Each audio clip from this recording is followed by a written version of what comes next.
1,600 servant disciples gradually arrived at the martial arena. Wang Lin kept his spiritual power restrained, his gaze sharp as torches as it swept across the 1,600 servant disciples below. His deep voice, empowered by spiritual energy, spread across the entire plaza and landed clearly in every person's ears. I am Wang Lin, the enforcement elder for this competition.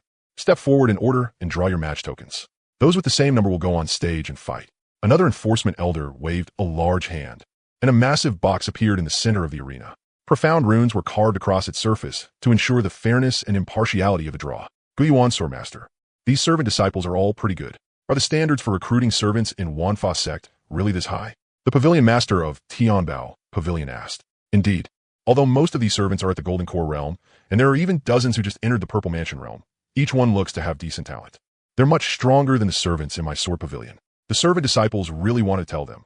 Our sect has an evolution pool. Hey, what do you think? Is that little girl sitting in the sect master's chair the sect master's daughter? She's so strong. She's already at the peak of the Purple Mansion realm.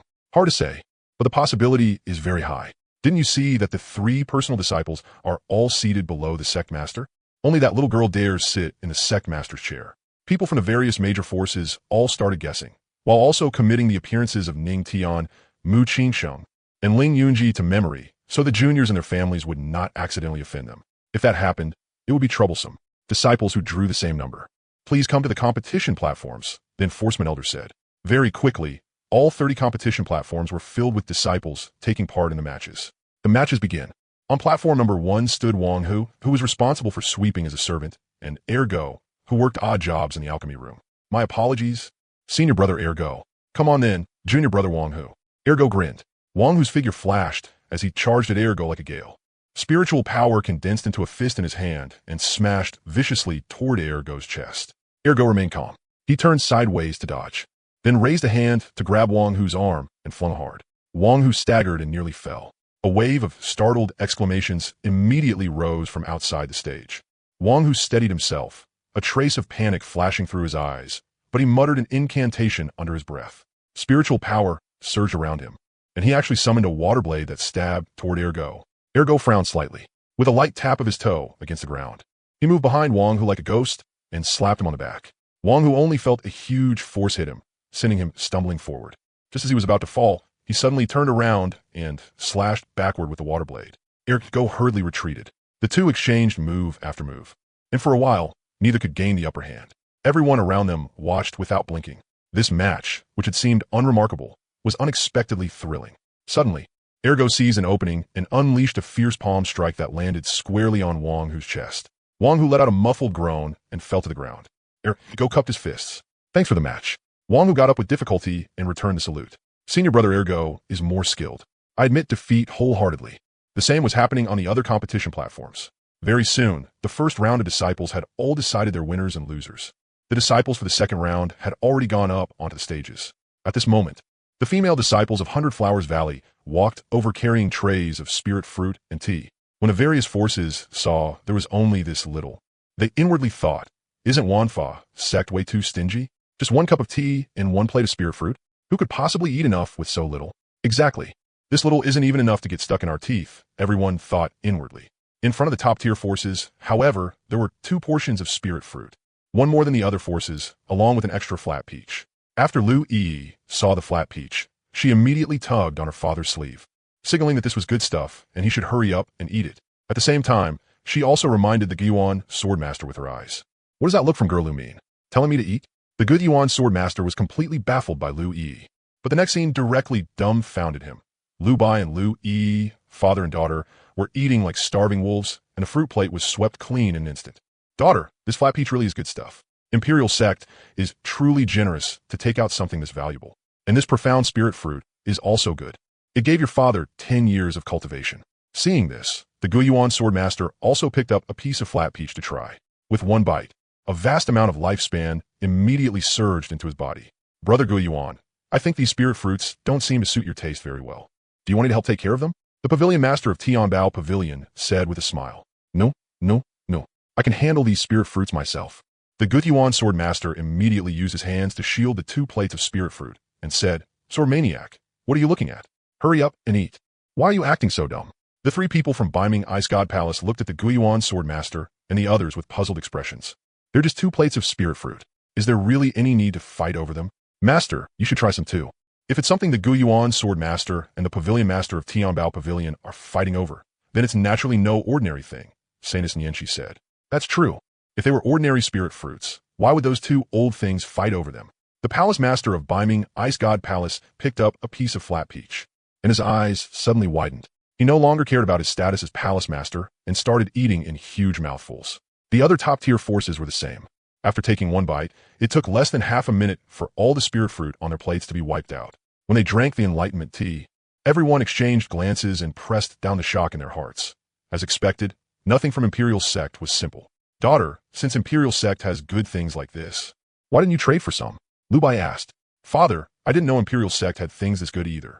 Just like you, I only found out today. When their attention returned to the competition platforms, the servant disciples had already decided the top 100 who would be selected for the Outer Sect. All of the dozens of Purple Mansion Realm disciples had been chosen. When the various forces saw the rewards for the top 10, every one of them went red-eyed. Isn't Wanfa Sect being way too extravagant? Is this really how you reward disciples? The first place gets 3 spirit fruits, and one of them is even a flat peach. This sect's foundation is terrifying. Now the Outer Sect disciples will begin coming up to draw lots, the Enforcement Elder said.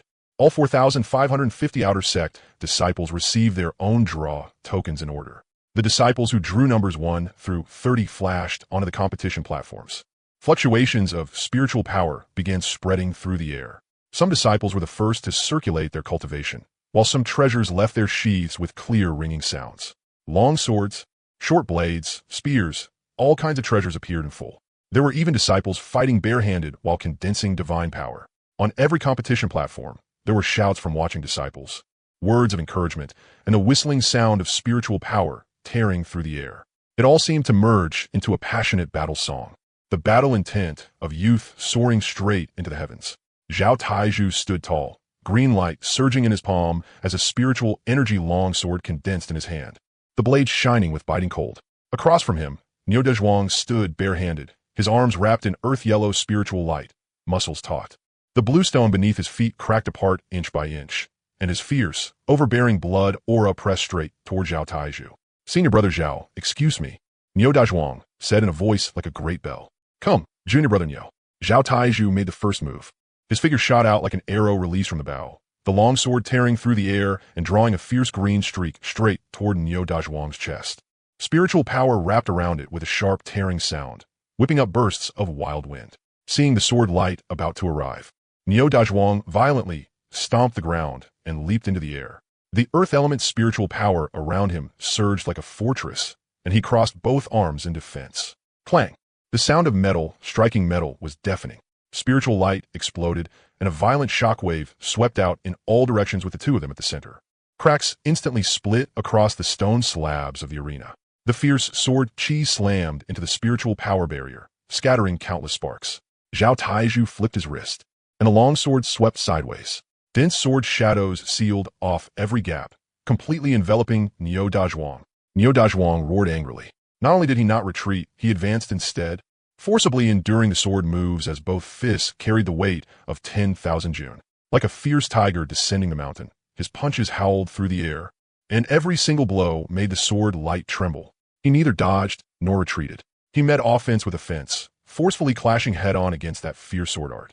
Fists and blade collided again and again like mad. The roar of spiritual power crashing against spiritual power, never stopping. Dazzling light illuminating the entire arena. At the line between life and death, Niu Dezhuang's eyes turned bloodshot. The spiritual power around his body erupted to the limit as he wrapped both arms around, condensing a massive earth spirit giant fist as heavy as a mountain, and smashed it forward straight into the sword rainbow with a thunderous strike. Boom! Blood seeped from Zhao Taizhu's tiger's mouth. He put away his sword, cupped his fist with both hands, and said, I lost, junior brother Niu. The same was true on the other match stages. Sharpness against ferocity, toughness against hot blood.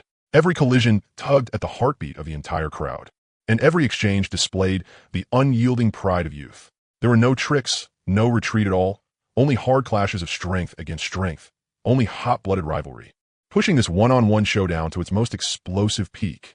Master, the Outer Sect disciples of the Emperor Sect are all so strong.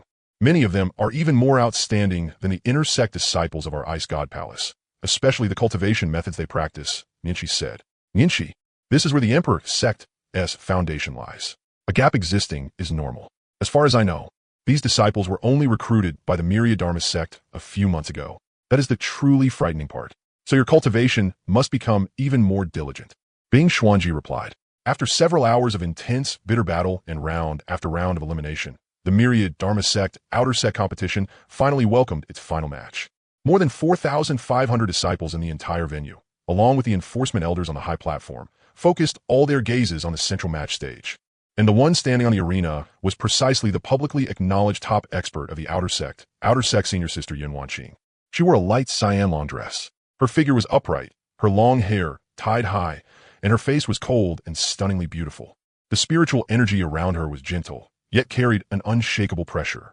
Just standing quietly at the center of the arena, she naturally gave off an aura of looking down over all heroes. Since the competition began, she had fought her way through every round. In every duel, she remained calm and unhurried, her moves fierce yet orderly, her spiritual power far deeper than her peers. She had never fallen into a disadvantage and had steadily advanced into the finals.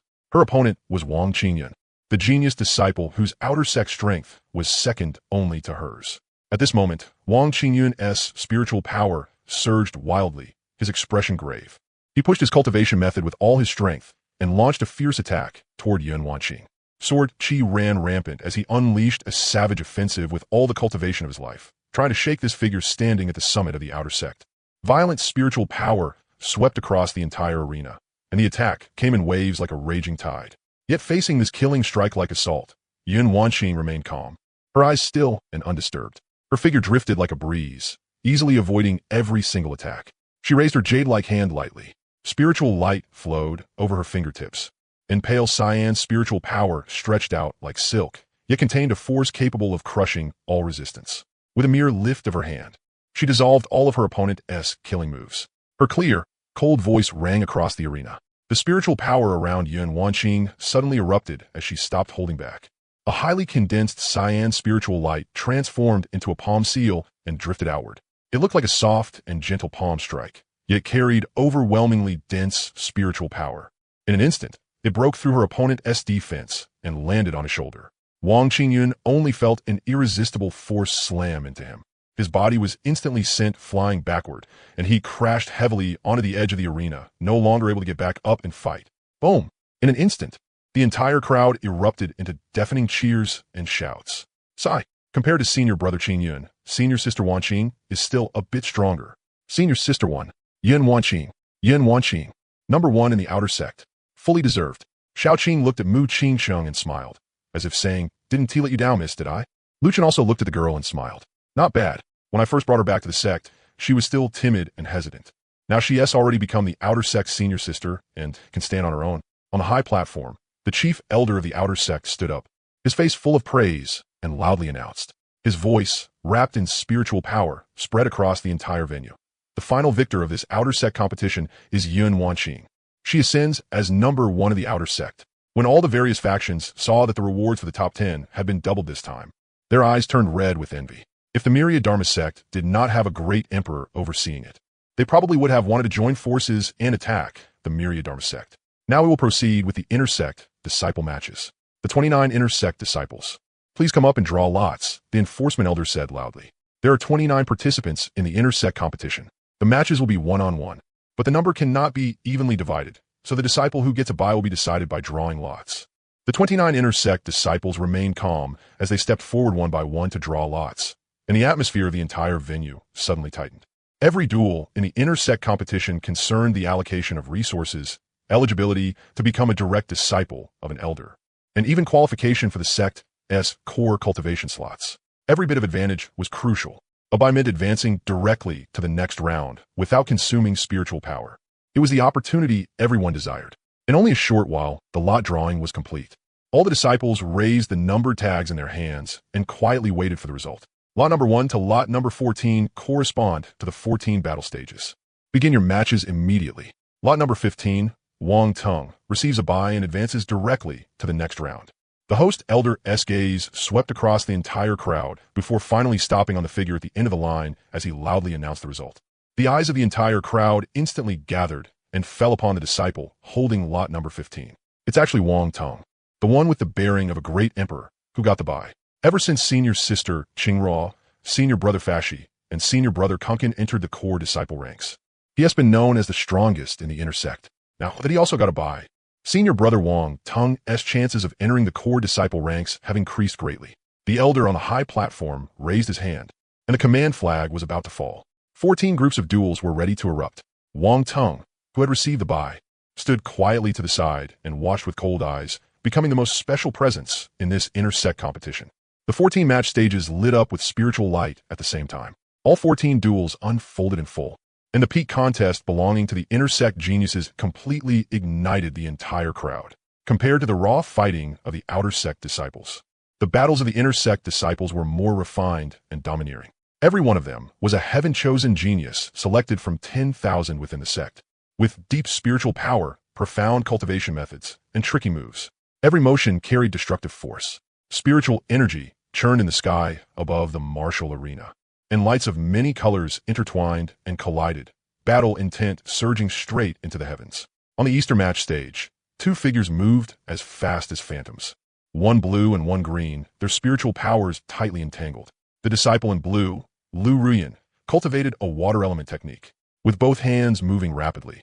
Countless water arrows shot through the air, dense as a rainstorm, carrying piercing cold as they blanketed the entire stage. Opposite her, Xuanhuang stepped through a spiritual footwork art, the power of wind spirit attached to his body, his figure flickering and impossible to pin down. Every water arrow missed. At the same time, wind blades at his fingertips cut sharply through the air, their shrill, tearing sounds unending.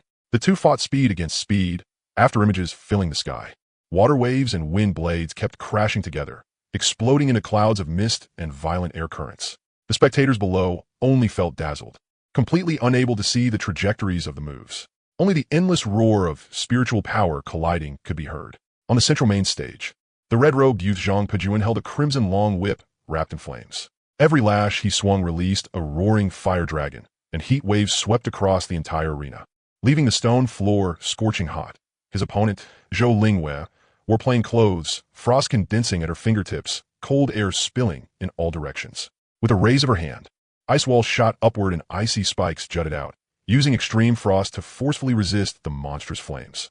Ice and fire merged, white mist surged, the long whip shattered ice spikes, and the frost froze the whip itself. Each of them displayed their strengths. There was not the slightest probing. The moment they began, it was a full-force life and death struggle. The shockwaves from their spiritual techniques, colliding, shook the white jade at the edge of the arena until cracks appeared. On the southern arena, the clash of fists and palms was incomparably fierce. Wang Outhian's body was powerful, golden light flowing around him as he used the Sect's body-refining cultivation art. Every punch he threw was accompanied by the sound of metal and stone, breaking all techniques with pure force. His opponent was a woman holding a long sword. Yet she had cultivated an astonishingly terrifying sword art, sword chi surging all around her. The two fought head-on, sword chi and flesh colliding again and again. The ultimate clash of hardness and ferocity made everyone watching feel their blood boil, cries of shock rising one after another. 14 arenas, 14 kinds of battle, each with its own brilliance. Sword-wielding disciples darted across the arena with crisscrossing sword shadows, their sword chi slicing through the air. Every move and stance was filled with the sharp edge unique to sword cultivators. There were also disciples wielding magical artifacts, seamlessly combining offense and defense in ways that were impossible to predict. And beyond them, body cultivators and spell cultivators clashed head-on. Raw physical strength meeting spiritual power and divine arts directly, the thunderous booms echoing across the entire martial arena. Brother Guiyuan, what do you think of these inner sect disciples of the Imperial Sect? The master of Tianbao Pavilion asked. Terrifying. Many of them possess special constitutions. They're even a bit more outstanding than the direct disciples of my sword pavilion. Especially the cultivation techniques they practice. They're extremely powerful. I suspect every one of them is cultivating Emperor tier techniques. Exactly. I heard these disciples were only recruited by the Imperial Sect a few months ago. Sigh. Their foundation is truly too terrifying. Brother Lu Bai, just look at that huge group of peak great sages at the scene and that group of Quasi-Emperors. With elders like that teaching them, and with an environment like this sect has, could the disciples possibly be lacking? Sword Master Guiyuan said. At this moment, the matches on the stage had finally come to an outcome. The enforcement elder loudly announced, the disciples advancing to the next round are Lu Ruyan, Wang Outyan, Zhou Lingwei, Chen Daoxian, Su Changqing, Zhao Wuchen, Lin Xiaotian, Wang Teng, Qin Huiya, Zhao Qingfeng, Sun Changqing, Li Taishu, Qin Xiaodao, Bai Yuwei, and Lin Xuyin, 15 disciples. After resting for half an hour, all the spiritual power they had consumed had already been fully restored. On the drawing platform, the 15 of them raised their numbered lots one after another. The enforcement elder shouted loudly, 7 matches won by Wang Outyan versus Qin Xiaodao, Lu Rian versus Bai Yuwei, Zhou Lingwei versus Sun Changqing, Chen Daoxian versus Li Taishu, Su Changqing versus Zhao Qingfeng, Lin Xiaotian versus Wang Teng, Qin Huiya versus Zhao Wuchen. Lin Xuyin gets a bye in the first round and advances directly to the next round. The matches begin now. The 14 of them flashed onto their respective platforms. Spiritual power swirled around them, and every one of them was bursting with fighting intent. Lu Ruyan and Bai Yuwei stood on the platform, their gazes meeting as sparks seemed to fly. Bai Yuwei made the first move, sending a sharp ice arrow straight at Lu Ruyan. Lu Ruyan's figure flickered, and she easily dodged it. Right after that, her hands formed seals, summoning a water dragon that lunged ferociously toward Bai Yuwei. Bai Yuwei let out a cold laugh. Her hands moved, and an ice wall instantly rose up, blocking the water dragon's attack. Seeing this, Lu Ruyan immediately transformed countless water swords and shot them straight at Bai Yuwei. Bai Yuwei refused to be outdone. She condensed ice spikes and fired them at Lu Ruyan like a rainstorm. The countless sword rains and ice spikes collided. Boom! Both of them were forced back several steps. The same was happening on the other platforms as well. With a smile on his face, Wang Teng looked at Lin Xiaotian and said, Junior brother Xiaotian, I'll let you have one hand. Come on. Then excuse me, senior brother Wang Teng. Lin Xiaotian's violent battle intent was practically overflowing. His body was tyrannically strong, and his fists carried fierce force. The moment he attacked, it was an all-out offensive with wide, sweeping strikes. Every punch made the spiritual energy tremble chaotically. He only wanted to crush his opponent with sheer force. Wang Teng, however, remained calm the entire time. His movement technique was light and elusive, and he refused to meet him head-on, merely moving leisurely through the gaps in the fist wind. No matter how fierce Lin Xiaotian's attacks were, most of them struck empty air. Not only did he fail to suppress Wang Teng, but his own spiritual power was being consumed at an alarming rate, and his breathing gradually fell into disorder. After 10 exchanges, Lin Xiaotian's moves had already become sluggish, and in the middle of his fierce assault, he exposed a momentary opening. Wang Teng's gaze sharpened slightly. His figure swept forward like a shadow, and he lightly struck Lin Xiaotian's elbow joint with a palm. The force was not great, but it precisely disrupted the flow of his spiritual power. Lin Xiaotian only felt his arm go numb. The power behind his punch instantly scattered. His center of gravity tilted, and he staggered back 2 steps, barely stabilizing himself. I lost. Lin Xiaotian cupped his hands and said in a deep voice. The referee elder announced loudly, this match, Wang Teng wins. Senior brother Wang Teng really is terrifying. He won without even using his full strength. Wang Teng was the first to walk off the stage. Right after him came Lu Ruyan and Zhou Lingwei. Everyone looked toward Chen Daoxian and Li Taishu's platform. Chen Daoxian's battle against Li Taishu had already reached a fever pitch. Chen Daoxian wore a plain Taoist robe, his bearing graceful and detached. His hands rested behind his back, and the spiritual energy around him was peaceful and restrained. Beneath his feet, the pattern of a Taiji yin-yang fish faintly appeared. Li Taishu shouted in a low voice, thunder shakes mountains and rivers. Thunderlight flashed in his palm. Chen Daoxian remained as steady as a mountain. His hands moved up and down in rapid succession as he pushed the Taiji art to the extreme. The spiritual energy around him transformed into twin yin-yang fish, their heads and tails linked as they rotated without end. Every incoming thunderblade was swept into the Taiji vortex. Not only was it unable to harm him in the slightest, it was guided by the power of Taiji and shot back toward Li Taishu instead, using his own way against him. A trace of surprise flashed through Li Taishu's eyes.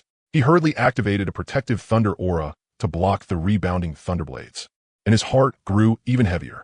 He knew very well that if this entanglement continued, his spiritual power would only be drained faster and faster. At once, he mobilized all the spiritual power in his body and unleashed a killing move of thunder arts. With one hand pointing to the sky, he roared, "Divine thunder of the ninth heaven, descend." High above, thunder rumbled faintly beyond the sky veiled by the formation. A thick purple divine thunderbolt descended from the heavens, carrying a destructive aura as it struck straight at where Chen Daoxian stood. Even the platform surface sank slightly under the pressure of the thunder force. This strike was Li Taishu going all out. Chen Daoxian's eyes narrowed slightly, and he stopped holding back. The Taiji spiritual power around him surged violently. His hands came together and then spread apart, and a huge Yin-Yang Taiji light manifested before him, perfect and rounded, heavy and unbreakable. The divine thunder came crashing down and slammed fiercely into the Taiji light. Yet there was no earth-shaking explosion as expected. Instead, it was like a clay ox sinking into the sea. All the destructive power of the lightning was completely absorbed, neutralized, and dissolved by the Taiji light. When the thunder light dispersed, Chen Daoxian was still standing in place. Not a speck of dust had touched his Taoist robe, and his aura was steady. Li Taixiu, on the other hand, had overdrawn his spiritual power. The lightning glow around him had dimmed, and he staggered back several steps, no longer able to activate thunder arts. Looking at the composed Chen Daoxian before him, he already understood. Cupping his hands, he spoke in a low voice. I lost. The enforcement elder loudly declared, this match. Chen Daoxian wins. Chen Daoxian slowly withdrew his Dao arts and cupped his hands toward Li Taixiu. Many thanks, Junior Brother Li. The 7 winners this round were Wang Tong, Lu Rian, Zhou Lingwei, Chen Daoxian, Qian Xiaodao, Su Changqing, and Zhao Wuchen. Together with Lin Xuyin, there were now 8 people. After drawing lots again, the 8 of them returned to the battle platforms. The enforcement elder once again announced in a loud voice. The matchups for this round of 8 are Wang Tong versus Qian Xiaodao, Lu Rian versus Zhou Lingwei, Chen Daoxian versus Su Changqing, Lin Xuyin versus Zhao Wuchen. The matches begin. Wang Ting still looked calm as ever. Facing Qian Xiaodao's fierce offensive, he lightly shifted to the side and skillfully avoided it. Then he threw a backhand punch, sending Qian Xiaodao staggering back several steps. On the other side, the battle between Lu Rian and Zhou Lingwei was also exceptionally intense. Lu Rian's Water Dragon and Zhou Lingwei's Fire Phoenix collided in midair, stirring wave after wave of spiritual ripples. Chen Daoxian and Su Changqing stood facing each other.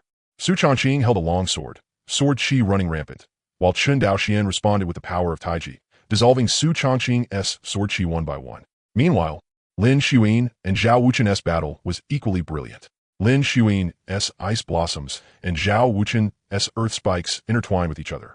After a fierce round of matches, Wang Tong, Lu Rian, Chen Daoxian, and Lin Xuyin stood out and successfully advanced to the next round.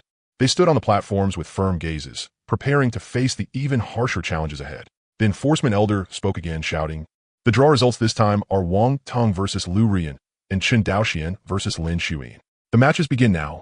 On the high platform, spiritual energy surged as 2 figures stood facing each other from afar. Divine light blazed around Wang Tong's body. With a raise of his hand, he unleashed an extremely condensed divine ability. Golden light streaked across the sky, pressing straight toward Lu Rian. Everyone held their breath as they watched. They saw Lu Rian lightly raise her slender hand, pale green spiritual energy gathering in her palm as she steadily received that domineering strike. Amid the sweeping shockwaves, her sleeves fluttered wildly, yet her figure did not sway. Only her pretty face turned slightly pale, and her aura briefly faltered. The next moment, Lu Rian slowly withdrew her spiritual energy, gave Wang Tong a slight nod, and said in a cool but frank voice, I lost. As soon as those words fell, the entire crowd erupted in uproar. No one had expected that after taking one of Wang Tong's moves, she would surrender so cleanly and decisively. Lu Rian paid no attention to what everyone was saying and directly sat down to recover her spiritual power. This match, Wang Tong wins, the enforcement elder said loudly.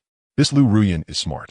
She knew she wasn't Wang Tong's opponent, so after taking one move, she decisively surrendered and saved her strength to fight for 3rd place, Lu Chan said with a smile. On the other platform, Chen Daoxian's hands formed a hollow circle, and the phantom of a Taiji diagram flickered in and out around him. Dark spiritual energy flowed with his movements, at times like a surging river, at times like a tranquil deep pool. Across from him, Lin Xuyin gripped her milky white longsword tightly. Her moon-white dress was lifted slightly by the invisible pressure of the wind. Ice blue sword qi gathered at the tip of her blade, but there was now a bit more caution in her eyes. Junior sister Xuyin, Taiji excels at defense. Please, make your move, Chen Daoxian said in a calm voice. His hands slowly turned, and the Taiji phantom revolved with them, weaving the defense around him into an airtight circular formation. Lin Xuyin said nothing more. With a tap of her toe, her figure shot out like a startled swan. The long sword carried a biting chill as it traced out a tricky arc, its sword qi shooting straight at Chen Daoxuan's center line. So fast that only an afterimage remained.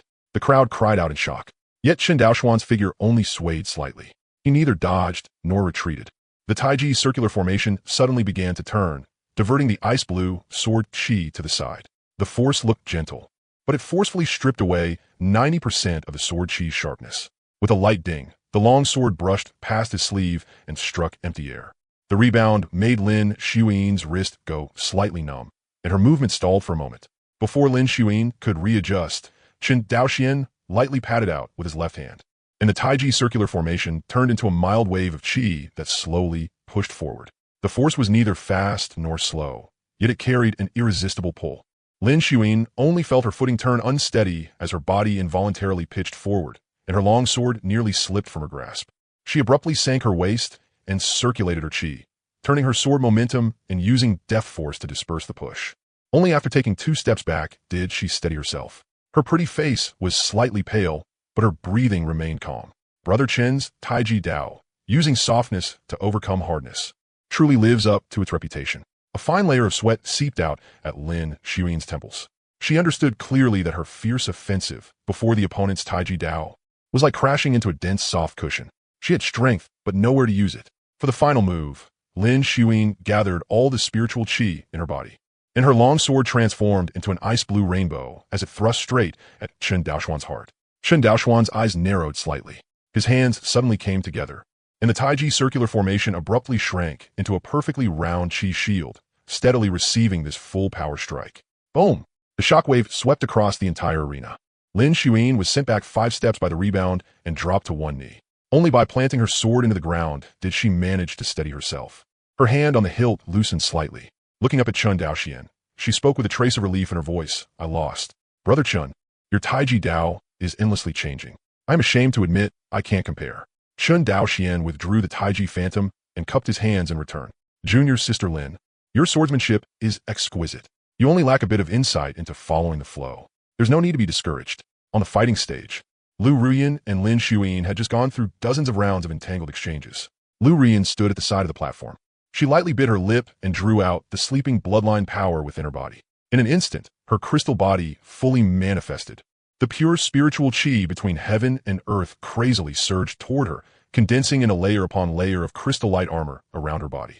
Countless diamond-shaped crystal phantoms floated behind her. Not only did her physical defense soar, dissolving all attacks, she also became agile and utterly indestructible. It's the crystal body.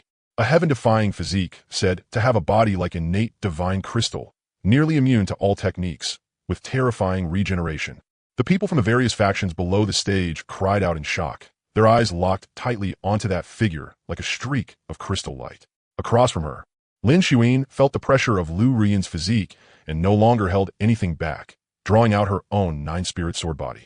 The void behind her split open, and 9 translucent spiritual sword phantoms appeared one after another, corresponding to metal, wood, water, fire, earth, wind, lightning, ice, and light, the 9 Dao intents. Their sword might surged into the sky. Endless sword mist wrapped around Lin Xuan, and the 9 spiritual swords fused with her body. She was the sword, and the sword was her. The chi of a 9-spirit sword could break all techniques, unstoppable by anything. It's actually the 9-spirit sword body, the supreme physique of ancient sword cultivators. One sword can break all techniques, and with all 9 swords unleashed, it is almost impossible to find a match at the same level. The whole arena erupted. Both women actually possessed heaven-defying special physiques. Junior sister Lin, your 9-spirit sword body truly lives up to its reputation. Thank you for the praise, senior sister Lu. Lin Xuan moved first. Her fingertips lightly twisted, and the 9 spiritual sword shadows behind her shot through the air. 9 strands of sword qi with different attributes interwove into a net. Wind howled, lightning roared, ice froze. Fire blazed, and all of it rushed straight at Lu Ruyan. Wherever the sword qi passed, the air was torn apart. Lu Ruyan tapped the ground lightly, her figure turning into a streak of crystal light. At the same time, a crystal shield instantly formed around her. The 9 sword qi blast slammed into the shield and let out crisp clanging sounds. Crystal Skybreaker Blade. Lu Ruyan counterattacked with a backhand strike.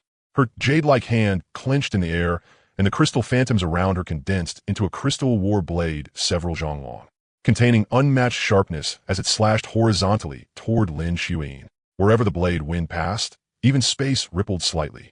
Lin Xuan gave a cold shout, and the 9 spiritual sword shadows instantly returned to position, circling around her to form a sword domain.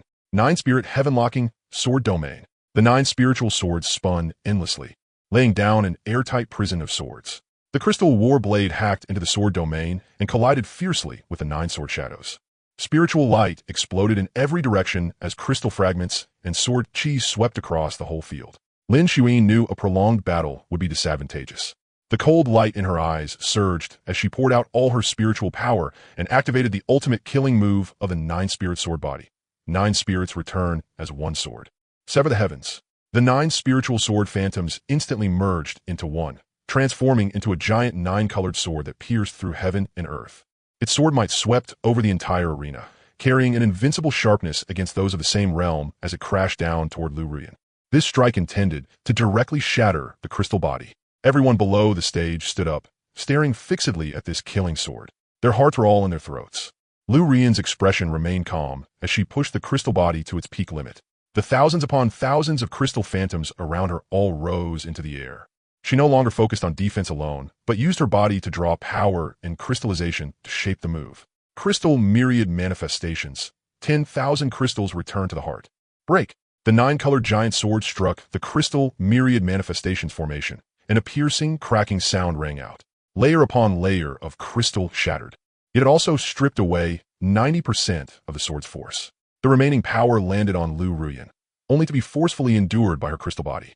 Meanwhile, the rain of crystals filling the sky seized the moment when Lin Xuan's old force had faded and her new force had yet to rise. In an instant, it pierced through her sword domain's defense and fell all around her, completely sealing her spiritual chi. The sword hum around Lin Xuan's body came to an abrupt halt. The 9 spiritual sword shadows instantly collapsed. She staggered back several steps, her face pale, her spiritual power exhausted, and the long sword in her hand fell to the ground with a clang. Lu Rian slowly withdrew her power, and the crystal glow around her gradually faded. Her face was a little pale, but her figure remained upright as she stood steadily in the center of the fighting stage. After a moment of silence, thunderous cheers erupted from below the stage. The enforcement elder loudly announced, "This battle, Lu Rian wins." Lin Xuan raised a hand to wipe the blood from the corner of her lips. "Senior Sister Lu, your crystal body is superior. I accept this loss wholeheartedly." Lu Rian slowly walked forward, her brows and eyes as gentle as before. "Your 9-spirit sword body is already extremely powerful. I only had a slight advantage in physique suppression." After the two stepped down, Wang Teng and Chen Daoxian flashed onto the fighting stage. At the center of the platform, the two figures faced each other through the air. The corners of Wang Teng's lips lifted slightly, his battle intent surging to the heavens. "Junior brother Daoxian, you and I are both among the top of the intersect. Today let's go all out and decide who the true number 1 is." The instant his words fell, both of them moved at the same time. Wang Teng stomped in place, and fine cracks instantly spread across the blue stone platform. His body shot forward like an arrow loose from the bow. His fist wind wrapped in fierce, spiritual chi as it went straight for Chen Daoxuan's chest. Chen Daoxian neither retreated nor dodged. His hands rapidly formed seals, and the spiritual chi around him transformed into 2 currents, one soft and one hard. His left hand used Yin's softness to disperse force, while his right hand counterattacked with fierce power. As palm shadows flew, the subtleties of Yin-Yang Dao arts were displayed in full. Bang, bang, bang. The sound of fists and palms colliding rang out endlessly. Shockwaves swept in all directions. The two of them moved at extreme speed, their after-images crossing as their moves grew more and more exquisite. From the ground they fought up into the air, and the brilliance born of colliding spiritual chi illuminated the entire fighting stage. The disciples below watched while holding their breath. Not a single person dared make a sound to disturb them. After dozens of rounds of fierce fighting, neither of their breaths was disordered in the slightest. Their strength was evenly matched. An ordinary clash of spiritual chi simply could not determine a winner. "It's time." Juan Tenguis aura soudainement explodé au poids. In an instant, hundreds of millions of brilliant starlights bloomed around him. Pale golden star power surged out from every part of his body, covering him completely and linking with the bloodline inside him. Every movement Wang Teng made now carried the vast force of falling stars. It's actually the stellar war body, a heaven-defying physique from legend, one whose body can withstand divine weapons and draw in the power of the stars. Are the inner sect disciples of the Emperor's sect all this monstrous? The people from the various factions were already numb with shock. Facing the overwhelming pressure of Wang Teng's stellar war body, Chen Daoxian showed not the slightest fear. The aura around him erupted just the same. A black and a white stream of spiritual energy suddenly surged up around him. Yin and Yang energies coiled around his body. forming a mysterious Taiji phantom that slowly rotated behind him. The black and white energies shrouded Chen Daoxian, making him immune to all techniques and allowing him to redirect force against force, dissolving every attack through the Tao of Yin and Yang. Stellar Descend's World Fist. Wang Tong made the first move. Both fists shot out at once, and boundless star power condensed into two enormous star radiance fist marks, carrying the might of a falling galaxy as they blasted toward Chen Daoxian. Wherever the fist wind passed, space itself trembled slightly. Chen Daoxuan's expression remained calm. His hands formed a yin-yang seal, and the black and white energies churned as they transformed into a massive yin-yang light shield. The star radiance fist marks slammed into the yin-yang light shield with a thunderous boom that shook the heavens, and the black and white energies roiled madly. The tyrannical star power kept crashing against the shield, while the power of yin and yang continuously rebounded the force of the punches. Chen Daoxian stood firmly in place, his yin-yang Dao body operating at its limit. The yin and yang energies moved at his will. While defending, he would occasionally strike out with a streak of yin-yang sword qi, soft yet carrying steel, driving straight at Wang Tong's openings. Everyone below the stage was already dumbfounded. How could two people at the 7th layer of the Dongshu realm possess such outrageous combat power? In the next instant, both of them leaped into the air at the same time, pouring all the power of their physiques into their strongest strike against each other. The stellar war body around Wang Tong burned to its peak. Billions of starlights poured down from the 9 heavens, and his star-chart bones and sinews rang together. Countless phantom stars in the sky all condensed into a single fist. The moment the punch was thrown, the galaxy reversed, and heaven and earth fell silent. Chen Daoxian transformed the black and white yin-yang energies into a gigantic Taiji Bagua diagram and fiercely met Wang Tong's punch head-on. With a deafening boom, Chen Daoxuan's Taiji Bagua diagram shattered. He spat out blood and was sent flying to the edge of the formation. Although Wang Tong was still standing, his face was somewhat pale, and both his hands had gone numb from the recoil. The enforcement elder loudly announced, "This battle, Wang Tong wins." Wang Tong cupped his fists and said, "Thank you for going easy on me, junior brother Daoxian. Senior brother Wang Tong, your battle body is seriously monstrous. I now announce that the first place in this inter-sect competition is Wang Tong. Second place, Chen Daoxian. Third place, Lu Ruyan. All three are promoted to core disciples." After receiving their awards, the three of them came together to the core disciple area and sat down beside Xuanhuang Continent and the mage. As the various factions looked at these 6 core disciples, their hearts were filled with mixed emotions. Why don't such geniuses belong to us? As for those 3, Su Qingruo and the others, who knew what kind of special physiques they had, not to mention the 3 personal disciples who had never made a move. How shocking must their talent be? At this time, Lu Chun slowly rose and said, "Disciples, today's sect competition is the time for the young heroes of our sect to display their brilliance. The path of cultivation has never been smooth. A momentary victory or defeat cannot determine the achievements of your entire life. All of you performed very well today. You did not fear the strong, did not shrink from battle, did not fail the sword in your hand, and did not fail the Tao heart in your chest. But you must remember this. Victors must remain humble and steady, using this as a foundation to climb even higher. Those who lost must not grow bitter or discouraged. Learn from what you gained and lost, because the future still holds limitless possibilities." Hearing Lu Chen's words, all the disciples trembled, and their eyes instantly reddened. The veins on their clenched fists bulged, and tears slid down uncontrollably. They stared fixedly at the tall figure on the high platform, their hearts surging with endless excitement and reverence. Sect Master. No one knew who was the first to choke out the cry, but right after that, countless disciples bowed together. Their voices were choked with emotion, yet they rang through the clouds. "We disciples will definitely not fail Sect Master's expectations. We will not fail the sect. Good. All of you may rise." Lu Chun then turned to the people from the various factions and said, "Everyone, our sect will open the mountain to accept disciples half a month from now. I hope you will go back and inform the people around you." "What? The Imperial Sect is opening recruitment again? Great. I'll have my son come participate." "Wonderful. I'll have my daughter come too." After hearing that Wanfa Sect was opening the mountain to accept disciples, some factions showed troubled expressions instead. Wanfa Sect was already this powerful, with so many genius disciples, and now it was still recruiting more. If this continued, the entire Xuanhuang Continent would probably fall under Wanfa Sect's control. When that time came, who could stand against it? At this moment, Lu Yi of Tianbao Pavilion stepped forward and asked, "Greetings, Sect Master. May I ask what requirements the Imperial Sect has for recruiting disciples?"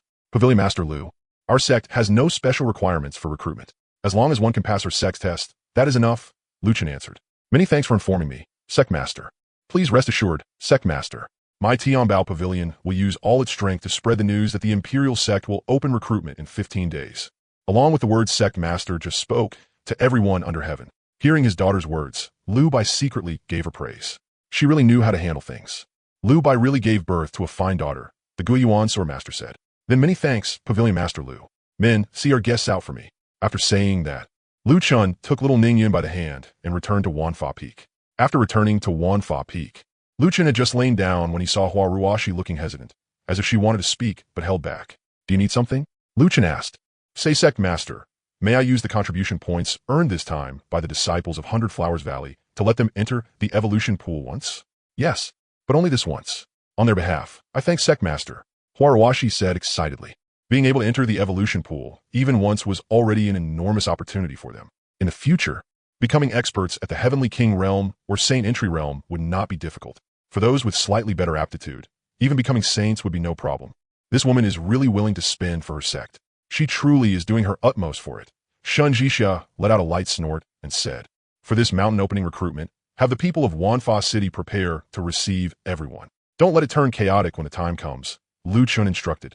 Yes, Sect Master. I will give the order immediately and have them make proper arrangements. Wanfa City received the news at once. And every street and alley in the entire city was talking about Wanfa Sect opening the mountain to accept disciples. Like a great wind sweeping across the land. The news quickly spread through the entire Xuanhuang Continent.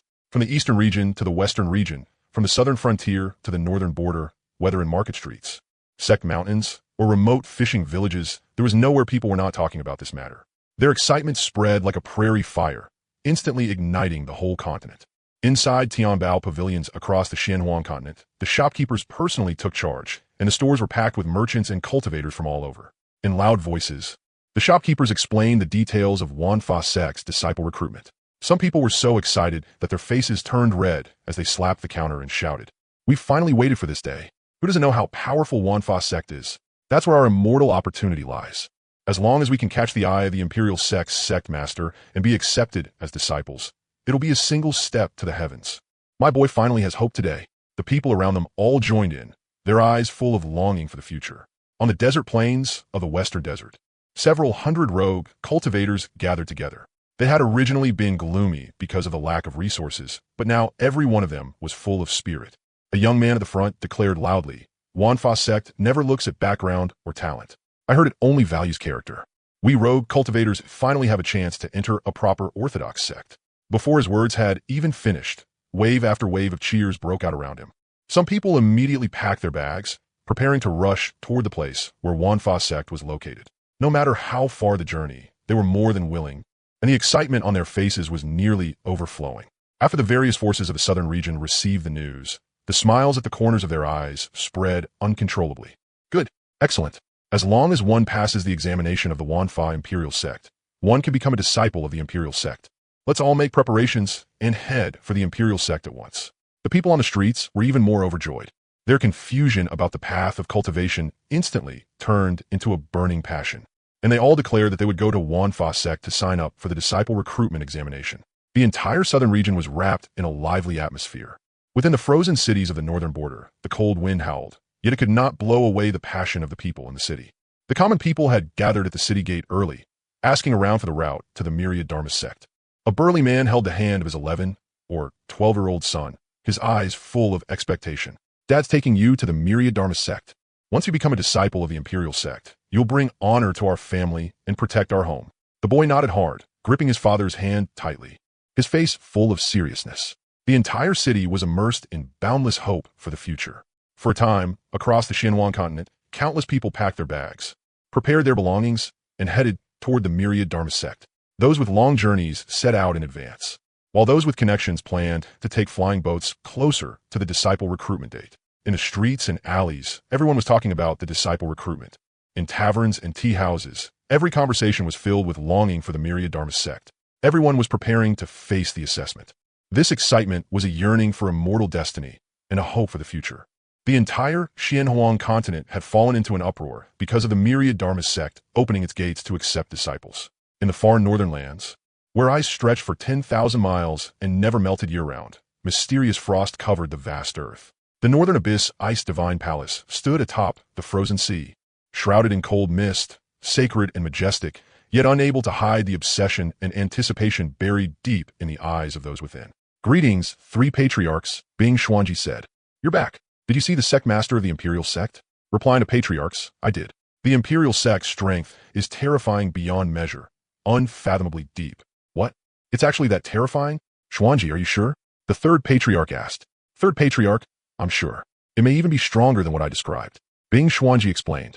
"The Myriad Dharma sect is like an immortal realm. The spiritual energy is so dense it has nearly liquefied, and it has all kinds of sect facilities I've never even heard of. There are many genius disciples in the sect. The weakest of the elders are all saint kings. There's also a large group of great saints, and many more that even I couldn't see through, who should all be Quasi-Emperors. On top of that, there are 5 great emperors." Hearing Bing Xuanji's words, the 3 patriarchs all fell silent. "Sigh, these truly are troubled times." The first patriarch spoke.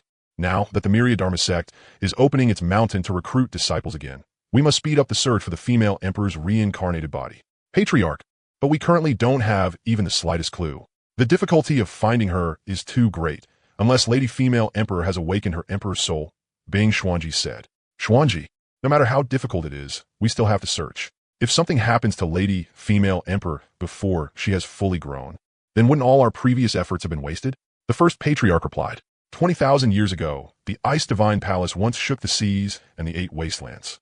With her peerless ice cultivation art, the Glass Female Emperor swept aside enemies across the heavens and pushed the Ice Divine Palace into the ranks of the continent's top immortal sections. However, when the Female Emperor tried to complete the final missing mental method of the 9th layer of the 9 nether ice art, she discovered a flaw in the foundation of her great Tao. No matter how she exhausted the cultivation of her entire life, she still could not complete that final method. Her cultivation became completely stuck at a bottleneck, unable to advance even half a step further.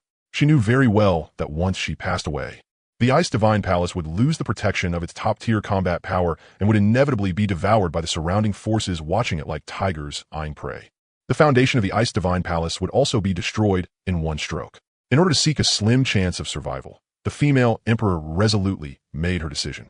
She dispersed the cultivation of her entire life, severed the karma of her past, abandoned her emperor position, and stepped into reincarnation to cultivate again, hoping that in the future she could rebuild her Tao foundation, complete her cultivation art, and return to the peak. Before leaving, she left behind her emperor weapon, her ice inheritance, and a wisp of her natal soul mark within the forbidden ground of the Ice Divine Palace, along with an edict. When the soul mark responds, it will be the moment my reincarnated self awakens the emperor's soul. At that time, you must find me and return me to my place, so that the Ice Divine Palace may rise again. 20,000 years passed quietly. Now, within the forbidden ground of the Ice Divine Palace, the ice soul carrying the female emperor's natal soul mark, whose soul mark had been silent for 10,000 years, had finally produced a faint response. The female emperor had already successfully reincarnated. They all understood in their hearts that the female emperor was the Ice Divine Palace's only hope. Only by bringing back the reincarnated female emperor, having her recultivate her Tao arts, and complete the 9 nether ice art, could she lead the Ice Divine Palace to break through its current deadlock, surpass the glory of 1,000 years ago, and ascend to an even higher peak. Northern Ice Plains in a small family, Han Bingley was wrapped in thick cotton clothes, sitting beside a fire basin to warm herself. At 17 years old, she still could not cultivate. Frail and sickly since childhood, she was regarded by her family as a born cripple and had suffered no shortage of disdain and scolding. Her mother had died not long after giving birth to her, and because she was born of a concubine, her father rarely cared about her either. Usually, he only sent people to deliver supplies to her courtyard on time and never asked about her life. But recently, she kept having the same dream. In the dream, she wore an imperial robe, held an emperor weapon, and overlooked a boundless river of ice, while countless disciples knelt in worship before her. When she got up this morning and looked in the mirror, she also discovered an extra birthmark between her brows in the shape of an ice phoenix. More and more strange things have been happening to her lately, making her feel somewhat afraid. She had recently heard that the Myriad Dharma Imperial Sect was opening its mountain to recruit disciples, and she wanted to give it a try. But as a mortal, there was no way she could travel from the northern region to the eastern region, and her father would never personally send a useless waste like her there. Inside the Myriad Dharma sect, Lu Chun sat in a rocking chair, watching little Ning Yun beside him sweat all over as she nurtured the divine beast egg. "Master, I'm so tired. Why hasn't it come out yet after so many days of nurturing?" Little Ning Yun asked. Because you never cultivate properly and only know how to play all day with your current Purple Palace realm strength. It's still far too early if you want this egg to hatch, Xuanhuang said. Then what do I do, master? Help me. What else can you do? Go cultivate properly. Once your strength grows, the spiritual energy you can pour into this egg will naturally increase. But cultivation is so boring. Master, just help me out. No, your own matters should be handled by yourself. Xuanhuang could tell that even if little Ning Yun did not nurture the egg, the life inside would be born very soon anyway. That was because the egg was also absorbing spiritual energy on its own. And with the myriad Dharma sects' spiritual energy being this rich, it would not take long before it cracked open. Fine, little Ning Yun answered. Ding. System mission issued. Please have the host go to the northern region to accept a disciple. Reward upon mission completion. 1 disciple acceptance gift pack. Oh, another disciple has appeared. Not bad. System, now that I'm opening the mountain to recruit disciples this time, you'd better not skim my reward again. Please rest assured, host. As long as the host recruits 10,000 disciples, the reward will be issued on time after the mission is completed. That's good. Elder Shun, keep an eye on little Ning Yun. I'm heading out to accept a disciple. Yes, Sect Master. The Sect Master is going out to accept another disciple again? I wonder which Heaven's Chosen is going to be this lucky this time, Huaruashi thought to herself. Xuanhuang tore open the space before him and stepped inside. When he appeared again, he was already above the Han family. Midair, Xuanhuang cast his gaze toward the little girl in the small courtyard who was warming herself by the fire. System, opener information. Ding name, Han Bingley. Age, 17. Cultivation, none. Physique, primordial ice phoenix body. Experience, reincarnation of the glass female emperor. In her previous life, the glass female emperor failed to bring her cultivation art to perfection and ultimately chose reincarnation to cultivate again. In this life, because her emperor soul is sealed, the bloodline and meridians in her body have been suppressed, causing her to remain unable to cultivate at 17 years old. And her family mistakenly believes she is a useless body that cannot cultivate. Recently, the emperor's soul is on the verge of awakening, and the seal on her body has begun to loosen. Oh, her previous life was actually a female emperor. Interesting. With a flash, Xuanhuang arrived inside Han Bingley's room. Ah, why you? Who are you? Why are you in my room? Han Bingley asked in terror. Little girl, don't be afraid. I'm not a bad person. I'm here to take you as my disciple, Xuanhuang said. Who are you trying to fool? I'm a useless body that can't cultivate. And you're saying you want to take me as your disciple? Get out of my room right now. I'm not lying to you, and you're not some useless body either. You possess the primordial ice phoenix body, and you still say you're not a liar? If I really had some kind of phoenix body, then how come I still can't cultivate even now? Get out of here right now. Xuanhuang smiled and said, the reason you can't cultivate right now is because of your past life. Your past life was anything but ordinary. My past life? That's right. It's precisely because of your past life. As long as I help you undo the seal on your body, you'll be able to start cultivating immediately. Could it be that all those strange dreams I've been having lately really are connected to my past life? Han Bingley murmured to herself. Then who are you? Why should I believe you? When she said this, Han Bingley's tone had already softened a little. I am the sect master of the myriad Dharma sect. Are you willing to take me as your master? What? You said you're the sect master of the myriad Dharma sect? Han Bingley was startled.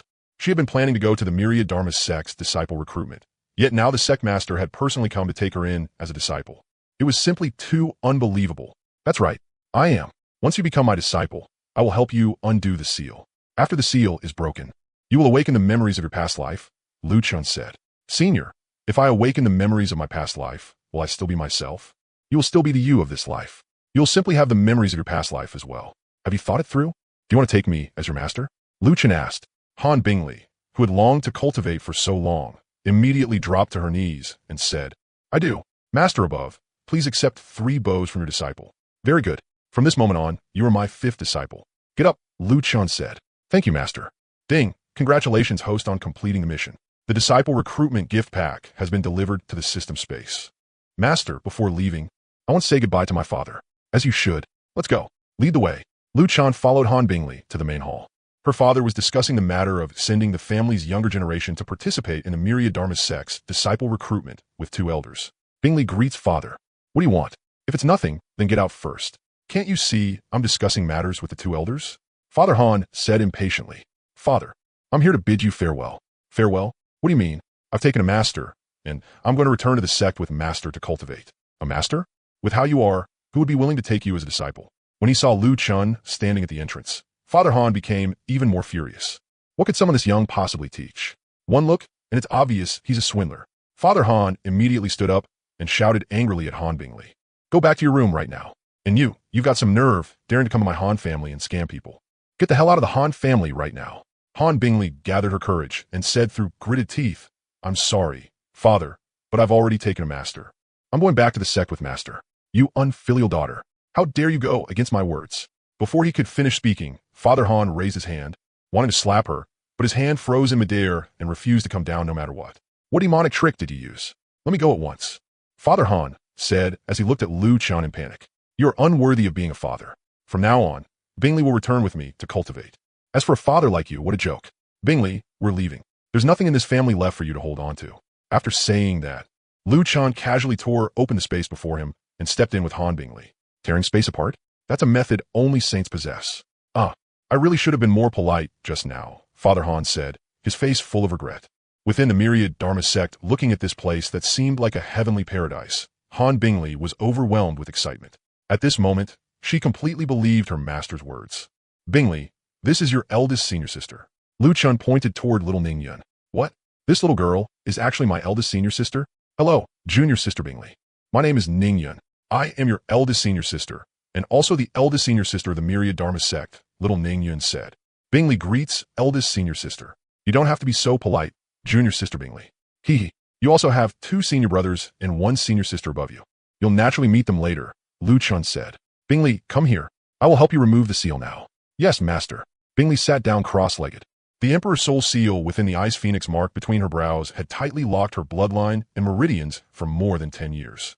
Bingley, focus your mind and guard your heart. Do not let the seal interfere with you. Remember to preserve a thread of your core consciousness. Lu Chan said in a steady voice. Lu Chan gently tapped the space between Bingley's brows, and a vast power surged into the seal. Bingley bit her lower lip tightly. Her face turned somewhat pale. Fine cold sweat seeped from her forehead, and the slumbering Emperor soul within her body also began to stir restlessly. Lu Chan slowly placed his palm over Bingley's crown. In an instant, incomparably dense spiritual power, like a surging river, slowly seeped into her meridians, protecting her soul and meridians all the way, avoiding the sharp backlash of the seal as it headed straight for the Emperor soul seal between her brows. As the 2 forces continued to crash against each other, the ice phoenix seal between her brows gradually loosened. Its patterns began to warp and dim. Bingley, stir the Emperor's soul and break the seal, Lu Chan said. An icy blue divine light suddenly burst from Bingley's eyes. The cold aura around her body surged wildly, and the ice god Emperor soul within her completely awakened. A gigantic phantom of an ice phoenix stretching across heaven and earth slowly condensed behind her, radiating an aura that suppressed the ages and looked down upon the world. Bang! The seal between her brows shattered instantly, turning into countless specks of light that scattered between heaven and earth. Han Bingley's eyes remained shut as she slowly absorbed the memories of her past life. North Abyss Ice God Palace deep within the Forbidden Ground was hidden the Bingley Soul Seal inherited by the Ice God Palace. It was the origin mark of Empress Bingley and also the very foundation that allowed the Ice God Palace to stand unshaken. Suddenly, the Soul Seal crystal floating above the ice platform erupted with a blue light that shot into the sky. On the crystal, the intricate and profound Ice God Soul Seal spun rapidly, every single pattern carrying a sacred Emperor-level pressure. It was the aura that belonged to Empress Bingley. After 20,000 years, that aura once again swept through the entire Ice God Palace. The 3 ancestors of the Ice God Palace were the first to notice the anomaly. They looked toward the depths of the Forbidden Ground, their eyes widening, their faces full of disbelief and shock. Senior sister, look, in the direction of the Forbidden Ground. That's the light of Empress Bingley's Soul Seal. The Soul Seal moved. After 20,000 years, the Soul Seal has finally awakened, the 3rd ancestor said excitedly. The great ancestor's body trembled slightly with excitement, and her eyes had already reddened. They had guarded this place for a lifetime, waited for a lifetime, all for the day when the Ice God inheritance would reignite and the Soul Seal would awaken. Now that their long-cherished wish had finally come true, nothing remained in their hearts but endless exhilaration. The 3 of them arrived deep within the Forbidden Ground, looking at the Soul Seal radiating dazzling blue light. They could not help but burst into tears. Senior sister, the direction the Soul Seal is pointing seems to be the Eastern Domain. The direction of the guidance is indeed the Eastern Domain. But that doesn't matter. Our top priority right now is to immediately bring Her Majesty the Empress back. 3rd sister, stay here and guard the Ice God Palace. 2nd sister, and I will go welcome Her Majesty the Empress, the great ancestor said.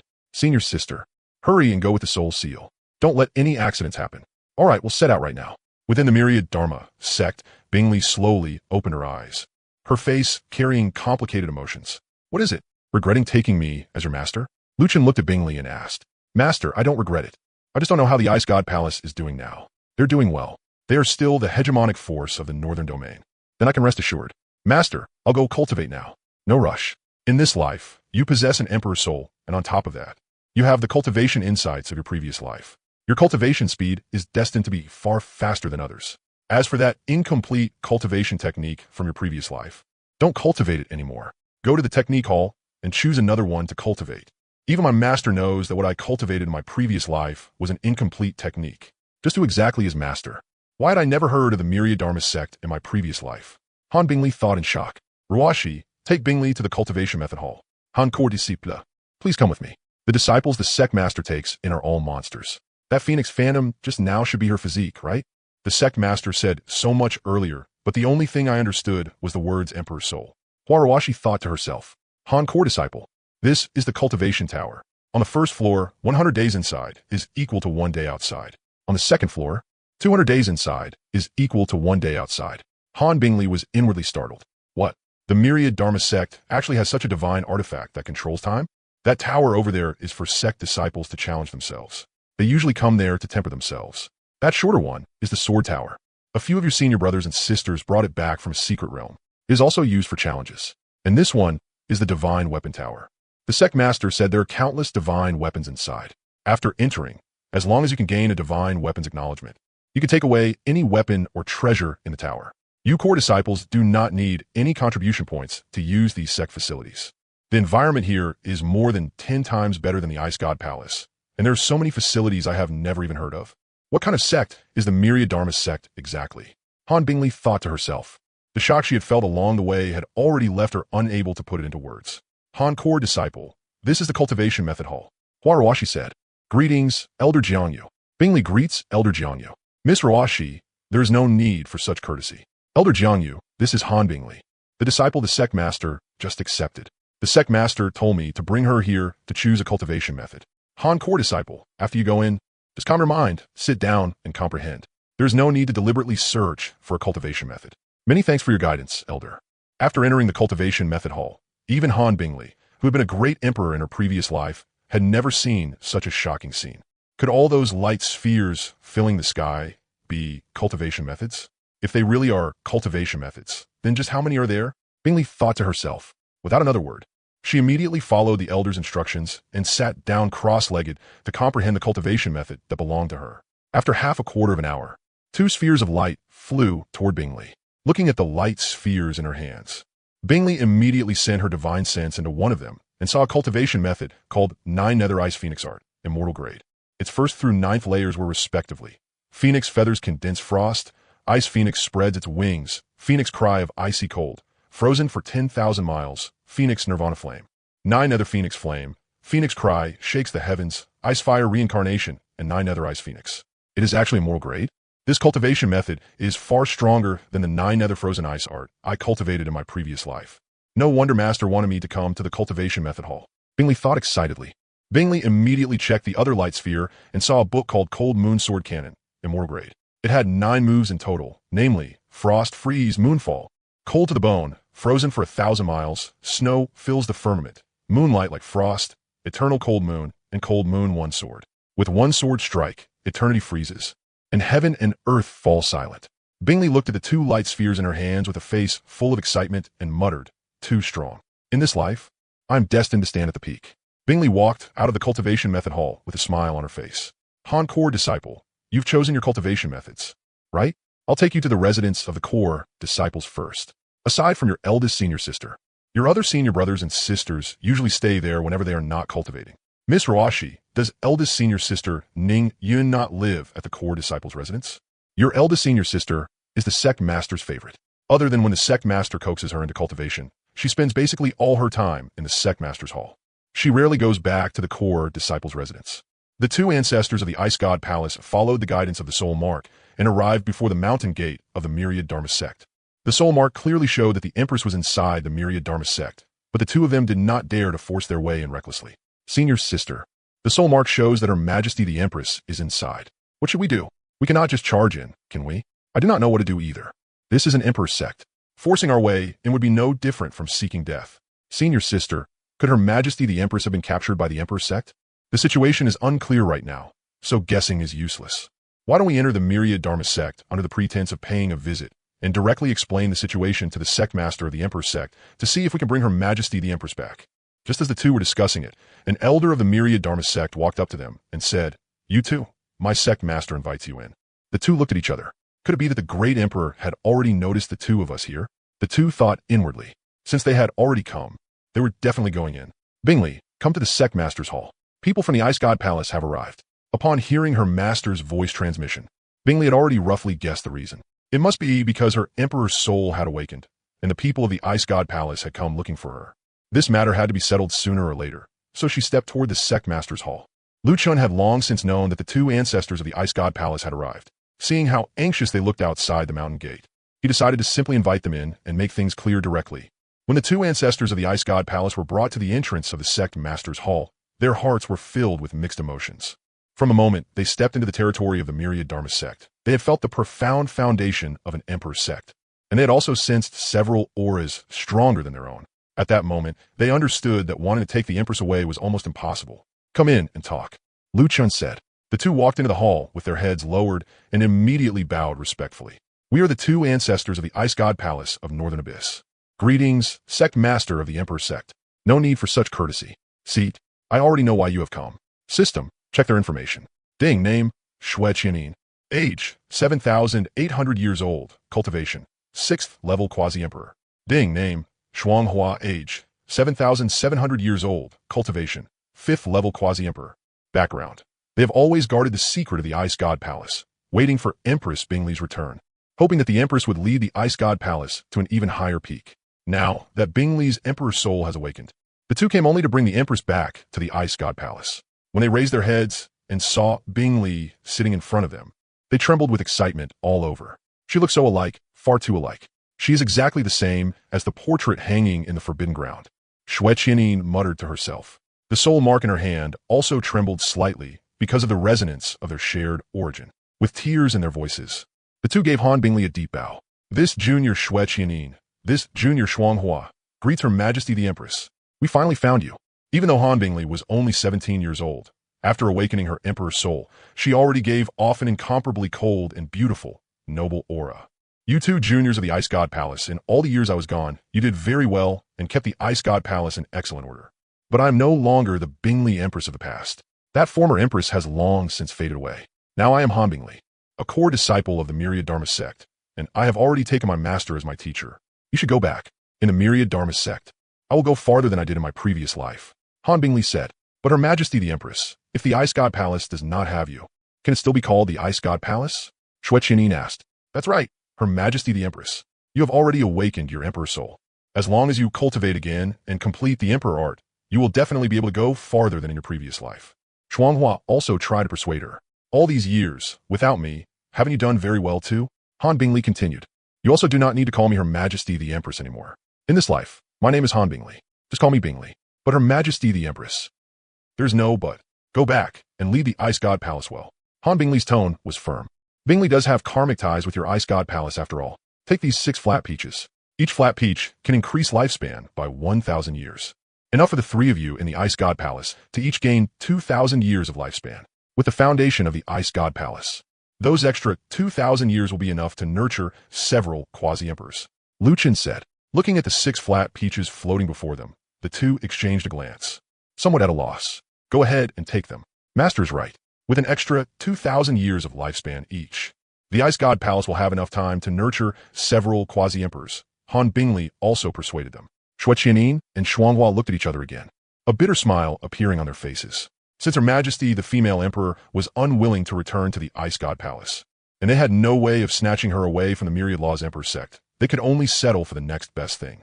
If one said the 6 flat peaches held no appeal for them, that would definitely be false. As things stood now, this was already the best outcome. Not only could they build goodwill with the Emperor's sect, but if the Ice God Palace truly faced danger in the future, Her Majesty the female emperor certainly would not stand by and do nothing. Xuanhuang broke into a smile and accepted the 6 flat peaches. The two of them bowed to Lu Chun and said, "Many thanks, great emperor, for the reward." Afterward, Xuanhuang took out a communication token from her storage ring and handed it to Han Bingley. Your Majesty, the female emperor, this is the Ice God Palace's communication token. If anything happens, you may inform us through this token at any time. We will definitely handle it properly for you. Then we will return to the Ice God Palace first. Han Bingley accepted the communication token and said, go back. Develop the Ice God Palace well. Great Emperor, we will take our leave first. Your Majesty, the female emperor, we are returning now. After the two left, Lu Chun said to Bingley, Bingley, let your eldest senior sister take you to the garden. She's very familiar with that place. Some of the spirit fruits in the garden will be beneficial for you now that you've just begun cultivating again. When little Ning Yun heard Lu Chen's words, she recalled that it seemed she had not gone to the garden in a long time. Hugging the little hoe, she suddenly stood up and said, Junior Sister Bingley, hurry up, I'll take you to the garden. There are lots of delicious fruits there. Then many thanks, eldest senior sister. Master, I'll take my leave first. Go ahead. After the two girls and the beast left, Lu Chan walked over beside the small pavilion and laid back down on a rocking chair. System, open the disciple recruitment gift pack. Ding. Congratulations, host, you have obtained 4 purple character summoning cards. Ding. Congratulations, host, you have obtained 9 pairs of Master Disciple Jade pendants. Note, host wears the main pendant. Disciples were the secondary pendants. The Jade pendants allow the host to sense the disciple's safety at the first possible moment. Instantly teleport to a disciple's side through the pendant, block 1 fatal strike, nourish the meridians, and increase cultivation speed. Ding. Congratulations, host. You have obtained 1 realm advancement card. After use, it can raise your cultivation by 1 minor realm with no side effects. Ding. Congratulations, host. You have obtained 1 battlefield of geniuses. Anyone who enters the battlefield will be matched against an opponent with combat strength close to their own. System. I understand the Master Disciple Jade pendants and the battlefield of geniuses, but what's with this realm advancement card this time?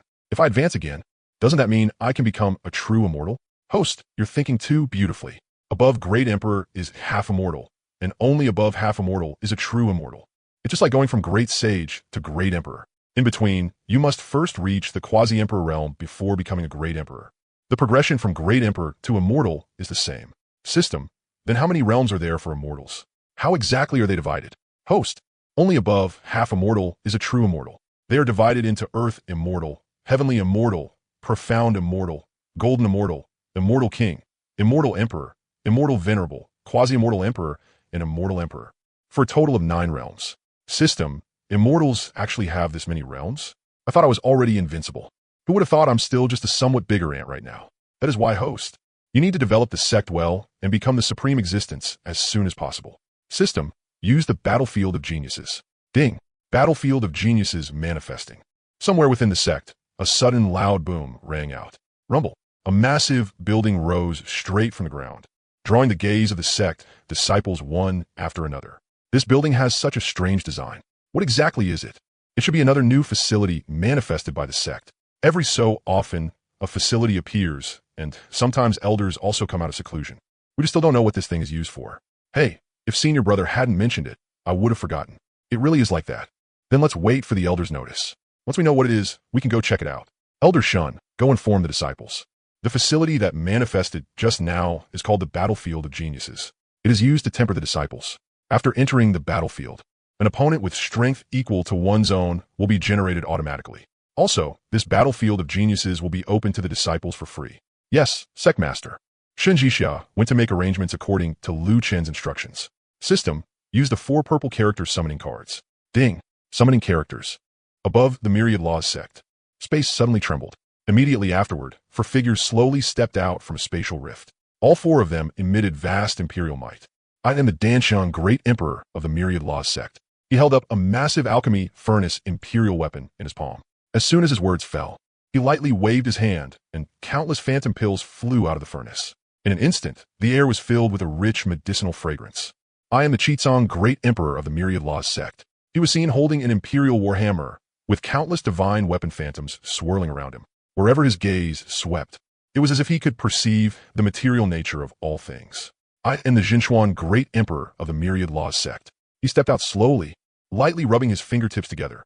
Countless runes wove into a net in midair, instantly covering the entire space.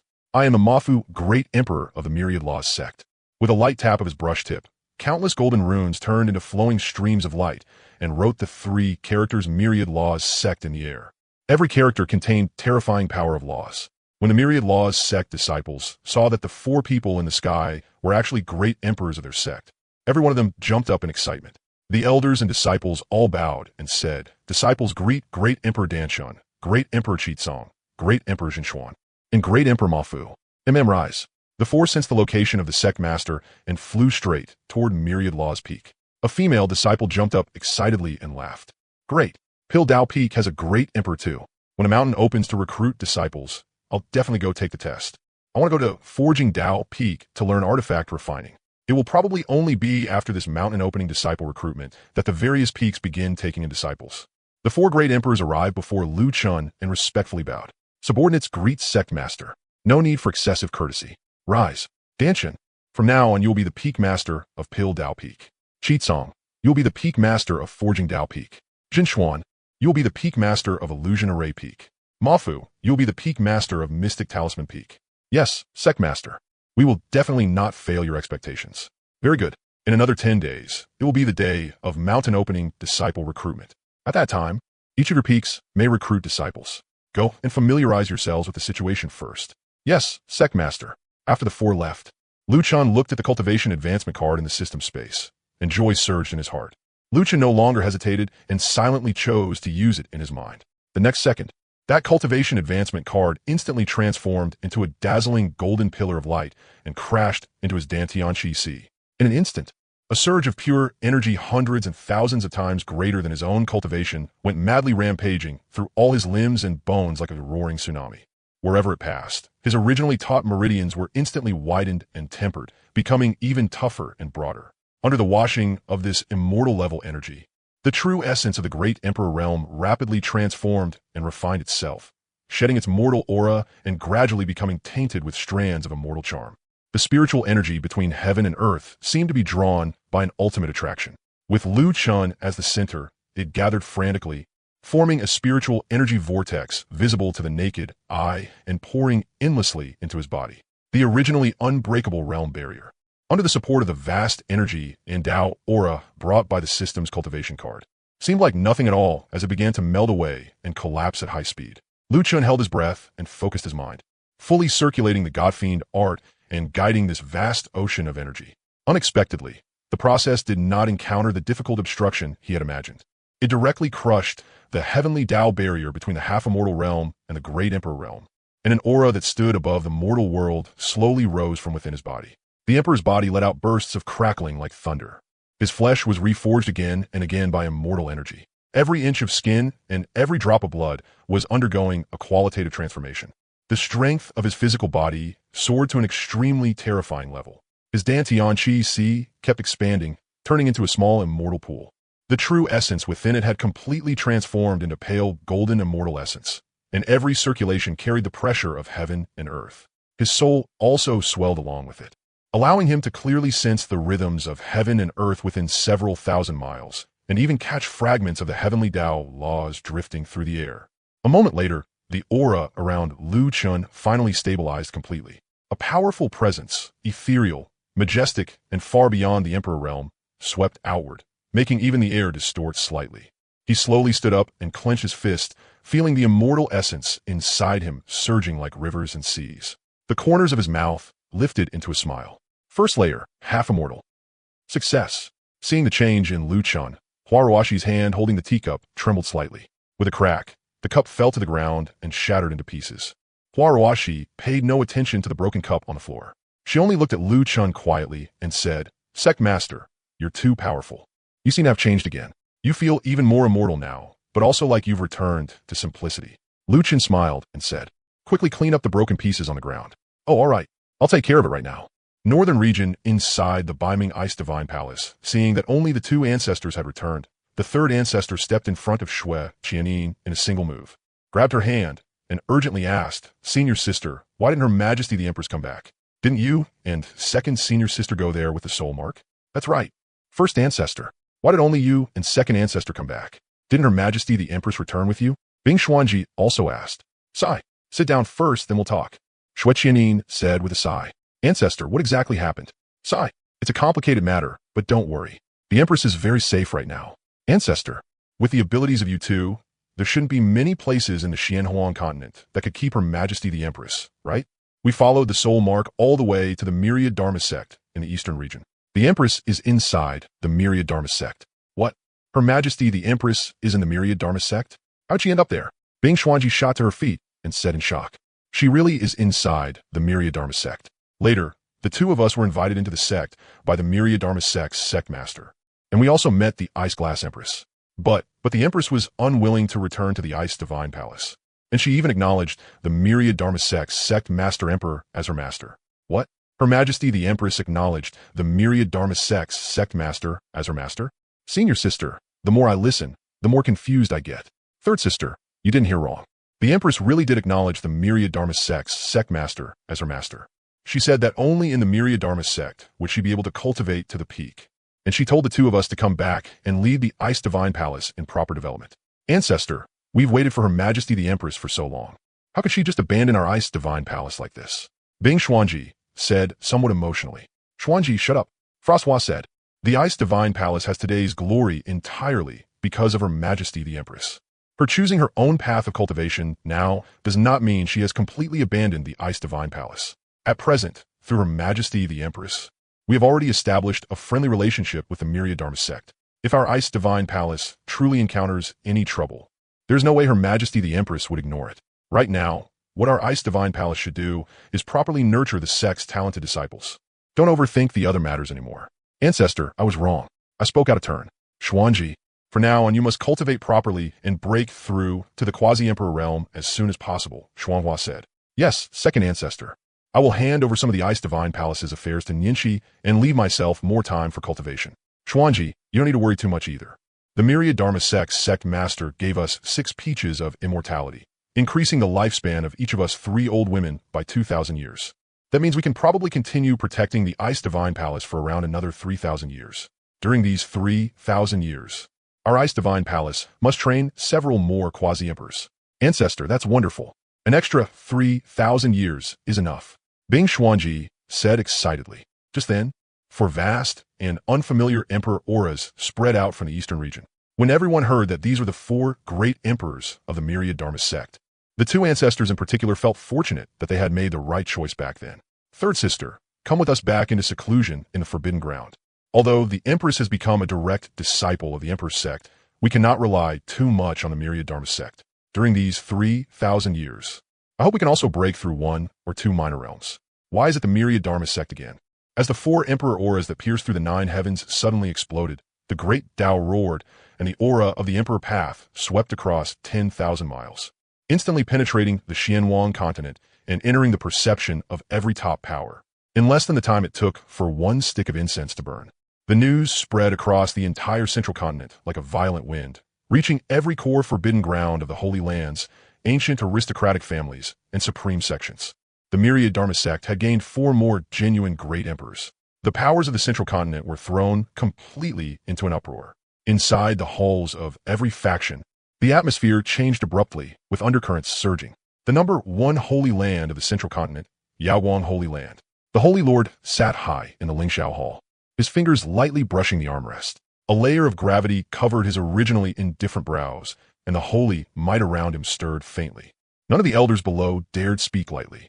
The Myriad Dharma Sect already had 5 great emperors overseeing it. Now it has gained 4 more, making a full 9 emperor realm experts. It has already surpassed every power in the central continent. The Holy Lord's voice was low, carrying a trace of wariness. The Grand Elder frowned tightly and said in a deep voice, Holy Lord, the Myriad Dharma Sect has grown too powerful. Right now, only 2 paths are left for us. First, we build good relations with the Myriad Dharma Sect and do not offend it. Second, we wait and watch. At present, there is not a single great emperor in the entire Xuanhuang Continent, but 5 years from now, it will be different. In 5 years, the road to immortality will open. At that time, our Fuyao Empress and Fuguang Emperor will both return, and the great emperors of the other families will return as well. The Holy Lord closed his eyes and pondered. Then we will wait and watch. We must not rashly offend the Myriad Dharma Sect. At the same time, contact the other families and discuss countermeasures together. A single dominant Myriad Dharma Sect is definitely not a blessing for us. In the forbidden imperial mausoleum deep within the ancestral land of the ancient Murong family, the family head and several clan elders had gathered together. Looking at the lingering Emperor Path aura in the sky, Their expressions shifted uncertainly. The Murong family has been passed down for tens of thousands of ages and has deep foundations, yet we only have 3 great emperors, and all of them have gone beyond the starry sky. Now the Myriad Dharma sect has gained 4 more emperors in a single day. The gap has been widened instantly. The Murong family head muttered, "What kind of opportunity is the Myriad Dharma sect hiding to be able to produce great emperors one after another?" A white-haired clan elder clenched his fist tightly. His tone was filled with disbelief, but even more with greed. Those with the aptitude of a great emperor appear once in 10,000 years. Family head, they must have a method to become emperors in their hands, or some heaven-defying fortune. The family head's gaze flickered, killing intent and greed intertwined within it. Yet he forcibly suppressed them. Clan elders do not act rashly. Let's wait and watch first. The wrath of 9 great emperors is not something our Murong family can bear. Then let us secretly send people to investigate and make sure to uncover the Myriad Dharma sect's secret of creating emperors. If we can get a share of it, our clan's strength will definitely soar. If not, then we absolutely cannot let the Myriad Dharma sect monopolize this opportunity alone. We can join forces with the other families. Every clan elder's eyes were filled with greed and calculation. They coveted the Myriad Dharma sect's fortune, yet feared its emperor might. So they could only lurk in the shadows and wait for the right moment. Xuanhuang Academy had always stood aloof from the world, never involving itself in worldly affairs. The academy head looked at the drifting clouds outside the window and let out a soft sigh. The scholars by his side looked calm, but each had his own thoughts. The emperor might of the Myriad Dharma sect is too overwhelming. It has broken the 10,000-year balance of the central continent. From now on, conflict is bound to arise, and devastation among living beings will be unavoidable. Academy head, what should we do next? The dean's tone was calm, but could not hide his worry. No need to pay attention to it. Treat it as if nothing happened. Recall all the disciples studying outside the academy. For the next 5 years, have them leave the mountain gates as little as possible. They're not to get involved in any conflicts between factions. It will be enough if they stay out of it and protect themselves. All right, I'll give the order right away. Imperial clan, the forbidden ground of the Huangfu family. Damn it, it's that Myriad Dharma sect again. No, there's no way our family alone can handle this. We have to find help. I refuse to believe they'll just sit there and watch the Myriad Dharma sect dominate alone. Big brother, don't rush. We have to think this through carefully. 9 great emperors is not something our Huangfu family can withstand. Don't worry, I'm not stupid enough to go that far. Send people to contact the other families first. Sound them out and see what they think about this matter. In contrast, the Guiyuan Sword Pavilion, Tianbao Pavilion, and Qinji Tower did not react so strongly. Those factions all viewed this matter with a calm mind. Aside from them, the other large and small factions across Central Continent all had different thoughts as well. Some wanted to get close to the Myriad Dharma sect, while others went to seek out those emperor-level forces. At this moment, inside the Myriad Dharma sect, Ning Tian and Mu Qingsheng stepped into the battlefield of Heaven's Chosen in a single stride. Beneath the vast dome of heaven floated one arena after another. This was the supreme sacred ground where the younger generation fought against each other and tempered themselves.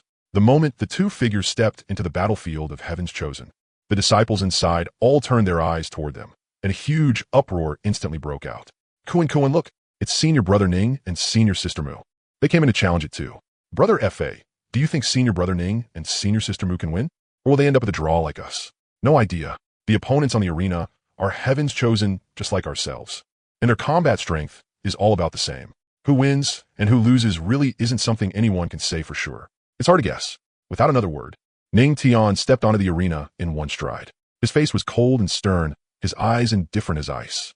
Inside his chest, that supreme bone he had been born with lay dormant in silence. Yet at every moment it released a trace of supreme pressure that stood above all Tao. Even the laws of heaven and earth around him seemed to bow before it. Though he had not moved in the slightest, he still carried a peerless aura of looking down on the entire world. At the edge of the arena, a foreign Heaven's Chosen clad in golden armor appeared. He wore a battle suit of flowing gold, every piece of armor engraved with ancient war patterns, shining with dazzling divine light. In his hand was a purple gold battle spear over 10 feet long, its tip flashing with cold light as if it could pierce through space itself. Before his voice had even fully fallen, he stomped down hard. The ground exploded apart, and his figure shot forward like a streak of golden lightning. Holding the purple gold battle spear, he charged straight at Ning Tian with a force that could shatter heaven and split earth. The spear swept out, and endless golden divine power condensed into a massive spear phantom, sealing off every possible retreat around Ning Tian as it sought to heavily wound him in a single strike. Good timing. A sharp light flashed in Ning Tian's eyes, and instead of retreating, he advanced.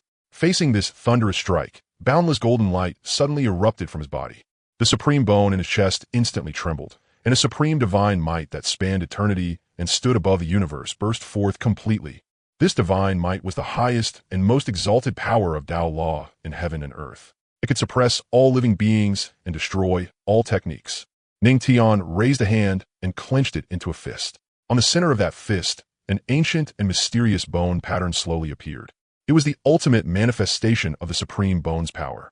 Golden supreme divine power wrapped around his fist, and every strand carried a weight like 10,000 June, bringing with it a terrifying force that could suppress the 9 heavens and 10 earths. Supreme power, one punch to break all laws. Ning Tian let out a low roar, and his fist smashed forward. There were no flashy moves at all, only the pure, supreme power granted by the supreme bone, colliding head-on with that incoming purple-gold battle spear. Clang! A deafening explosion rang through the entire battlefield of Heaven's Chosen. The shockwave swept out in all directions, and even space itself rippled from the impact. The golden divine power on the purple-gold battle spear instantly shattered. That massive spear phantom broke apart inch by inch. The golden armored Heavens Chosen only felt an irresistible supreme force rushing along the spear into his body. His arms went numb in an instant, his internal organs churned violently. The web between his thumb and index finger split open, and the battle spear in his hands nearly flew out of his grip. How is this possible? My supreme battle body actually can't block a single punch from him? The golden armored Heavens Chosen's face changed drastically, his eyes filled with disbelief and terror. With a furious roar, he burned the essence blood throughout his body. The golden armor around him shone brighter than ever, all the ancient war patterns fully activated. He drove the power of his fleshly body to the absolute limit, gripped the battle spear with both hands, and unleashed his clan's secret art, the golden armor heaven-breaking art. Countless spear phantoms appeared in the air, each one carrying overwhelming destructive force. They intertwined into a devastating spear formation and blasted toward Ning Tian like a world-covering storm, intending to crush him completely with absolute power. Ning Tian's expression remained indifferent. Facing the spear shadows filling the sky, he stepped into the air. Supreme divine light surged from his body toward the heavens, and the supreme bone in his chest shone more brilliantly than ever, transforming into a massive shadow of a supreme bone behind him. It floated there like an eternal supreme sovereign descending into the world, its pressure sweeping across the entire field.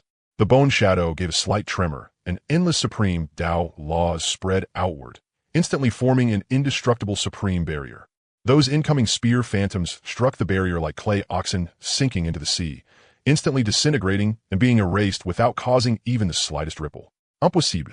This is absolutely impossible. The golden-armored Heavens Chosen roared.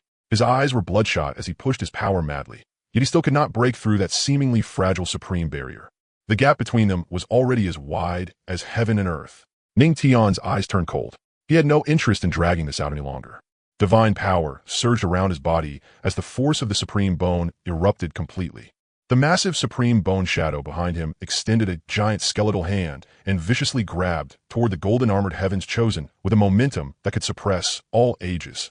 When the bone hand passed, space froze and divine power stalled. The golden-armored Heavens Chosen was instantly locked down by supreme pressure. His whole body became unable to move, and even circulating divine power became incomparably difficult. He could only watch helplessly as that gigantic bone hand came for him. No! The golden-armored Heavens Chosen let out a desperate howl, but he had no power to resist at all. Bang! The bone hand slammed down on him. The golden armor around his body instantly shattered into pieces. His supreme battle body was utterly unable to withstand the supreme power. His entire body flew backward like a kite with its string cut, shooting back hundreds of feet before crashing heavily on the ground and smashing out a massive crater. Blood poured from his mouth, every bone and tendon in his body shattered. He had completely lost the ability to fight, and soon after, he slowly dissipated from the arena. The people watching the battle were instantly plunged into dead silence. Silence. A deathly silence. No one knew who was the first to say it. So this is the strength of our myriad Dharma sect's eldest senior brother? Seeing this scene, everyone secretly swallowed. Senior brother F.A. This is why the sect master took eldest senior brother in as his disciple. There was a reason for it. Brother Xuanhuang, compared to senior brother Ning Tian, we really are only a tiny bit lacking. But I'm planning to join Mystic Talisman Peak and study properly under Great Emperor Mo Fu. Ning Tian slowly withdrew his power. The supreme bone shadow behind him gradually dispersed, and the golden light around him faded back inward as he returned to calm. There was not the slightest ripple in his eyes. Eldest senior brother Ning Tian's astonishing battle on the arena had been like a thunderclap exploding across the entire battlefield of Heaven's Chosen, and its aftershock lingered for a long time. Eldest senior brother had only just turned 13, yet he already possessed such steady bearing that every disciple present could not help but look at him in a different light.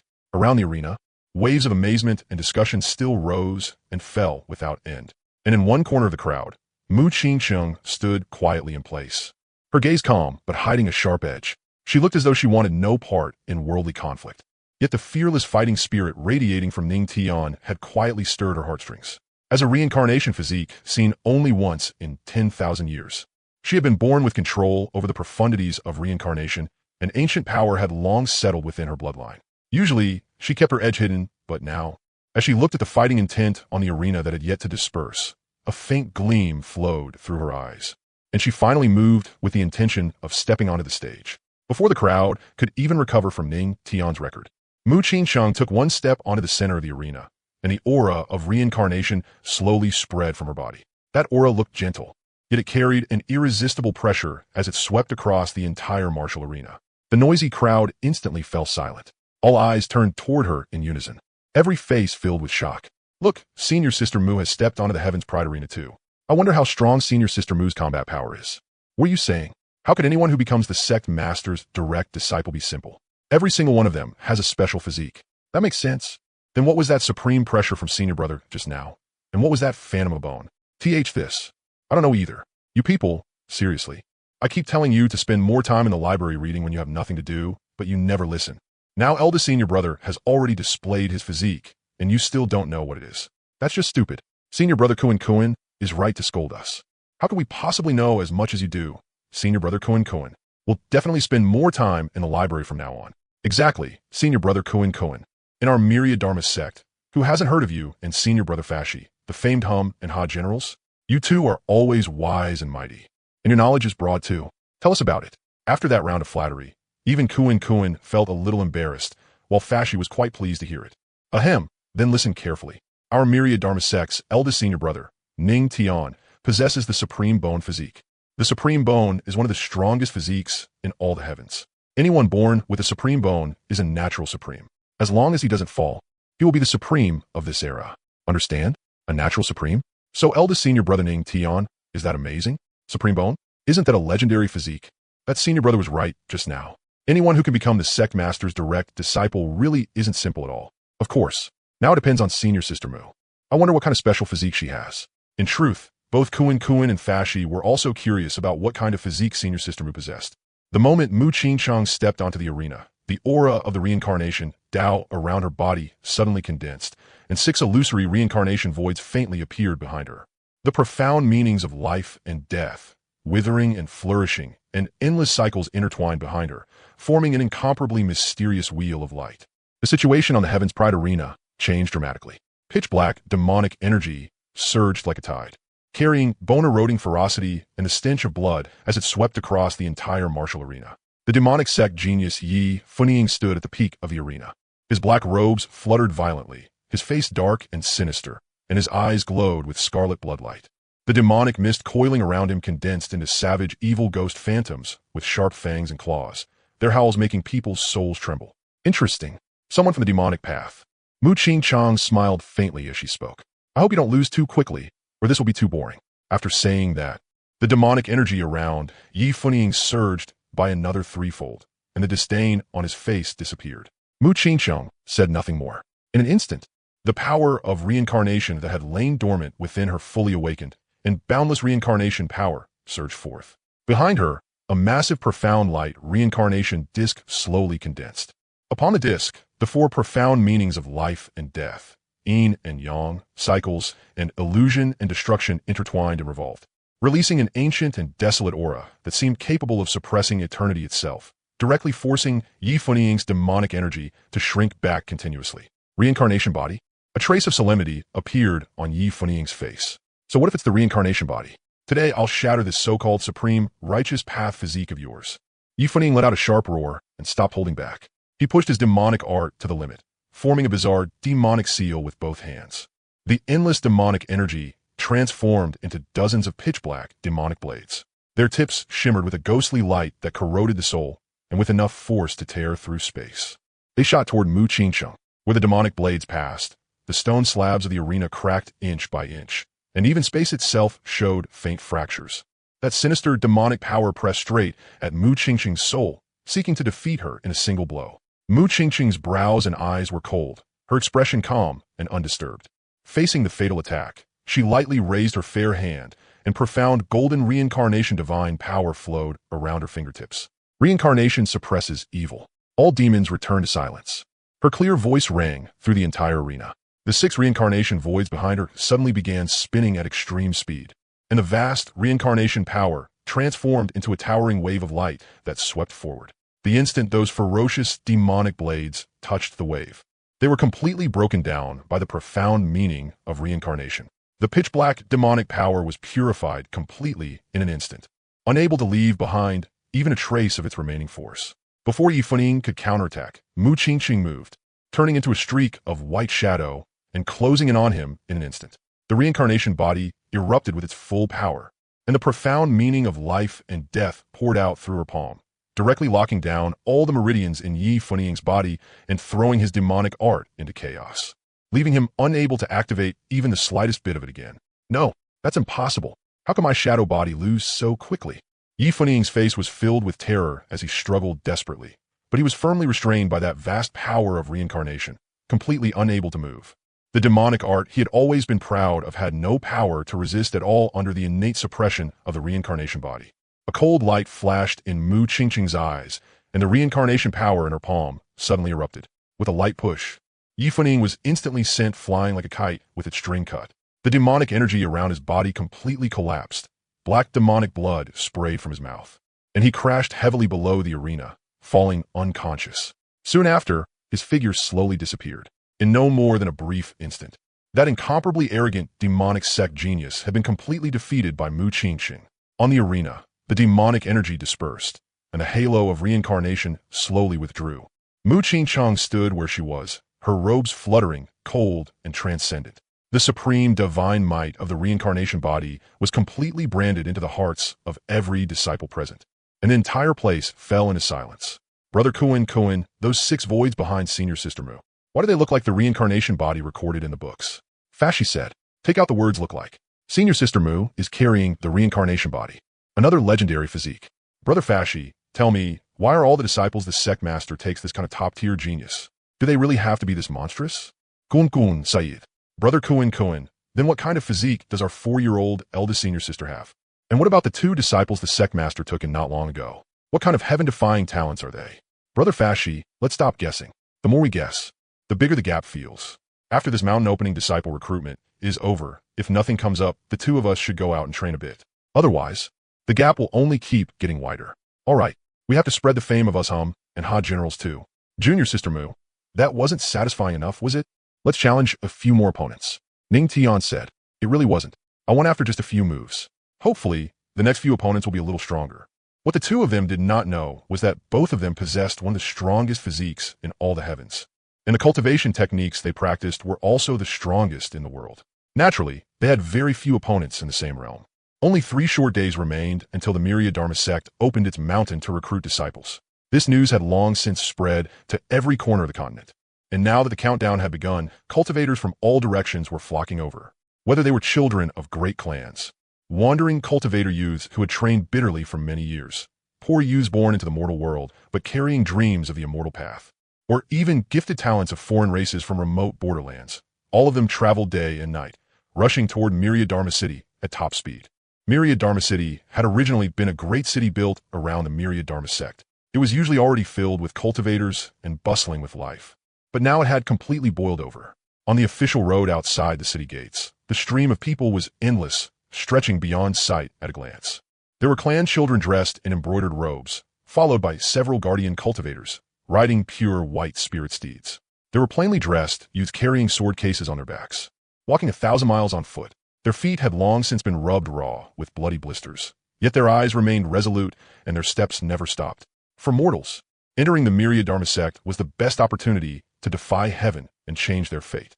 There were young cultivators riding flying boats and controlling magical artifacts as they traveled through the air, drawing frequent looks from passersby. All of them were fairly talented young members among the wandering cultivators.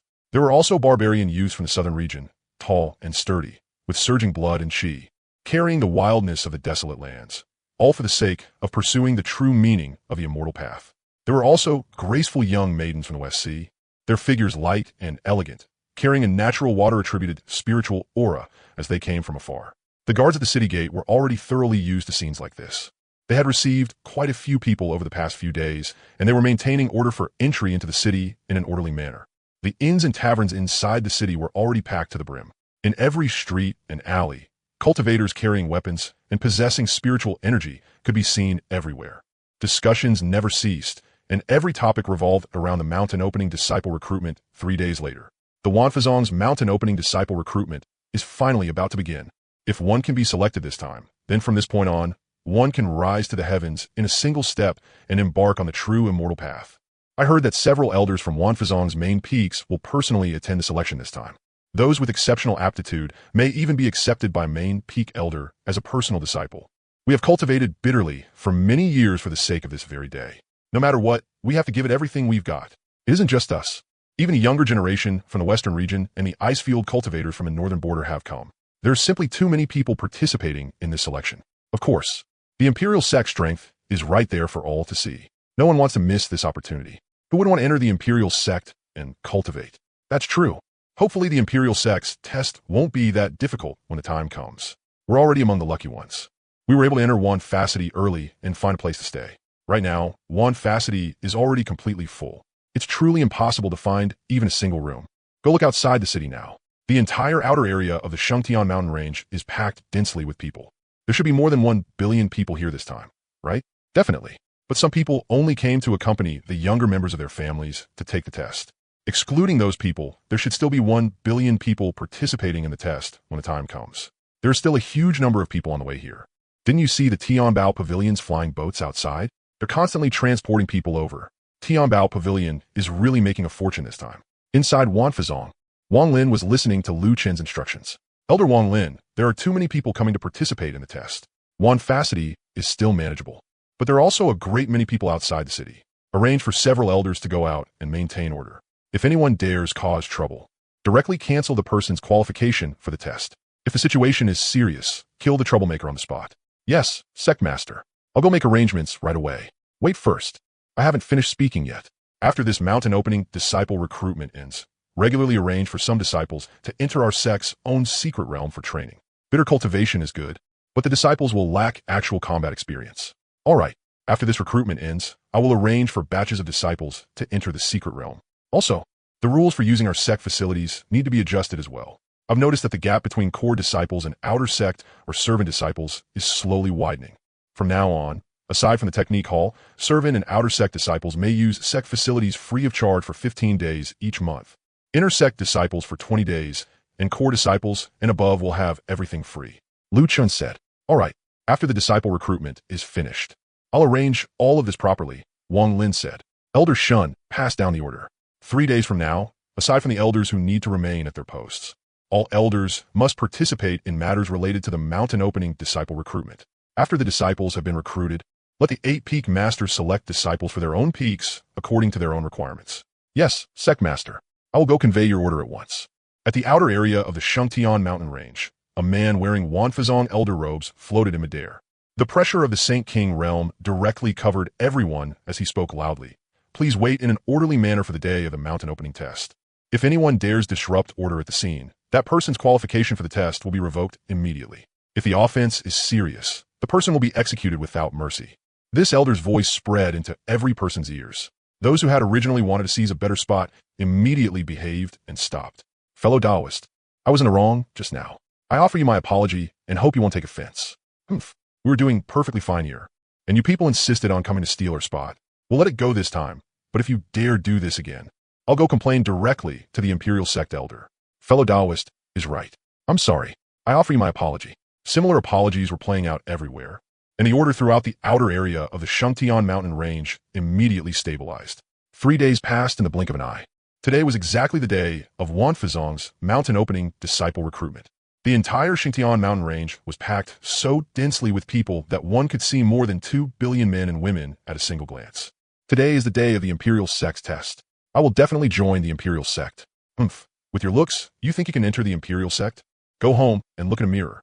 So what if my looks are ordinary? Who says someone plain-looking can't enter the Imperial Sect? Daughter, remember to work hard later. As long as you join the Imperial Sect, no one will dare annex our dynasty. Imperial Father, rest assured, your daughter will definitely be able to enter the Imperial Sect and cultivate. Your Majesty, don't worry. Princess Xuanhuang is intelligent by nature, and her cultivation talent is also good. She will definitely be able to join the Imperial Sect smoothly. Uniquely is right. I definitely won't let Imperial Father and Imperial Mother down. Why hasn't anyone come out from the Sect Gate yet? When exactly does the test begin? What are you in such a hurry for? The sun has only just risen. How can I not be anxious? I'm going to become the Sect Master's disciple of the Imperial Sect. You? The Sect Master's disciple? You should be secretly delighted if you can even get in as a servant disciple. Just wait and see how I slap your face in a moment. Inside Xuanhuang, all the elders had already arrived and taken their respective seats. Even Lu Chun, the 8 great emperors, and several personal disciples had all come to the scene. In addition, many disciples had also come to assist with this recruitment work. Today is the grand day of our Xuanhuang opening the mountain to recruit disciples. In a moment, none of you are to make any mistakes. Even if you spot a disciple you like, wait until the test is over before selecting talent. Yes, we will obey the Sect Master's order. All right, the mountain opening disciple recruitment officially begins. Look, people from the Imperial Sect have finally come out. Haha, the test is about to begin. Haha, after today, I'll be a disciple of the Imperial Sect. Get lost. With your foundation, establishment, realm, cultivation. You still want to enter the Imperial Sect? So what if I'm in the foundation, establishment realm? The Imperial Sect didn't set any restriction. As long as I pass the test, I can become a disciple. Wang Lin stood before the mountain gate with 2 elders behind him. He looked at the black mass of people at the foot of the mountain. Although every young man and woman was looking at him with excited eyes, he only slowly uttered 2 words, silence. The voice entered every person's ears clearly, and the noisy clamor immediately stopped. Everyone looked toward Wang Lin, waiting for him to announce the test rules that would come next. Wang Lin said in a loud voice, "Our Xuanhuang takes the Tao heart as its foundation, talent as its bones, and perseverance as its soul. Anyone who wishes to join our Xuanhuang, regardless of background, regardless of status, so long as the entrance trial is passed, may become a disciple of the sect, share in the sect's resources such as cultivation techniques, pills, and magical artifacts, receive the careful guidance of elders, and step onto the road of the great Tao." The rules for our Xuanhuang's mountain opening disciple recruitment are very simple. There are only 2 tests. The first stage is the illusory spirit stairway, with a total of 99 steps. As long as one reaches the top of the 99th step, at worst one can become a servant disciple of our Xuanhuang. The second stage is the talent test. One must circulate spiritual power and strike the great Tao cauldron. Those who make the cauldron ring 1 to 3 times will become servant disciples, 4 to 6 times will become outer sect disciples, 7 to 9 times will become inner sect disciples, and those who ring it 10 times will be qualified to become the Sect Master's personal disciple. That's it. There are only 2 tests? Nothing else? Yeah, that's way too simple. The Imperial Sect's test? Is this easy? I feel like I can casually get into the inner sect. Fellow Taoist, I feel like things definitely aren't that simple. That's true. How could the Imperial Sect's test be this easy? Isn't this simple enough? If you pass the first stage, you can become a disciple of the Imperial Sect. How hard can it be? Silence. If you fail during the test, you must leave the scene immediately and make way for the people behind you. With a grand sweep of his hand, Wang Lin conjured a gigantic ladder high above the 9 heavens. Countless rays of rosy light poured down as the illusory spirit ladder descended and planted itself firmly before the mountain gate of the myriad Dharma sect. Everyone stared at the enormous illusory spirit ladder stretching from the foot of the mountain all the way to the sect gate, and their eyes lit up. As long as they could climb this ladder, they could become disciples of the Emperor's sect. All right, anyone who wishes to participate in the assessment, line up and climb in order. The myriad Dharma sect assessment officially begins now, Wang Lin announced loudly. The moment they heard Wang Lin's command, countless cultivators surged forward at once. There were mortal youths, boys and girls whose childishness had yet to fade, and rogue cultivators from all over the world. Charge! As long as I reach the top, I'll be a disciple of the Emperor's sect. In an instant, tens of thousands of seekers of the Tao rushed onto the illusory spirit ladder. However, many people on the scene quickly realized something was wrong. Why was everyone who stepped onto the illusory spirit ladder suddenly babbling nonsense? Some said they wanted to infiltrate the myriad Dharma sect as spies. Some said they wanted to steal cultivation techniques. And some even said they wanted to rob the myriad Dharma sect's treasury clean. Something's wrong. These people have fallen into an illusion. This is an illusion trial. The illusory spirit ladder can probe straight into one's true heart. Anyone harboring ulterior motives will be exposed for what they really are. What? An illusion trial? It probes the true heart. Hearing this, some people began backing away step by step, already losing their nerve. They did not dare accept the test of the heart, because they had come with missions.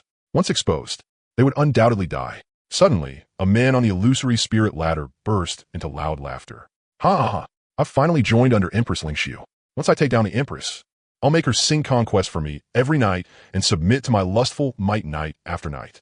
The moment his words fell, a terrifying giant palm shot out from within the myriad Dharma sect and slapped him until his soul scattered, turning him into a cloud of blood mist. Empress Lingxiu gave a cold snort. A mere ant dares to profane this emperor. Holy shit, isn't that guy way too bold? How did that brat even dare? He actually dared to insult Empress Lingxiu. The dignity of a great emperor cannot be insulted. He dared to profane Her Majesty the Empress. He deserved to die. The family members who had accompanied him were cursing inwardly at that moment. One unfilial beast, him acting arrogant and tyrannical all the time was one thing. But who would have thought this animal would even dare insult the Empress? No, they had to leave this place immediately. If the Empress decided to punish them, the whole clan would suffer along with him. On the illusory spirit ladder, everyone who failed was sent out one by several elders. Looking at the pass rate before him, Wang Lin estimated it was less than 1/10, even lower than the success rate from their first disciple recruitment. Lu Chen also looked down the mountain and sighed inwardly. So many had come, yet not a single one was qualified to be his disciple. Elders shun the disciple robes and sect tokens and all that have already been forged, right? Sect Master, rest assured. Casting Dao Peak has already rushed out 200,000 sets of disciple robes and sect tokens. Once the disciples enter the sect, they can be distributed immediately. Good. To speed up the assessment, once someone reaches the top, send them straight to have their talent tested. There are too many people, Lu Chan said. It has already been arranged. Once someone reaches the top, disciples will lead them to the talent test. Core disciples Kunkin and Fashi are in charge of testing, while Wang Teng, Lu Rian, Chun Daoxian, and a few others are responsible for recording the roster. Good. While everyone else was still around the 20th or 30th step, a plainly dressed young man, carrying a sword case on his back, steadily climbed the illusory spirit ladder one step at a time, neither hurried nor slow. His steps were steady and his gaze firm. Along the way, he was completely unaffected by the illusions. His appearance instantly drew everyone's attention. Even Wang Lin could not help taking a few extra looks at the youth. He truly was a good seedling. Which family's disciple is that boy at the very front? He's actually that fierce? He's already climbed past the 60th step. Yeah, everyone else is still around the 20th or 30th step, and he's far ahead of the pack. No idea whose disciple he is, but judging by his plain clothes, he should be from the mortal world. When the youth reached the 67th step of the illusory spirit ladder, the illusions on the ladder suddenly vanished, but in their place came terrifying gravity. The young man's body trembled slightly, yet he clenched his teeth and endured through sheer willpower. So it changes once you reach the 67th step? It feels like I'm carrying countless burdens on my back, the youth thought inwardly. Everyone look, why did that boy slow down after reaching the 67th step? He looks like he's struggling, like he's gritting his teeth to hold on. That's true. He clearly became different after reaching the 67th step. Who was the one who said the Emperor's sex assessment was easy just now? Get out here and explain. In less than the time it takes an incense stick to burn, over 1 million people have already been eliminated, and not a single person has successfully reached the top yet. And you're telling me this is easy? It was him. He's the one who said he could easily enter the inner sect. At this moment, the young man being pointed at lowered his head and no longer dared say a word. At the same time, the descendants of the top great families were also staring fixedly at the figure on the illusory spirit ladder. In their eyes, the people who had rushed up first were nothing more than pawns used to test the way. But after witnessing this scene, even these favored sons of heaven could not help feeling uneasy, and they began to doubt whether they themselves could pass the test. One genius stepped forward and said, as expected, the Emperor's sex assessment is absolutely no simple matter. The first 66 steps should be all kinds of illusion trials, while the final 33 steps are likely a gravity trial. Without unyielding perseverance, reaching the top is simply impossible. These two tests alone will probably eliminate at least 95% of people. Brother Sima speaks truly. These two trials are extremely difficult. To pass the illusion stage, one must possess a pure heart that seeks the Tao. As for the gravity test, it examines whether a person has truly powerful willpower. The slightest wavering of the heart will lead to ruthless elimination. Sima Nan, Xiao Zhan, the two of you don't need to alarm everyone here. Which one of the people present isn't an elite of their clan? How hard could a mere illusion be? Nail and Xiao, don't speak so absolutely. If you get eliminated later, you'll become a joke, Sima Nan replied. Sima Nan, you should worry about yourself first. As for who will be eliminated, it's still far too early to say. Nalan Xiao gave a contemptuous smile. Then let us climb the ladder together and see with our own eyes who gets eliminated, Xiaozhan proposed. All right. They were all once-in-a-thousand-year prodigies of their respective clans, carrying precious treasures and possessing extraordinary skills. At this moment, their eyes blazed as they locked onto the towering heavenly ladder that rose straight to the sect gate, the illusory spirit ladder. I, Xiaozhan of the Xiao family of Central Continent, have come to climb the ladder. I, Nalan Xiao of the Nalan family of Central Continent, have also come to climb the ladder. And me, of the Sima family of Central Continent. The various heavenly geniuses stepped forward one after another and all set foot on the illusory spirit ladder. Within the crowd, an utterly unremarkable figure slowly approached. It was a young girl dressed in coarse blue cloth. Her features were delicate, her aura ordinary, and at first glance, there was nothing exceptional about her. Her gaze was calm as she looked toward the towering illusory spirit ladder that reached into the clouds, and there was not the slightest trace of fear in her eyes. Huangfu family, just you wait. The hatred of clan extermination cannot be shared under the same sky, she murmured softly. This girl was none other than Yi Zi of the Yi family, a quasi-emperor clan that had been wiped out by the Huangfu emperor clan.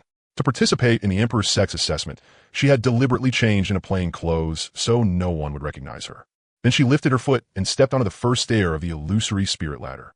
There were no earth-shaking phenomena, no thunderous roar of supreme treasures. She walked calmly, every step steady as Mount Tai. The illusions on the steps suddenly descended upon her, showing the tragic scene of her family being slaughtered, one clan member after another collapsing, her father and mother dying in battle, blood staining heaven and earth red, and wails of grief spreading across the land. Had been anyone else, their mind would have shattered long ago and they would have fallen from the ladder. But Yi Zi's expression did not change. Her gaze remained just as firm as she climbed upward step by step, completely unaffected by the illusions. At the foot of the mountain, even the heavenly geniuses on the illusory spirit ladder had stopped in their tracks, staring in shock at that blue-clothed figure. Who was she? How could she climb the stairs so easily?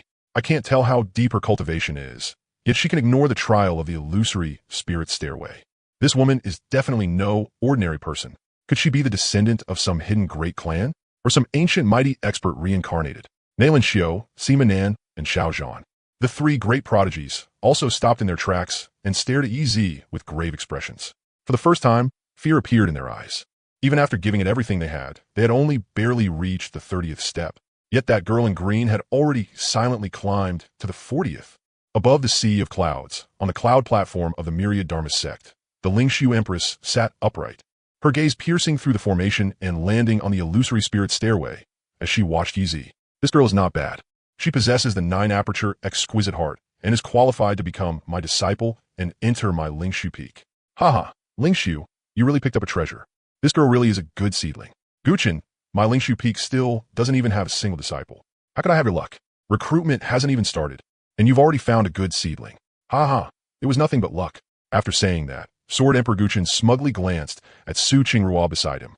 Su Qingrua had recently been visiting asking Sword Peak often to seek the Sword Emperor's guidance on cultivation, and he had long since regarded her as his own disciple.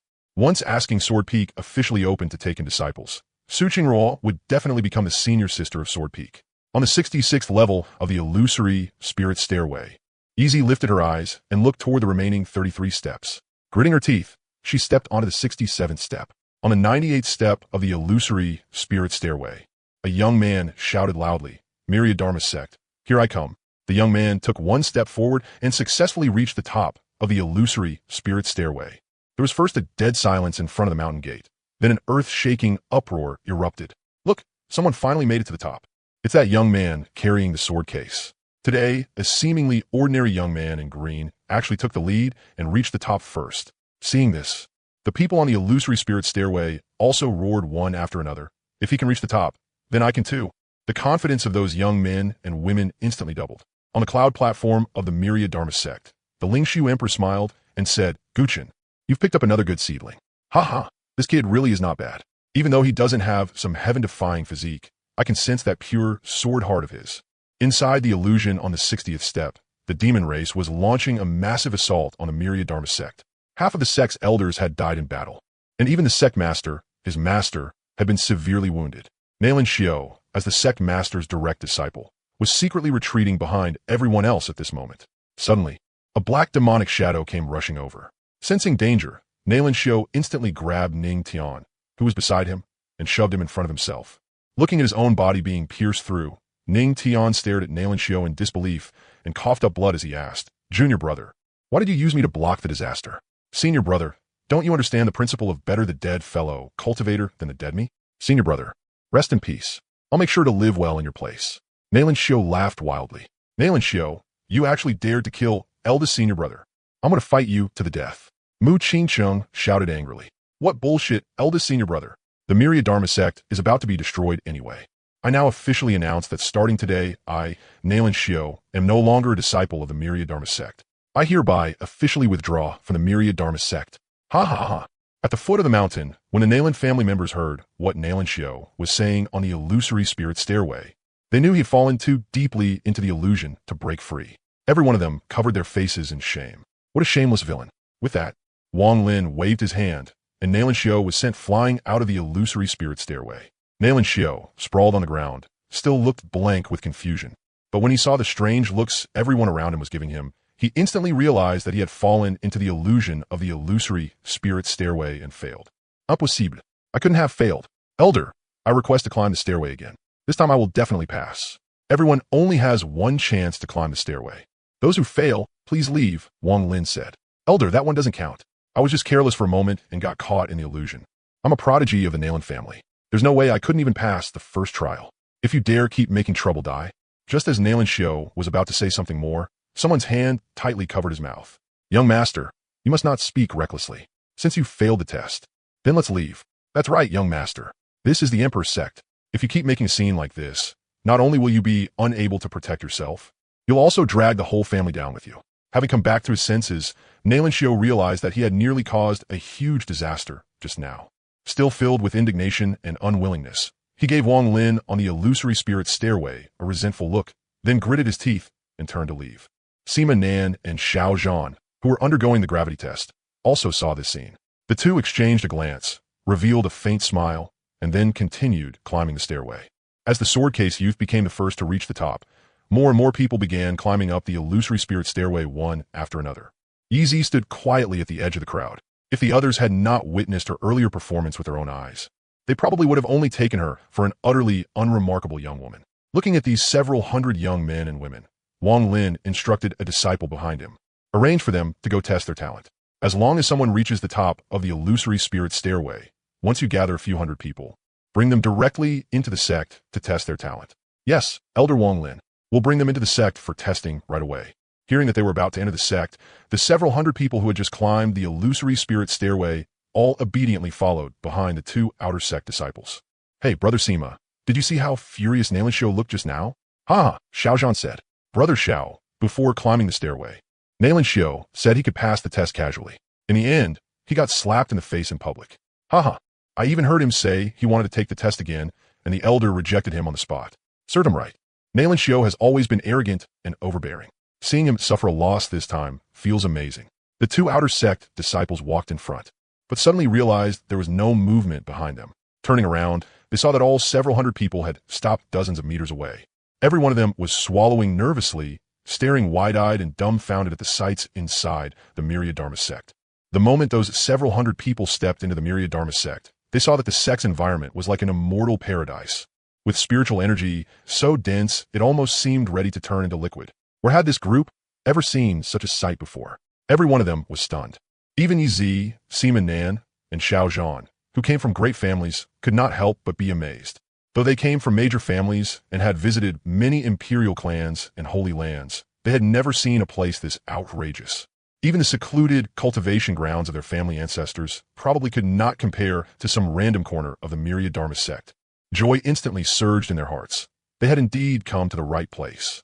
Why did you all stop? Hurry up and keep up. Hearing the voice, the group snapped out of it like waking from a dream. Seeing that it was the two senior brothers urging them onward from the front, they quickly hurried after them. After catching up, Xiao Zhan quickly stepped forward and said, Sorry, senior brothers. We were just shocked by the environment inside the sect. This place is too much like the immortal world from legend. That's right, senior brothers. This place is too beautiful. Another young man hurriedly echoed. I feel like cultivating here with this rich spiritual energy is even faster than cultivating with spirit stones. We've never seen such a good environment before. We were all stunned. We hope the two senior brothers won't blame us. Hey, there's no need to be nervous, one of the senior brothers said gently. From now on, We're all fellow disciples. When we first entered the sect, we were just like all of you. It's nothing. Come on, let's go. Following behind them, the crowd could not help but look around constantly. One moment, they were looking at the 8 towering peaks, as well as myriad Dharma Peak in the center that rose straight into the clouds. The next moment, they were staring at the several towers in the distance. Senior brothers, that mountain piercing straight into the clouds looks so imposing, so majestic. What is it called? Sima Nin could not help asking. Not bad, you've got a good eye. Another senior brother replied. That mountain is called Xuanhuang Peak. It's where our sect master resides. Several of the sect master's direct disciples are also on Xuanhuang Peak, though their cave dwellings are all located halfway up the mountain. The other 8 peaks are Zhudao Peak, Xuanfu Peak, Huanjin Peak, Dandao Peak, Body Peak, Lidao Peak, Wenjian Peak. And lastly, Lingshu Female Emperor S. Lingshu Peak. It's said that Lingshu Peak only accepts female disciples. But we want to know the exact situation until the peak officially opens to take disciples. These 8 peaks correspond to alchemy, artifact forging, talisman crafting, body tempering formations, blade arts, sword arts, and Lingshu Peak. No matter whether your constitution is ice attributed, water attributed, or fire attributed, the Lingshu Female Emperor is extremely proficient in all of them. When the time comes, you can pass the assessment and enter the peak you like. If you like swords, then go to Wenjian Peak and become a sword cultivator. If you like alchemy, then go to Dandao Peak and become an alchemist. Each peak is overseen by a great emperor serving as peak master. The group following behind them grew more shocked the more they listened, but also more excited. Those were great emperors. Who wouldn't want to become a great emperor's disciple? After hearing the 2 senior brothers, some of the women became more interested in Lingshu Peak, while a few others want to go to Wenjian Peak and Dandao Peak. As for body tempering and artifact forging, they had not even considered them. They did not want to turn into some kind of muscle Barbie. The group arrived at an enormous plaza. In the middle of the plaza, a group of people was already waiting for them. Hey, someone S here. Brother Kunkin, quick, look. Indeed, at last, disciples have made it to the top. If I had to keep waiting any longer, I'd be moldy. Kunkin said, after the group arrived at the testing site. The 2 outer sect disciples quickly bowed and said, Greetings, Senior Brother Kunkin, Senior Brother Fashi, Senior Brother Wang Tong, Senior Brother Dao Xian, Senior Sister Liu. The several hundred disciples also hurriedly followed with their greetings. Greetings, Senior Brothers and Senior Sister. No need for formalities. Senior Brothers and Senior Sister. We'll leave these newly arrived Junior Brothers and Junior Sisters to you. We still need to keep going back to the mountain gate to bring over those who passed the climb assessment. All right, hurry up and go. Don't delay the assessment, Kunkin said. Come over here first and line up to write down your names. After that, go strike the great Tao cauldron to test your talent, Lu Rian said. Hearing Lu Rian's words, everyone immediately lined up to write their names. The first to step forward was Xuanhuang. After writing his name, he went straight to stand before the great Tao cauldron. You all know the rules of the talent test, right? The higher your talent, the more resources you'll receive. I hope you all perform well, Kunkin said. We all know, Xuanhuang replied. Before climbing the illusion spirit staircase, the elder already told us. 1 to 3 chimes means handyman disciple. 4 to 6 chimes means outer sect disciple. 7 to 9 chimes means inner sect disciple. And 10 chimes means you can take the sect master as your master. As long as you understand.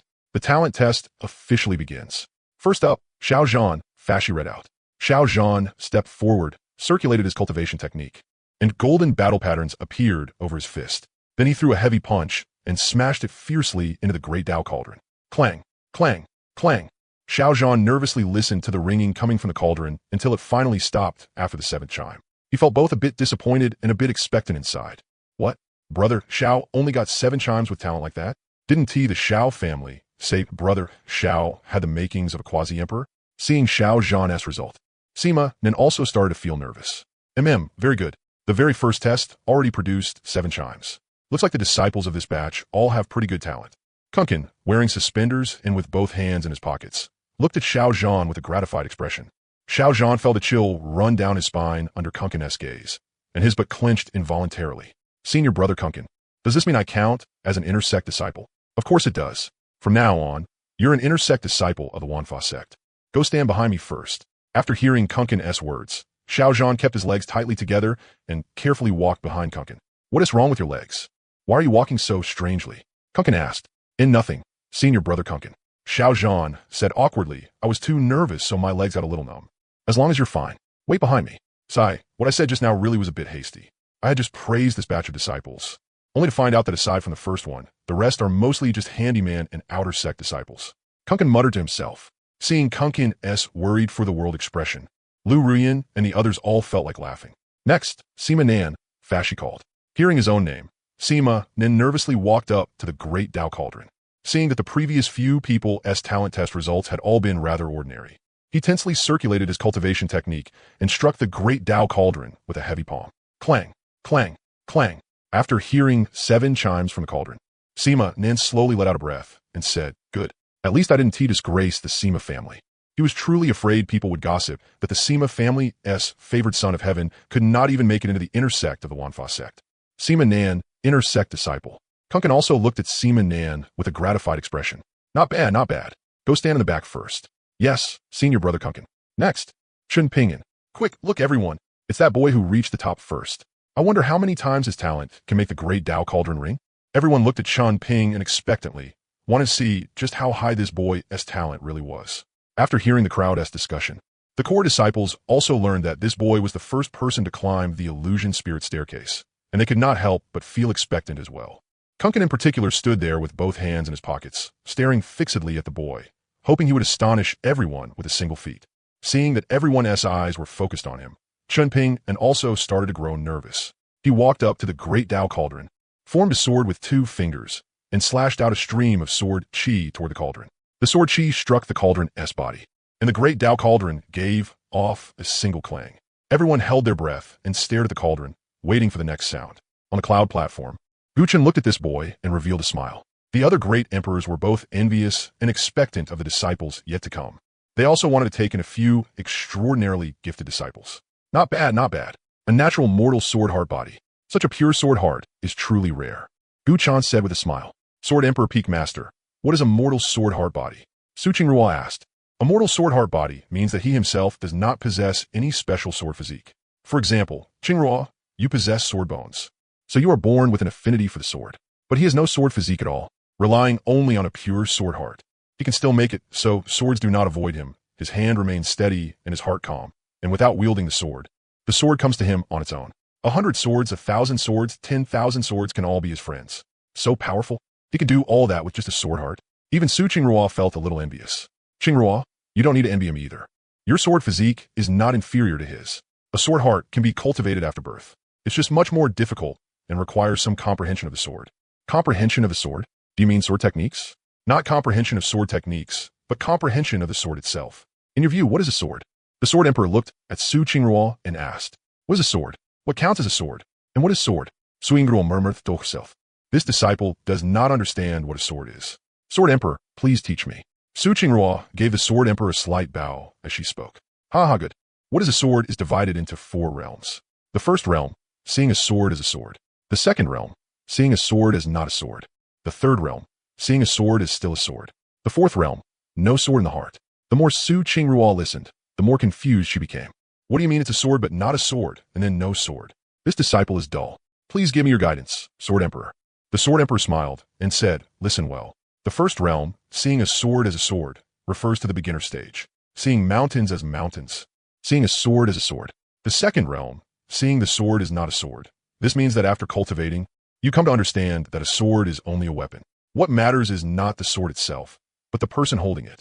The third realm, seeing the sword is still a sword. This means that after reaching great mastery, you return to simplicity. A sword is just a sword. The sword is your partner, your confidant, and also your life. The fourth realm, no sword in the heart. This means there is no sword in the hand, and no sword in the heart either. Yet all things can become a sword, and all things can be severed. After hearing the Sword Emperor's guidance, Su Qingrua was deeply shaken. She firmly engraved those few words in her heart, then gave the Sword Emperor a deep bow. Many thanks for your guidance, Sword Emperor. No need for formalities. As long as you remember the road, you must walk from here on. That's enough, the Sword Emperor said. As the several great emperors watched Gu Chun instruct his own disciple, all of them felt a little bitter inside. Why hadn't their own disciples appeared yet? If it really came down to it, they even wanted to visit those holy lands and families to see whether there were any geniuses who had been cast aside in marriage arrangements or had their bones dug out. If they found any, they would just snatch a few back directly. On the surface, Empress Lingshu looked unconcerned, because the disciple she had taken a liking to was right there in the plaza. That was a 9-orifice, exquisite heart. Only talent of that level was worthy of catching Lingshu's eye. When the time came, she had to move fast. She really was a little worried that those shameless people beside her would try to fight her for the disciple. Quick, look. The great Tao Cauldron has rung 7 times. Chun Pingyan is already an inner sect disciple. That's amazing. This talent is way too terrifying.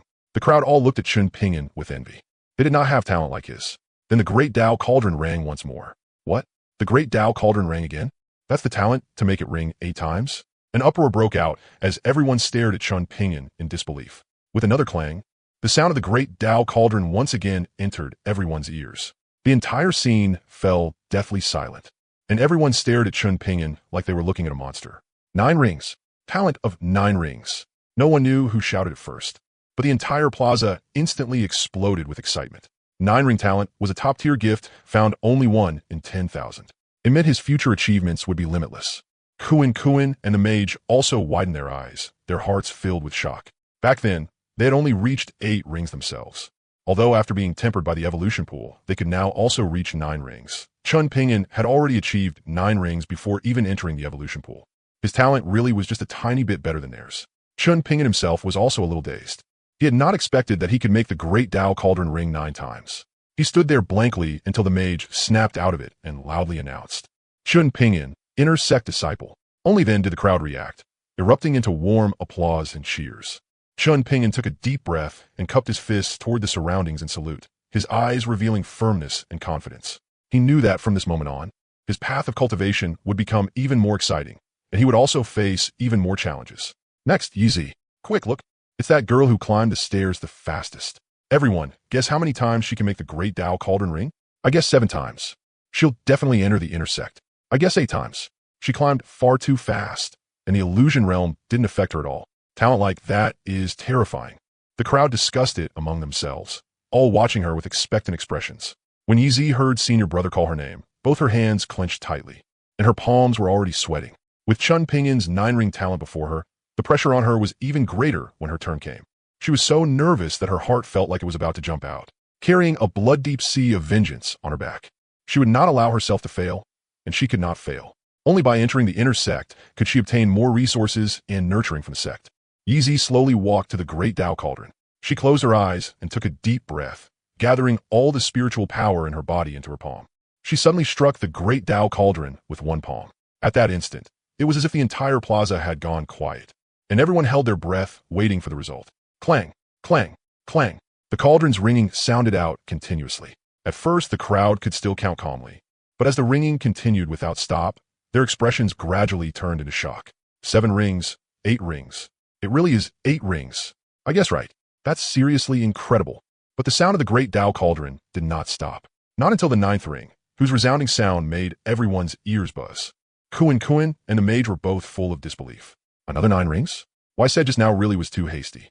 The disciples of this generation really are not bad. The mage's voice trembled as he announced, "Yizi, inner sect disciple." Yizi slowly opened her eyes. Tears shimmered in them. She knew that she had taken another step closer to revenge. Empress Lingshu looked at Yizi in the plaza below with satisfaction, while at the same time sweeping a warning gaze over the people beside her. That look seemed to say, "This is the disciple I've chosen, so don't any of you get funny ideas." Lu Chun looked at Xuanhuang, the mage, and the others below, and felt more and more satisfied in his heart. Their ability to handle matters really was getting better and better. Gu Chun, Lingshu, for the next few days, the matters here will be watched over on-site by you all. I won't be coming. The 8 great emperors all rose and saluted. Sect Master, rest assured, we will watch over the disciple recruitment site properly and guarantee that no problems will occur. Good. Then I'll leave it to you all. After speaking, Lu Chun left while holding little Ning Yun's hand. Looking at little Ning Yun being led by the Sect Master, the faces of the 8 great emperors were full of envy. Double pupils, that kind of legendary physique, was the kind of disciple they also longed to have. They only hoped that during the next part of the disciple recruitment, they might run into 1 or 2 such good seedlings. Sigh, this talent test is way too strict. With my talent, if I went somewhere else, I could at least become an inner sect disciple or core disciple. But now the test only rang 5 times. So I can only be an outer sect disciple. Brother Han, you still aren't satisfied with 5 rings? Just look at our sect's environment. Can those ordinary holy lands and sects even compare? What you said makes sense. I just expected too much for myself. I originally thought that with my talent, I could enter the inner sect. The gap feels too huge, so I was only sighing about it. It's fine. I just heard those 2 outer sect senior brothers say that in the future, we can enter the inner sect through the sect competition. And we can also join one of the 8 great peaks. What we need to do from here on is cultivate hard. You're right. Being able to enter the sect is already a blessing. Time flew by. At this moment, before the mountain gate of the myriad Dharma sect, As the final round of the stair-climbing assessment ended, Wang Lin waved his hand and put away the entire illusory spirit staircase. Today's disciple recruitment ends here. Everyone, don't worry. This mountain opening disciple recruitment will last a total of 7 days. Those who haven't had time to take the assessment can continue tomorrow. Those who have already failed the assessment, please leave the area. After Wang Lin spoke, he walked straight into the sect, as batch after batch of new disciples were brought to the plaza for testing. More than 20,000 people were already standing in the plaza by now. Xuanhuang stood with both hands in his pockets, looking at the junior brothers and junior sisters in the plaza with satisfaction. Suddenly, Xuanhuang loudly announced, "You are now disciples of the Myriad Dharma sect. If you need to go out and inform your family or friends of your situation, you have 1 day of time. But those who go out must report it to the sect, and you must return after 1 day. Anyone who does not return on time will be regarded as having automatically given up their identity as a disciple of the Myriad Dharma sect. Those who have no family or friends outside and do not need to go out will be arranged by someone later to head to the corresponding areas." After Xuanhuang finished speaking, he left with Lu Rian, Wang Tung, and the others. "Brother Sima, let's go out and inform the family so they won't worry. I was just planning to do that. Let's go report first." Yi Zi and Chun Pingyan had both come alone, so the two of them followed a senior brother toward the intersect area. "Junior brother Chun, junior sister Yi, the two of you have really good talent. The peak masters of the various peaks will probably all take a liking to you. Senior brother, when will the 8 great peaks open to accept disciples?" Yi Zi asked. "It should be after this disciple recruitment ends. As far as I know, some of the senior brothers and sisters in the intersect already have peaks they want to join, but some feel that the major peaks have too many people and want to stay in the intersect to take some Quasi-Emperor elders as their masters." "I see. Many thanks, senior brother, for clearing up my confusion." Yi Zi, burdened with a blood feud, would definitely want to enter under a great emperor for the sake of revenge. That way, she would not only have powerful backing in the future, but also receive guidance from a great emperor. At this moment, the foot of Wanfa sect was extraordinarily lively. A group of new disciples who had just passed the examination were discussing matters within the sect with their relatives and friends. "Nanner, are you telling the truth? Even a random corner inside Wanfa sect is more than 10 times better than the old ancestor seclusion grounds?" "Second uncle, it's true. I saw all of it with my own eyes, and I even became an intersect disciple." Sima, Nan said with a proud look on his face. "With your talent, how did you only make it into the intersect? Weren't you taken in as a disciple by great emperor?" "Second uncle, do you even know what you're saying? How could that be so easy? In today's talent test of more than 20,000 people, there are only a little over 600 intersect disciples. Your nephew here is one of them. I was thinking too naively. The examination of an emperor sect really is far too strict. Today, nearly 200 million people climbed the stairs, but only a little over 20,000 reached the top. A full 200 million were eliminated. The elimination rate was far too high. Second uncle, for this disciple recruitment by the emperor sect, too many people wanted to slip in by muddying the waters. A lot of them had ill intentions, so of course the elimination rate was high. Nanner, you have a point. The emperor sect has broken the balance of the Xuanhuang Continent. Right now, it shines too brightly. Many people on the Xuanhuang Continent do not want to see such a force exist, so planting people inside is only normal. Let's not worry about that, second uncle. You should head back first. I also need to return to the sect. Royal father, your daughter is now an outer sect disciple of Wanfa sect too. It's just a pity that I only got 6 chimes in the talent test. I was only a little short of entering the inner sect. It's fine. As long as you manage to enter the emperor sect, that's enough. In the future, remember to cultivate well.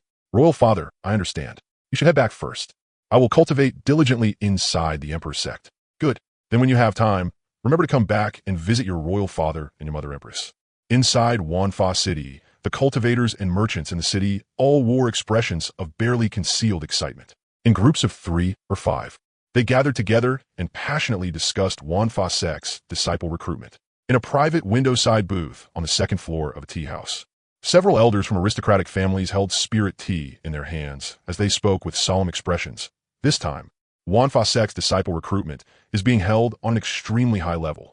I heard even the sect's true inheritance elders personally oversaw the examination. One person lowered his voice, his tone full of reverence. The brat of my family has decent spirit roots. If he can be selected this time, even if he only becomes an outer sect disciple, it will still be a one-step ascent to the heavens. Even the family will benefit from it. The rogue cultivators at the neighboring table felt their blood boil as they listened and could not help but cut in. I heard they're selecting top-notch seedlings with peerless talent. The great emperors are personally accepting disciples. After Wanfa sect's illusion spirit stair trial opened today, a full 200 million people were eliminated. That was the first checkpoint for selecting heavenly geniuses. Anyone who could reach the top of the stairs is without exception a future rising star of the immortal path. A group of youths squeezed together on the street, their eyes full of longing and unease. I have to pass the examination and enter Xuanhuang Sect to cultivate. In the future, I'll become a mighty cultivator who can shake the world. I heard Xuanhuang Sect's cultivation methods include everything imaginable, and it has spirit medicines and magic artifacts in endless supply.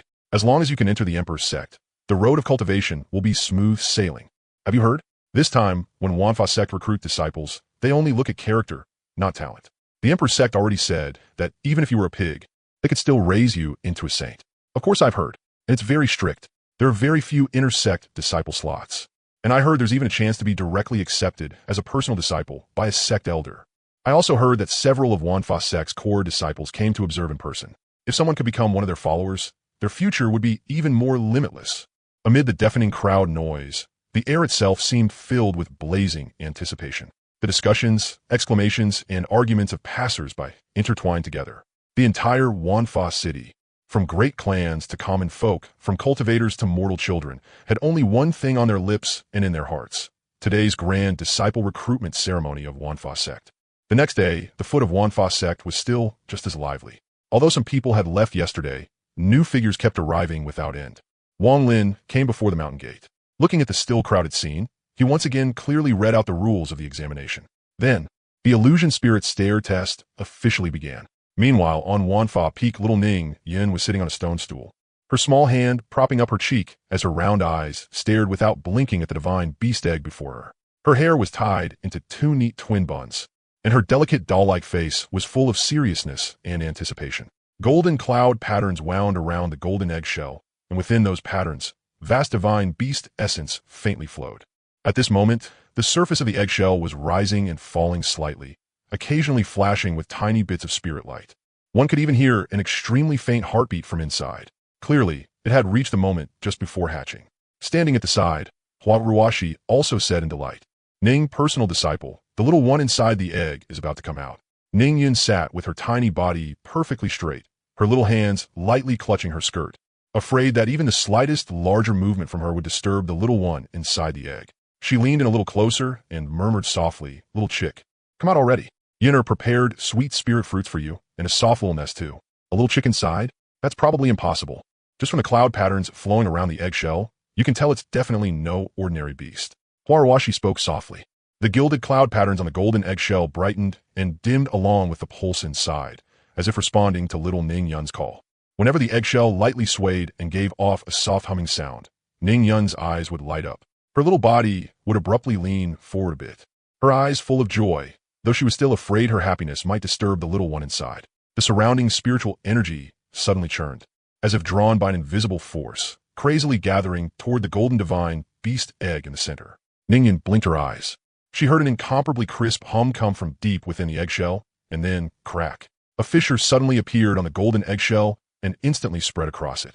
The gilded cloud patterns flashed madly at the crack, bursting with dazzling golden light that illuminated the entire pavilion. The pulsing inside the egg grew more and more rapid. Along with an unbroken series of cracking sounds, the previously whole egg split apart inch by inch. Little Ning Yin clenched her small hands and held her breath, her round eyes filled with delight. Then, a tiny bird with a fiery red body appeared before her eyes, no bigger than a palm. The little thing shook its fluffy little head, opened its eyes, and the very first thing it looked at was little Ning Yin. Its glass-like eyes were full of affection. It moved on its short little legs and pounced onto the back of Ning Yun's hand in a flash, rubbing her fingertips with its soft little head and letting out a soft, sweet, and clear cry. Ning Yun's eyes curved into crescents at once. She carefully cupped the little bird in her palms, and the soft, fluffy touch filled her heart with joy. In a gentle voice, she called out, "Little one, you finally came out." The little one paid no attention to Ning Yun's words and instead closed its eyes. Suddenly, the eggshell fragments on the stone table floated up, broke into pieces, and slowly fused into the little one's body. The little one's realm then began to soar.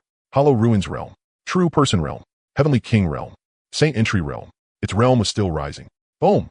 An even more terrifying Saint pressure burst out from the little one. Early Saint realm, Late Saint realm, Peak Saint realm. Boom! Early Saint King realm. Only when it reached Peak Saint King realm did the aura around the little one slowly stabilize. Huarawashi covered her mouth with her small hand, staring in shock at the fiery red little creature on the stone table. Ning, personal disciple. What burst out from the little one is Saint pressure, and it's extremely powerful. Judging from its aura, it should be a high-level Saint King. I just don't know what kind of demonic beast it is. Hee. Little Ningyan seemed not to hear Huarawashi at all and directly held the little one in her palms. The little one opened its eyes. Its tiny head tilted slightly. Sensing the aura connected to little Ningyun within its soul, it gave a plop and immediately flew onto little Ningyun's shoulder. Little guy, you're so red. I'll call you Little Red from now on, okay? Little Ningyan said. No, I don't want that. That name is way too ugly. The little one hopped around on her shoulder, flapping its wings in protest, with a face full of surprise. Little Ningyan took the little one down from her shoulder and asked, You can talk too? Isn't talking perfectly normal? I'm a divine beast. The little one lifted its tiny head and spoke proudly. Little Ningyun's eyes sparkled. She felt this little guy was just too interesting. Huarawashi, standing nearby, could not help but laugh as well. Ning, direct disciple, this little one is so spiritual. In the future, it will surely be able to lend you a hand. Little Ningyan looked at the little hoe beside her with a face full of disdain and said, Look at yourself. You've been out for so long already, and you still haven't learned how to talk. Luho slapped a paw onto the stone table, making it tremble slightly as it protested. Inwardly it thought, My bloodline is way higher than this little thing's. But I don't know why I still can't talk either. No, I have to go ask Master. Right after that, it jumped to Lu Chen's feet. Lu Chen, reclining in the rocking chair, stroked Lu Ho's head. Your bloodline is stronger and nobler. If you want to speak, you'll have to wait until you reach the half-immortal realm. Hearing its master say its bloodline was very noble, Lu Ho happily rubbed against Lu Chen's foot. System. Check what kind of divine beast this little one is. Ding. Species. Divine beast phoenix. Cultivation. Peak Saint King realm. Background. Due to internal family strife, it was sealed inside a source stone by its parents in the immortal realm and sent to the lower world. So, this little red bird is actually a phoenix. And even a phoenix with a story, Lu Chun thought to himself. You're male, so calling you Little Red really isn't suitable. Then from now on, I'll call you Little Fire. Little Ningyun said. Doesn't sound good, doesn't sound good. The little one hopped around on the stone table as it spoke. Then pick one yourself, between Little Red and Little Fire. Neither sounds good. Can't you come up with a more imposing name? The little one raised its head and looked at Little Ningyun as it asked. Little Ningyun lightly touched the fluffy golden-red feathers of the little phoenix with her fingertip and softly said the name she had been thinking about for a long while. How about Rom? The little phoenix flapped its not yet fully grown wings, shaking its tiny head so fast that its round eyes were full of disgust. No, those are all too weak. Flapping its tiny downy feathers with little sparks of fire, the little one flew to Ningyun's shoulder and gently rubbed her cheek with its pointed beak, as if seriously protesting. It was a divine phoenix with a noble bloodline. It absolutely did not want such a soft, fluffy name. Ningyun was so amused by the way it looked that she burst into giggles. She rubbed its tiny head and said, Then I'll give you a more imposing one. The little phoenix immediately quieted down, its sparkling eyes fixed straight on her, full of anticipation. How would little Ning, you know how to name things? She turned her head to Lu Chun and said, Master, help me come up with a few names. I can't do it. Lu Chun thought for a moment, then said, What about Finchen? It carries the meaning of burning away and slaughtering the heavens. The little flames around the little one's body brightened by several degrees. It could also be called Jin Shao. Jin represents the embers of flame, nirvana, and rebirth, a symbol of the phoenix remaining undying through fire. Shao refers to the clouds, the 9 heavens, implying a single soar into the sky and looking down proudly on the firmament. Put together, it means being reborn from ashes and rising straight into the 9 heavens. The little phoenix tilted its head as it listened. When it heard the meaning of the name Jin Shao, a cheerful phoenix cry rang out through the entire Wanfa sect. Flapping its wings, it circled around Ningyun once, and fine golden sparks scattered from the tip of its tail. The martial training plaza of Wanfa sect was packed with people and lively beyond measure. The newly admitted disciples were undergoing talent testing on the plaza. 2 long, orderly lines stood to the left and right. One line was registering names, while the other was receiving talent tests in front of the great Tao Cauldron. A young man held his breath and focused, just about to raise his hand and strike the great Tao Cauldron, when a sound that shook the clouds suddenly tore apart the stillness between heaven and earth. Cry. It was a clear and passionate phoenix cry that pierced straight through the clouds, bright to the extreme, as if it had come from the ancient primordial age itself. Carrying endless majesty and sanctity, it instantly resounded throughout the entire Wanfa sect. Whether it was the disciples being tested on the plaza, the guarding elders, the sect disciples currently cultivating, or even the 8 great emperors upon the cloud platform, all of them were alarmed by this phoenix cry. The noise of the martial training plaza came to an abrupt stop. Every disciple who was testing or waiting in line stopped what they were doing and subconsciously looked up, their gazes uniformly turning toward Wanfa Peak, the highest peak of Wanfa sect. Wanfa Peak towered straight into the clouds, wreathed in mist. It was the residence of the sect master and the direct disciples, mysterious and unfathomable to begin with. And at this moment, that heaven-shaking phoenix cry had come precisely from the summit of Xuanhuang Peak. The plaza instantly boiled over. The tense atmosphere was wiped away, and the disciples whispered among themselves, their faces filled with shock and curiosity. One wave of discussion rose after another. What was that sound just now? It sounded like the cry of a phoenix? It was definitely a phoenix cry. The cry of the legendary divine bird phoenix. I've seen records of it in ancient texts before. When a phoenix cries, auspicious signs are bound to descend. A disciple with some knowledge of ancient texts hurriedly spoke up, his eyes fixed fervently in the direction of Xuanhuang Peak. His voice trembling a little. Could it be that some supreme treasure has emerged on Xuanhuang Peak? Or did Sect Master comprehend some peerless cultivation art and draw in a heavenly phenomenon? Someone lowered his voice and guessed with a face full of awe. His gaze locked on the mist-churning summit, afraid of missing even the slightest movement. Impossible. Sect Master is already in the Great Emperor realm. If it were a phenomenon brought by enlightenment, it absolutely would not be the sign of phoenix cry. If you ask me, an ancient divine bird suppressed by the sect must have awakened, or a divine beast-carrying phoenix bloodline has descended upon our Xuanhuang sect.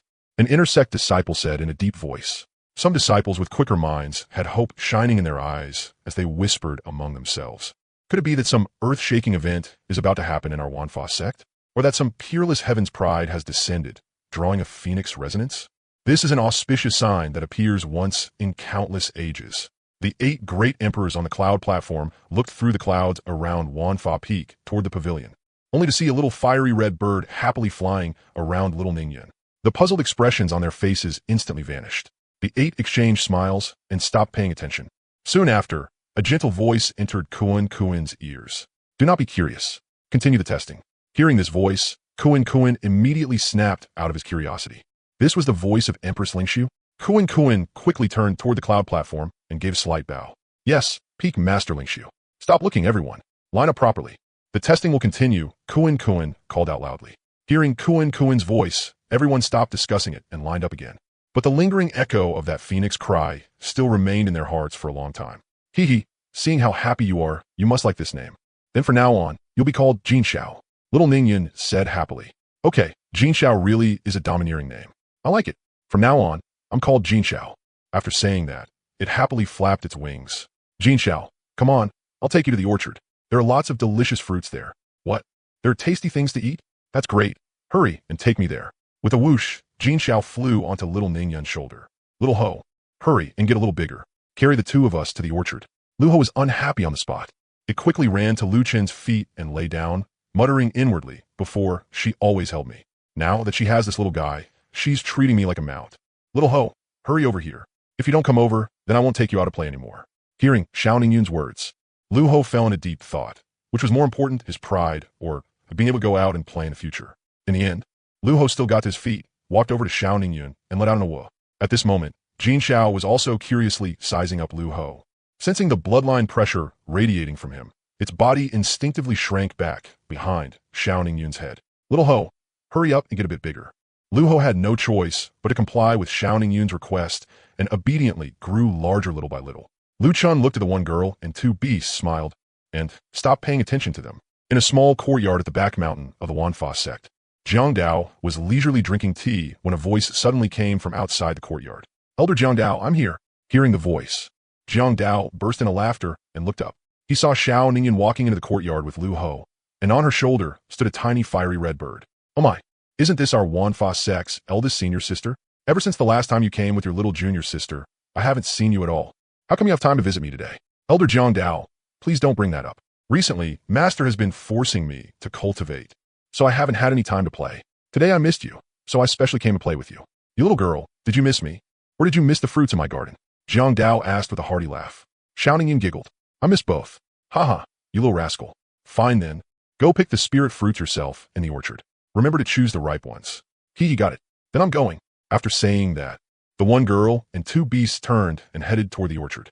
Jiang Dao looked at the little red bird on Xuanhuang's shoulder, and his heart was slightly shaken. He thought to himself, this little bird actually has peak Saint King realm cultivation, and its bloodline aura is this powerful too. Thinking of that phoenix cry from before, the corners of Jiang Dao's mouth unconsciously lifted. In the Spirit Charm orchard in late spring, a faint mist of spiritual energy drifted through the air.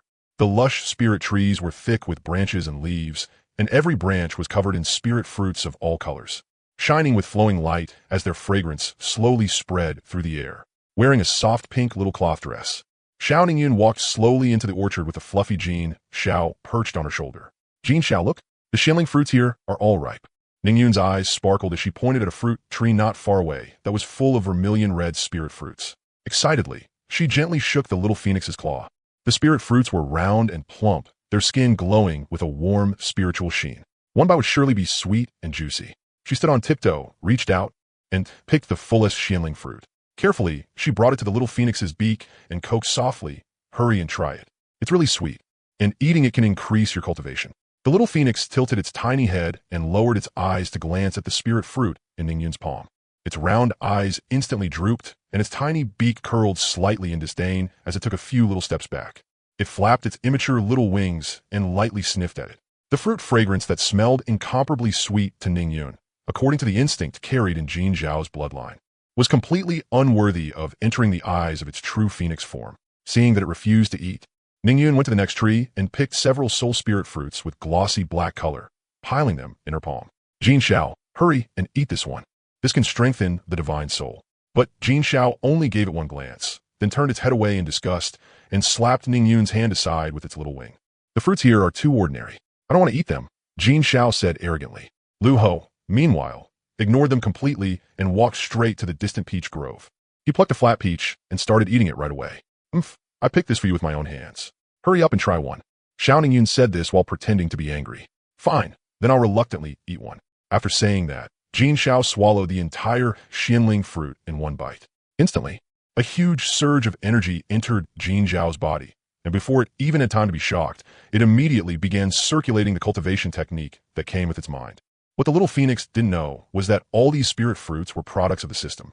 They were not immortal fruits, but as long as one was not an immortal, they would still be effective after being eaten. Half a quarter hour later, that feels amazing.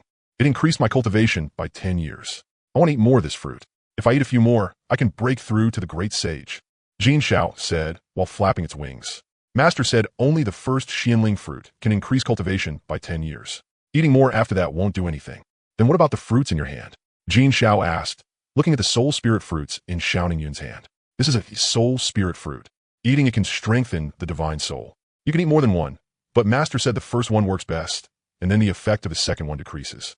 Over their dragon scale fruits, eating them can strengthen the body and blood qi. Xuanhuang pointed at the dragon scale fruits not far away as she spoke. And what little Ho is eating right now are flat peaches. Eating one can increase your lifespan by 1,000 years. 1,000 years of lifespan? Good. These are all good fruits. Hurry and pick more, Jin Xiao said with a cheeky grin. So the one girl and one beast got busy in the orchard. 7 days passed in the blink of an eye. The 7-day mountain opening disciple recruitment event of the Wanfa sect came to an end. During that time, there had been joy, disappointment, and unwillingness. Holding a register in his hand, Wang Lin was heading toward the sect master hall. When Wang Lin reached the pavilion, he saw Lu Chun and quickly bowed in greeting. This subordinate greets the sect master. Elder Wang Lin, no need for excessive courtesy, Lu Chun said. Sect master, this mountain opening disciple recruitment has been successfully completed. A total of 118,000 miscellaneous service disciples were recruited, 96,000 outer sect disciples, and 2,800 inner sect disciples, for a grand total of 216,800 new disciples. Not bad. Lucha nodded. After this round of disciple recruitment, the sect will no longer be lacking in disciples. Go pass down the order. After the new disciples are settled tomorrow, each peak may begin recruiting disciples. Yes, sect master. This subordinate will make the arrangements at once. After Wang Lin withdrew, he followed the sect master's instructions and delivered the news to the various peaks. When the peak masters received the news, all of them showed happy expressions. Those great emperors and the 2 elders on each peak had long since been bored out of their minds. I asked you earlier to sound out Xuanhuang and Wang Tong. Do those 2 brats have any interest in joining our Tyrant Body Peak? The ancient, desolate great emperor asked. Peak master, the moment that kid Xuanhuang heard that you wanted to accept him as your disciple and have him serve as Tyrant Body Peak's eldest senior brother, he agreed without a second word. Wang Tong too. He also agreed to be Tyrant Body Peak's second senior brother. Haha, taken as a whole, that kid Xuanhuang is quite good. His barbaric, desolate battle body fits our Tyrant Body Peak very well, and he's also highly capable when it comes to handling matters. Having him serve as eldest senior brother couldn't be more suitable. Peak Master is right. That kid is clever and smooth. He really does have the makings of an eldest senior brother. On Lingshu Peak, the Empress had already sent people to approach Lu Ruyan, Bai Yuwei, Zhou Lingwei, and the others. Naturally, she was unwilling to let such good seedlings slip away. On Sword Questioning Peak, Gu Chun was all smiles. Because the number of people who wanted to become sword cultivators was the largest, so he had no worries about lacking disciples. Blade Cleaving Peak and Alchemy Peak were likewise places many disciples longed for. In comparison, Forge Dao Peak, Illusion Array Peak, and Mystic Talisman Peak had somewhat fewer disciples. Sigh. Fortunately, that kid Fashi is willing to come to our Mystic Talisman Peak. Otherwise, our Mystic Talisman Peak really would have a hard time finding even one genius. The Ink Talisman Great Emperor said softly with a sigh. The next day, on the martial practice plaza of the Wanfa sect, the bluestone paved ground was smooth as a mirror. At the center of the plaza stood a massive Great Dao cauldron, its body engraved with countless mysterious runes. Amid the swirling clouds and mist, faint spiritual light flowed across it, fully displaying the imposing bearing of a great sect. Today was the day for the new disciples of the Wanfa sect to receive their cultivation resources and sect tokens, and to listen to the sect rules. More than 200,000 new disciples stood in neat formation on the plaza, arranged into 3 square arrays. Every one of them stood upright, their eyes full of anticipation and nervousness, not even daring to breathe too loudly for fear of violating the sect's rules. On the east side of the plaza, more than a dozen sect elders were directing the outer sect disciples to sort all kinds of supplies in an orderly manner. The storage artifacts beside them kept their light restrained, and inside them were cultivation necessities prepared for the new disciples. Wang Lin, who stood at the front, swept his gaze across the entire area, and the somewhat restless crowd instantly fell silent. All newly accepted disciples, listen up. Step forward in order to receive your sect token and cultivation supplies. No shouting and no fighting over them. Wang Lin's voice was deep and resonant, carrying a faint trace of spiritual energy as it spread across the entire martial practice plaza, each word clearly falling into the ears of every new disciple. As soon as his words fell, the new disciples stepped forward one by one according to their positions in line. After each disciple reported their name, an elder would take out a palm-sized green token and hand it over. This was the disciple identity token of the Myriad Dharma sect. The disciples looked curiously at the token in their hands. It was entirely carved from spirit jade. On the front were the 2 words Myriad Dharma, written with vigorous strokes. The back was blank, but after a disciple infused it with their own spiritual energy, it would display an exclusive identity mark. This token was not only proof for entering and leaving the various halls of the sect, but could also be used to claim sect benefits and record sect contributions. It absolutely could not be lost or damaged, and still less could it be lent to others. After receiving the token came 3 full sets of cultivation supplies, a small storage ring, with simple storage runes engraved on the band, capable of holding several hundred cubic meters of space and convenient for carrying items. 2 standardized green disciple robes of the sect, their fabric infused with spiritual energy. Breathable and wear-resistant, impervious to water and fire, and also able to ward off ordinary cold.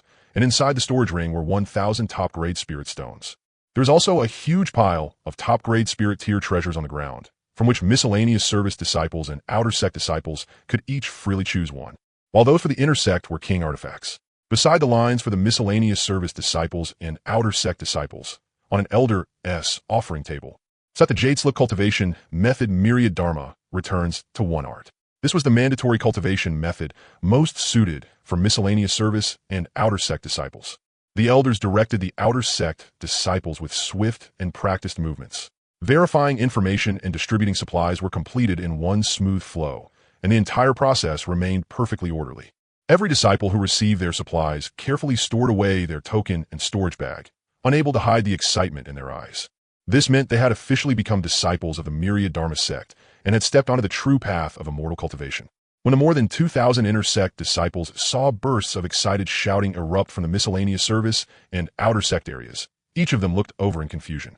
But when they heard them mention the Emperor-grade cultivation method Myriad Dharma returns to 1 art, they too felt incomparable excitement in their hearts. An elder looked at them and said, "Your cultivation methods are in the Myriad Dharma Hall. You'll naturally be taken there to receive them shortly." After all the disciples had received everything, the white-haired elder stepped forward once more and ascended the high platform in the plaza. His expression grew even more solemn as he began publicly reciting the rules of the Myriad Dharma sect. To enter Myriad Dharma, you must follow the sect rules and hold fast to your original heart. The following core precepts must be engraved in your hearts and upheld for life. First, honor your teachers and respect the Tao, with filial piety and brotherly duty placed first. You must respect the sect elders and your masters. You must not defy your elders or look down on your seniors. Violators will receive confinement and deduction of supplies at best. At worst, their cultivation will be crippled and they will be expelled from the sect. Second, fellow disciples must care for one another and must not slaughter each other. Disciples must help one another, live in harmony, and are strictly forbidden from bullying the weak with strength, engaging in private fights that maim or kill, or scheming against one another. If disputes arise, they must be reported to the law enforcement hall for judgment. Those who fight in private will be severely punished without exception. Third, uphold your Tao heart and do not fall into demonic and heretical paths. You must not cultivate evil or demonic arts, collude with demonic cultivators, bring disaster to the mortal world, or massacre innocents. Violators will be killed without mercy, and their immortal path will be forever severed. Fourth, sect cultivation methods must not be passed outside the sect. If discovered, the offender's cultivation will be abolished. In severe cases, they will be executed. Fifth, protect the sect and never betray it. The sect's glory and shame are inseparably tied to every disciple. You must not leak sect secrets or betray the sect by joining outside enemies. Any betrayal will bring 1,000-mile pursuit from the entire myriad Dharma sect until the traitor's soul is scattered and spirit destroyed. Sixth, obey the rules and act according to regulations. You must not trespass into the various halls or forbidden grounds of the sect. Sect missions must be completed with full dedication. Supplies must be claimed according to the proper rules. No violations of discipline or overstepping the line will be tolerated. Wang Lin's voice was sonorous and forceful, filled with overwhelming authority. Every single sect rule struck the ground with weight, leaving the new disciples inwardly awed. They all lowered their heads and memorized them carefully, not daring to show the slightest neglect. Right after that, the elder briefly introduced the various cultivation facilities within the sect. Hearing what the elder described, the disciples' eyes all lit up. The evolution pool, the cultivation tower, what astonishing cultivation holy lands they were. The immortal path is long. Only by following the rules, cultivating your original heart, and training diligently can you walk far upon it. From this day onward, I hope you devote yourselves fully to cultivation. Do not fail your immortal opportunity, and soon achieve success in the myriad Dharma sect, forging your great Tao. When Wang Lin finished speaking, all the new disciples bowed together and responded loudly. This disciple will obey elder's teachings, strictly uphold the sect rules, and cultivate diligently. One more thing, go back tonight and prepare yourselves. Tomorrow is the day each peak opens to accept disciples. Those who are interested may go participate in the assessment, Wang Lin said. Yes, elder. The response of the new disciples thundered across the martial practice plaza and echoed through the mountains, announcing that these young men and women had officially stepped into the myriad Dharma sect and begun the immortal cultivation journey that belonged to them. The sect token and cultivation supplies in their hands were the first provisions for their immortal road. The sect rules were the fundamental principles by which they would walk the immortal sect and secure their place in life. The 7-day mountain opening disciple recruitment ceremony of the myriad Dharma sect finally came to a complete close amid the lively atmosphere. The news seemed to grow wings, sweeping across the entire Xuanhuang Continent with thunderous force. From bustling immortal cultivation cities to sects and clans of every size hidden in the mountains and wilderness, every force involved in the immortal path was discussing the myriad Dharma sect's recruitment of new disciples. Inside the largest immortal market tea house in myriad Dharma City, voices surged like a tide. Cultivators from all walks of life gathered in groups of 3 or 5, and between clinking cups and raised goblets. All they talked about was the movement of the myriad Dharma sect. Do you know? In this recruitment by the myriad Dharma sect, fewer than 300,000 people passed the illusory spirit ladder trial, and every one of those who entered the sect was a 1 in 10,000 talent. I heard several disciples with spirit bodies and saint bodies were even directly accepted as personal disciples by the sect elders. A rogue cultivator in green robes lowered his voice, his tone full of envy. Of course I know. I was there watching the whole 7 days. Fewer than 1 in 10,000 were able to enter the sect. Hearing this, a sect cultivator at the neighboring table stroked his beard and nodded in agreement. That is far from all. The scale the myriad Dharma sect displayed this time was unprecedented. The sect protecting Grand Array was activated the entire time, and even the guarding elders personally oversaw the event. The screening was strict to the extreme. Anyone with impure character was shut out. With standards this harsh, they probably cultivate another batch of top heavenly geniuses.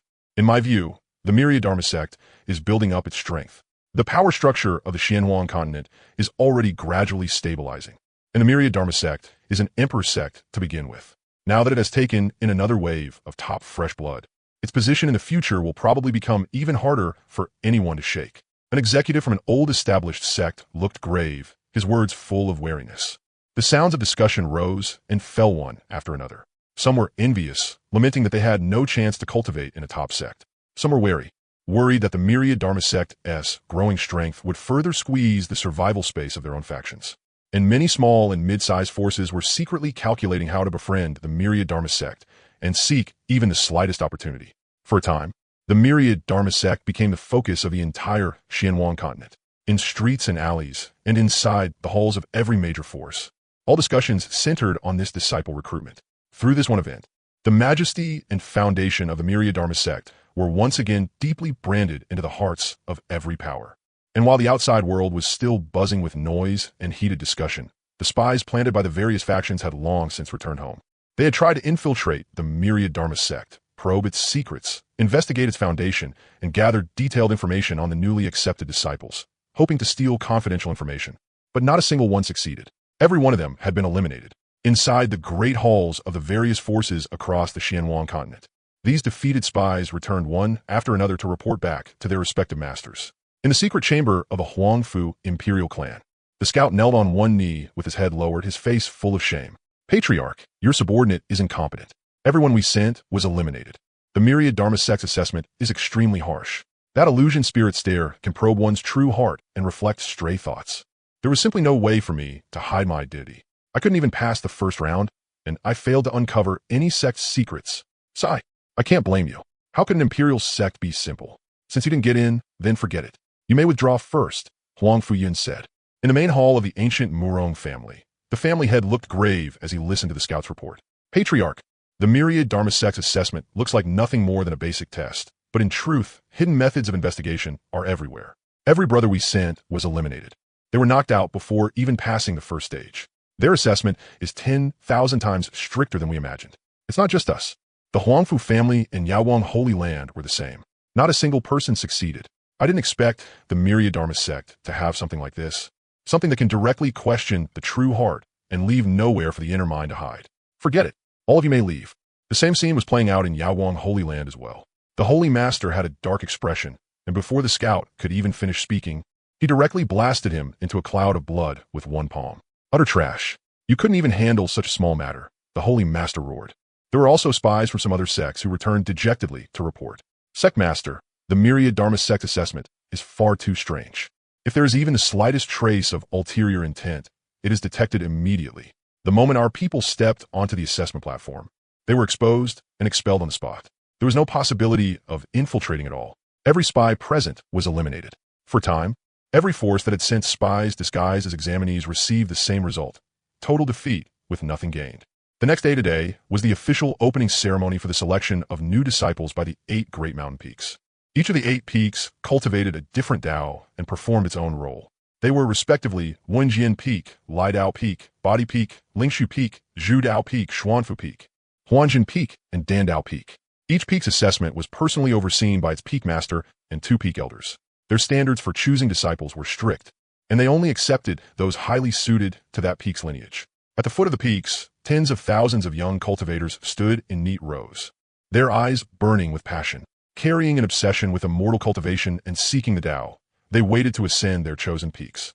Wenjian Peak's sword Qi pierced the heavens. Sword cliffs covered the mountain, and thousands of spirit swords floated in midair, their sword intent sharp and bone-chilling. This peak specialized in the sword path, pursuing the ideal of breaking all techniques with a single sword. Peak Master Guchen, the great emperor, wore a green robe, and his gaze was like a sword, sharp and intimidating. The assessment had 2 major stages. First, clarity of sword heart. Disciples stepped onto the platform and directly faced the oppressive force of 10,000 sword intents. They had to hold fast to their true heart and not be crushed by the fierce sword intent. Anyone with distracting thoughts would be blasted back on the spot by the sword intent. Second, compatibility with the sword. They had to reach out and touch the sword testing stone before the platform. Only those who could trigger the sword light within the stone were considered talents worth shaping in the sword path. Only by passing both stages could one enter Wenjian Peak and cultivate the supreme sword Dao. Lai Dao Peak exuded a violent aura.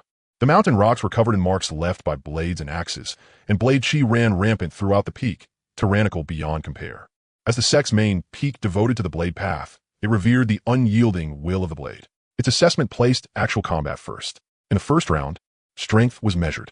Disciples had to swing their blades and strike a black iron target, and only those who reached the required force were qualified. In the second round, they dueled in blade intent, fighting in pairs and using blade techniques against each other. No dirty tricks were allowed. Victory was determined solely by blade skill and domineering battle intent. Anyone who feared battle, shrank back, or let their blade intent scatter was eliminated immediately. Body peak focused on body tempering. The entire peak was crimson red, and its spiritual energy was tyrannical and fierce. It specialized in the supreme tyrant body, taking the body as the path to sainthood and invincible body cultivation as its core lineage.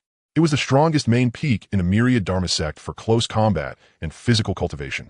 Its assessment was extremely harsh. The first stage tested bodily resistance. Disciples entered a tempering formation and endured the scouring of spiritual energy and the suppression of gravity.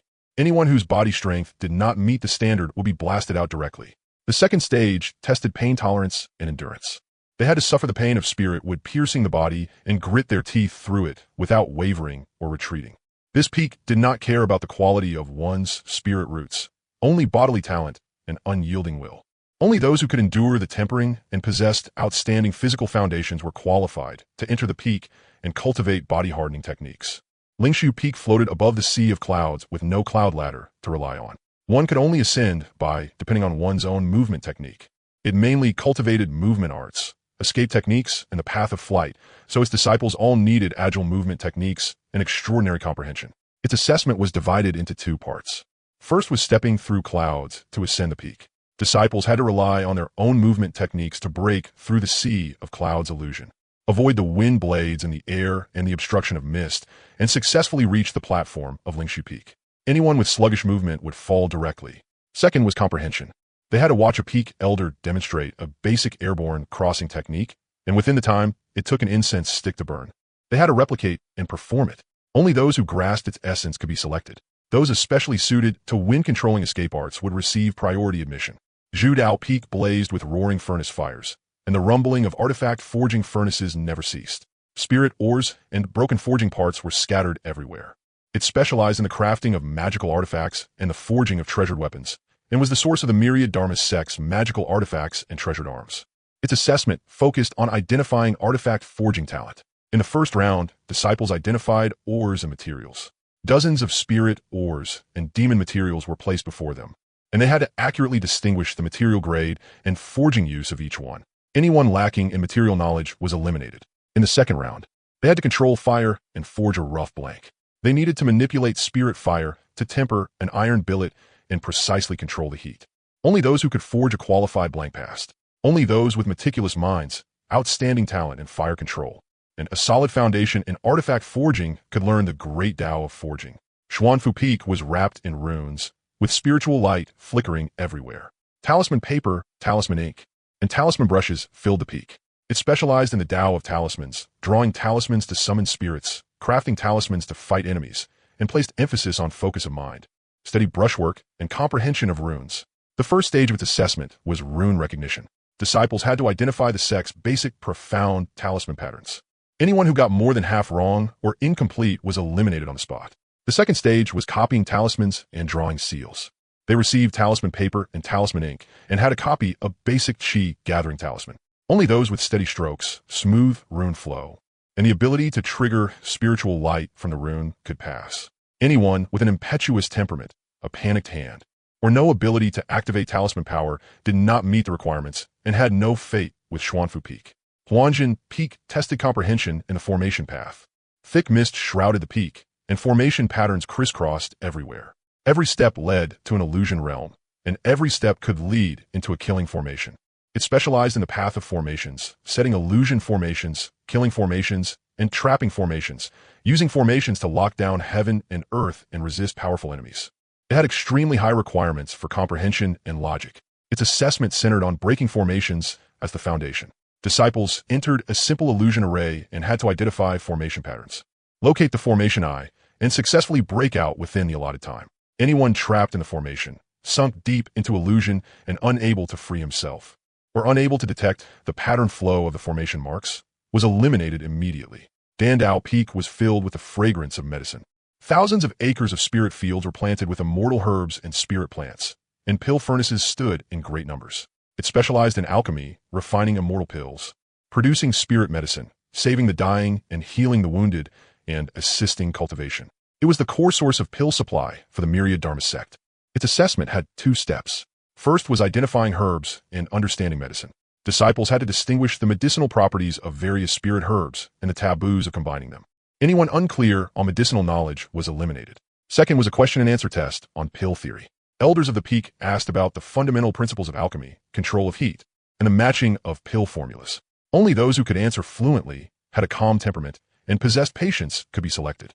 The alchemy path most feared impatience, greed for quick success, and reckless advancement. Anyone with an unstable temperament had absolutely no chance of entering Dandao Peak. The assessments of the 8 great peaks opened simultaneously. The scene was bustling with voices, yet everything remained orderly. The elders of each peak had discerning eyes, and close to 90% of the disciples displayed their strengths and rushed toward the peaks they favored to take the tests. Some passed the assessments smoothly, put on the disciple robes of their peaks, and were led by elders into the spirit peaks, their faces full of excitement. Some failed because their aptitudes did not match and left in disappointment, yet they were fully convinced. There were even exceptionally gifted individuals who were favored by multiple peak masters at the same time, fought over for admission, and became the focus of the entire audience. By dusk, the selection of the 8 peaks came to an end. Every peak had taken in promising seedlings, and the new disciples followed the elders into their respective places of cultivation. Among the 8 great peaks, only those personally named by a peak master as direct disciples did not need to participate in the assessment. For example, at Lingshu Peak, Lu Rian was the eldest senior sister, Bai Yu Wei was the second senior sister, Zhou Lingyue was the third senior sister, and the Sun Moon twin souls pair Jiang Yingyue and Jiang Yingyue were respectively the third and fourth senior sisters, while Yi Zi was the fifth senior sister. At Wenjian Peak, Su Qingruo was the eldest senior sister, Lin Xuyin was the second senior sister, Su Changqing was the third senior brother, and Shun Pingyan was the fourth senior brother. In addition, there were Kuan Kuan and Wang Tong of Body Peak. At Huanjin Peak, Chun Daoxian was the eldest senior brother. At Xuanfu Peak, Master Hua was the eldest senior brother. At Lidao Peak, Qin Xiaodao was the eldest senior brother. After the masters of each peak returned to their own peak residences with the newly accepted disciples, they registered the disciples' names one by one and assigned them corresponding living quarters based on their aptitude. Talented personal disciples could move directly into exclusive, secluded cave dwellings near the peak master's residence, and the better their talent, the closer their cave dwelling would be to the summit. Inside Myriad Dharma Peak, Lu Chun was listening to the system's reward notification sounds. Ding! Congratulations to host for opening the mountain and accepting disciples, strengthening the Myriad Dharma sect, and completing the sect mission. Reward: 1 sect gift pack, already stored in system space. System: open the sect gift pack. Ding! Congratulations to host for obtaining 100 cultivation pills. Each pill can help a cultivator raise 1 major realm with no side effects, effective only for cultivators below the Saint Realm. After a Saint Realm cultivator takes it, it can at most raise them to the peak of the Saint Realm, but this pill cannot help anyone become a saint, and each person is limited to taking only 1. Ding! Congratulations to host for obtaining 1 Divine Beast Hall. Inside the Divine Beast Hall, Divine Beasts can cultivate 3 times faster, and the hall can also transform into environments suitable for all kinds of divine beasts to live in. Ding! Congratulations to host for obtaining 1 cultivation advancement card, which can help host raise 1 minor realm with no side effects. Ding! Congratulations to host for obtaining 5 top-grade spirit veins. Ding! Congratulations to host for obtaining 500 mu of spirit fields, planted with many kinds of spirit herbs. The spirit fields also contain rare immortal soil, which can make spirit herbs grow 10 times faster. System: your rewards this time aren't that great. Lu Chan said, somewhat dissatisfied. Host, these rewards are already quite generous. Your standards should not be too high. My standards aren't high at all. Look at those spirit fields. What's the use of them? If we don't have enough spirit herbs, we could just go buy them. And those 5 spirit veins too. The sect's spiritual energy is already this rich, and you're still rewarding 5 more. Host, the spirit fields contain rare immortal soil. The spirit herbs grown, they will have stronger medicinal properties, and at the same time, their growth speed will be 10 times faster. As for the sect's spiritual energy, the sect suddenly gained more than 200,000 newly promoted disciples. These past 2 days, they've still been undergoing assessment and haven't officially started cultivating yet. Once they all begin cultivating, do you think the spiritual energy will still be enough? There are also quite a few Quasi-Emperors in the sect now, and the first batch of summoned great saints have all already broken through to the Quasi-Emperor realm. Among the sect elders, the lowest are all Saint Kings. The higher the realm, the more spiritual energy they require. Also, because of the law, grotto heavens. The peak quasi-emperors in the sect are basically all about to break through to great emperor. Do you still think the spiritual energy is enough now? System. What you're saying does seem to make some sense. Lu Chen usually liked taking it easy, and he really had not considered this point. Looking at the cultivation pills in his hand, Lu Chen felt that these pills were somewhat limited in use. He could only reward them to his disciples and the sect disciples. System. Place the spirit fields next to the garden. Ding, medicinal fields are now manifesting. System. Place the 5 top-grade spirit veins as well. Ding, the 5 top-grade spirit veins have been buried beneath the sect. System. Place the Divine Beast Hall near the personal disciples' cave dwellings. Ding, Divine Beast Hall is now manifesting. System. Use the cultivation advancement card, Lu Chen said. Ding. Cultivation advancement card has taken effect. The instant his words fell, the cultivation advancement card turned into a streak of incomparably pure immortal light and surged straight into his Dantian Chi Si. There was no violent impact, no tearing pain in his meridians. There was only a vast and pure force, gentle as the ocean and boundless as the abyss, washing over his body, meridians, and soul. The cultivation barrier that had originally remained at the first layer of half-immortal melted and shattered before this power, without any side effects. Like ice and snow meeting the warm sun, the immortal essence inside his Dantian grew rapidly, and his aura kept rising. Peak first layer of half-immortal. Half step into second layer of half-immortal. Boom! A faint hum rang out inside his body. Lu Chen's aura suddenly changed, and a mighty immortal pressure quietly spread from him. His entire temperament became even more transcendent and profound. He slowly opened his eyes, and the immortal light in them flashed away. Second layer of half-immortal. In only a moment, he had steadily stepped from the first layer of half-immortal into the second layer of half-immortal. His realm was as stable as if he had cultivated bitterly for many years, without the slightest trace of instability or hidden danger. Lu Chen clenched his fists and could clearly feel the skyrocketing power in his body and the even more condensed immortal essence. The corners of his mouth could not help but curve into a faint smile. Huaraoshi, standing nearby, had long since grown used to this scene. Every so often, the sect master would become stronger again. Just now, the spiritual energy in the sect had also become even denser. In the myriad Dharma sect, ordinary ways of thinking really could not be used to judge things. Ruashi delivered these 6 pills to Xuanhuang and the other 6 core disciples. They put in quite a bit of effort during this mountain-opening disciple recruitment, so this is their reward. Tell them this pill can help them raise one major realm with no side effects. The pill is only useful for cultivators below the Saint realm. As for when to take it, they can decide for themselves. Yes, Sect Master. I'll deliver them right away. Huaraoshi accepted the pills and turned to leave, but inwardly she thought, I just finished saying that ordinary thinking can't be used on the sect, and Sect Master casually took out such a miraculous pill. What kind of pill could possibly let someone raise a whole major realm with no side effects? She had lived for several hundred years and had never even heard of such a thing. The 5 of you, come to my place, especially little Yun'er, and remember to bring your 2 little companions. Lu Chen's voice entered each disciple's ears directly. After hearing their master's voice transmission, the few of them did not dare delay and immediately flew toward the main peak. Meanwhile, little Ning Yun on Alchemy Peak was pestering Emperor Danshan for pills to eat. Little Ning Yun, the cultivation of the 2 divine beasts by your side is already quite good. At this realm, pills won't be of much help anymore. Here's a bottle of 9th grade Taishu soul-nourishing pills. They can help speed up your soul cultivation. So take them. Danshan said with a loving expression. Hee, thank you. Peak Master Danshan. You're way more generous than Peak Master Qizong. Yesterday, I went to his place, and he only made 2 saint robes for me. Humph. Danshan stroked his beard and laughed loudly. Want me to talk to him for you another day? Yes. I still want him to forge weapons for my 2 little companions too. At that moment, Lu Chen's voice transmission rang in little Ning Yun's ears. HM, Master needs me for something, and he wants me to bring my 2 little companions too? Peak Master Danshan, my master called me back to see him, so I'll head back first. I'll come play with you again next time. Ha, go on.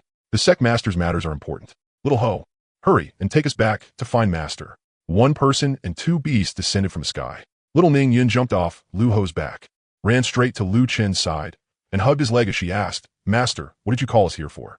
At this moment, after Ning Tian, Mu Qingsheng, Ling Yunji, and Han Bingley had finished saluting, they also stood before Lu Chen together. All of them were secretly guessing why their master had summoned them. Lu Chen rubbed little Ning Yun's head and said gently, Stand together with your junior sister and junior brothers first. Okay, I understand. Little Ning Yun answered obediently. So the 5 people and 2 beasts stood neatly in a row, quietly waiting for Lu Chen to speak. Lu Chen's gaze swept over everyone, and he nodded inwardly. Ning Tian was already at the late-stage perfection of the true person realm and could break through to the peak level at any moment. Mu Qingsheng was at the late stage of the true person realm. Ling Yunji was at the initial stage of the Hollow Ruins realm. Han Bingli had reached the middle stage of the Golden Core realm, and little Ningyan was already at the peak of the Hollow Ruins realm. In less than half a year, they had made this kind of cultivation progress. He was quite satisfied. Lu Chan took out 5 Master Disciple Jade pendants from system space and said, "You must carry these Jade pendants with you at all times. Not only can they speed up your cultivation and nourish your meridians and souls, but if you encounter danger, I as your master will also be able to sense it through the Jade pendants at the first moment." Other than little Ningyun, the eyes of the other 4 lit up instantly. This was undoubtedly a treasure. It was both an extra life-saving trump card and something that could assist their cultivation and strengthen their souls. They immediately took the Jade pendants and carefully put them on. "Why don't I have a Jade pendant? I want one too." Jin Xiao on little Ning Yun's shoulder bounced around anxiously and shouted at the top of his lungs. Everyone's gaze fell on the little red bird on the eldest senior sister's shoulder, and they all started laughing. Only Han Bingli, after sensing the terrifying bloodline aura radiating from the little red bird and recalling the phoenix cry from a few days ago, had already roughly guessed the truth. As for Lu Ho beside the eldest senior sister, even with the power of her emperor soul, she could not see through him at all. The aura he gave off was even more unfathomable than the little red bird's. With a flick of his finger, Lu Chun sealed the noisy little bird's beak shut. Woo-woo. Jin Xiao hopped around in a panic, but could only make muffled whining sounds, unable to say a single word. "Oomph, that's what you get for talking nonsense. We're master's disciples. You're not, so of course you don't get one." Little Ning Yun let out a light snort and chimed in. Lu Chun ignored the frantic Jin Xiao. With a casual wave of his hand, 5 pills floated in front of the 5 of them. He introduced them, saying, "This pill can raise your cultivation by 1 major realm with no side effects, but it only works on cultivators below the Saint realm. My suggestion is that you wait until you reach the peak of the Heavenly King realm before taking it. Then you can break straight through to the peak of the Saint Entry realm in one go." The pills hovered in the air, and their rich medicinal fragrance instantly filled the entire pavilion. Hearing Master's words, everyone was overjoyed and quickly put the pills away into jade bottles for safekeeping. Only little Ning Yun, upon hearing that the pill could raise her by 1 major realm, reached out without a second word, grabbed the pill in the air, and swallowed it directly. The pill melted the moment it entered her mouth, turning into a stream of pure medicinal power that was both scorching and gentle. It flowed down her throat into every limb and bone, sweeping through her entire network of meridians like a warm current. Little Ning Yun immediately sat down cross-legged and began refining the pill. This medicinal power was domineering yet not violent, perfectly matching the circulation path of her double pupil's physique. Not only did it not impact her meridians, it instead followed the pathways of her spiritual power and wildly nourished her dantian and soul. Before this, little Ning Yun had been stuck at the peak of the Hollow Void realm, only 1 step away from the true person realm. At this moment, the medicinal power of the system pill surged like an unstoppable flood and charged straight at that invisible barrier between realms. But inside her dantian, spiritual power suddenly churned violently. The originally liquid spiritual power began to compress and condense like mad under the pill's cleansing force. At this moment, the power of her double pupils was also fully stimulated. Golden light exploded from both her eyes, and 2 phantom pupils appeared deep within them, releasing eye light that seemed to pierce through heaven and earth and illuminating the entire pavilion until it shone bright as day. The spiritual energy around her body grew violently restless, forming a visible vortex of spiritual energy that spun wildly around her as the center. The free spiritual energy between heaven and earth was continuously drawn into her body, merging together with the medicinal power of the pill. Crack! A faint crisp sound rang out, as if the barrier of her realm had shattered. In the next second, little Ning Yun's aura shot upward explosively. The shackles of the Hollow Void realm were completely broken. The vast spiritual power inside her body completed its transformation and became the dense true essence unique to the true person realm. Her realm soared all the way upward, early true person realm, middle true person realm, late true person realm, until with a boom, it stabilized firmly at the peak of the true person realm. A faint halo of true essence began to surround her body, and her temperament transformed along with it, becoming calm and powerful, and her double pupils, under the nourishment of the medicinal power, became even clearer than before.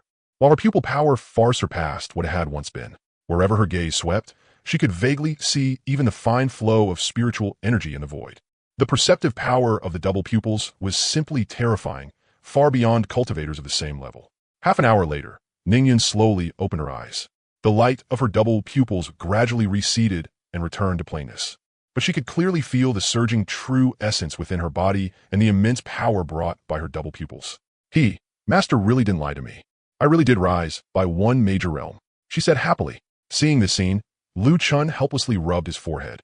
Ling Yunji and Han Bingli had witnessed the terrifying phenomenon of that breakthrough just now, especially after seeing the double pupils in the eldest senior sister's eyes. Both of them stared at this eldest senior sister, who usually seemed to care only about playing around, in shock. The same two words flashed through both their minds at the same time, double pupils.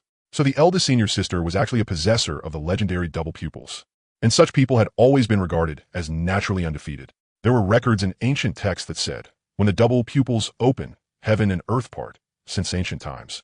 No one in the mortal world has defeated one. Both of them unconsciously swallowed and looked at this seemingly harmless eldest senior sister. Although Ling Yunji was not as broadly knowledgeable as Han Bingli, he often went to the library to read the secret records of the Xuanhuang Continent. So he knew quite a bit about all kinds of pills, spiritual herbs, spiritual fruits, physiques, spiritual treasures, and the like. Han Bingli's heart, meanwhile, was anything but calm. She had thought that as the reincarnation of a great emperor, with a heaven-defying physique and the cultivation insights from her previous life, surpassing her senior brothers and sisters would be effortless. Even though she knew they were not simple, she had never imagined they would be this monstrous. Sure enough, anyone who could become Master's disciple was no ordinary person. When Ning Tian and Mu Qingcheng saw the slightly helpless look little Ning Yun had forced on a master, the corners of their mouths could not help but rise. All right, I called you all here today for one more matter. Our myriad Dharma sect has a secret realm that only cultivators from the Foundation Establishment realm to the True Person realm are allowed to enter. Ning Tian, King King. This time the two of you will lead a group of servant disciples, outer disciples, and inner disciples into the secret realm for training. But remember this, unless it is a life or death moment, do not step in to help. Let them experience more trials between life and death, so they can gain insight into the path of cultivation from it. Next time, when Yunji and Bingli reach the True Person realm, you will also lead teams into the secret realm for training. In addition, the direct disciples of each peak master will also lead teams inside. This secret realm mainly exists to provide training opportunities for the inner disciples, outer disciples, and servant disciples. I'm sending you in partly because I'm worried these disciples might run into accidents, and partly to train your ability to lead a team. Ning Tian and Qingcheng, go find Elder Wang Lin in 3 days. He will arrange the first batch of disciples. Yes, Master. This disciple understands what to do, the four replied in unison. Yunia, I found a divine beast hall for Lu Ho and your Jin Shao. Inside are cultivation environments suited to each of them, and it will be of great benefit to their growth. The divine beast hall is right beside your cave dwellings. Take the two of them there. Master, that's all you're going to say? Didn't you forget something? Little Ning Yun asked, tilting her head up. Lu Chun looked at little Ning Yun with a puzzled expression, not knowing what this girl was scheming again, and asked with a smile, Oh? Then tell me, what else have I not said? Master, I'm the sect's eldest senior sister. So why am I not the one leading the team into the secret realm for training? After saying that, she ran over and hugged Lu Chen's leg, shaking it as she unleashed her strongest spoiled brat technique. When the other four saw this scene, they all burst into laughter. This eldest senior sister was way too cute. It looked like she wanted to follow along into the secret realm just to play. Lu Chun thought for a moment and felt there was no harm in letting this girl go in. There was nothing in the secret realm that could hurt her anyway, and letting her train there for a bit would be good too. All right, since that's the case, then in 3 days, Ning Yun and Qingcheng will lead the team together. Hee long live master. This little girl really leaks air a bit. Is she hoping I die sooner? Lu Chun thought to himself. Ning Tian, you'll lead the second round instead. 3 days later, more than 5,000 disciples had gathered on the martial practice plaza. Most of them disciples from the first batch admitted into the sect. The newly joined disciples had either been switching over to new cultivation methods or seizing every moment to cultivate. To them, such a superior cultivation environment could not be wasted, so every one of them had been training bitterly with their heads down. At this moment, Wang Lin walked over slowly with little Ning Yun, Mu Qingcheng, and the others, then stepped on a high platform and looked down over the thousands of disciples below, all of whom were full of spirit. More than 5,000 people saluted in unison and said, Greetings, Elder Wang Lin. Greetings, Senior Sister Ning Yun. Senior Sister Qingcheng. No need for so much ceremony. Rise, all of you. Wang Lin said in a gentle voice that clearly reached every person's ears. When little Ning Yun heard that perfectly synchronized greeting, the joy in her heart grew even stronger. She stood on the high platform with her head held high and chest out, her face overflowing with a proud smile. At this time, Elder Wang Lin spoke. I gathered everyone here today, and I believe you already know why. After entering the secret realm, you must obey your senior sister Qingqing's arrangements. The secret realm is filled with danger. The slightest carelessness could cost you your life. Did you all hear clearly? We understand. Everyone replied in unison. Good that you understand. Sit out. After Wang Lin finished speaking, he directly led everyone to the eastern side of the back mountain. The entrance to the secret realm was right there. I didn't expect our sect to actually have its own secret realm. This is amazing, one disciple said excitedly. Yeah, I didn't expect it to be our Wanfa sect's own secret realm either. I originally thought Elder Wang Lin would take us to one outside. Our Wanfa sect's strength is invincible. Isn't it perfectly normal for us to have a secret realm? At the entrance to the secret realm, the disciples buzzed with discussion. Every one of them was eager to act, itching to enter the secret realm at once and see it for themselves. Seeing the disciples' enthusiasm running high, Wang Lin did not delay. He immediately drew one profound rune after another in the void, then sent the runes into the entrance of the secret realm. Suddenly, rosy light spread around the entrance to the secret realm, illuminating the mountain gate as an ancient, heavy passage into the secret realm tore open in the void. Savage spiritual energy wrapped in vicious aura surged out, making the hearts of the more than 5,000 sect disciples present sink slightly. At the front of the crowd, Mu Qingqiang, the samsara body, wore a green robe.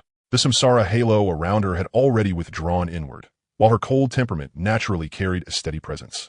She was calmly and methodically reminding everyone of the precautions for this trial. And at her side, that little milk doll who looked no more than 4 years old had become the most eye-catching focus of the entire scene. Little Ningyin had her hair tied into 2 round buns. She was as delicate as a carved pink jade doll, with skin as white as jade, dressed in a light yellow outfit embroidered with little lotus flowers. Her small hand tightly held Mu Qingqing's hand, making her look soft and adorably sweet. But when she raised her eyes, those clear pupils actually revealed the phenomenon of double pupils overlapping.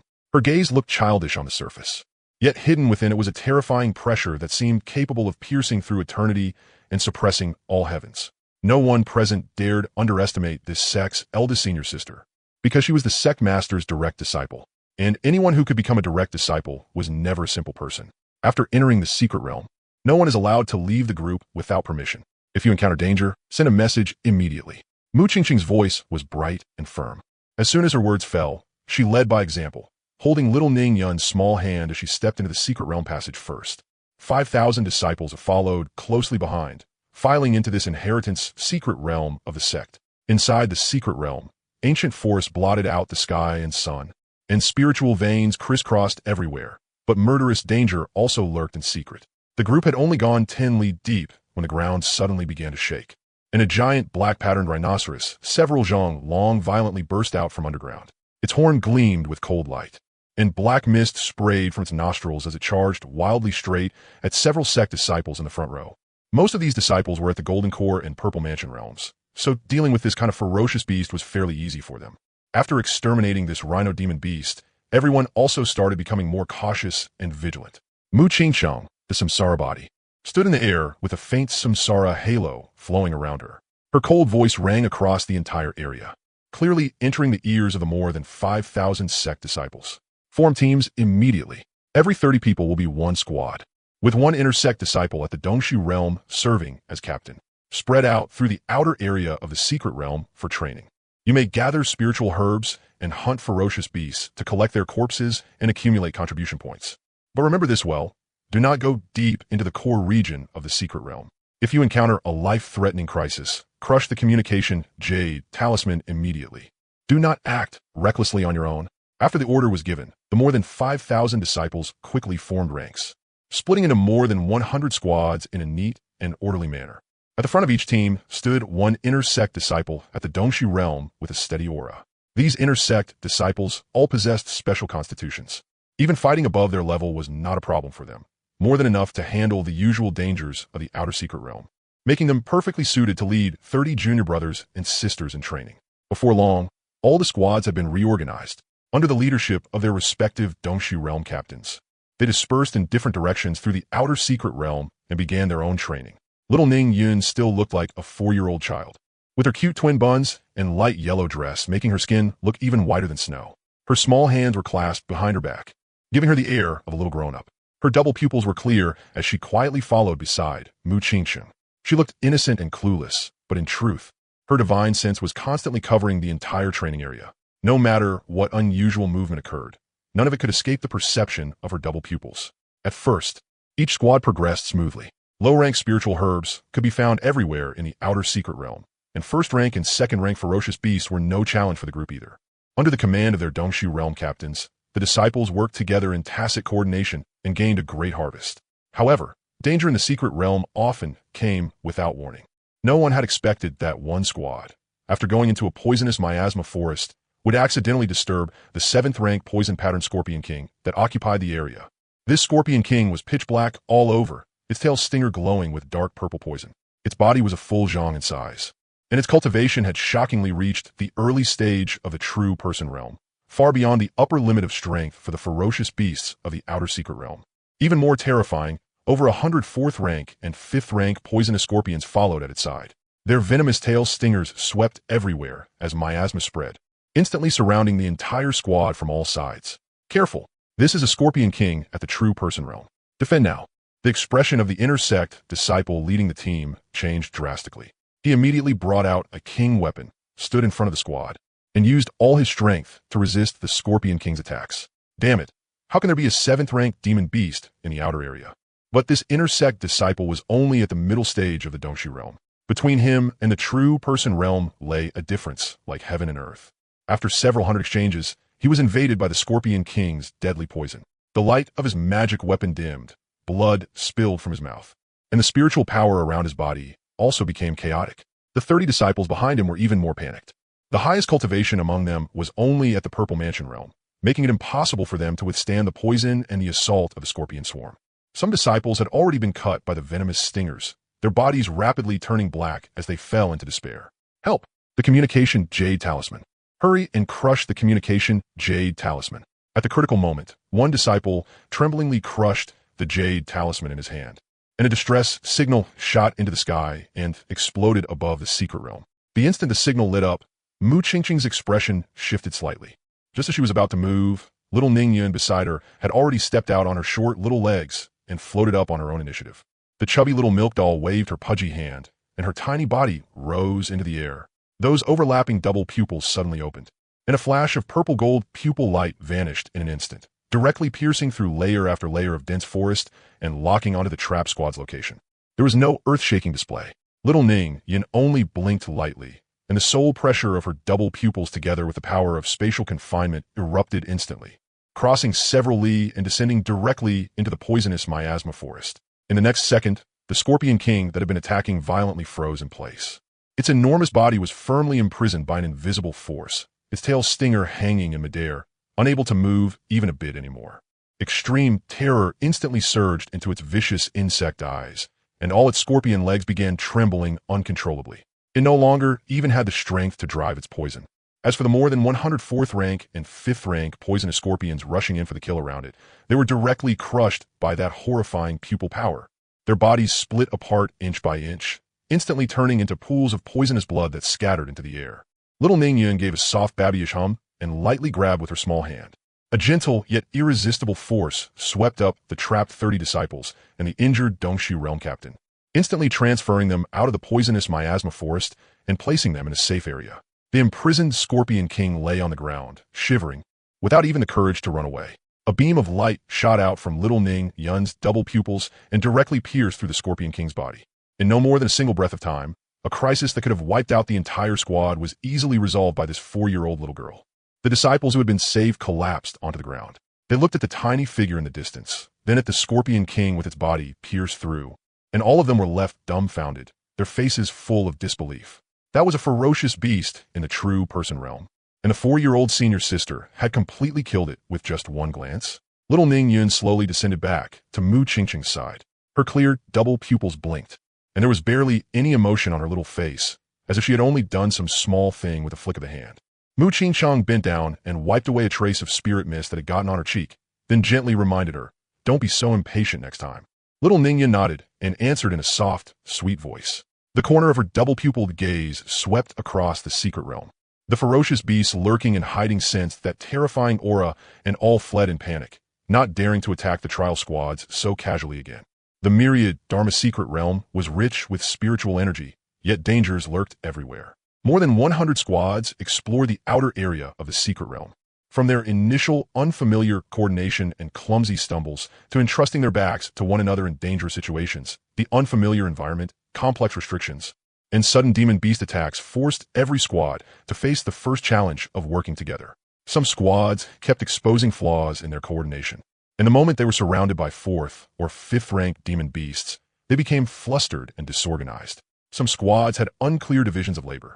Some people rushed to snatch spirit herbs and opportunities, while others neglected the dangers behind them and almost fell into traps within the secret realm.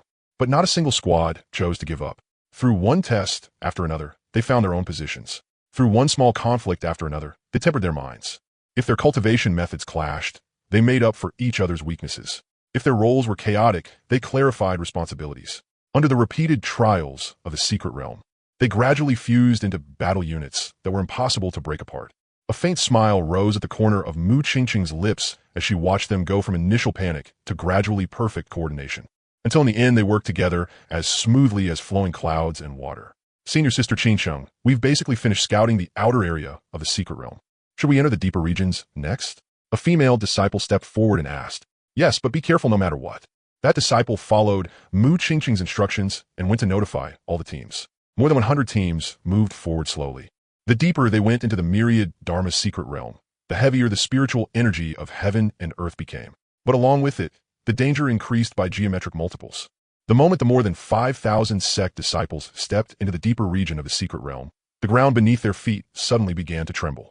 Gray fog surged upward, blotting out the sky and sun, and in an instant trapped everyone in a land of dead silence. This is bad. It's an ancient killing formation left behind from antiquity. A disciple skilled in formations cried out in shock, but before his voice even fell, the killing intent within the formation abruptly exploded upward. Countless runes, shining with cold light, shot up from the ground, weaving into a deadly web of light. Sharp formation edges tore through the air and slaughtered the surrounding disciples at will. The void twisted, and illusions rose one after another. Quite a few disciples lost control of their minds, fell into the false killing intent created by the formation, and began attacking each other. Even more terrifying, flames, ice, and poisonous miasma erupted from the formation cores in relentless waves. Every squad fell into chaos in an instant, and trouble came one after another. Over here, one squad had just swung their swords and cut through a chain of rune light when cracks of ice split open beneath their feet. The freezing aura made everyone's spiritual power sluggish, leaving them unable to move an inch. Over there, another squad tried to use pills to resist the illusions, only to be struck by soul attacks from the formation path. Their faces turned deathly pale one after another, and blood spilled from their mouths. Several other squads were split apart by the formation itself, losing contact with each other and becoming trapped in dead corners within the formation. Cries for help rose one after another, and casualties began to appear. Not good. Mu Qingqing immediately flew into the air. The aura of her reincarnation body surged wildly around her, and her cool gaze swept across all directions as the power of reincarnation tried to shake the foundation of the formation. But this ancient formation had deep foundations, and the laws of its formation path were obscure and difficult to understand. When the power of reincarnation touched it, it was repelled layer after layer. Not only did she fail to break the formation, she instead caused the killing intent within it to grow even fiercer. Everyone gathered together and circulate the sex cultivation method to resist the soul interference. Mu Qingqing shouted sharply. Spiritual power around her formed a barrier to protect the disciples by her side, but in the face of this boundless ancient formation, that little bit of resistance was no more than a drop in the bucket. Every squad fought with all their strength to hold on, yet they still could not grasp the formation's patterns. Their spiritual power was being consumed more and more quickly, and it looked like they were about to fall into the desperate situation of total annihilation. At that moment, a small figure slowly walked out from behind the crowd. Little Ning Yun had soft twin buns in her hair. The childish smile, usually seen on her pink little face, was gone, and her pair of clear eyes narrowed slightly. A pressure that made even heaven and earth feel reverence quietly spread from her body. She lifted her gaze toward the formation mist and runes churning across the sky. Her originally clear eyes suddenly lit up with a divine radiance of double pupils interwoven in purple and gold. The power of her double pupils cut across the void. With a single glance, it pierced through falsehood and directly ignored every illusion created by the formation. Every line of this ancient killing formation, every formation core, every layer of law, all of it was reflected clearly in her eyes. Under the gaze of those double pupils, This ancient formation that seemed complicated and unsolvable was like a phantom exposed beneath the sun. Every flaw and every hidden mystery lay completely in view. The third blue stone on the left is the illusion core. The 9 stone pillars on the right are the killing formation's foundation. That streak of flowing light in the middle is the formation heart. Little Ning Yun's childish voice rang out, clearly entering everyone's ears. Her words were tender and young, but they carried unquestionable certainty. As her voice fell, her pink little hand pointed gently. The power of her double pupils turned into a slender, yet overwhelmingly domineering beam of divine light and shot straight toward the very core of the formation heart. There was no earth-shaking explosion and no complicated spell art to activate it. That beam of pupil light was like a blade slicing through tofu. In an instant, it pierced through layer after layer of formation barriers and struck the formation heart with perfect accuracy. As a violent wave of formation power exploded outward, the runes, light webs, illusions, and killing intent that had been raging everywhere began to fade at a visible speed, like ice and snow melting away. The cracked earth healed. The surging formation mist dispersed. The twisted void returned to calm. The ancient killing formation that had trapped 5,000 disciples completely collapsed at that very moment. In no more than an instant, the ancient formation that had left every squad helpless and on the brink of destruction had been broken by the 4-year-old senior sister with just one glance. The formation vanished, and sunlight once again poured over the secret realm. The disciples, still shaken with lingering fear, looked at the unharmed scene before them, then looked at the little girl still standing there blinking her clear eyes. The entire place first fell into dead silence for a moment, then erupted into thunderous cries of shock and awe. The members of each squad quickly steadied themselves and checked one another's condition. Although quite a few had been seriously injured, not a single person had died. Mu Qingchang walked over to little Ning Yun's side, and her eyes were full of approval as she looked at her. The gazes of the more than 5,000 disciples and over 100 squads toward little Ning Yun had long since filled with worship and reverence. Isn't our senior sister a little too strong? Yeah. She saw the formation core with a single glance. That's seriously amazing. No wonder she's our sect's senior sister. What do you know? Didn't you see senior sister's eyes just now? What about senior sister's eyes? They're big and pretty nice to look at. Talking to you guys is like trying to fit an ox's head onto a horse's mouth. I'm talking about the pupil light that burst out of senior sister's eyes just now. Do you know what that means? You mean senior sister's physique has something to do with her eyes? At least you've got a little eyesight, kid. I saw this kind of physique in the library before. If I'm not mistaken, senior sister is the legendary double pupil bearer. Ancient records say that double pupil bearers are also called the undefeated ones. They are truly invincible among those of the same realm, and fighting across realms is as easy for them as drinking water. On top of that, those eyes can see through falsehood and look directly at the source itself. The left eye governs life, the right eye governs destruction. One glance can settle heaven and earth. One look can decide life and death. When the pupil light sweeps across the land, mountains and rivers lose their color, and gods and demons retreat. It's simply terrifying beyond belief. A group of disciples listened seriously, swallowing nervously as they did, and every now and then they secretly glanced at senior sister. Hearing you say it like that, it all makes sense now. When eldest senior sister saved us before, and when she killed that Scorpion King, her eyes also burst out with pupil light, and that Scorpion King at the true person realm was wiped out with a single glance. And just now, eldest senior sister saw through the problem with the formation in one look. That was truly seeing through falsehood. One disciple slapped his thigh and said, "Now that you put it that way, eldest senior sister really is terrifying beyond belief. She's only 4 or 5 years old, right? She's already this terrifying. Then what about a few years from now? Wouldn't that be insane?" As everyone imagined that future scene, they silently mourned for the other geniuses. No wonder she was accepted as the sect master's disciple and became our eldest senior sister at such a young age. The gap is really way too huge. As the group kept going deeper, more than 5,000 disciples gradually gathered together. In the core region of the myriad Dharma's secret realm, not even half of the peace from the outer area remained. Along the way, they had fought through thorn and bramble, from being surrounded and intercepted by low-rank demon beasts, to poisonous miasma traps within the secret realm, to consecutively encountering powerful demon beasts at the Golden Core, Purple Palace, and Hollow Void realms. The slaughter had never stopped. The disciples who had all originally been full of spirit and high morale were now covered in dust and dirt, with more than half their spiritual power already depleted. Some had clothes soaked with blood and dust, their faces filled with exhaustion and lingering fear. Every step forward meant enduring an increasingly heavy aura of vicious pressure. The secret realm had also changed from towering ancient trees in the outer area into pitch-black deadwood in the depths. The ground was cracked, demon beast bones were scattered everywhere, and the air was filled with a sharp smell of blood. In this deathly, still atmosphere, lethal killing intent lurked in secret. Just when everyone thought there were temporarily no demon beasts here, an aura far beyond the hollow void realm suddenly appeared ahead, crushing over from the dense fog like world-ending dark clouds. Boom! Invisible pressure swept in all directions. The earth shook violently, and even space itself rippled slightly. The dense fog slowly parted, and a giant demon beast covered from head to toe in dark golden scales gradually revealed its form. Its body was like a small mountain several zhang tall. Its head looked half wolf, half lion, with a pitch-black horn growing from its forehead. Its fangs jutted out, and its scarlet eyes were cold and emotionless. Dense demonic power swirled around its body. Every single scale gleamed with an indestructible cold light, and its monstrous ferocity swept through all directions. It was shockingly a heaven-reaching demon creature at the late-stage true person realm. It is a true person realm great demon. All of you fall back at once. I'll deal with it. Senior sister, how about asking senior sister Xuanhuang to make a move?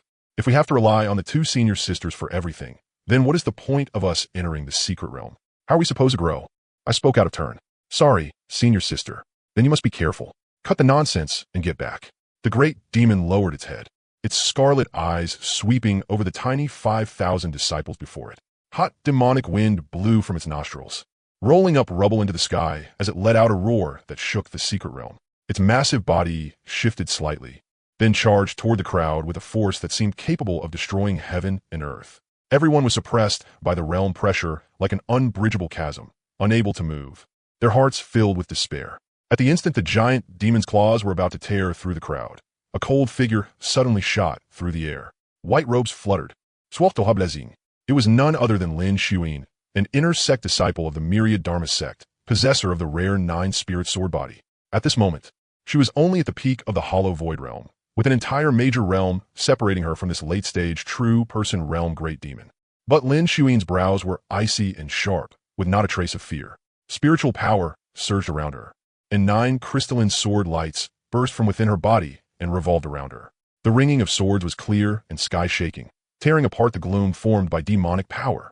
The 9-spirit sword body, its senior sister Xuan's 9-spirit sword body. Hope lit up in a disciple's eyes as he shouted excitedly. Lin Xuan said nothing, with a sword seal formed at her fingertips. The 9-spirit swords turned into streams of light and shot straight at the great demon's vital points with a sharpness that could pierce heaven and earth. She knew very well how huge the realm gap was, so she went all out the moment she attacked. Her figure moved through the sword shadows, and every move and every strike poured out the cultivation of her entire life. Her sword techniques were ruthless and fierce, aimed directly at the great demon's openings. However, the strength of a true person realm great demon was simply too terrifying. Its demonic power was as heavy as a mountain, and its scales were unbelievably hard. Ordinary attacks landing on it only sent up a few sparks and could not break its defense at all. The great demon flew into a rage. Black demonic light shot from its horn, and one sweep of its giant claw instantly shattered Lin Xuan's sword light with a violent tide of demonic power. The overwhelming force slammed into her body. Her figure was sent flying like a kite with its string cut, crashing heavily into the ground and smashing out a deep pit several zhang wide. Senior sister Xuan. Everyone cried out in alarm, but the demonic pressure pinned them in place, and they could not even move a single step forward to save her. The great demon pressed forward step by step, its ferocious aura growing heavier and heavier, intent on completely erasing this tiny human who had dared challenge it. Inside the deep pit, Lin Xuan struggled to prop herself up. Her clothes were already dyed red with blood, but her eyes only grew brighter. The bottleneck of her peak hollow void realm cultivation suddenly loosened under that violent clash just now, and the 9 sword phantoms around her body also trembled violently along with it. The barrier of her realm shattered, and her spiritual power surged wildly. In this life and death battle, she had actually forced a breakthrough. There was no heaven-shaking phenomenon, yet the great Tao of the sword she released far surpassed ordinary cultivators and swept through all directions. The 9-spirit sword body erupted completely. Now that Lin Xuan had broken through to the true person realm, the sword aura she unleashed was many times stronger than before. Brilliant radiance burst from all around her. Her 9 natal phantom swords condensed into solid form, each one containing innate sword chi. The power of her sword body fused with her post-breakthrough spiritual power and transformed into unmatched sword aura that shot straight into the clouds. The surrounding demonic power was instantly shredded apart, and the terrifying sword pressure forcibly suppressed the monstrous might of the late-stage, true-person realm Great Demon. Roar! Sensing a fatal threat, the Great Demon roared madly and lunged in for the kill with all the demonic power in its body. The black light on its horns surged as it prepared for a desperate final struggle. Lin Xuan stood in the air, her white robes spotless, her gaze indifferent and cold as ice, both hands forming a supreme sword seal. 9-spirit sword body, myriad swords punish evil. With a sharp cry, the 9-spirit swords rose into the sky and wove together into a world-destroying sword net. Sword light blazed brilliantly, piercing through the gloom of the secret realm, and crashed down toward the Great Demon with a sharpness that could cut apart everything. As the sword net fell, space twisted, and the unmatched sword might instantly swallowed the Great Demon. Its indestructible dark golden scales shattered inch by inch, and its terrifying demonic power was utterly unable to withstand the innate sword chi. The Great Demon's howl came to an abrupt stop. Its enormous body was completely torn apart by the sword light, turning into ashes that filled the sky, without even a trace of Demon's soul left behind. When the dust settled, Lin Xuan stood in the air, 9 spirit swords revolving around her as sword cries rang out again and again, fully displaying her heaven-defying battle power. The entire scene fell into dead silence. Every disciple stared dumbfounded at that white-robed figure, hearts filled with shock and reverence. Senior Sister Xuan is way too strong, isn't she? Do you even need to ask? If she were not strong, could she enter the inner sect? If she were not strong, could she become the Sword Emperor's disciple? But she crossed realms from peak Hollow Void realm to fight a late-stage, true-person realm opponent, then broke through in a desperate situation and used the 9-spirit sword body to defy the heavens and slay a demon. That is because Senior Sister's sword body lets her fight across realms. Since she could become a great emperor's personal disciple, her strength naturally would not be weak.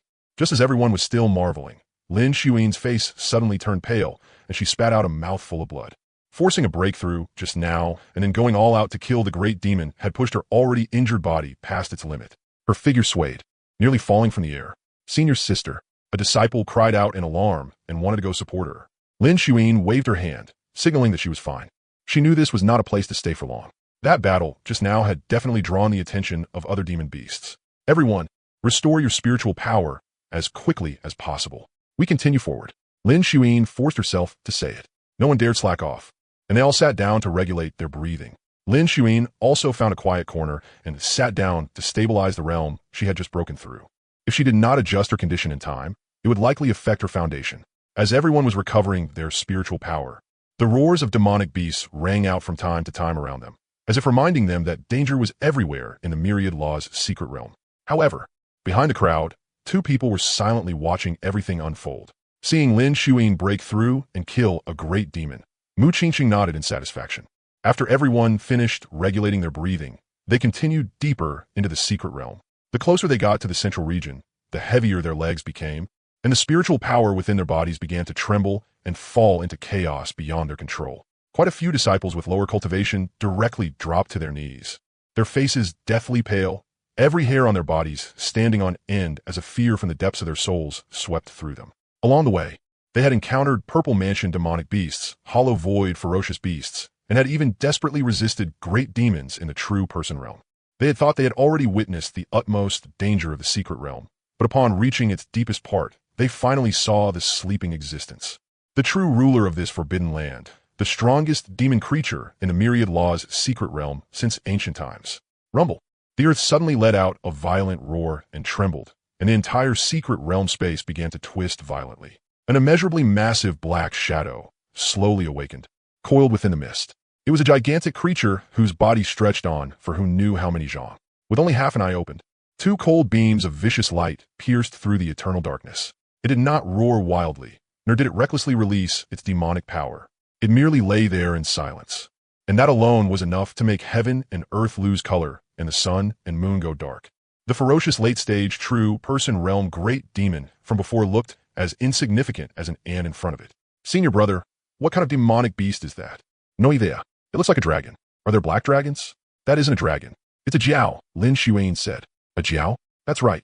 It's a flood dragon. And a half-step heavenly king realm ink jiao at that. Lin Xuan continued. This time, I'm afraid the 2 senior sisters really will have to act. We should hurry and fall back. Otherwise, even the aftershocks of the battle could kill all of you. Mu Qingsheng and little Ning Yun slowly stepped forward. Mu Qingsheng instructed them, "All of you, retreat at once." Lin Xuan also knew very well that she was absolutely no match for this giant flood dragon. She gave Mu Qingsheng a slight bow and said, "Yes, senior sister Qingsheng."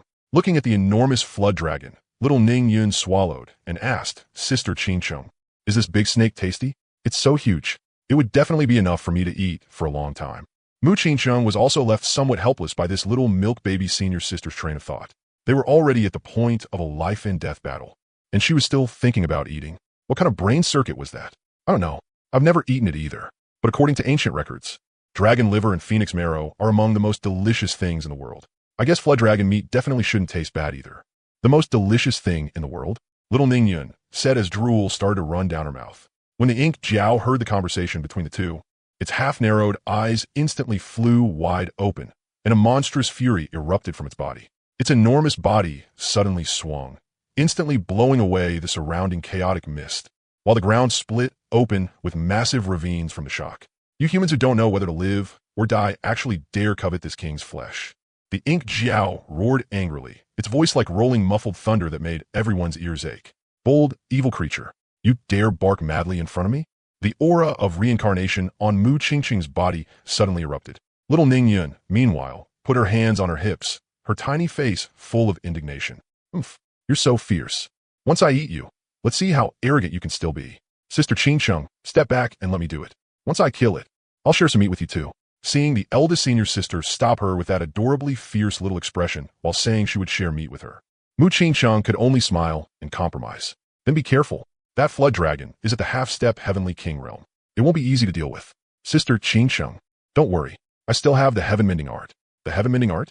Could that be some heaven-defying immortal art again?" Mu Qingsheng said with a puzzled look.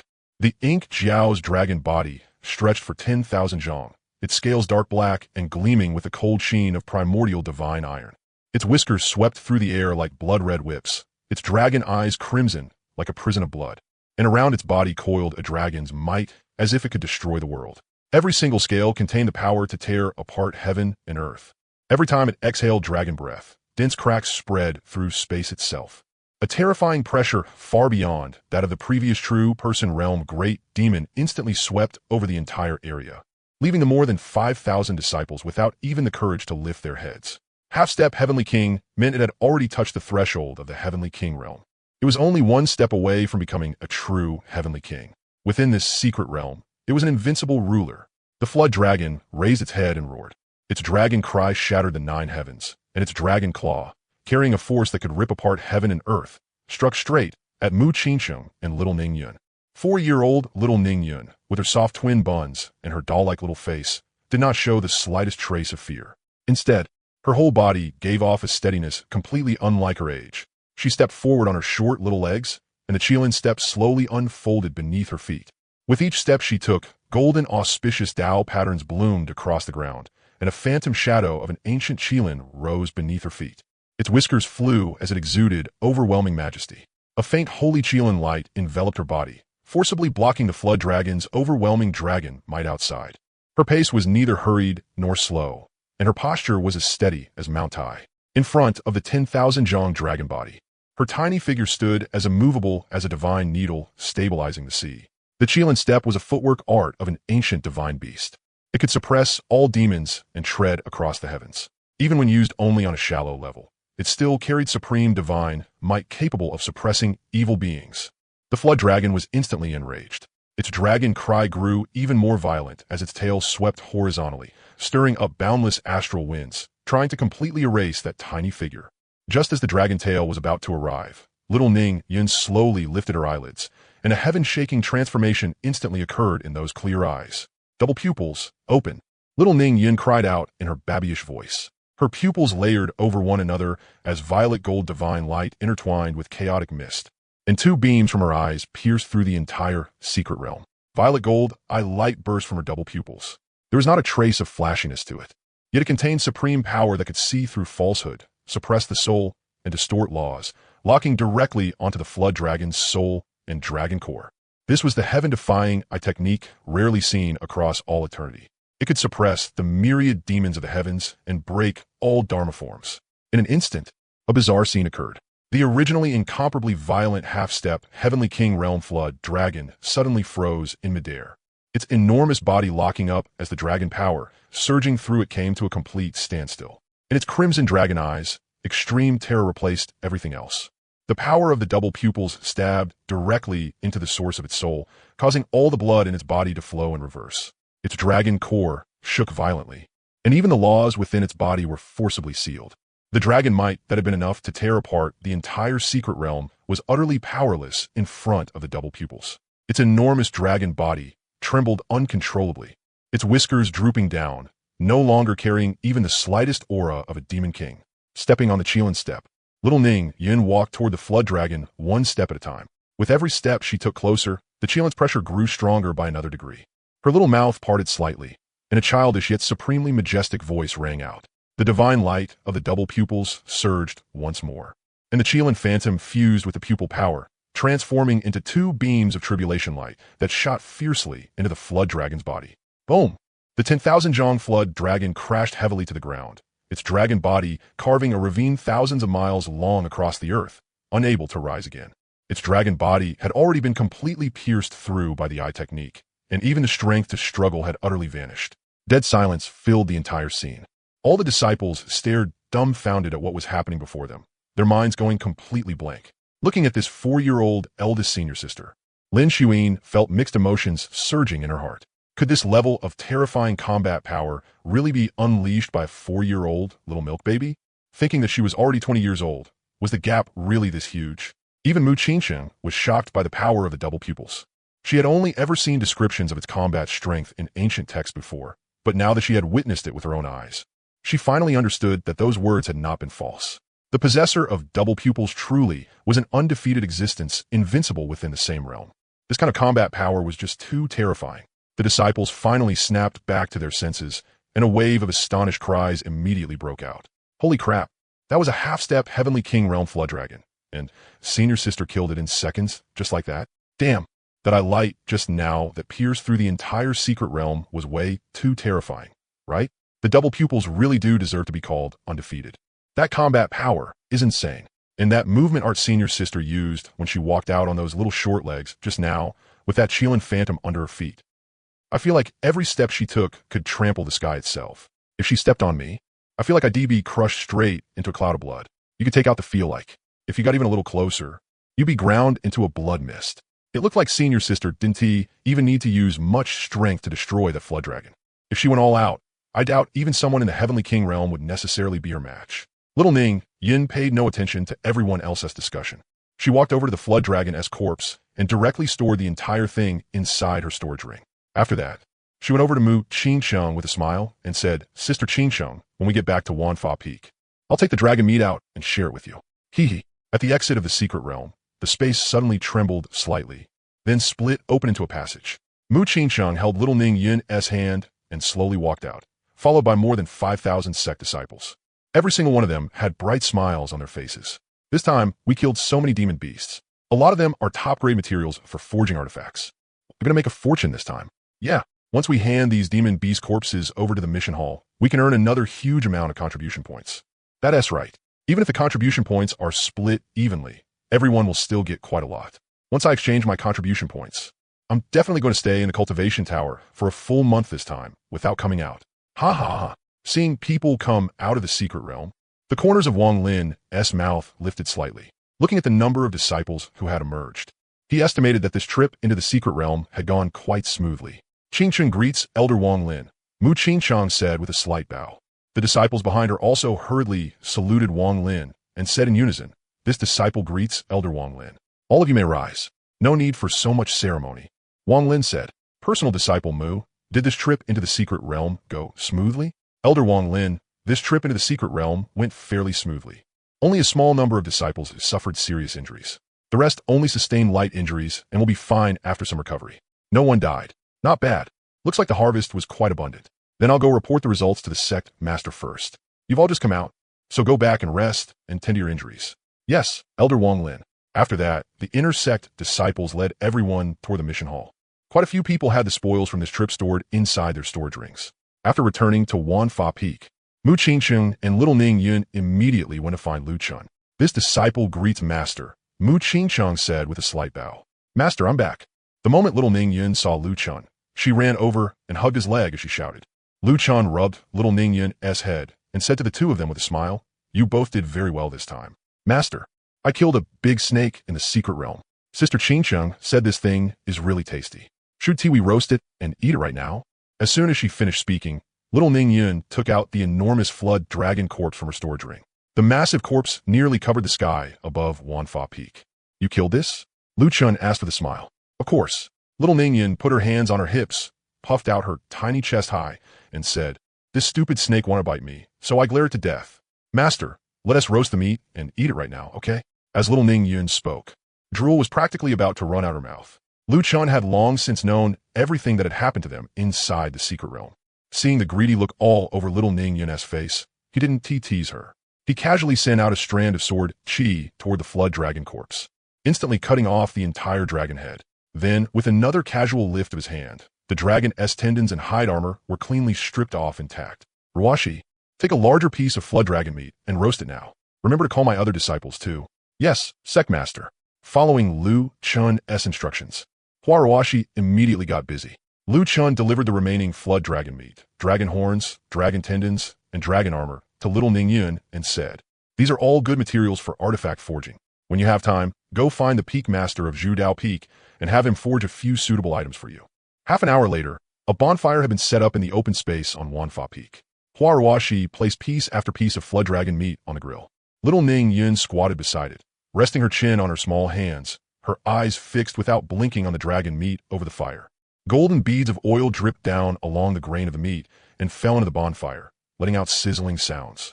An indescribable aroma gradually spread through the air. Ning Yun's little nose twitched. It smells so good, she muttered softly. Drool ran down from the corner of her mouth and dripped onto her clothes. But she didn't notice at all. Ruashi turned back to look at her and couldn't help laughing. Why are you in such a rush? It's not cooked yet. Why isn't it done yet? Ning Yun frowned with her little brows, reached out to flip the meat. But Mu Qingcheng lightly smacked the back of her hand. Careful, it's hot. Oh, the little girl sadly pulled her hand back and continued squatting there, staring at the roasting meat so hard her eyes were practically going straight. As time passed, more and more fat seeped out of the flood dragon meat, and the aroma grew richer and richer. Ning Yun's throat kept bobbing as she swallowed over and over. The way she looked, it was like she wanted nothing more than to pounce on it and take a huge bite right away. Little Ning Yun tugged on Ruashi's sleeve, and her voice was already carrying a sobbing tone. How much longer? My drool is almost all dried up. Ruashi lowered her head and looked at her. The little girl had her face tilted up, sparkling drool still hanging from the corner of her mouth. Her eyes covered in a misty layer of moisture, looking pitiful and wronged, just like a kitten whose dried fish had been stolen. Ruashi couldn't help laughing out loud and said, Almost there. Just wait another quarter of an hour. A quarter of an hour. Little Ning Yun's little face instantly fell. She squatted back down again and kept staring at the roasting meat, mumbling under her breath, Cook faster, cook faster, cook faster. The bonfire crackled as it burned. The aroma of dragon meat drifted across half of Wanfa Peak. At that moment, Ning Tian, Ling Yunji, and Han Bingli also arrived. Before the three of them even reached the top of the peak, they had already smelled this tempting fragrance. The moment she saw the three of them, little Ning Yun immediately shouted, Brother, come quick. There's meat to eat here. The three of them smiled, walked over to the bonfire, and sat down together with everyone else. Brother, this snake wanted to bite me, so I killed it. Sister Qingcheng said she wanted to eat meat, so I brought it out of the secret realm. Little Ning Yun said. Mu Qingcheng couldn't help rolling her eyes from the side. Clearly, it was this little girl who started drooling the instant she saw the flood dragon. And now she was saying that I was the one who wanted to eat it. Seriously speechless. If the three of them hadn't seen the drool at the corner of little Ning Yun's mouth, they might really have believed her. Looking at the little girl's greedy expression, Lu Chun couldn't hide the smile at the corner of his mouth no matter what. He suddenly felt that this was actually pretty nice too. With a noisy little girl by his side, his days didn't seem quite so boring anymore. Not long after, Ruashi brought portions of the roasted flood dragon meat to the stone table in the pavilion. Before everyone had even sat down, little Ning Yun had already grabbed a piece and started gnawing on it, eating until her mouth was full of oil. So good.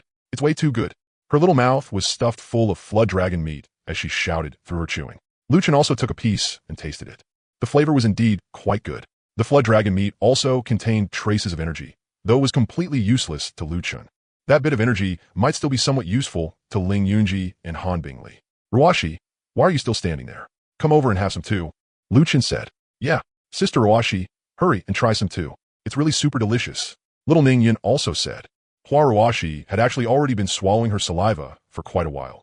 Hearing Lu Chen and Little Ning Yin say that, she stopped being polite and picked up a piece to eat as well. An hour later, Little Ning Yun, her round little belly puffed up, lay right down in Lu Chen's arms. The two of them fell asleep together in the rocking chair. A tiny figure stood before an ancient and majestic hall, shrouded by countless phantom images of divine beasts. This hall was the one and only sacred cultivation ground for divine beasts in all heaven and earth. The moment any divine beast stepped inside, it could instantly sense laws within reach. Every wisp of aura contained the origin, Tao charm of divine beasts. Cultivating in meditation here let a divine beast advance 3 times faster than in the outside world. Not only could it quickly solidify its foundation and temper its soul, but could also speed up law comprehension and refine both itself and its techniques, bringing immeasurable benefits. Most wondrous of all, the Divine Beast Hall contained a world of its own and could freely evolve into the exclusive living environment suited to any divine beast in existence. There was no need to painstakingly search for spirit lands. All kinds of divine beasts could find a resting place here that matched the origin of their bloodline, fully following their innate nature and making cultivation and growth twice as effective with half the effort. At this moment, Jin Xiao was on an ancient divine wudong tree deep within the hall, its crown reaching all the way to the top of the palace. The trunk was entirely golden, and the leaves burned with pale, golden nirvana flames. Innate pure chi unique to phoenixes lingered among the branches and leaves. This was precisely the ultimate dwelling place the phoenix race had pursued all their lives. Jin Xiao had cultivated here for half a month and had already broken through to the great sage realm. The phoenix origin in its bloodline surged wildly, and the power of nirvana had become even richer. It let out a clear and pleasant phoenix cry in satisfaction and had even built a nest on the wudong tree. As for the incomparably ferocious Lu Ho, it had found a nest suited to itself in the northwest section of the Divine Beast Hall. The hall had evolved on its own into a Xian-Yin stone cave as hard as divine iron. The nest was lined with nether spirit grass that absorbed moonlight essence, while the surroundings were filled with Yin yet domineering spiritual aura suited to a Ho's cultivation, perfectly matching the origin of its ferocious beast bloodline. Lu Ho crouched inside the nest, eyes closed as it regulated its breath. The vicious aura around its body had withdrawn as it immersed itself wholeheartedly in its exclusive environment, its bloodline power constantly being awakened and strengthened. Little Ho, Jin Xiao, come out already. What are you doing in there? Little Ning Yin shouted loudly while standing in front of the hall. Hearing her voice, the two divine beasts slowly opened their eyes, then shot out of the divine beast hall in a flash. Jin Xiao flew straight onto little Ning Yun's shoulder and asked, was the secret realm fun? What was inside? Of course the secret realm was fun. I even killed a giant snake in there. I just roasted it and ate it with Master and the others. It was super delicious. You were in there for half a month, and you only killed one giant snake? Of course not. I also killed a giant scorpion. I wanted to kill more and bring you more meat, but Sister Qingsheng wouldn't let me do it. She said those demon beasts were being kept for the junior brothers and junior sisters to train with. Then when can we go out and play? Jin Xiao asked so anxiously that it kept hopping around on little Ning Yun's shoulder. Master won't let me go out. He said I just came back from the secret realm, so I have to go into secluded cultivation. Sigh, it's too boring inside the sect. Oh well. Lu Ho also called out, echoing Jin Xiao's complaint. Come on, that giant snake was really tasty. I'll take you to eat roasted meat. Time flew by. More than a year passed. In this world of cultivation, it felt like only an instant. During this year and more, the myriad Dharma sect arranged for batches of disciples to enter the secret realm. Now, the cultivation of the myriad Dharma sect's disciples had advanced by leaps and bounds. Even the group of children rescued from Yudu City back then had all reached at least the Purple Mansion realm, and every one of them had entered the evolution pool twice. Ning Tian and Mu Qingsheng had both already reached the peak of the Saint Entry realm, and little Ning Yun had also reached the middle stage of the Saint Entry realm. Ling Yunji and Han Bingli were at the late stage of the Heavenly King realm. As long as they cultivated to the peak of the Heavenly King realm, they could take cultivation pills to rise to the peak of the Saint Entry realm. The personal disciples of all the peak masters, including Xuanhuang and the others who had been granted cultivation pills by Lu Chen, were all charging toward the peak of the Heavenly King realm. After that, they would take cultivation pills and break through to the Saint Entry realm in one stroke. The inner sect disciples were basically all in the Heavenly King realm. The outer sect disciples were all in the Hollow Void realm, with a small number having reached the Heavenly King realm. The miscellaneous service disciples were at minimum in the Purple Mansion realm, and some had already reached the hollow void realm. The 22 peak Quasi-Emperor elders who had been summoned earlier had long since completed an entire law through the Law Grotto Heaven and broken through to the Great Emperor realm. Every time an elder broke through to Great Emperor, Lu Chun, this half-immortal, would use his cultivation to seal the entire space of the Xuanhuang mountain range. Because of that, aside from the disciples of the Myriad Dharma sect, no one knew that the Myriad Dharma sect had gained another 22 Great Emperors.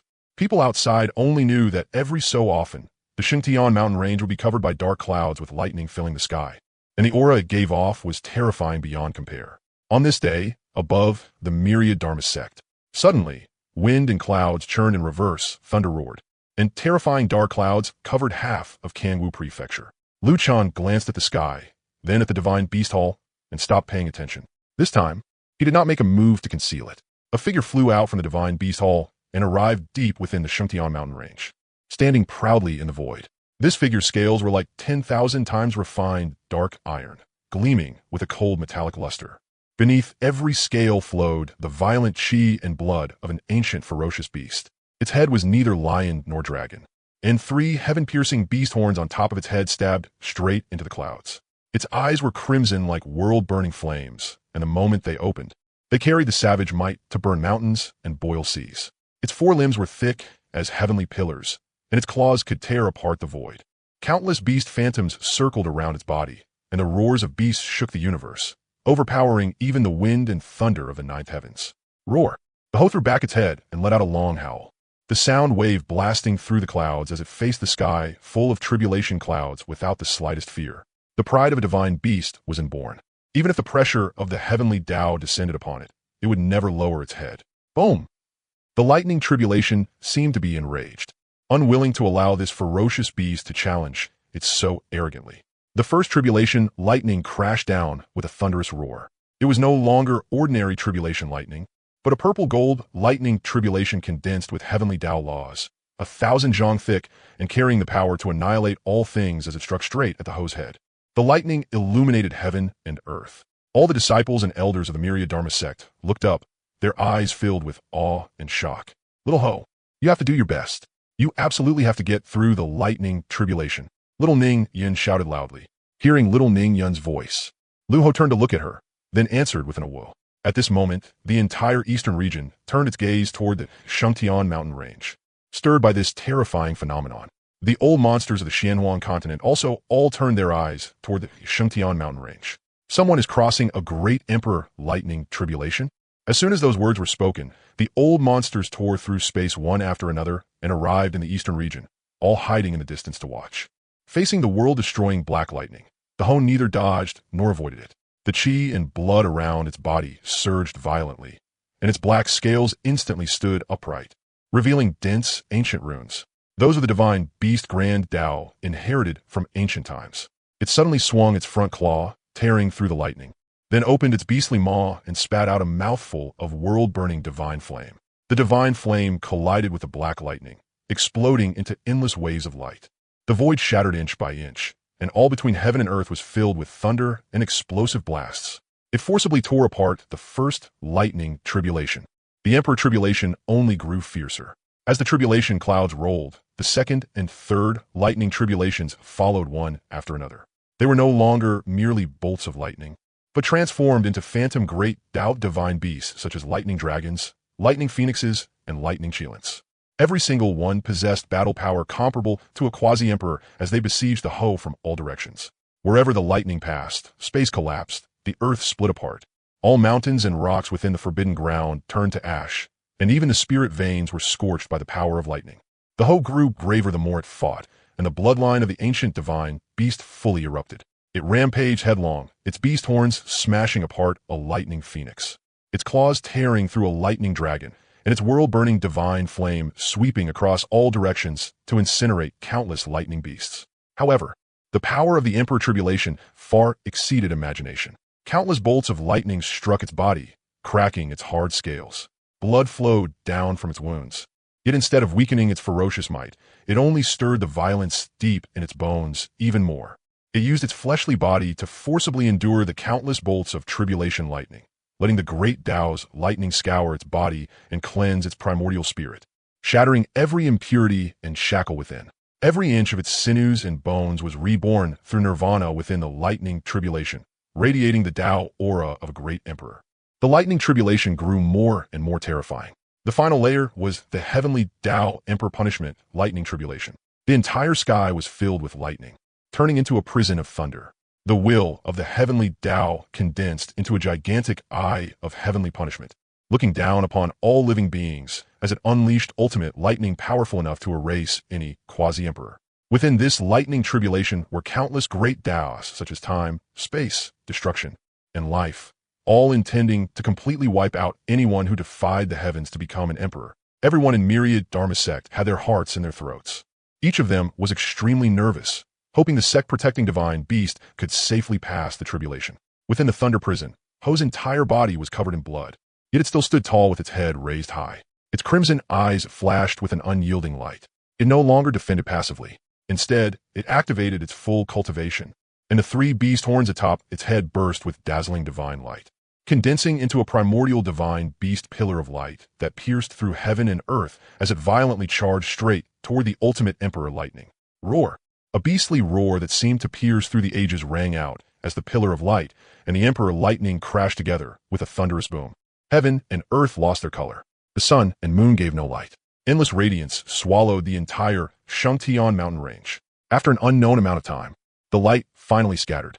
The tribulation clouds filling the sky slowly dispersed. The pressure of the heavenly Tao faded away. An endless golden emperor light poured down from the nine heavens, turning into sweet rain that fell over the mountains and land of the ruined Xuanhuang mountain range. Within the Xuanhuang mountain range, Ho stood proudly. All the wounds on its body had completely healed. Its scales had become even darker and more lustrous, carrying the immortal Tao aura of an emperor-level existence. Its beast body had become even more towering, and though its aura was restrained, it still controlled the laws of a region of heaven and earth. Could this unknown demonic beast also belong to Myriad Dharma Sect? With this one included, doesn't Myriad Dharma Sect have 10 great emperors now? The old monsters all began making their own guesses, each one calculating in their hearts. A group of old monsters looked gloomily at this unnamed demonic beast. Thinking of Myriad Dharma Sect's terrifying foundation, each of them could only shake their heads helplessly and leave. Luchan looked at those old fellows, and the corners of his mouth curled upward. You better not court death. Otherwise, I wouldn't mind wiping out a few emperor clans for fun. Half a day later, inside the main hall of the ancient Murong family, the ancestor sat high above, his gaze sweeping across the Murong family elders before he spoke. Today, an unknown demonic beast from Myriad Dharma Emperor Sect passed the Great Emperor Lightning Tribulation. Counting the previous 9 Great Emperors, Myriad Dharma Sect now has 10 Great Emperors. Everyone, tell me, how should we view this matter? Ancestor, what do you mean by an unknown demonic beast? I'm a bit confused. One elder asked carefully. The other elders all nodded in agreement, showing that they were equally puzzled. The ancestor looked around at everyone. Seeing that they truly were all confused, he slowly explained. An unknown demonic beast means that even I have never seen what kind of beast it is. It resembles a dragon, yet not a dragon.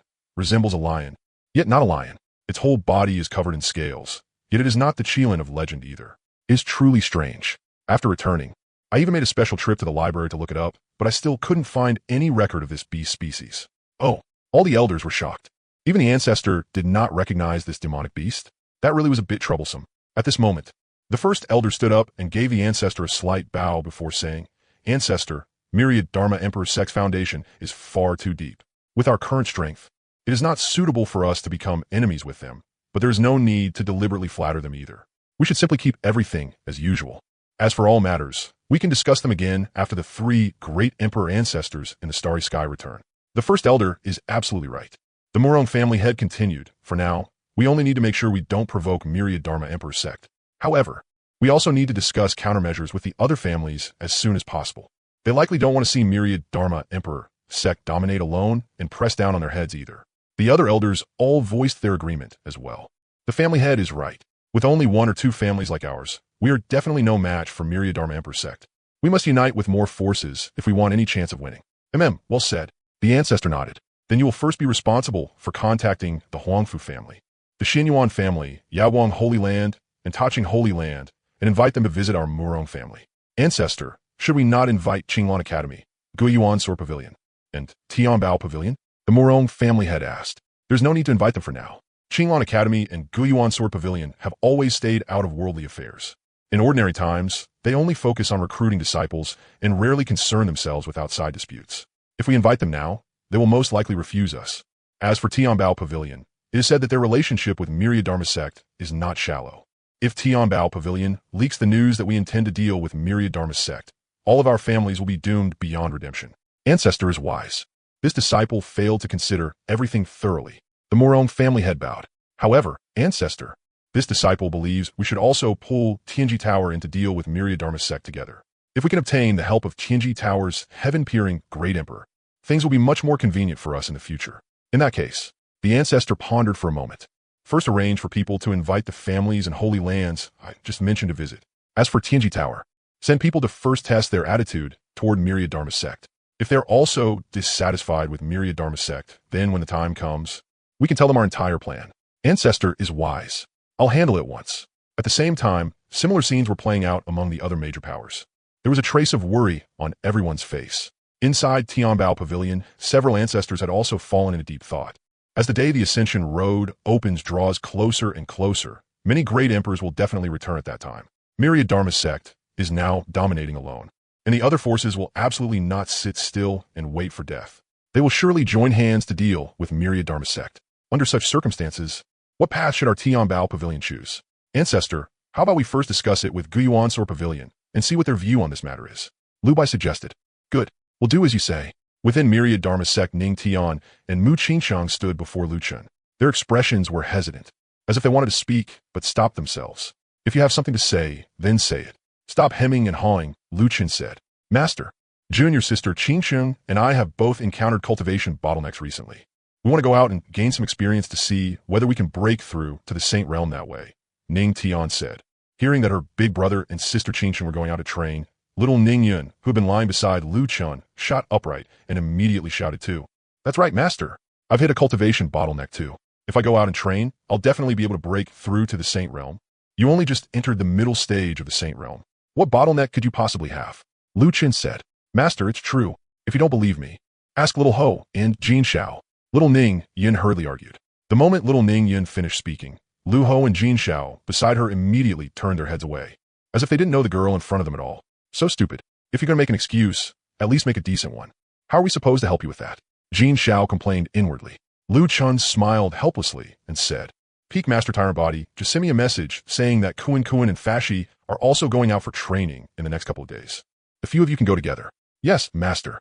This disciple will send messages to junior brothers Xuanhuang and Fashi later and inform them. Ning Tian replied. Master, I want to go out and train too. Please? Little Ning Yun said as she tugged on Lu Chen's sleeve and acted cute. Lu Chen looked at little Ning Yun's aggrieved face, then at the two divine beasts standing to either side. All 6 eyes were staring at him with longing. After thinking for a moment, he said, You can go out, but after you leave, you have to listen to Qingsheng. You're not allowed to run around everywhere. Yay! Little Ning Yun cheered excitedly.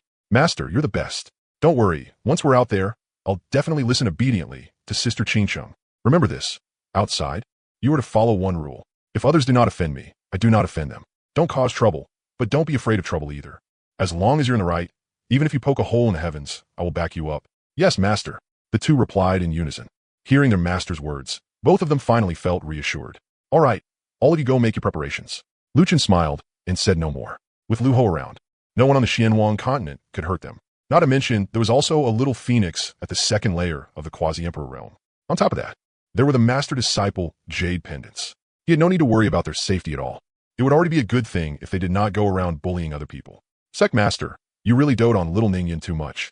Hua Rawashi said with a smile from his side. Do I? I feel like I treat every disciple the same, don't I? Lu Chan said, somewhat surprised.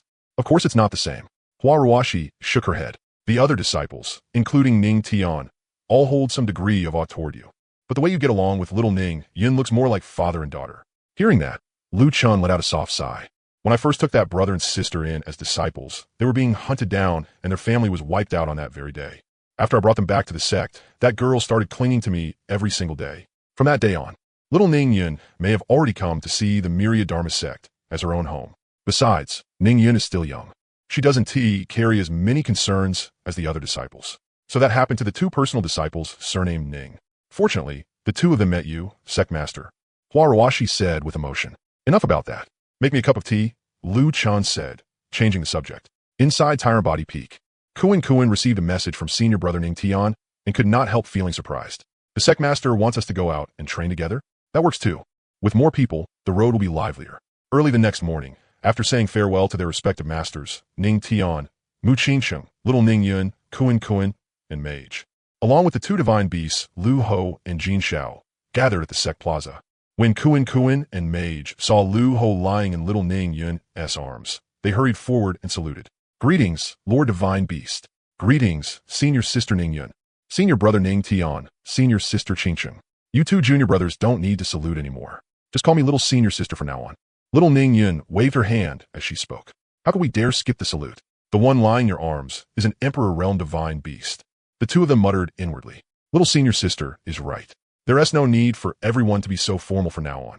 Once we're outside, don't call him Lord Divine Beast either. Just treat the one in Little Senior Sister's arms as an ordinary demon beast. When traveling outside, we'll just address each other as senior brothers and senior sisters, Mu Qingsheng said. All right, Gun answereth. Mage then looked at Mu Qingsheng. Senior Sister Qingsheng, where are we going to train next? The southern region or the northern region? Let us go to Central Continent, Ning Tian said. I've never been there before. I heard it's far more prosperous than our eastern region, and the spiritual energy across all of Central Continent is also extremely dense. That's right. I agree with Senior Brother's suggestion too. I also want to go to Central Continent and see the geniuses there for myself, Mu Qingsheng said with a nod. Since both Senior Brother and Senior Sister suggest going to Central Continent, then we'll go to Central Continent. Mage also spoke up. I want to see whether the geniuses of Central Continent are really as powerful as the rumors say. Elder Feng, those few are planning to head to Central Continent. There are several Emperor-level powers in Central Continent, and I'm a little uneasy. They're still somewhat inexperienced when facing those old, established forces. I'm worried some blind fool might make trouble for them. Just follow them in secret. Remember to conceal your aura and don't get too close, or Lu Ho will notice you. Unless their lives are in danger, do not show yourself. Hearing the Sect Master's voice transmission, Feng Jui, who had been cultivating, slowly opened her eyes and quickly replied through voice transmission. Yes, Sect Master. I know what to do. Within a certain small mountain range in Central Continent, 5 people and 2 beasts slowly stepped out of spatial rift. All of them curiously looked around at their surroundings. Wow, the spiritual energy here really is several times denser than in our eastern region. And the trees are much taller than the ones in our eastern region too. Little Ning Yun said, this is great. This divine bird has finally come out. Even the spiritual energy here feels sweet. Staying in the sect every day was suffocating this divine bird to death. Jin Shao excitedly hopped back and forth on Little Ning Yun's shoulder. Let us stop talking for now. We should first find a city to settle in, then ask around and figure out where this place is, Mu Qingsheng suggested. Senior Sister Qingsheng is right. Let us find a city first and gather information after that. Not long after they left, a woman also stepped out from the void. They had no idea their master had already sent a protector to guard their path. Feng Jui concealed her aura and followed far behind them. After flying for 1 hour, a city finally appeared ahead of them. There was a constant flow of people at the city gate, and the guard were strict. The group arrived at the gate and was about to enter when they were stopped by the guards. Stop. Outsiders must pay 10 high-grade spirit stones to enter the city. The guard spoke expressionlessly. Xuanhuang frowned and was about to do something, but Mu Qingsheng quickly stopped him and took out 1 supreme-grade spirit stone from her storage ring and handed it over. When the guard saw that it was a supreme-grade spirit stone, the corners of their mouths curled slightly upward. At least you know what's good for you. Go in. After entering the city, the group found a tea house and sat down. Humph, Senior Sister Qingsheng, if you hadn't stopped me just now, I definitely would have taught them a lesson. Junior Brother Xuanhuang, we've only just arrived here, and we still don't understand the situation. There is no need to cause trouble over 1 spirit stone. Senior Sister Qingsheng is right. We should first find out where this is. Also, the people here are generally stronger than those in our eastern region, Mage said. That is true. Golden Core Realm and Purple Mansion Realm cultivators are everywhere. And there are quite a few Void Cavern Realm cultivators too, Ning Tian agreed. As they were thinking about where to ask for information, the conversation at the next table caught their attention. Have you heard? Recently, several of Central Continent's Emperor-level powers are holding another genius arena. And they've invited geniuses from all sides to participate. Yeah, and I heard the rewards for this gathering are very generous. If someone can win those resources, they won't have to worry about cultivation resources for the next few years. They might even be able to join a holy land or an imperial clan. If that happens, then they'll really be able to rest easy for life. The moment they heard this, the group became interested. Xuanhuang immediately walked over to the next table with a smile on his face. Who are you? Don't you know you're disturbing us while we eat and drink tea? Get lost. Fellow Taoists, I just heard you mention some genius arena. I wonder what that's about. Xuanhuang did not get angry. As he spoke, he placed 10 supreme-grade spirit stones in front of each of them. When the four men saw the 10 supreme-grade spirit stones placed before each of them, they exchanged glances. After taking the stones, they burst into laughter. Fellow Taoist, you're straightforward. Since you want to know about the Genius Arena, then I'll explain it properly. This Genius Arena is held once every 3 years. Those great powers use it to temper their disciples and recruit talented people. If you participate and catch their eye, then you won't have to worry for the rest of your life. This year, it's being hosted by the Xuanhuang family. I heard young Master Xuanhuang has already invited the younger generation geniuses from every emperor-level power in every holy land. As long as you think you're a genius, you can go participate too. Oh, anyone can sign up? There are no requirements? Kun uskith. There aren't any requirements. But no one dares sign up casually unless they have absolute confidence in themselves. The geniuses from those major powers all cultivate the most top-tier cultivation methods. Train in the finest martial techniques, use the best resources, and are equipped with the best weapons and magic treasures. If an ordinary person goes up against them, even at the same realm, the other side could seriously wound him with a single move. Who would be stupid enough to go throw away his life? Then, fellow Taoist, may I ask when this Genius Arena starts? And where it will be held? Fellow Taoist, how are you so unfamiliar with Central Continent? Did you come here from another region? Ha ha! Fellow Taoist, your insight is sharp. We fellow disciples came here from the Eastern region. We heard Central Continent is prosperous and full of geniuses, so we wanted to come and broaden our horizons. Haha, so that is how it is. I've heard the Eastern region is no simple place these days either. It actually produced such a powerful emperor sect. Haha, that is indeed true. The Heaven's Chosen Arena will be held a month from now, in Tiandu City, the most prosperous city in Central Continent. In the center of Tiandu City, there is a Tiandu Plaza. It is said that the entire plaza was forged from top-grade artifact refining materials. Many thanks, Taoist friend, for clearing up my confusion. Could you also tell me where this place is and how the various powers in Central Continent are distributed? After speaking, Xuanhuang took out another 40 spirit stones from his storage ring. Seeing another 40 top-grade spirit stones, the smiles on their faces grew even brighter. Haha, Taoist friend, how do we accept this? Ah, fellow Taoists, this is only proper. Just treat it as my team money for a few of you. Ha ha ha. Then I'll tell you a bit more about Central Continent. First, the place we're in right now is Xuanhuang City in the south, and it's close to the east. The entire Central Continent is also divided into 4 regions. The eastern Songling, where mountain ranges rise one after another. The southern Yunmeng Marsh, a water country stretching 10,000 li. The western Gobi Wasteland, with dangerous and rugged terrain, and the northern glaciers, with snow mountains towering across 10,000 li. At the very center is the Heaven and Earth Plain, and Tiandu City is located there. As for the distribution of Central Continent's powers, it's simple and clear. 1 tower, 1 academy, 2 pavilions, 2 holy lands, and 3 great families. In total, 9 emperor-level powers. 1 tower, 1 academy, 2 pavilions, 2 holy lands, and 3 great families? Taoist friend, which forces exactly are those? Please explain in detail. All right, the 1 tower and 1 academy refer to Tianji Tower and Qinglan Academy. The 2 pavilions and 2 holy lands refer to Tianbao Pavilion, Guyuansor Pavilion, Yawang Holy Land, and Taiching Holy Land. The 3 great families are the Murong family, the Xuanhuang family, and the Huangfu family. All 9 of these are emperor-level powers, with great emperors still alive behind them. So that's how it is. As for quasi-emperor-level powers, there are quite a lot, but the previous Tiansha Hall and the Shao family were both destroyed by your eastern domain's Wanfar Emperor sect. Below there are all kinds of lesser holy lands. Those forces have no quasi-emperors and generally only have great saints. Then below them are the various first-rate sects. And those sects are basically all affiliated with the major powers. Many thanks for the explanation, Taoist friend. And I won't disturb you all from drinking tea. No need to be so polite. Taoist friend is so sensible. We only said a few words, haha. Senior brother Ning, senior sister Qinsheng, brother Fa. You all heard what was said just now, right? Then should we go take part in this Heaven's Chosen Arena? Go. Of course we should go. Otherwise, there'd be no point in coming to Central Continent this time, Ning Tian said. All right then. Tomorrow, we'll travel and make our way toward Tiandu City at the same time. With this 1 month, the journey will be enough for us to gain experience, Mu Qingshang agreed. Okay, then let's find an inn and rest for the night first. We'll set out tomorrow. At this moment, a guest arrived at Tianji Tower. Ho ho, Elder Murongbo. Your visit to my Tianji Tower today is truly the fortune of my tower.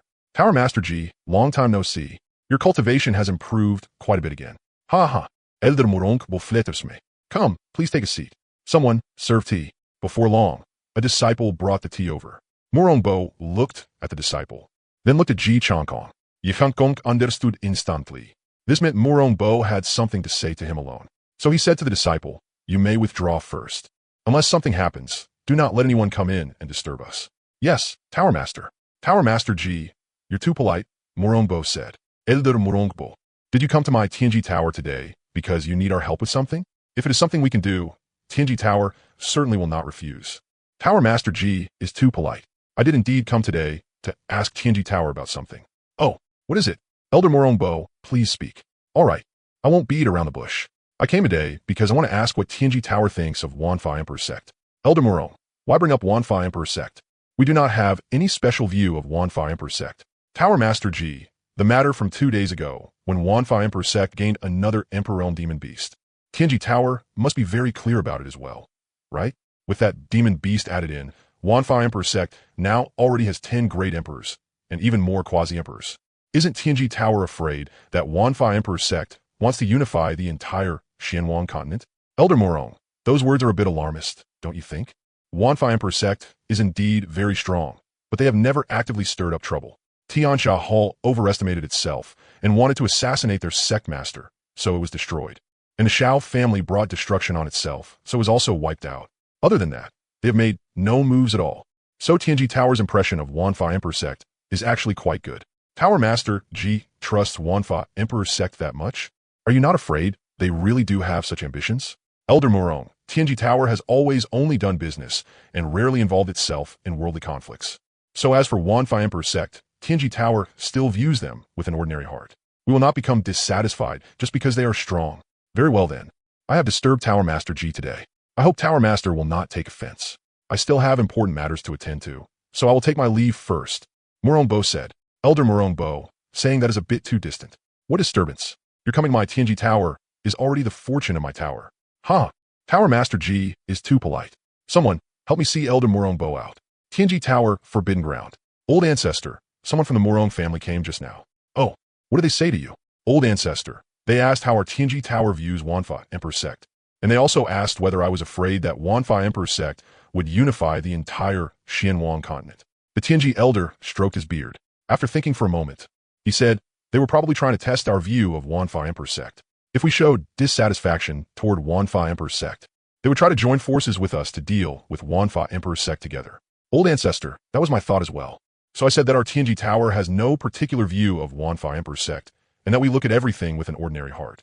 These imperial clans and holy lands have dominated Xuanhuang Continent for so long. Now that a sect has suddenly appeared whose strength far surpasses theirs, they definitely will not accept it, nor will they allow such a sect to stand above them and look down on them. So they will definitely join forces to deal with Xuanhuang Emperor's sect." "Old Ancestor is right. That was my thought as well. Sigh, truly a troubled time. In a little over 3 years, the Ascension Road will open. At that time, all the great emperors outside the starry sky will return, and when that happens, Xuanhuang Continent will definitely face a great war. You handled this matter well. Our Tianji Tower will not take part in it." "Yes, Old Ancestor. Then our Tianji Tower will watch and wait." At this moment, over at Xuanhuang Pavilion, Lu Bai was drinking tea and chatting with the pavilion master of Xuanhuang. "Brother Lu, you mean to stay and watch?" "That's right. There's no need for our 2 pavilions to get dragged into this conflict." "Brother Lu, are you really that certain Qinglan Academy and Tianji Tower also will not make a move?" "I'm 90% sure. They will make the same choice as us. Qinglan Academy has always stayed out of worldly affairs. In the past, it only opened the academy to recruit disciples, and the number of times it has entered the world is even fewer than your sword pavilion. Do you think they would be foolish enough to join this war? And Tianji Tower is the same. They calculate all things under heaven. There is no way they would get involved over a bit of reputation. Brother Lu, are you not afraid that if we stay out of it, and these imperial clans and holy lands happen to win this conflict, they will turn around and deal with us afterward?" "Ha! Brother Xuanhuang, how much strength do you think they will have left after dealing with Xuanhuang Emperor's sect? Don't forget, our 4 factions can also join forces. If they really push us too far, I'll directly help Xuanhuang Emperor's sect fight them and wipe them out." "Ha! You businessmen really are sharp-minded. Brother Xuanhuang, stop making fun of me." "Brother Lu, I'm not making fun of you. When it comes to being shrewd, we truly are not as good as you. Ha! Next, we'll first sound out Qinglan Academy and Tianji Tower, so everyone has a clear idea of where things stand in this matter. Then I want to personally pass this news to Xuanhuang Emperor's sect. Brother Lu, are you saying we should inform the Myriad Dharma Emperor sect about the possibility that several emperor clans and holy lands might form an alliance?" "That's right. I want the Myriad Dharma Emperor sect to be prepared so they won't be caught off guard by those major families in the future. Brother Lu trusts the Myriad Dharma Emperor sect that much? Aren't you afraid that after they win, they'll turn around and deal with us, then dominate the entire Xuanhuang Continent?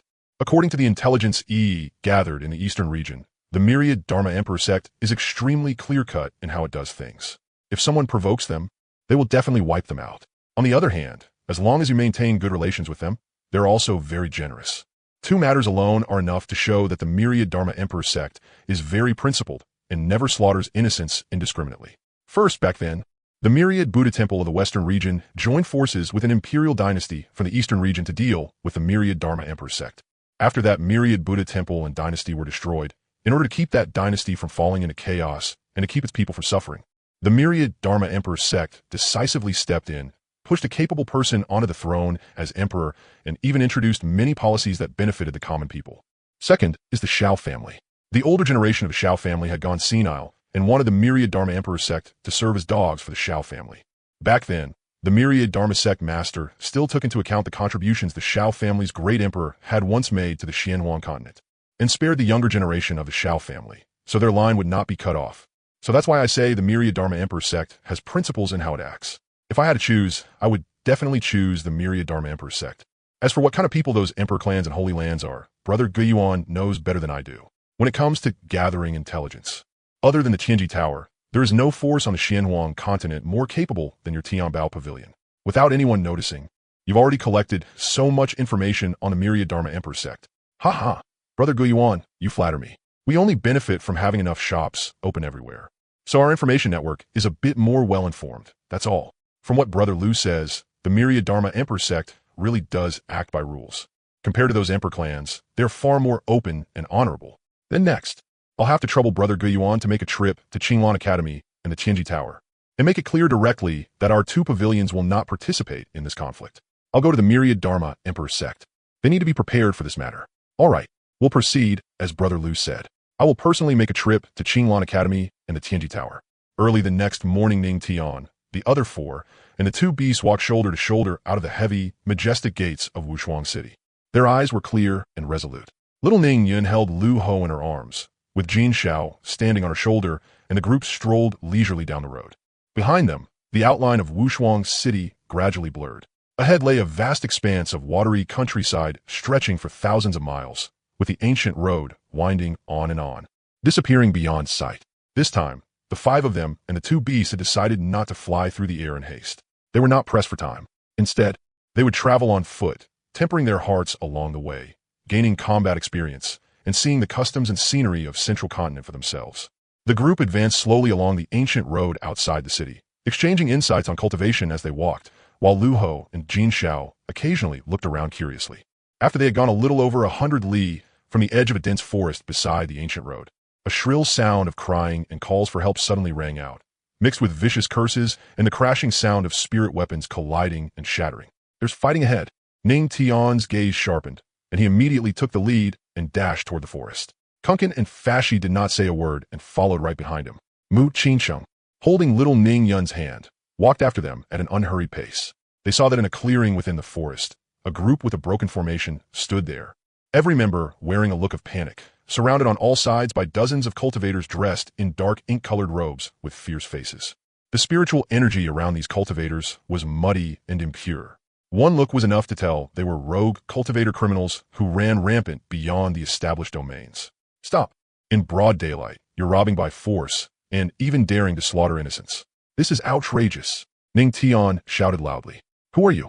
How dare you interfere with Black Wind Stronghold's business? The leader of the evil cultivators shouted back angrily.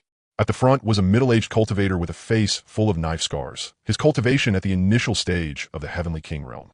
One look made it obvious he was a bandit used to committing evil, seeing that the newcomers were just a few young brats, all dressed in luxurious clothing with pure auras around them. Clearly disciples of a major sect, he showed not the slightest fear. Instead, his face filled with arrogance and disdain, and he let out a sinister sneer. Brats, you dare stick your noses into my Blackwind Stronghold business? Are you tired of living? Please help us, young friends. There will definitely be a generous reward afterward. A man who looked like a steward stepped forward and said. The scar-faced, evil cultivator glanced sideways at Ning Tian's group, his eyes full of contempt. Relying on his numerical advantage, he raised his blade and pointed it at Ning Tian's party as he barked sternly. I'm advising you little brats to stop meddling in other people's business and get out of here immediately.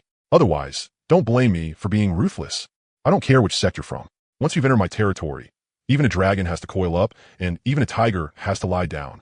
If you piss me off, I'll leave every last one of you here.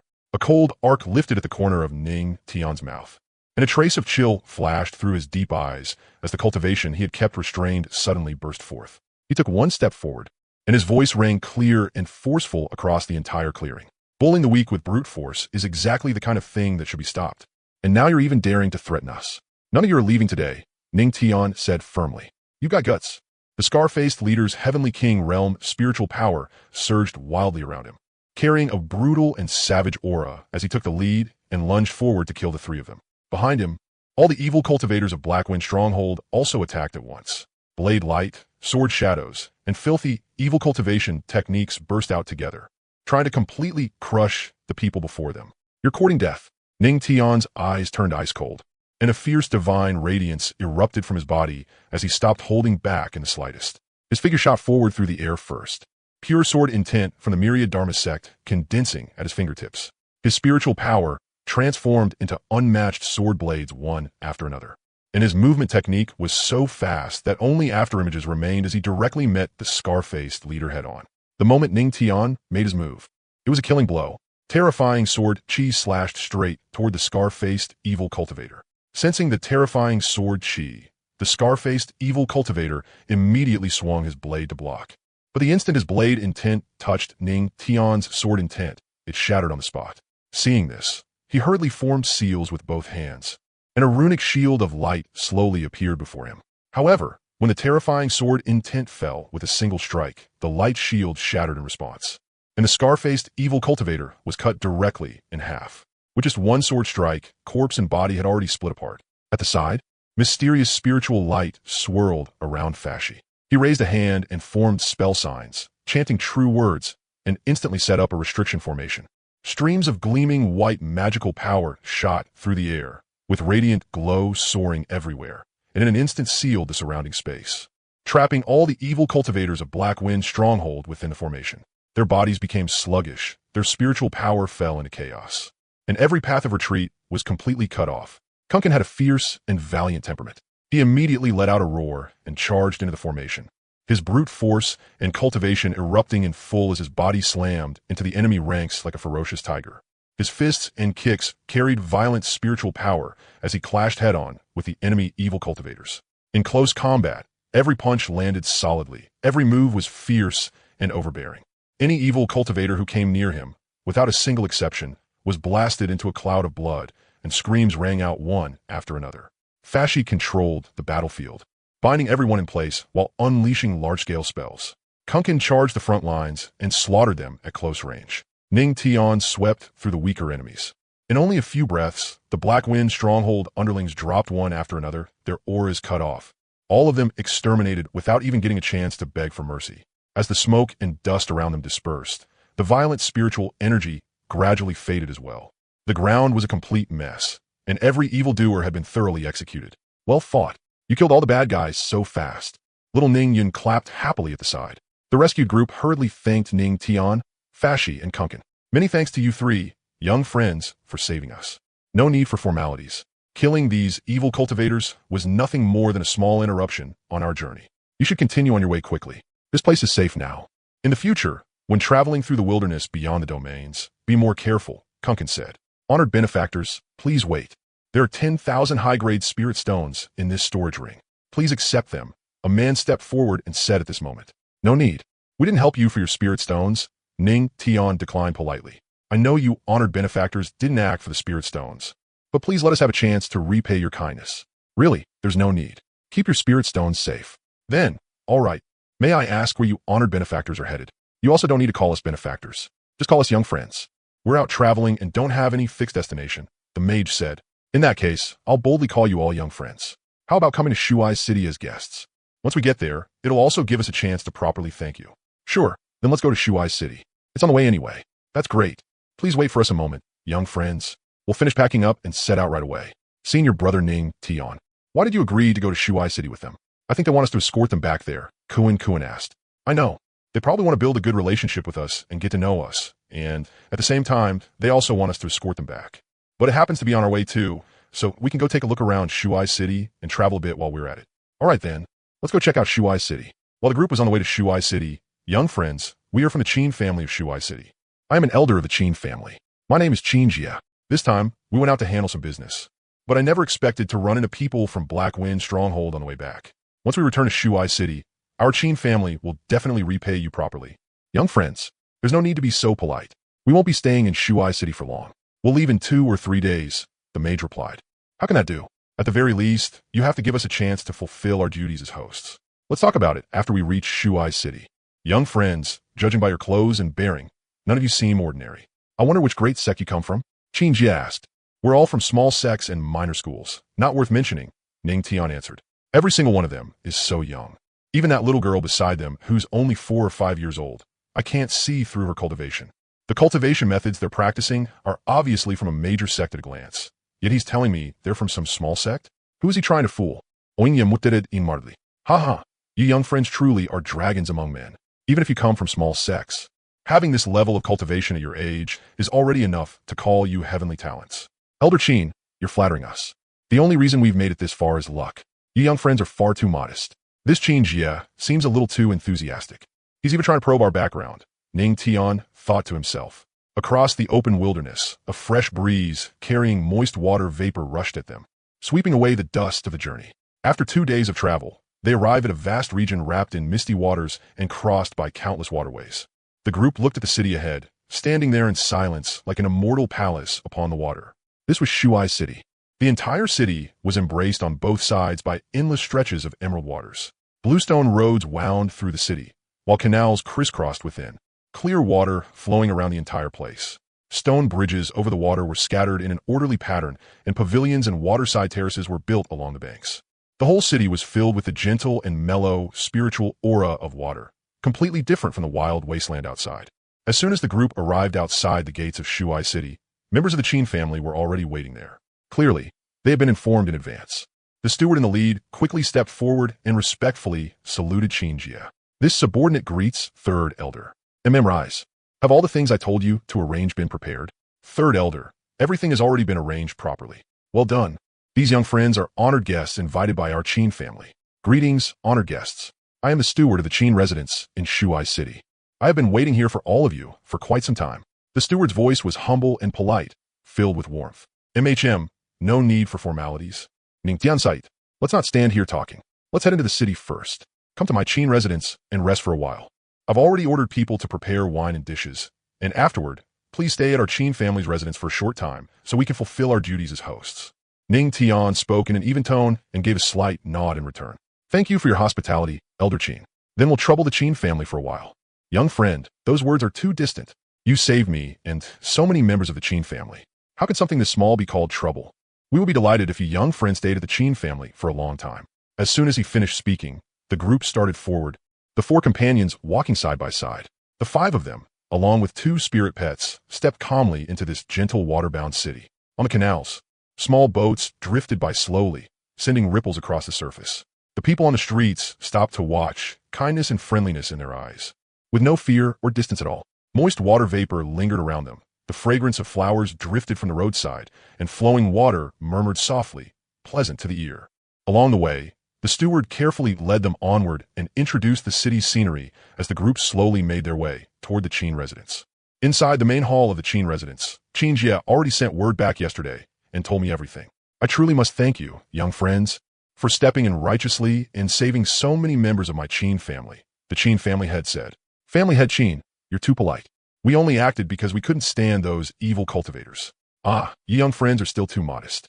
Big brother, the wine and dishes are already prepared. Why don't we talk while we eat? Oh, look at me, I've gotten muddle-headed and only kept chatting. Quick, let's talk at the table while we eat. As soon as they sat down, maids came up carrying plate after plate of exquisite dishes. Young friends, come, let's all have a drink together. The Qin family had proposed. That's right. I, Qin Jia. Thank you young friends for saving my life. I'll drain this cup. You young friends can drink as you please.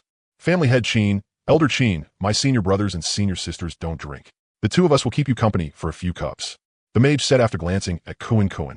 That's right, my senior brothers and senior sisters don't drink. We, the Hum and Ha generals. We'll keep family head Qin and elder Qin company for a few cups too. Kuan chimed in. Qin Jie and the other man exchanged a glance and laughed. Ha! It's fine. If you don't drink, then eat more food. Come, little brothers Hum and Ha generals, let's have a drink together. Kuan, you're seriously embarrassing. What kind of garbage names are those? Mu Qincheng complained inwardly. May I ask which mighty senior is the master of the two generals? Could you tell us? Perhaps we might know your master, the Qin family head asked. Ha! Our master is just an unknown nobody. Family head Qin definitely wouldn't know him. Someone who could teach disciples as outstanding as the Hum and Ha generals. How could he be an unknown nobody? Young friend, you're being too modest. I'm only stating the facts. Our master rarely leaves the sect, and he doesn't have many friends, so it's normal that family head Qin doesn't know him, the mage replied. Little brothers Hum and Ha generals, you may as well tell us. I know quite a few senior experts in Central Continent, and I also know many people from various families. My master's name is Mo Fu, and his master is Huanggu. I wonder if family head Qin knows them. Mo Fu, Huanggu? Why do those two names sound so strange? They sound more like honorific titles. The Qin family head and Qin Jie ran through everyone they knew in their minds, but neither of them could think of anyone with the surname Mo or Huang. Ha! Little brothers Hum and Ha generals, it seems we truly are ignorant and inexperienced. It's all right. I've already said our master doesn't leave the sect much and has few friends, so it's normal that no one knows him, the mage said. Our masters have never left the sect at all. It'd be stranger if you didn't know them, unless you added the words Great Emperor after their names. Maybe then you'd have some impression. Kuan snickered inwardly. How many days do you young friends plan to stay here? I've already arranged for servants to guide you around Shuai City properly when the time comes. Qin Jie asked. Probably just 2 or 3 days. Elder Qin doesn't need to send anyone. We'll just go out and stroll around on our own, Ning Tian replied. Haha, all right then. If you need anything, remember to tell me. In Shuai City, our Qin family still has some standing. Then we'll thank family head Qin and elder Qin in advance. Oh, those words are too formal, young friend. An hour later, everyone had eaten and drunk their fill. Someone, take these young friends to rest. A maid led the way in front as the group headed toward the guest courtyard. Little Ning Yun curiously looked around at everything. Junior brother Kunkin, look, that stone lion is so big. Junior brother Fashi, why are the fish in that pond golden? Sister Qinsheng, look at that lantern. It's so big. The maid gave a slight bow and said, Honored guests, this is the guest courtyard. There are many rooms inside. If you need anything, just give your orders. I'll be waiting here. No need. You may go. This young lady, please let me stay here. Otherwise, the family will punish me. Don't be afraid. If Elder Qin wants to punish you, just say we told you to leave, Mu Qinsheng said. All right then. This servant will take her leave first. The Qin family's guest courtyard was also very large, with pavilions, terraces, artificial hills, and waterside structures, every corner exquisitely crafted. The spiritual energy was abundant as well. The courtyard was filled with spiritual plants, lush and green at a glance. Little Ning Yun, who had been looking around everywhere, suddenly stopped. Her pupils turned toward a courtyard deep within the Qin family estate. Under her dual pupils, the formation around that courtyard was as good as non-existent. She saw a staircase, and beneath it was a secret chamber. Inside the secret chamber were people locked up in iron chains and others imprisoned in cages. Some had more than a dozen tubes stuck into their bodies, and bright red blood flowed through the tubes into a massive stone trough on the ground. Beside the stone trough were dozens of shriveled corpses, like oranges that had been squeezed dry, leaving behind nothing but skin. Ning Yun's hands began to tremble. Deep inside the secret chamber was another inner room, its door half open. Inside was a massive bronze cauldron. Ghostly blue flames burned beneath it, and red liquid churned inside, bubbles rising with gurgling sounds. It was a whole cauldron full of blood. On the table beside the cauldron, dozens of jade bottles were neatly arranged. Labels were attached to them, and on the labels were the words lifespan pill. Ning Yun could not hold it in any longer. She let out a cry. Mu Qinsheng was startled and immediately went over to hold her. Ning Yun, what's wrong? Sister Qinsheng, there are so many people in prison over there. They're so pitiful. Their blood is all being drained. Mu Qinsheng looked in the direction she was pointing, but she saw nothing. Still, Mu Qinsheng knew about her little senior sister's dual pupils. She had definitely seen something. At that moment, Ning, Tian, Kunkin, and Fashi also walked over and asked what happened. Mu Qinsheng glanced at them and said, Let's talk inside the room. After saying that, she took little Ning Yun by the hand and walked toward the room. After the group entered and shut the door properly, Mu Qinsheng casually set up a soundproof restriction, then asked, Ning Yun, what did you see? Tell us quickly. Little Ning Yun immediately hid in Mu Qinsheng's arms. Her little lips trembling as she said, I saw a courtyard deep inside the Qin family, and under that courtyard was a secret chamber. There were so many people in the secret chamber. Some were chained up with iron chains, some were locked in cages, and some were being bloodlet. There were lots of dried-up corpses inside, and there was also a big cauldron in the room. It was filled with blood. I also saw bottles of pills with lifespan pill written on them. It was too scary in there. As she spoke, little Ning Yan hugged Mu Qingsheng even tighter. What? The Qin family is refining human pills? What a bunch of beasts. We never should have saved these people in the first place, Kunkin said angrily. On the way here, I already felt that this Qin Jia was being far too enthusiastic with us. He even kept trying to pry into our background. Senior brother Ning Tian is right. Back at the dinner table, they kept asking who our master was and which sect we came from. They were probing us the whole time. I originally thought they just wanted to get to know us, but now it seems they might even want to refine us into human pills too, Fashi added. So what do we do about this? Do we leave, or do we step in and deal with it? Mu Qingsheng asked. Of course we deal with it. We were the ones who saved them in the first place. If we ignore it, then more innocent people will be harmed in the future, Kunkin said firmly. Junior brother Kunkin is right. We definitely have to deal with it. Otherwise, my Tao heart won't be at peace. Then do we act right now? Or do we think of a plan first before moving? What plan is there to think about? Tomorrow, we'll go ask them directly. We don't have time to waste on them. If they dare play any tricks, I'll use my fist to make them understand what truth really is, Kunkin said. The group exchanged looks and felt that this approach really was simple and effective. In the face of absolute strength, any conspiracy or scheme was futile. All right, tonight, little senior sister and I will share a room. The rest of you, watch your own safety. Inside one of the courtyards of the Qin residence. Big brother, you call me over. Did something happen? Third brother, what do you think of those 5 today? Qin Jie thought for a moment, then said, they should all be sect disciples, probably out gaining experience. I tried several times to probe their background, but they refused to say anything. They seemed somewhat wary of us. That's right. I noticed it at the wine table today, too. They were all very cautious and unwilling to reveal many things. Should we just? Patriarch Qin made a throat-slitting gesture. Big brother, isn't that a bit too much? They just saved me, and then we turn around and kill them. This? What do you know? I can tell their chi and blood are extremely vigorous and very pure, too. One person like that is worth 100 ordinary people. And now 5 of them came at once. Where else would we ever find a chance like this? Big brother, I invited them to the Qin family as guests mainly because I wanted to get to know them. I keep feeling they're very unusual. If we make a move on them, and their master really is some great power, then if that person comes looking for them later, what will happen to our Qin family? Isn't this too risky? As long as we do it secretly enough, we won't be discovered. Our old ancestors' chi and blood are getting weaker and weaker now. If we don't refine more lifespan pills soon, the old ancestor really won't last much longer. Once our Qin family no longer has a saint overseeing it, our enemies won't show us any mercy. All right then, I'll listen to Big Brother and everything. Good. Tomorrow I'll set up a formation in the courtyard, and you'll be responsible for bringing them there. All right, I'll make sure they obediently come to the courtyard. While the two were plotting, they did not notice at all that a little red bird was standing on the windowsill, hearing their entire conversation loud and clear. After Jin Xiao returned to the guest courtyard, he immediately flew over to Mu Qingsheng and shouted, Beauty Mu, Beauty Mu. Jin Xiao, what is it? I just went to the Qin Patriarch's courtyard and overheard something big. Oh, when did you go to his courtyard? And you even overheard something big? Then hurry and tell me what you heard. So Jin Xiao recounted everything he had overheard in full detail. Outrageous. What a bunch of ungrateful beasts. We saved them, and they actually want to repay kindness with enmity. Jin Xiao, you, and Lu Ho keep an eye on Ningyan. I'll go tell senior brother Ning Tian and the others about this. Half an hour later, Kunkin said furiously, so brother Fashi guessed right. They really do want to refine us into human pills. What a bunch of beasts. No, I'm going right now to kill these beasts. Junior brother Kunkin, no need to rush this little bit of time. We'll go tomorrow morning. All right, senior brother Ning Tian. I'll listen to you.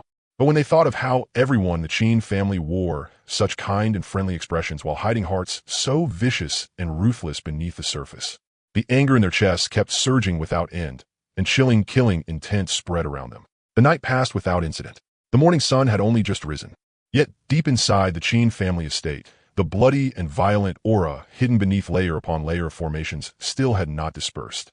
Ning Tian and the others wore expressions as cold as ice. Their handsome faces had lost their usual calmness, and a sharp aura around them slowly burst forth, pressing down until even the surrounding air seemed to stiffen slightly. Mu Qingsheng held little Ningyun's hand and said, Ningyun, we're going to save the people in the secret chamber now and kill all these bad people, all right? Okay, I'll help beat up the bad people too in a bit. The group of 5 and 2 beasts carried an imposing aura, their steps steady as they headed straight toward the Qin family's main hall at a brisk pace. They made no effort to hide themselves at all, going directly for the people in charge of the Qin family. At this moment, the Qin family head and 2 clan elders were seated high in the main hall, already plotting how to set up a killing formation to completely trap Ning Tian's group. They had taken a liking to the five people's abundant vitality and pure cultivation. And they were even more covetous of the majestic spiritual essence contained within the two sentient spirit beasts. If they could refine all of them into peerless human pills, it would definitely add several dozen years to the old ancestors' lifespan. When they saw Ning Tian's group of five storm into the hall aggressively, a trace of panic flashed through the Qin family's eyes, but it was replaced in an instant by fake, gentle smiles once more. The Qin family head slowly stood up and spoke in a deliberately friendly tone. Young friends, you've come so early in the morning. Is there something unsatisfactory about your accommodations? I'll have someone take care of it at once. Let's head next door first and enjoy some spiritual breakfast. No need for your fake politeness. Put away this disgusting act of yours. In the secret chamber beneath your estate, you're imprisoning cultivators, cultivating evil arts, and refining human pills. The Qin family invited us here as guests on the surface, but in truth, you treated us as furnaces planning to refine every one of us, seize our cultivation, and turn our flesh and bones into pills. Am I wrong? Qin family head? These words landed with force, shaking even the spiritual energy inside the hall into disorder. His four companions stood on either side of Ning Tian, every one of them cold-faced, spiritual power surging around them, poised to strike. With fury blazing in their eyes, they stared at the Qin family members, ready to move at any moment and completely cut off everyone's retreat. The expressions of the Qin family changed instantly. Their earlier calm composure turned deathly pale and ashen, and the panic in their eyes could no longer be hidden.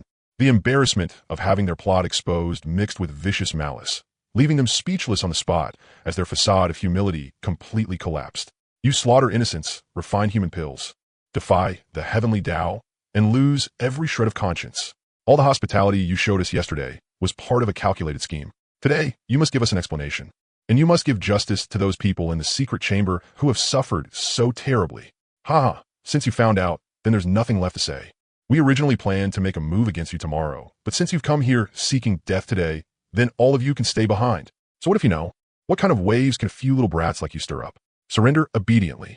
If you do, I can still give you a quick death later. Ha ha ha. Oomph. A pack of beasts like you think you deserve our surrender? Kun Said Orili. A few little beasts who are about to die still dare to bark inside my Qin family? Second brother, take these people down. The moment the words fell, Qin family second master arrived outside the hall with more than a dozen Qin family elders, tightly surrounding the entire main hall. Ning Tian swept a glance around him. There were 18 Heaven King realm experts, 4 Saint Entry realm experts in the early and middle stages, plus the late stage Saint Entry realm Qin family head inside the hall, and 2 clan elders at peak Saint Entry realm. In total, there were 7 Saint Entry realm experts and 18 Heaven King realm experts. Junior sister Qingqing. I'll handle the 3 inside the hall. You deal with the 4 outside the door. The remaining Heaven King realm ones will be left to the 3 of them. Ning Tian said as he looked at Xuanhuang and the other 2. No problem. As soon as she spoke, the aura of reincarnation on Mu Qingqing's body erupted violently. No problem. Xuanhuang looked at the dozen-plus Heaven King realm experts outside and revealed an excited smile. I want to help beat up the bad people too. Little Ning Yin followed up, seeing Ning Tian and the others calmly assigning opponents, with each person taking on several enemies. The Qin family head snorted coldly. A few children. You really don't know the immensity of heaven and earth. Second brother, attack. At his elder brother's command. Second brother and the dozen-plus Heaven King realm experts made the spiritual energy around their bodies surge wildly. Their blood energy stretching across the sky and forming layer upon layer of giant ceiling nets that trapped Xuanhuang and the mage tightly inside. The 2 clan elders even activated the Qin family's grand formation, sealing off the entire Qin family. A cold killing intent swept across the whole stretch of heaven and earth, intending to suppress and kill these 5 people on the spot. Good timing. Ning Tian wasted no words and threw out a punch directly. Seeing Ning Tian suddenly attack, the 3 inside the hall hurriedly struck back in response. Boom! After a tremendous explosion, the entire courtyard was flattened by the shockwave. Everyone in the Qin residence was startled by the huge sound, and all looked toward the direction of the main hall. What happened over at the main hall? No idea. Sounded like a fight broke out. Why did Big Brother make his move so quickly? Qin Jia also looked toward the main hall at this moment. Ning Tian flew into the air and stood alone in the void with arrogant pride. The dense true essence of peak Saint Entry realm surged around him like an ocean. Great Tao patterns circling his body, his awe-inspiring battle intent piercing the clouds as his cold gaze locked onto the 3 Qin family members opposite him. The Qin family head stood in the center, late-stage Saint Entry realm holy power churning around him like seas overturning, his face twisted and bloodthirsty. On his left and right, The two Qin family clan elders at peak Saint Entry realm had their hair and beards standing upright, ancient Saint Tao patterns wrapped around their entire bodies. The three Saint-level experts joined forces and sealed off the whole expanse of heaven and earth, leaving Ning Tian not even the slightest path to survival. Little beast, D. The Qin family head roared sharply. The holy power around him erupted in full as he activated the Qin family's inheritance Saint Art and pushed out a palm strike. Holy radiance tore through the sky and blasted straight toward Ning Tian. The two peak Saint Entry elders attacked at the same time, one from the left and one from the right, each unleashing a Saint Art. Their fist force and finger force carried power enough to crush the void. The three streams of holy power merged together into a net that covered heaven and earth, trying to suppress and erase Ning Tian on the spot. Ning Tian's expression was as cold as ice. The peak Saint Entry realm holy power around him exploded with a roar, and supreme sovereign pressure swept across heaven and earth. He slowly raised both arms, gathering all the sovereign power around him together with his dense holy power in both fists. Dominion Fist, bury the heavens.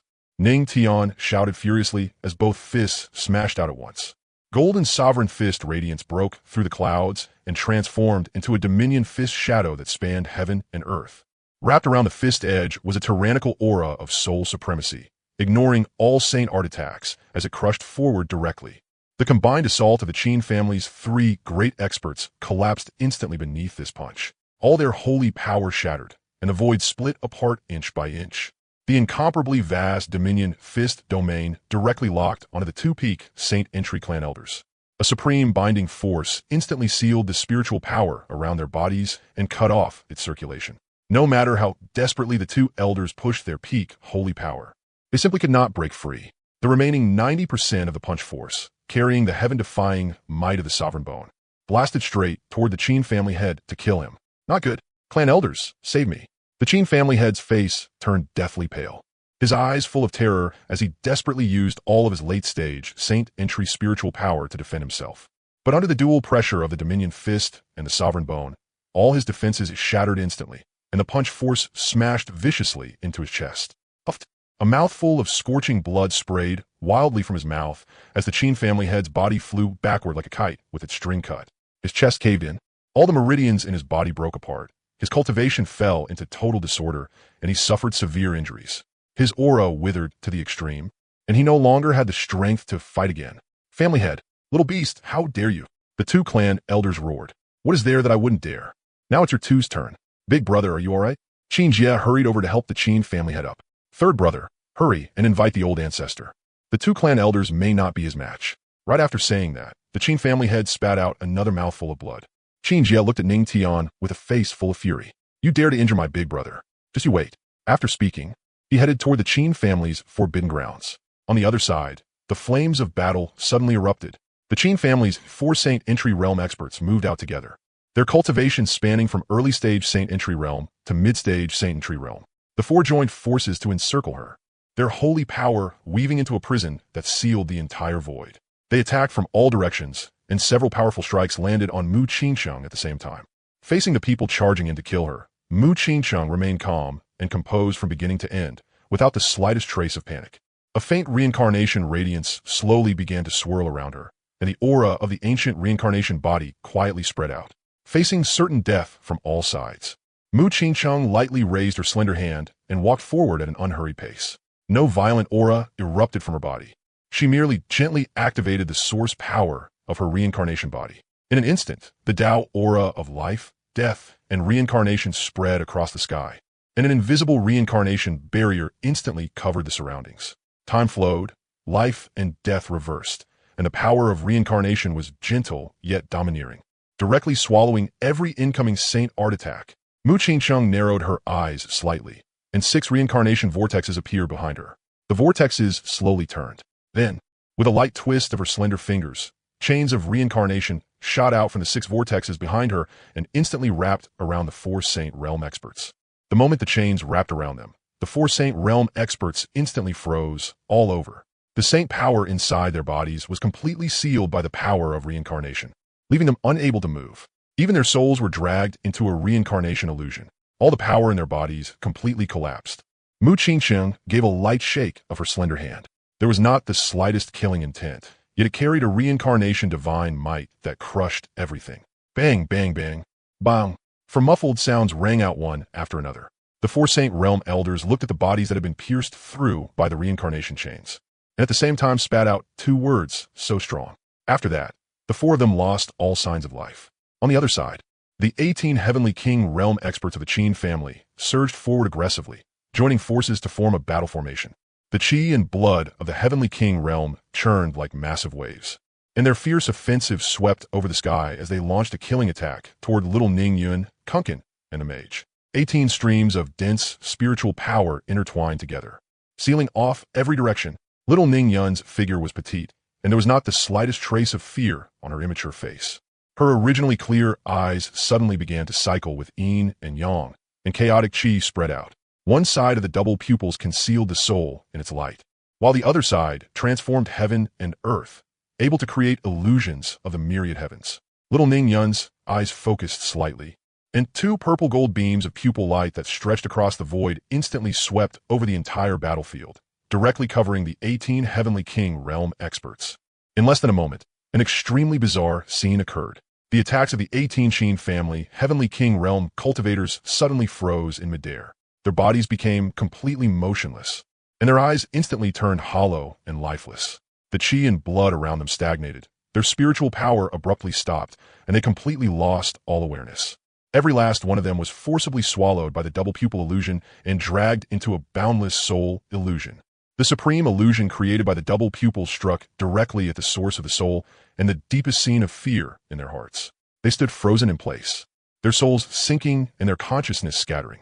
They were completely unaware of everything outside. Their physical bodies remained stiff in midair, unable to move, incapable of releasing even the slightest combat strength. Kunkin and the mage, who had just been about to make a move, saw more than a dozen people frozen in midair one after another. The two of them simultaneously looked toward the little senior sister beside them, only to see terrifying laws flowing within Little Ning Yun's pupils. The two said nothing more and charged at the 18 people together. In less than half a quarter of an hour, the dozen or so people had already been blasted into blood mist. What? In less than a quarter of an hour, all the upper echelons of my Qin family have been wiped out? The Qin family head spat out another mouthful of blood and looked at everything before him in despair. Up in the air, Ning Tian shouted sternly, "Dominion fist, bury the earth." A terrifying fist domain instantly enveloped the two of them. This is bad. We're both being suppressed. This is a domain. This little beast is so strong. Burn our blood essence and fight him to the death. The two roared as the spiritual power around their bodies suddenly surged violently, trying to break free from the domain's restraint. But when they saw Ning Tian's punch coming straight at them, they could only mobilize all their spiritual power to take the blow head-on. Ning Tian's punch was condensed to the extreme. Wherever the fist force passed, space was annihilated and the air exploded. Bang! Bang! Two incomparably heavy explosive sounds rang out in midair. No blood splashed out. The Dominion fist directly pierced through the two men's arms, shattered all the bones and meridians in their bodies, and their bodies slowly began to collapse. Clan elders, the Qin family head roared. You little beasts won't die well. What happened to the Qin family? Why is there such a fierce battle inside the Qin residence? No idea. Even the Qin family's clan formation has been activated. We can't see what's happening inside at all. Could it be that the Qin family is fighting among themselves inside? Otherwise, why would they activate the formation and fight in there? Now that you mention it, that's actually pretty possible.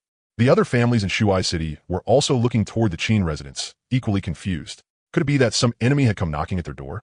At this moment, Kunkin stepped on the Qin family head's face with one foot and said with the look of someone who had finally avenged a great hatred. So even a beast lower than pigs and dogs like you has a day like this. Ha! How dare you? You little beasts actually dare kill so many people of my Qin family. Release the head of my Qin family at once. What kind of thing are you? Barking your way out here? Kunkin cursed angrily. When the Qin family head saw the ancestor in the air, he laughed wildly through a mouthful of blood. Ha ha, cough cough. If you don't want to die, hurry up and let me go. I am the Qin family's ancestor, Qin Shan. Release the head of my Qin family, and this old man will give you a chance to commit suicide. As soon as he finished speaking, a terrifying saint's pressure crushed down toward the five of them. The five of them trembled slightly, just about to circulate their power to resist when the pressure suddenly disappeared. The five of them knew that Lu Ho or Jin Shao must have stepped in. When Qin Shan saw that his saint pressure had been blocked, his brows furrowed slightly. Humph. So what if you're at the middle stage of the saint realm? You're just an old thing with one foot in the coffin. Today, I'll slay a saint and personally send you into that coffin for real, Ning Tian said domineeringly. Kunkin also stomped down hard with one foot, directly crushing the Qin family head skull as his response to that old thing. Big brother, you little beasts, you dare kill my big brother. I'll make sure none of you die well. Good, Qin Jia. I almost forgot about you. Back then, how do we ever save trash like you? Today, I'll carry out justice on behalf of heaven and send you to hell, Kunkin said angrily. Ning Tian flew into the air and looked directly at Qin Shan. Old thing, not a single person from your Qin family is leaving alive today. That's my word. Arrogant. Today, I will let you know what the Saint Realm truly is. Those in the Saint Entry Realm are like ants before me, utterly incapable of withstanding a single blow. You dared slaughter my Qin family clansmen. Today, I will make your soul scatter and perish forever, never to reincarnate. Qin Shan spoke indifferently, his voice like the judgment of heaven itself. As soon as he raised his hand, it was a killing move. Supreme Saint Dao laws condensed into a world-destroying giant palm, crushing the void and carrying an aura that could erase everything as it slammed straight toward Ning Tian, intending to completely obliterate him. With the giant palm pressing down overhead and life and death decided in an instant, there was not the slightest fear in Ning Tian's eyes. Instead, a battle intent that defied the heavens ignited within them. So what if you're Saint? A difference in realm can't stop me. Today, I'll fight across realms and use your death to forge my monument on the Saint Dao. All of Ning Tian's peak Saint Entry realm cultivation and supreme origin burst forth completely. Without the slightest retreat, he activated Dominion Fist, World Destroyer. He clenched both fists tightly, and all the bones in his body rang together. The Dao aura of the Eternal Dominion wrapped around his fists. Golden light blazing brilliantly as it tore through the Saint's pressure, pouring all the spiritual power in his body into it. He blasted a full-force punch toward the world-destroying giant palm in the sky. Boom! A deafening explosion resounded through all of Shuai City. The formation over the entire Qin residence instantly shattered, and boundless, surging power scattered in all directions. The fist edge and the giant palm slammed viciously into each other.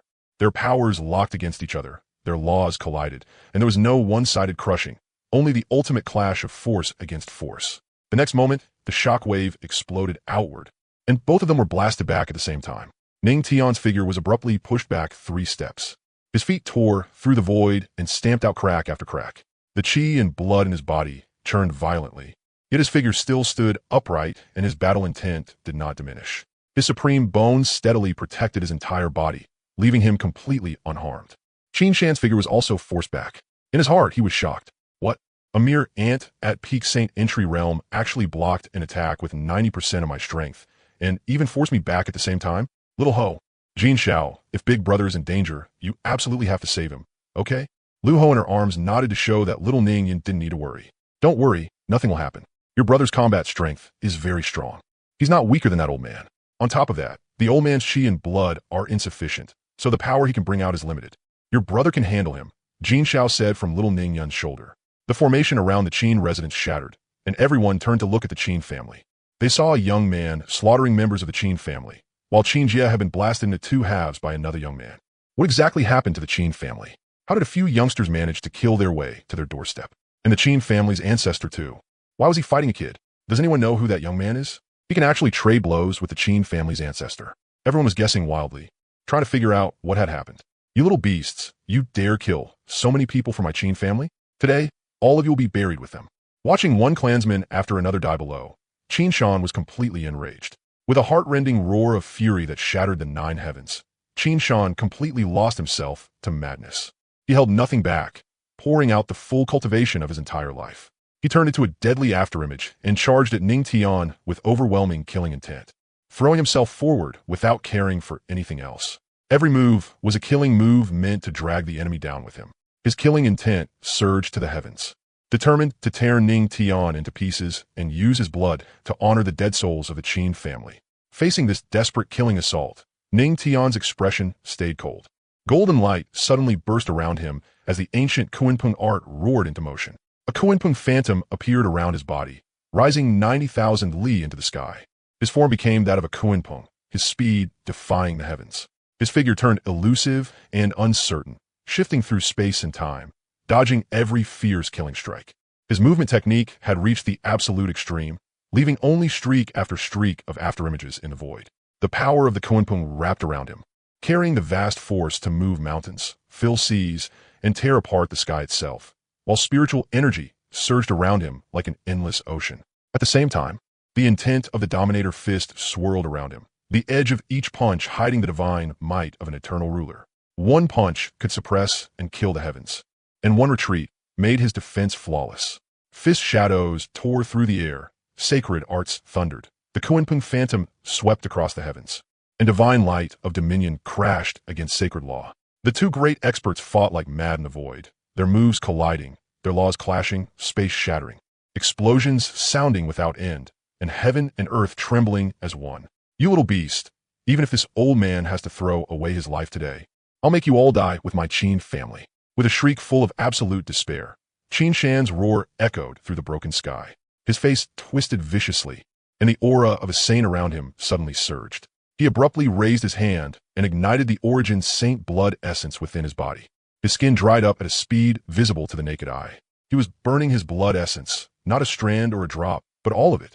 All of the blood essence condensed from a saint's lifelong cultivation was ignited in this moment, turning into boundless power that poured into his fist. Little beast, hand over your life. Qin Shan roared like thunder, his voice shaking the nine heavens. His whole body shot toward Ning Tian, and this punch shattered the void. It carried a saint's entire lifetime of cultivation, his overflowing hatred and power beyond his natural limits gained by burning his blood essence. At this moment, everyone in Xuanhuang City looked up into the air, and all of them felt the terror of this punch. But there was not the slightest fear on Ning Tian's face. He merely looked calmly at the punch that could destroy heaven and earth. Then all of a sudden, Ning Tian's mile, a saint, burning blood essence, perishing together. They saw Ning Tian slowly spread his arms. Perish together? You think you're worthy? Boom! A burst of golden light exploded from his chest. No, it was not golden light. It was bone light. At the very center of his back, a terrifying crack burst open beneath the skin, revealing a bone inside that was crystal clear from end to end and covered in runes. The moment the supreme bone was exposed to the air, all the spiritual energy within 10,000 li erupted at once. The saint's fist force that had seemed completely unstoppable just moments ago was forcibly halted by the light bursting from the supreme bone. It stopped 3 chi in front of Ning Tian and could not advance any farther. Qin Shan's pupils shrank. Supreme bone. His voice was trembling, not from fear, from despair. A punch thrown after burning all his blood essence, using all his power and fighting with his life on the line. In front of the supreme bone, it could not even cross 3 chi. It was like a heavenly chasm that could never be crossed. No, impossible. The Qin family saint's eyes were bloodshot as he roared hoarsely. I burned all my blood essence. All of it. Ning Tian did not answer. He only raised his head to look at the sky, slowly spreading the fingers of one hand and pointing it toward the heavens. Since you want me dead. His voice was very light, so light it sounded like he was talking to himself. But everyone in Xuanhuang City heard it, because at this moment, heaven and earth had become terrifyingly silent.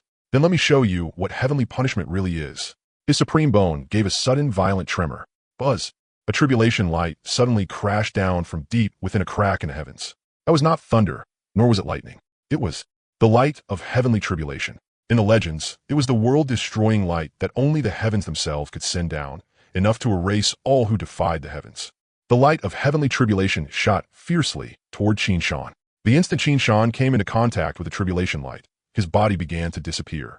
Starting from the tips of his toes, inch by inch, he was swallowed by the tribulation light. There was no blood, no flesh, no bone. Wherever the tribulation light touched, it directly turned into nothingness, not even ashes remaining. Seeing this scene, countless cultivators in Xuanhuang City trembled all over. No one dared raise their head to look at him. Today, the Qin family is being destroyed because the Qin family captured cultivators, refined human pills, and lured us into the Qin residence, intending to use us as medicinal catalysts. Ning Tian's voice was not loud, yet those words spread throughout all of Xuanhuang City. After this day, a saying began to spread through the southern region of Central Continent. The young supreme destroyed the Qin family, and the light of heavenly tribulation destroyed a saint. After hearing Ning Tian's words, the whole of Xuanhuang City was stunned by what the Qin family had done. Damn, that young prodigy just said the Qin residence was refining human pills? It should be true. Didn't you hear him say the Qin residents wanted to refine them into human pills too? Otherwise, why would they destroy the Qin residents? This Qin family is way too wicked. They actually dare do something so devoid of humanity. Sai, you really can't know a person just by looking at them. They deserve to be wiped out. Who told the Qin family to do something like this? At this moment, the Qin residence was already in complete ruins. All the servants were kneeling on the ground, each one trembling from head to toe. Senior brother Ning Tian, senior sister Qin Cheng. We've emptied out everything in the treasure vault. Haha. And we've killed all the Qin family's main bloodline members, along with those connected to the human pill matter.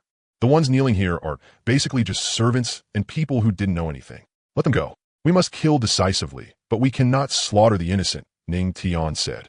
Got it. Xuanhuang walked over to the several hundred people and said loudly, since you have nothing to do with the Qin residence's human pill refining, and you knew nothing about it, we've decided to let you leave. But remember this, in the future, do not walk the path of wickedness and heresy. If we find out, we will kill without mercy. Many thanks, my lords, for sparing our lives. We will remember your teachings. Let's go check on those people being held in the secret chamber, Ning Tian suggested. Very soon, under little Ning Yun's lead, the group arrived at the entrance to the secret chamber and followed the passage deeper underground. The farther down they went, the colder the air became. This was not ordinary cold, but a chill that seeped into the bone marrow, as if it were the deathly cold left behind after spiritual energy had been forcibly drained away. This aura, Mu Qingqing's expression changed slightly. Could it be spirit sealing and meridian locking? Ning Tian said nothing and only quickened his pace a bit. The Qin family's underground secret chamber was far larger than anyone had imagined. The stone walls were carved with layer upon layer of restriction patterns, dense and packed together like a spiderweb. Every layer of restriction gave off a faint dark blue glow, and those lights were slowly going out one by one. With Qin Shan dead, these restrictions, powered by Saint's aura, had lost their source and were collapsing on their own. The moment they stepped into the chamber, the group froze. There were dozens of people.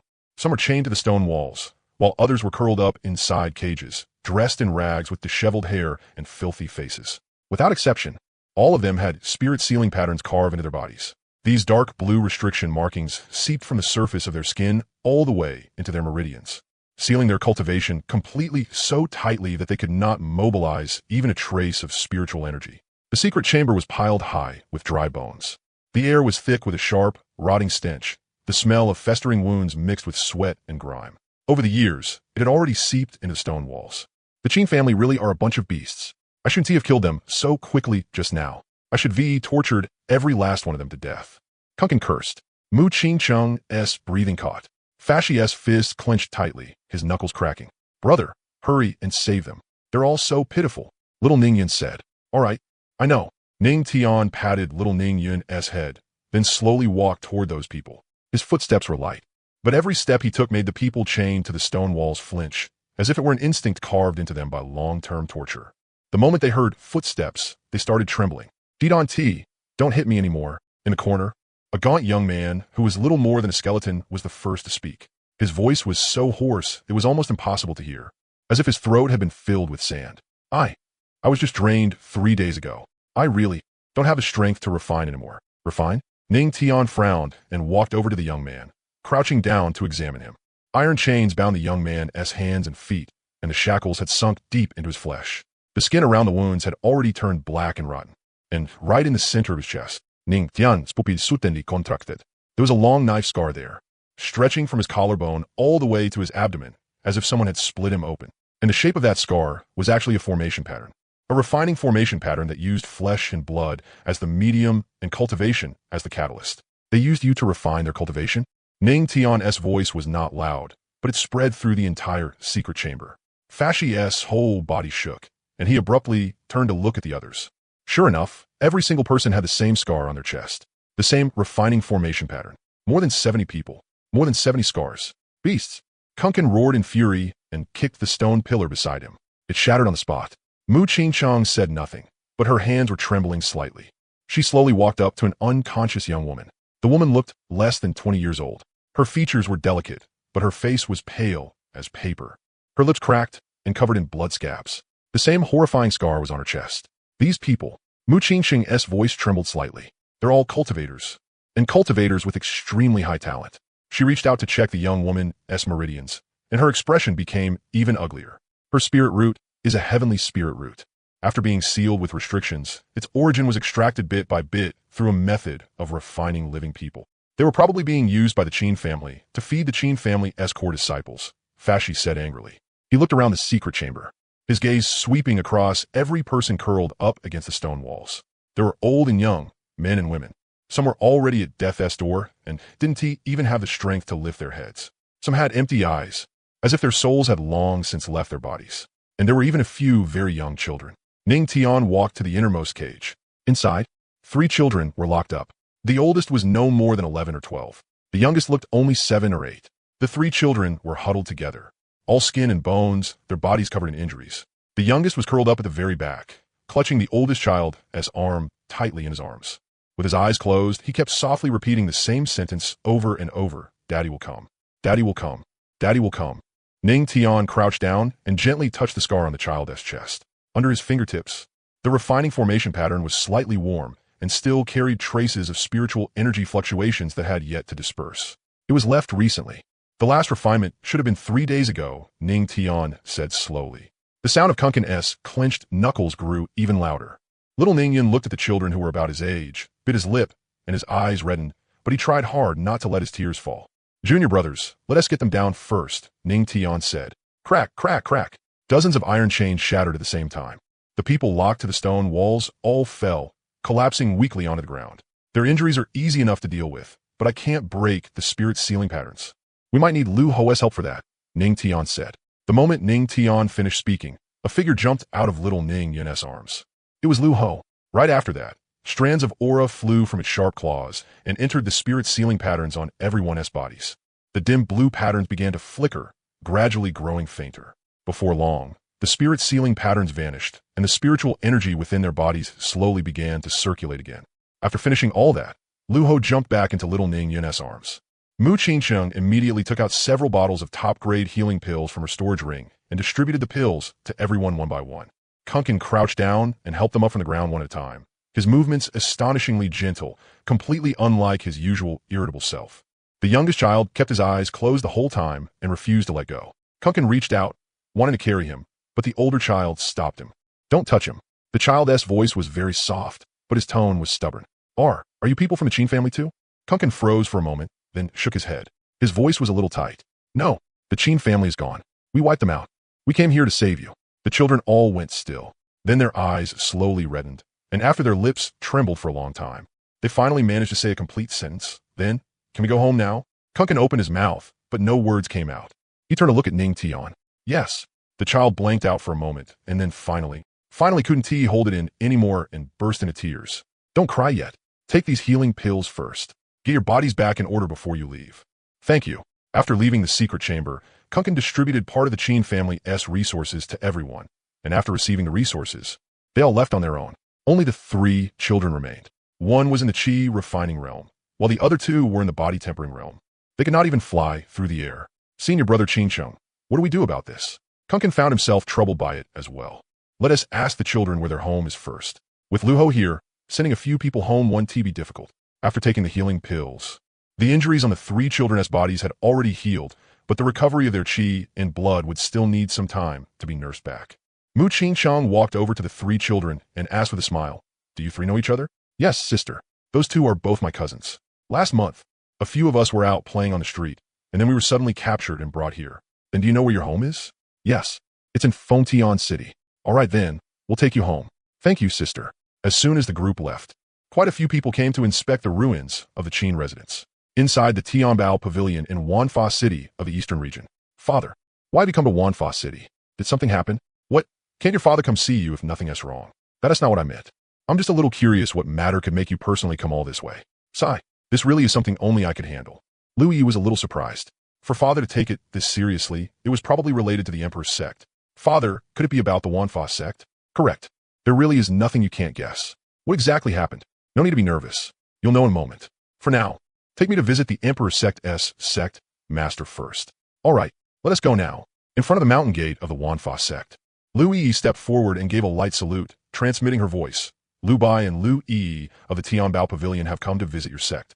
As soon as she finished speaking, an elder walked out. When he saw Lu Yi, he said with a smile, So it's Pavilion Master Lu. Greetings, Senior.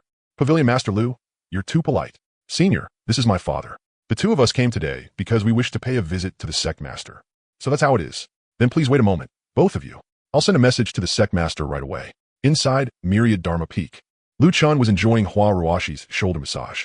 At this moment, Shun Jixia stepped forward and gave a slight bow as she said, Sect Master. Lu Bai of Tianbao Pavilion and his daughter Lu Yi request an audience. Oh, did they say what they came for? No, they only said they came to visit you. Sect Master. All right then, Meeting them won't hurt. Bring them in. The Sect Master invites you in, both of you. Then we'll trouble you to lead the way, Senior. Lu Yi said. Not long after, the two of them were brought to the Sect Master's hall.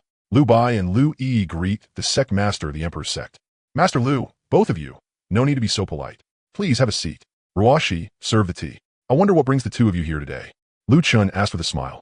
Lu Yi also looked at her father with curiosity written all over her face. She wanted to know just as much why her father had come to see the Sect Master. We came today to inform you of certain matters, Sect Master, so your sect can make preparations in the future, Lu Bai said. Oh, whatever it is, Master Lu, feel free to speak. Sect Master, do you know of the Ascension Road? I know a little but not much. Please explain it in detail, Master Lu. All right. This Ascension Road opens once every 10,000 years. It is said to be full of dangers, but also filled with many opportunities.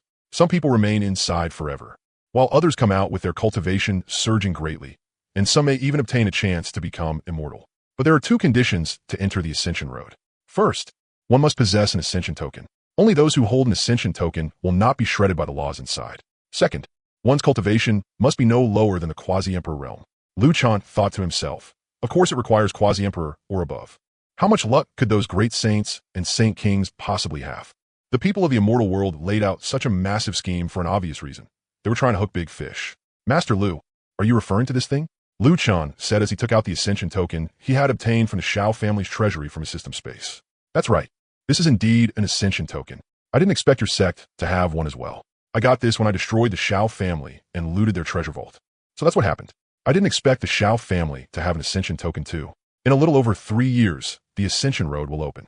When that time comes, all the great emperors in the starry sky will return to the Xuanhuang Continent.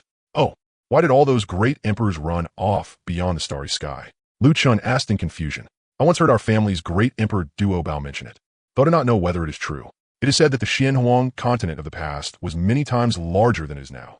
For some unknown reason, it was shattered, and in the end split into 3 parts. The current Xuanhuang Continent, the Spirit Realm, and the Demon Domain. The Xuanhuang Continent and the Demon Domain are roughly equal in strength, and the Demon Domain may even be somewhat stronger. The Spirit Realm is weaker, and its spiritual energy and laws are also somewhat inferior. The great emperors went into the starry sky to seek opportunities for breakthrough. After reaching the Great Emperor Realm, it becomes very difficult to improve any further on the Xuanhuang Continent. Although the starry sky is dangerous, some ancient secret realms exist there. So that's how it is. Lu Bai muttered inwardly, no way. Your Myriad Dharma sect is this powerful and mysterious, yet you don't even know these things? What I'm about to say next. I hope the Sect Master will not take offense. It doesn't matter. Whatever it is, Master Lu, just say it directly. Sect Master, then I'll speak plainly. Those imperial clans and holy lands have dominated the Xuanhuang Continent for so many years. Now that the strength of the Myriad Dharma sect has suddenly surpassed them by far, they will not allow such a sect to exist. I guess that after the great emperors of each faction return, they will join forces to deal with your Myriad Dharma sect. I came today to inform you of this, Sect Master, so you can be prepared in the future. Oh, interesting. The corner of Lu Chen's mouth lifted slightly. No matter what, we still have to thank you, Master Lu, for coming to inform our Myriad Dharma sect of this. You were too polite, Sect Master. Ruoshi, go fetch 3 flat peaches and give them to Master Lu. Yes, Sect Master. Then many thanks for your gift, Sect Master. Our Tianbao Pavilion can pay for these 3 flat peaches with other items. No need. Just treat them as a token of thanks for Master Lu. Come, have some tea. Then many thanks for your gift, Sect Master. Things that can increase lifespan are simply too rare, so I won't decline. Wonderful. Just by coming here and saying a few words, I got 3 flat peaches. Good thing I didn't let Guyuan come instead, Lu Bai thought happily. Not long after, Huashi arrived before Lu Bai carrying 3 flat peaches and said, Master Lu, these are the 3 flat peaches the Sect Master asked me to bring. Many thanks, miss. Lu Bai quickly stood up and accepted them, his face full of delight. These flat peaches were treasures that could increase lifespan. Although Tianbao Pavilion had quite a few rare treasures, very few could compare to flat peaches. Many thanks for your generous gift, Sect Master. If you ever have need in the future, Tianbao Pavilion will certainly assist with all its strength, Lu Bai said. Lu Chen smiled and waved his hand. No need for that, Master Lu. I wonder if Master Lu knows which other factions possess Ascension tokens? Lu Bai thought for a moment before saying, as far as I know, the Ascension tokens are basically all in the hands of Imperial-level factions like ours. Lu Chen nodded, already making plans in his heart. Sect Master, these Imperial clans have always been used to standing high above others. Now that our sect's strength surpasses theirs by far, they must be panicking inside. Them joining forces against us is only to be expected, Huarawashi said with a smile as she analyzed the situation. I never took them seriously in the first place. I only hope they don't court death themselves. Hearing the sect master's words, Huarawashi smiled as well. Outsiders might not know the true strength of the Myriad Dharma sect, but she knew it clearly. There were already more than 30 great emperors within the Myriad Dharma sect now. It could be said that however many came, that many would die. The ancestral land of the Murong family in Central Continent. This place was located where 9 heavenly spirit veins converged, with mist curling through the air and auspicious lights stretching in countless streams. Towering ancient halls stood one after another, and ancient imperial patterns were engraved on the upturned eaves. The ground was paved with 10,000-year profound jade. Spiritual energy was rich, clouds and mist drifted through the air, and everywhere displayed the majesty and solemnity of an imperial clan. Its aura was grand and overwhelming. The Xuanhuang Hall, the core meeting place of the clan, was the highest standard discussion hall of the Murong family. Inside the hall stood 9 jade pillars coiled with dragons, their dragon patterns lifelike and vivid. Seated at the main position in the center of the hall was Murong Bo, the patriarch of the Murong imperial clan. Not long afterward, 4 figures arrived at the ancestral land of the Murong family, and every one of them possessed a boundless aura. The stewards and guard experts stationed within the Murong family all bowed in greeting when they saw them, not daring to show the slightest neglect. The first to step into Xuanhuang Hall was an expert of the Xuanhuang imperial clan. This man had a dignified face, and his eyes seemed to contain the countless phenomena of the stars. An aura of noble ancient imperial blood radiated from his entire body. He was none other than Xuanhuang Lai, the current first elder of the Xuanhuang family. Following close behind was a member of the Huangfu family. He wore a dark gold brocade robe, and his temperament was cold and stern. A killing aura lay hidden within him without being released. He was Huangfu Kun, one of the holders of power in the Huangfu family. His cultivation was unfathomable, his gaze sharp as a blade, and an arrogance that looked down upon the world radiated from him. Next came 2 figures who seemed transcendent and carried an immortal, saintly aura of their own. The one in front was Xianxing, the first elder of Yaoguang Holy Land. His bearing was ethereal, with the air of an immortal sage. Divine light was contained within his eyes, and starlight swirled around his body. The other came from Taiqing Holy Land. As one of the oldest Taoist grounds in the cultivation world with the deepest foundation, the people of Taiqing Holy Land wore plain white Taoist robes and carried a calm temperament, yet possessed supreme majesty of their own. The one who came this time was a supreme elder of Taiqing. From the main seat, Murong Bo, the head of the Murong family, slowly rose to his feet, cupped his hands in greeting, and said with a smile, "The arrival of all of you today truly brings honor to my Murong family." "Ha ha ha, Patriarch Murong, you're too polite." The few of them replied with smiles. "All right, I won't beat around the bush. Brother Xuanhuang, Brother Huangfu, and the 2 elders from Yaoguang and Taiqing Holy Lands. I invited all of you here today not for private matters, but for the Myriad Dharma sect, which has recently appeared out of nowhere and stirred up the entire world's balance of power. What do you all think of the Huanfa sect?" The moment those words fell, the atmosphere inside the hall instantly turned heavy, and the expressions of the few people present darkened as well. At the mention of the Huanfa sect, all 4 experts showed a trace of fear in their eyes, mixed with barely concealed greed and killing intent. Xuanhuang Lai was the first to speak. His voice was cold, carrying both displeasure and caution. "Brother Murong, this Huanfa sect is nothing more than a newly risen sect that suddenly appeared recently. It should not have been worth mentioning. But for some reason, this sect's rise has been astonishing. In such a short time, it already has 10 great emperors, and high-level quasi-emperors keep appearing one after another. It is truly hard to understand." "Huh." Huangfu Kun let out a heavy snort when he heard that. The killing aura around him surged, and his tone turned fierce. "This Huanfa sect is far too arrogant and completely looks down on old imperial clans and holy lands like ours in Central Continent. If this continues, where will our dignity go? The power structure of Central Continent will also be completely thrown into chaos by them. My Huangfu family will absolutely not allow a force like this to continue growing." Hearing Huangfu Kun's words, the corner of Murong Bo's mouth lifted slightly. As for the alliance, the Huangfu family side was basically settled. The great elder of Yaoguang Holy Land, Xianqing, lightly brushed his sleeve. His gaze was indifferent, but every word he spoke struck straight at the heart. When the Huanfa sect destroyed the Shao family and Huanfo temple before, the Quasi-Emperors they sent out used a vast mix of cultivation arts and countless Tao techniques. As for their sect master, he is even more deeply hidden, strange, and unfathomable. To this day, no one knows how strong he really is. If we give them more time to develop, they will definitely eat away at our forces and annex the foundations of the Holy Lands and Imperial clans. By then, all of us will be at their mercy. with no way left to restrain them. The Supreme Elder of Tai Ching slowly opened his eyes. His gaze was deep as he spoke in a low voice in agreement. Elder Xuanhuang is absolutely right. This sect's rise was far too sudden, and its ambition is enormous. It clearly intends to overturn the current order of power. If we each fight on our own, we will definitely be defeated one by one. Only by joining forces can we eliminate all future trouble once and for all. For a time, everyone in the hall spoke one after another, all discussing how to deal with the Xuanfa sect. Only Xuanyuan Lai remained deep in thought. Brother Xuanyuan, what is your Xuanyuan family's view on this matter? Morong Bo asked. Brother Morong, if several of our emperor-level forces form an alliance, how confident are you? Morong Bo answered without hesitation, blurting it out directly, 80%. If each of your families sends out 2 great emperors, and my Morong family adds 3, that gives us 11 great emperors on our side, and our number of quasi-emperors is also a bit higher than the Xuanfa sects. Defeating the Xuanfa sect would not be difficult. Why don't you all think about it? Why does the Xuanfa sect have so many great emperors? Is it really just because of talent? Do you think none of us here have talent? Then why is it only the Xuanfa sect that has produced so many great emperors? I suspect the Xuanfa sect must be hiding a method to become an emperor. Don't any of you want to obtain it? Morong Bo then threw out this temptation that was hard to refuse as he looked at the others with a smile.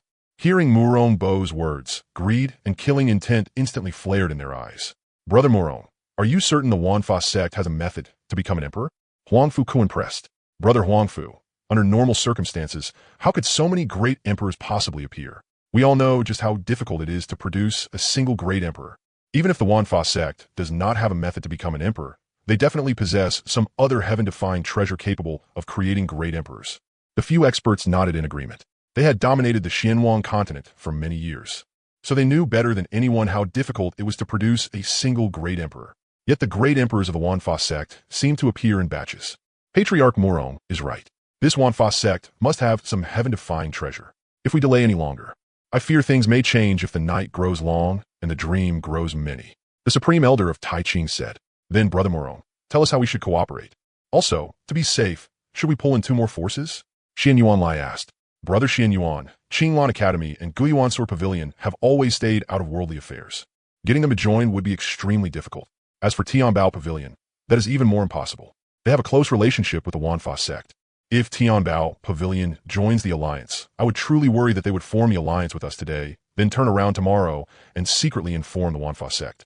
And as for Tianji Tower, I already sent someone to test their attitude a few days ago. From the way they responded, they're not very interested in taking part in this matter. Inviting the Academy and the Sword Pavilion really is difficult.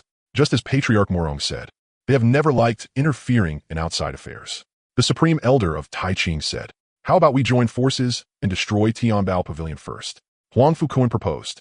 The others looked at Huangfu Kuan as if he were an idiot. Brother Huangfu, no. Destroying Tianbao Pavilion right now is meaningless.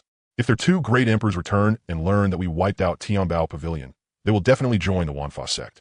At that point, things will only become more troublesome for us. It is indeed as Brother Morong said. If we really did that, it would be the same as directly pushing Tianbao Pavilion's 2 great emperors over to the Xuanfa sect side. Xian Qing said, fine then. I did not think it through carefully enough. Huangfu Kuan gave an awkward laugh. For now, we should not provoke the Xuanfa sect. Once the great emperors who are away return, we could discuss all the details further. All right, then we will do as Brother Morong says. Seeing that everyone had reached a consensus, a cold, sharp light flashed through Morong Bo's eyes, and the pressure of a quasi-emperor spread from his body. He slowly stood up, his voice firm and resounding as he made the final decision. Everyone, since our goal is the same, then today hear my Morong family. Let us establish the alliance oath. My Morong Imperial Clan is willing to join with the Xuanyuan Imperial Clan, the Huangfu Imperial Clan, Yaoguang Holy Land, and Taiching Holy Land. These 5 emperor-level forces will form a sect-destroying alliance, exhaust the full foundation of each side, strike together, and launch a joint campaign against the Xuanfa sect. Brother Morong, the alliance may already be decided, but when the time comes, how should the spoils of war be divided? Huangfu Kuan asked. Everyone, let me propose a plan now. See what you think. Brother Morong, let's hear it. First, after the Xuanfa sect is exterminated, all cultivation techniques and secret manuals within the sect, spirit veins and treasure lands, heavenly materials and earthly treasures, and ancient inheritances will be divided equally among our 5 forces, with no one fighting over them. Second, if any special type treasure is discovered, such as a heaven-defying treasure that can help one walk the path to becoming an emperor, then it will be jointly held by our 5 families. If any one family gives rise to greed, the other 4 will join forces and destroy it. Good. I agree with this distribution plan. My Xuanhuang family agrees to this alliance oath and is willing to join forces with full strength to destroy the Wanfa sect. My Huangfu family as well. We swear to stand together in this alliance. If the Wanfa sect is not destroyed, we will never rest. The Holy Master of Yaoguang and the Supreme Elder of Taiching exchanged a glance. Then both nodded and said, "Our two holy lands also agree with Patriarch Murong's distribution plan. We will likewise honor the alliance oath and work together with all of you to wipe out the Wanfa sect." Good, as long as everyone agrees to this distribution plan. Patriarch Murong changed the subject. But today's alliance matter must absolutely not leak out. Once the Wanfa sect learns of it, all of our families will face total disaster. Brother Murong, rest assured, we understand the importance of this matter. After returning, we will only report today's alliance to the family heads and a few old ancestors. The other elders will have no right to know. Xuanhuang Lai said. Brother Xuanhuang is absolutely right. Our families will act the same way. Ha, good. Come, everyone. Please have some tea. In a wilderness in the southern part of Central Continent, 8 people and 2 beasts were sitting together in a circle, enjoying rich, tender flood dragon meat, each one eating until their mouths were glistening with grease. Why are you 3 eating so little? Eat more, little Ning Yun said. Xiaoyan. Flood dragon meat contains tremendous energy and spiritual qi. Their cultivation is still too shallow, so they cannot handle too much. Didn't you see that after taking one small bite, they have to refine it first before they can eat more? Ning Tian explained with a smile. Big brother, then why don't I feel much effect after eating it? Because your cultivation is much higher than theirs, so you do not feel any obvious effect. Big brother Ning Tian is right when the children chimed in. Our cultivation is too low, so we cannot eat too much. But after eating a few bites of meat, the qi and blood we have been lacking before has slowly recovered, and our cultivation has even risen by 2 minor realms. Shui, is your Jiang family a major clan in Fengtian City? No, our Jiang family is only a second-rate family. Even our strongest old ancestor is only at the early saint realm. Oh, then this place is already very close to Fengtian City. Once we finish eating, you'll be able to return there. Jiang Shui said with both excitement and a bit of unease. Big brother Ning Tian, Sister Mu, Brother Kuan, Mage brother. Thank you so much for taking care of us along the way. The group smiled and waved their hands. No need to be so polite. At this time, the other 2 Jiang children, who had been quietly listening, also expressed their gratitude one after another. After finishing the meal, the group continued on their way.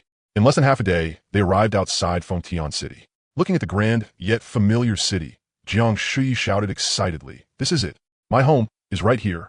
Outside the city gates, people came and went in an endless stream. Carriages rolled by non-stop, and the noise of the marketplace drifted over in waves, fully showing the prosperity and peace of mortal life. Let's go. We'll enter the city first and send you home before anything else, Ning Tian said. Okay. The Jiang family is in the eastern part of the city. I'll take you to my home. Eastern Fengtian City, Jiang family. The Jiang family was not a top-tier great clan. In the southern region, it could only be considered a second-rate family. But the Jiang family had been established in Fengtian City for over 1,000 years, with deep foundations. There were not many cultivators in the clan, but their strength lay in their unity. The Jiang family never fought among themselves, something almost unimaginable among great noble families. At this moment, the gates of the Jiang family estate were tightly shut. Ever since the 3 children had gone missing, the gates of the Jiang family estate had rarely been opened again. Jiang Shui stood before the Jiang family gates and excitedly pounded on them. Dong, dong, dong, 3 knocks. This was the Jiang family's rule for knocking. If it was one of their own, 3 knocks were enough. Who is it? Soon, the sound of footsteps came from far to near, along with an aged voice. Coming, coming, who is it in the middle of the day? The vermilion gates slowly opened. The one opening the gate was an old servant. His hair was graying, his back slightly hunched, and he wore the blue-gray short jacket of a Jiang family servant. He raised his head, ready to greet the visitors at the door. Then he saw Jiang Shui. The smile on the old servant's face instantly froze. He rubbed his eyes, then rubbed them hard again. S.H. Shui? His voice trembled slightly, as if something were stuck in his throat. Jiang Shui stood at the entrance, backlit by the light, thin as a withered stick, with scars on his chest that had not fully faded. But his brows and eyes were exactly the same as Jiang family, first young master, Jiang Chongfeng's. Unke ifu, Jiang Shui called out. His voice was steady, but his eyes had already reddened. The old servant's whole body shook, as if he'd been struck by lightning. Shui, and Ruyu and Shaoan, you've all come back. He grabbed Jiang Shui's hand, and old tears instantly burst from his eyes. Cloudy tears streamed down his wrinkled cheeks as he kept shouting, Shui is back. Shui is back. Someone come quickly. Someone come quickly. As he shouted, he pulled Jiang Shui inside. His originally hunched legs suddenly became nimble, even faster than a young man's, as he yelled toward the courtyard at the top of his lungs. First young master's children are back. Shui is back. That shout was like a stone thrown into a still lake.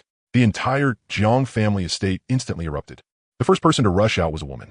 She was around 30 years old, dressed in plain clothes with a simple hairpin in her hair. Her features were delicate, but she carried visible exhaustion. There were dark traces beneath her eyes left by tears. Her cheekbones stood out sharply, and her cheeks were hollow. At a glance, anyone could tell she was someone who had worried herself sick and cried her tears dry. She was Jiang Shui's mother, Jiang Chongfeng's wife, Madame Zhou. When she rushed out from the inner courtyard, her steps were unsteady, and she nearly fell in the corridor. Uncle Fu reached out to help her, but she shoved him aside. Where is Shui? But the moment she saw the skinny boy at the gate, her whole body seemed nailed in place. For more than a month now, she had dreamed of this scene every night, dreamed of her child standing at the gate and calling her mother. She had once thought she would never hear it again in this lifetime. Shui? Her voice was trembling, her hand were trembling, her whole body was trembling. Is it really you? Jiang Shui looked at his mother. They had only been apart for a little over a month, yet she had become far more haggard, and there were now fine lines at the corners of her eyes. Mother, Jiang Shui called. That one word alone made Madame Zhou's whole body go weak, and she collapsed to her knees on the ground. Shui, it really is you. Her tears poured out like a broken dam, and a deeply suppressed sob came from her throat, as if she wanted to empty out all the tears she had held back over the past month in one go. Jiang Shui could not hold back anymore. He threw himself forward and hugged his mother tightly. Mother, I'm back. Madame Zhou clutched him desperately, as if she were holding the entire world she had once lost and now recovered. You're back. You're back. It's good that you're back. It's good that you're back. Inside the Jiang family main hall, the Jiang family's old ancestor sat in the seat of honor, while Jiang Shui's eldest uncle and second uncle sat in order on both sides below him. The eldest uncle was the current head of the Jiang family, usually calm-faced and unsmiling. But at this moment his eyes were red, his lips pressed tightly together, and his Adam's apple bobbed several times. Shui, he said hoarsely, you've suffered this past month. Jiang Shui shook his head. Uncle, I didn't suffer. Ruyu and Shaoan suffered even more than I did. As soon as he finished speaking, someone hurriedly rushed in from outside the hall. That face was 7 or 8 parts similar to Jiang Shui's. The moment he saw the 3 children, Jiang Chongfeng wiped away his tears while asking angrily, Shui, who were the people that took you away? Father, sit down first. I'll tell you slowly. So Jiang Shui told everything in exact detail, from how the group had been seized after going out, to how the Qin family had bled them and extracted the origin of their spirit roots, to how Ning Tian and the others had rescued them. Old Master Jiang and the others of the Jiang family walked over to Ning Tian's group. The old man cupped his hands and said, this old man is Jiang Tianyu. Then he solemnly bowed to the 5 of them. From top to bottom, my Jiang family thanks you young heroes for saving my grandchildren. Ning Tian and the others quickly stepped aside and did not accept the bow. Before they could react, Jiang Chongfeng and his wife had already directly knelt before the 5 of them. Madame Zhou was sobbing so hard she could barely speak. Benefactors, if not for you, our children would probably be gone. We truly have no way to repay such immense kindness. Ning Tian, Kunkin, Mage, and the others hurried forward to help them up, saying, this is what we should do. Even if it were someone else, we still would have stepped in to help. At this time, old Master Jiang spoke up. You young heroes acted out of righteousness to help us. From this day on, if you ever need anything, so long as it is within my Jiang family's ability, my Jiang family will go through fire and water without hesitation. Old Master Jiang, there is really no need for this. You young heroes, this is my Jiang family's token. If anything comes up in the future, just bring the token to my Jiang family. Ning Tian and the others exchanged looks, then still pushed the token back. Take it back. We really don't need it. Very well. If anything comes up in the future, you young heroes can just come directly to my Jiang family. At this time, the eldest uncle Jiang Chongqing said, the Qin family was so vicious. We absolutely cannot let them off lightly. My Jiang family will never let this grudge rest. Hearing this, Kunkin stepped forward and said, Uncle Shui, we've already wiped out the Qin family. Jiang Tianyu's hand suddenly tightened around his cane. The crying in the main hall abruptly stopped, and everyone looked at Kunkin in unison. Kunkin looked at Jiang Tianyu and explained calmly, back then, we ran into Qin family's Qin Jia and saw his group being besieged by evil cultivators. So we stepped in and saved them. Later, he invited us to visit Shuai's city. After arriving at the Qin residence, we discovered they also wanted to refine us into human pills. After that, we wiped out the Qin residence and rescued everyone.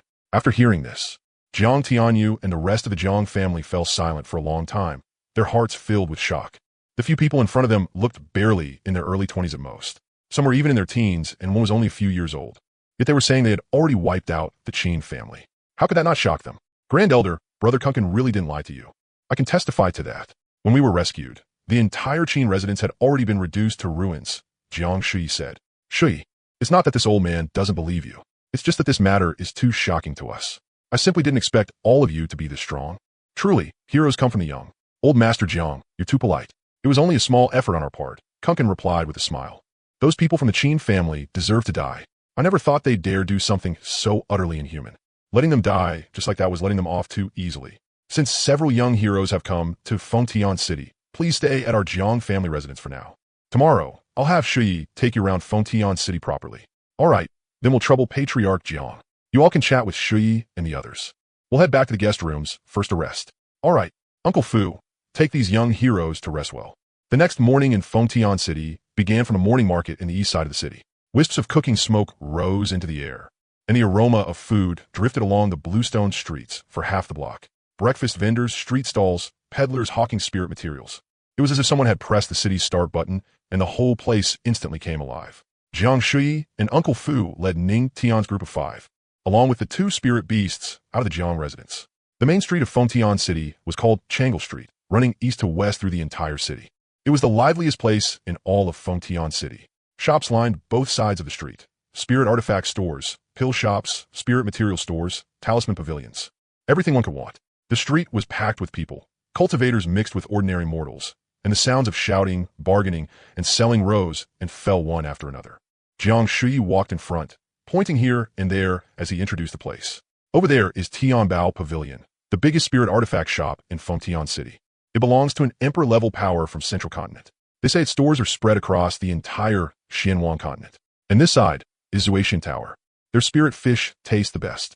When Mu Qingchang saw a Ru shop, she walked straight over. You all keep browsing. I'll come find you in a bit. All right. Call us if anything comes up.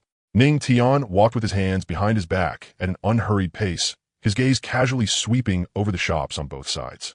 There wasn't much expression on his face, but the corners of his lips had lifted slightly. He rarely went shopping. To be exact, in this life, he had almost never wandered the streets like this.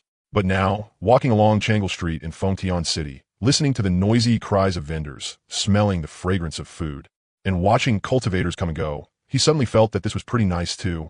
Little Ning Yun was the most excited one among them. She held Lu Ho in one arm, while Jin Xiao stood on her shoulder. The little one's eyes could barely keep up as they curiously looked around at everything. Candied hawthorn on the left, roasted spirit sweet potatoes on the right, and sugar figurines up ahead. Big brother, I want to eat that spirit sweet potato. All right. Ning Tian pulled out a spirit stone from his sleeve and handed it over. The group chatted, laughed, ate, and drank all along the way. But the Lu Ho in little Ning Yun's arms was simply too eye-catching. It looked somewhat like a dragon and somewhat like a lion, drawing extra glances from everyone passing by. Then trouble came. In the middle section of Changle Street, in front of a 3-story restaurant. The restaurant was called Yunlai Pavilion, one of Fengtian City's most famous money-burning dens. Anyone who could afford to spend there was either the child of a great family or a wealthy merchant magnate. At this moment, 3 young men were leaning against the railing on the 2nd floor of Yunlai Pavilion. The leader wore a brocade robe embroidered with golden python patterns, a jade pendant hanging from his waist, and a folding fan swaying in his hand. His features weren't ugly, but he had every bit of the distinctive air of a spoiled young master. This person was called Qian Shaobai, the eldest legitimate son of the Qian family of Fengtian City. The Qian family was a first-rate family in Fengtian City. Because Qian Shaobai's grandfather had doted on this eldest grandson too much, he had directly raised him into a useless waste. His cultivation was at the initial foundation establishment stage, built up entirely with spirit pills, and his actual combat ability was practically zero. But his family was very rich. At this moment, Qian Shaobai was idly waving his folding fan, his gaze drifting aimlessly across the street. Then he saw little Ning Yun. To be precise, what caught his eye was the Lu Ho in her arms. Qian Shaobai's eyes lit up at once. He had seen quite a few spirit beasts before, but one with such a strange appearance was still his first time seeing one. Do either of you know what breed of spirit beast that is? Young Master Qian, do you mean the one in that little girl's arms? It looks weird, kind of like a dragon, but not really a dragon. A bit like a lion, but not really either. I don't know. Don't you two always say you're amazing and know everything? Qian Shaobai said in dissatisfaction. And you can't even identify one spirit beast. Truly useless. Little Ning Yun was squatting in front of stalls selling spirit fruits, carefully picking through them. Jin Xiao was napping on her left arm, while Lu Ho stared curiously at the spirit fruits on the stall from her arms. Is this one sweet? Little Ning Yun held up a scarlet spirit fruit and asked the stall owner. Of course it's sweet. If it isn't, I won't charge you a spirit stone. The stall owner answered. No need to taste it. A figure suddenly cut in from the side. Little Ning Yin looked up and saw a young master in brocade robes, waving a folding fan as he stood before her with a smiling face. His gaze first swept over the Lu Ho in her arms, then landed on the little red bird on her shoulder. The greed in his eyes was almost impossible to hide. Little girl, the two demonic beasts on you are pretty nice. I'll give 10,000 low-grade spirit stones for the two of them. I, Qin Xiaobai, want them. Little Ning Yun blinked, then answered, I'm not selling. Qin Xiaobai's smile remained unchanged. 30,000 spirit stones. He raised 3 fingers and waved them. Go away already. I'm not selling. Little Ning Yun said angrily. Kunkin and the others nearby were on the verge of laughing out loud. This guy wanted to buy Lu Ho, a great emperor, and Jin Xiao, a quasi-emperor. He probably still didn't know how the word death was written, so they simply watched and made no move to stop him. Qin Xiaobai's smile faded a little as he continued, 100,000. Though his voice still carried a trace of a smile, he was clearly starting to lose patience. I'm not selling. 300,000. Qin Xiaobai stood up and looked down at her from above, lightly tapping the folding fan in his hand. Little girl, don't be too greedy. 300,000 spirit stones is already a lot. Don't fail to appreciate my kindness. Little Ning Yin also stood up and shouted at Qin Xiaobai. Please move aside. I'm not selling. Not selling? Qin Xiaobai laughed. Little girl, anything I, Qin Xiaobai, set my eyes on, no one in Fengtian City dares to say no to. As he spoke, Qin Xiaobai directly reached out with both hands, about to grab the Lu Ho in Little Ning Yun's arms. Smack! Little Ning Yun slapped his hand away. Qin Xiaobai hadn't even seen her move clearly, and he froze for a moment. Then his face darkened, and he shouted angrily, if you don't hand over those 2 spirit beasts today, then don't even think about leaving Fengtian City alive. At this moment, even Jin Xiao was getting impatient. Tiny points of red light appeared on its fiery red feathers, and it immediately transmitted its voice. Master, I can't hold back anymore. What kind of trash dares to think of buying this divine bird? I'll roast him in a dried meat. Jin Xiao, don't be impulsive. They're just a few Foundation establishment trash mobs. I can handle them. Little Ning Yun replied through voice transmission. Uncle Fu stepped forward and said, Young Master Qian, they're all honored guests of my Jiang residence. I hope you won't lower yourself to our level. Let's just let this matter go. Oh, they're guests of your Jiang family? Qin Xiaobai laughed. Then that makes things easy. The people can leave. The 2 demonic beasts stay. Hearing this, Uncle Fu's face filled with difficulty. The Qin family was not someone their Jiang family could afford to offend. But these people before him were also the saviors of the Jiang family. The Qin family? What kind of thing is that? Before anyone could react, Kunkin blurred forward in a flash. Slap! Qin Xiaobai spun twice in the air before crashing heavily to the ground. Seeing Qin Xiaobai fall, the 2 lackeys hurried over and helped him up. Young Master Qian, are you alright? Qin Xiaobai was clutching half his face. His mouth was full of blood, and 2 of his teeth had even been knocked out. Who the hell hit me just now? Qin Xiaobai roared, his eyes bloodshot, his face full of rage and disbelief. The 2 lackeys tremblingly pointed at Kunkin. Following the direction of their fingers, Qin Xiaobai glared viciously and said, Good, very good. You dare hit me. None of you are leaving Fengtian City. My Qin family will never let you off. By now, more and more people had gathered to watch. The entire street was packed with onlookers. Sigh, this Qin Xiaobai is really overbearing. That little girl didn't want to sell him her demon beasts, so he tried to snatch them by force. When he failed, he started threatening them. This isn't even the first time he has done something like this. Everyone in Fengtian City knows how arrogant and tyrannical he is. Well, who told him to have a grandfather in the Saint King realm? Sigh, it's just a pity for these young people. I'm afraid they won't be able to walk out of Fengtian City. Hearing Qin Xiaobai's words, Kunkin got angry too. He flashed forward again and with a smack, landed another slap. Where are you? You think you can threaten me too? Young hero, don't act rashly. He is the eldest grandson of the Qin family. If anything happens to him, there'll be huge trouble. Uncle Fu quickly grabbed Kunkin and said, I don't care what Qin family he belongs to. If he provokes me, I'll still beat him. Slapped in the face twice in public. Qin Xiaobai flew into a rage. I want you dead. All of you must die. Just you wait.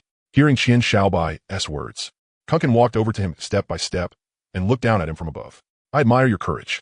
You still dare threaten me even now. What are you trying to do? I'm the Qin family's young master. If you dare touch me, my Qin family will absolutely never let you go. Young hero, let this matter go.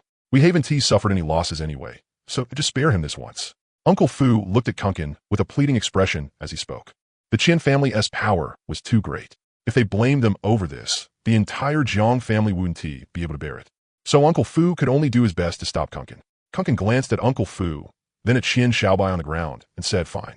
I'll give the Jiang family some face and not kill him. But while the death penalty may be spared, punishment is still unavoidable.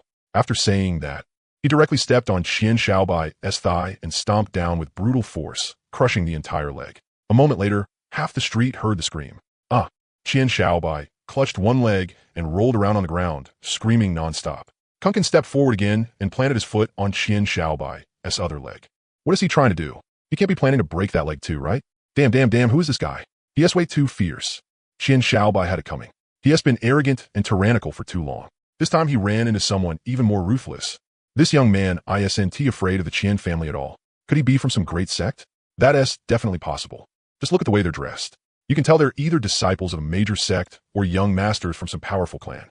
Kunkin ignored the crowd's discussion and stomped down hard again, flattening the other leg on the spot. One shrill scream after another shot into the sky. The two lackeys beside him were so terrified they had already pissed themselves, their whole bodies shaking. Take him and get lost. Don't let me see him again, or he dies. Yes, we'll get lost right away. The two men picked up Qian Shaobai and ran toward the Qian residence. Nicely done. This is exactly how people like that should be dealt with. The mage gave Kunkin a thumbs up. Obviously, when dealing with this kind of person, only being tougher than him will make him fear you. Junior brother Kuan is amazing. That man was just too awful. Little Ning Yun said with a smile. Shui, stay with these young heroes and keep accompanying them. I'll head back to the Jiang residence first and report what happened here to the old master. All right, go ahead. Patriarch, this is bad. Something happened. Why are you panicking like this? What happened? Speak slowly, Jiang Chongqing said in a deep voice. Patriarch, just now while we were on the street, Qian Shaobai from the Qian family suddenly came over and said he wanted to buy the two spirit beasts in Miss Ning Yun's arms. Miss Ning Yun refused to sell them, so Qian Shaobai directly tried to snatch them by force. Seeing how rude and unreasonable he was, the young heroes slapped him twice.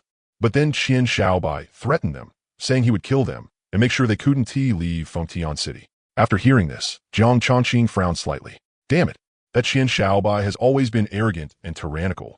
But why did these young heroes just happen to get into conflict with him? It seems I'll have to personally go to the Qian family and apologize. Patriarch, that is not all. What else? Speak quickly. After young hero Kunkin heard Qian Shaobai's threat, he wanted to kill him on the spot. Luckily, I stepped in and stopped him in time. But what? Hurry up. But young hero Kunkin said that while the death penalty may be spared, punishment was still unavoidable. Then went up and broke both of Qian Shaobai's legs. By the time he said this, cold sweat had already broken out across Uncle Fu's forehead. What did you say? Qian Shaobai's legs were crippled? Hearing this, Jiang Chongqing shot to his feet and pressed for confirmation. Yes, Patriarch. As soon as it happened, I rushed back immediately to inform you. Sigh. Now the trouble is huge. That Qian Shaobai is old Master Qian's precious darling. He definitely let this rest. Hurry and bring those young heroes back. I'll go discuss with my father first and see how this should be handled. Yes, Patriarch. I'll go right now. Jiang Chongqing hurried to his father's room and recounted the whole matter exactly as it had happened. After listening, old Master Jiang's expression turned extremely ugly. This Qian family has always been overbearing. Now that Qian Shaobai's legs have been crippled, old Master Qian definitely let it go. Father, then what should we do? Jiang Chongqing asked anxiously. Old Master Jiang thought for a moment, then said, first courtesy, then force. You and I'll go to the Qian family together and offer an apology and see what old Master Qian's attitude is. If he refuses to let the matter rest, then we can't show weakness either. At this moment, the Qian family's two lackeys had already carried Qian Shaobai back to the Qian residence. Seeing the young master's miserable condition, Steward Qian broke out in a fine cold sweat. His voice trembled slightly as he asked, what exactly happened? How did the young master end up like this? He was beaten, one of the lackeys replied. Of course I know he was beaten. I'm asking how it happened. Steward Qian pressed. We don't know who the other side is either. Sigh. Stop talking for now. Carry the young master to his room first. I'll go inform the master and the old master at once. Later, the two of you can explain everything clearly in front of the old master. Not long afterward, old Master Qian and the Qian Zhanghe couple both arrived at the room. Looking at Qian Shaobai writhing and wailing in pain on the bed, old Master Qian's face darkened so much it looked like water could drip from it. He asked furiously, who did this? The two lackeys tremblingly recounted the entire matter. Old Master Qian slammed the table and shot to his feet in anger. This is outrageous. They dare stir up trouble on my Qian family's head. Go, seize those boys from the Jiang family and bring them to me. I want them to pay a bitter price. Master, you have to stand up for buyer.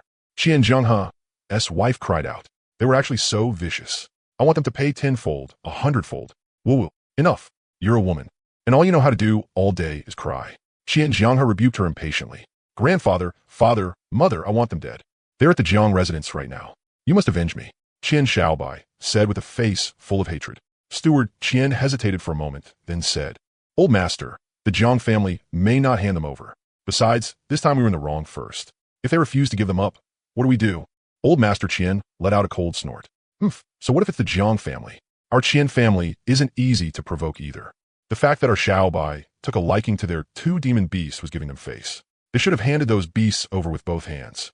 Not only did they refuse, they even crippled my eldest grandson's legs. Who gave them the guts? Go to the Jiang residence right now and tell them to hand the culprit over immediately. If they refuse, I'll personally storm the Jiang residence and take him myself. They dare to cripple my son?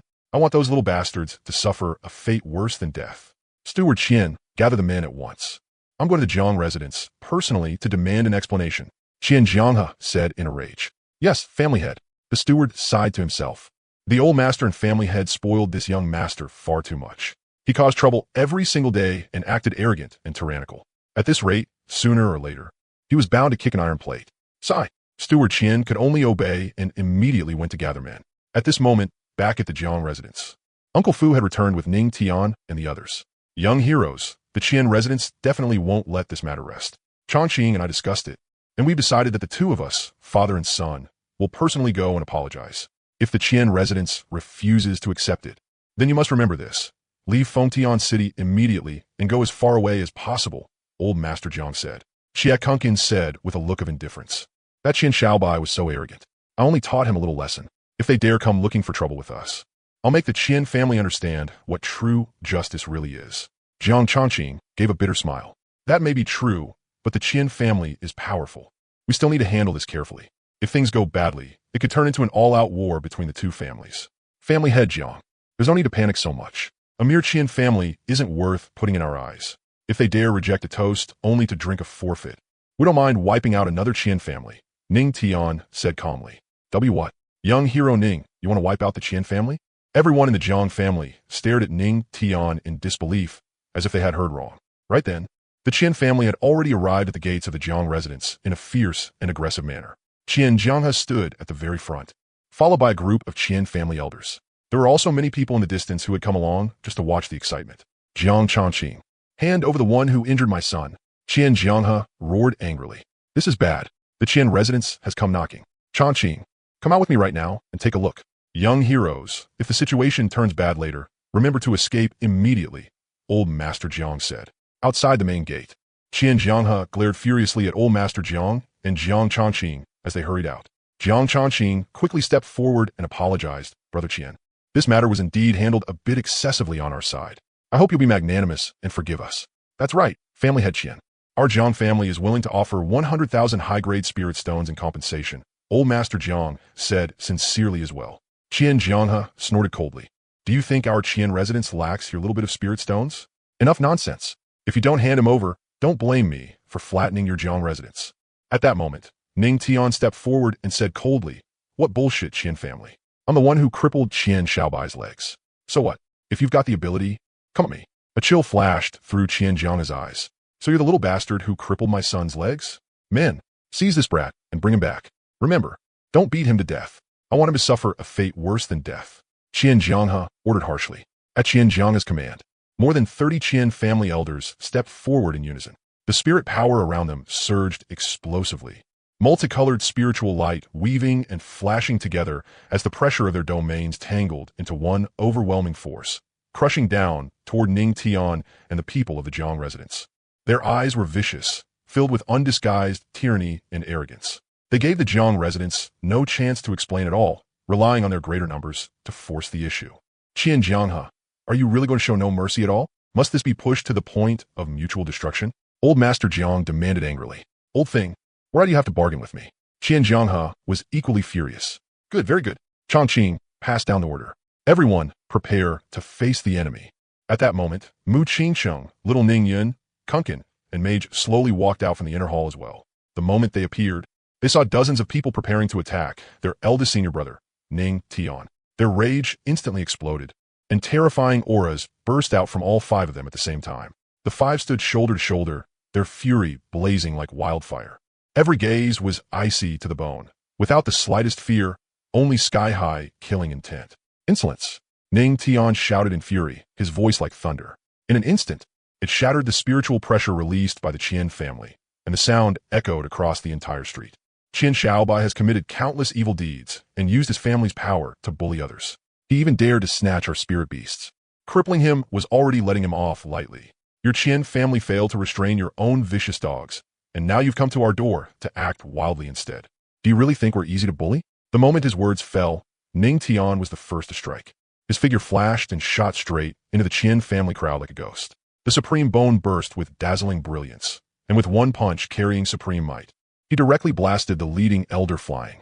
That elder spat out blood and crashed heavily to the ground, already badly injured. When Xuanhuang saw this scene, his eyes instantly turned blood red, and he roared, "You're courting death. You dare injure someone from my Qian residence? Everyone attack together. Kill them all." At the same time, Mu Qingqing no longer held back.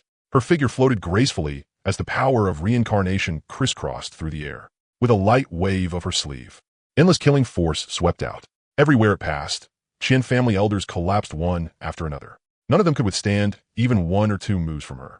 The spirit power inside their bodies was directly devoured by the power of reincarnation, and their bodies cracked apart inch by inch. Kunkin let out a furious roar as his primordial war body fully erupted. His chi and blood burned as hot as a blazing sun, and the violent battle blood aura shot into the sky, its crimson force nearly dyeing the heavens red.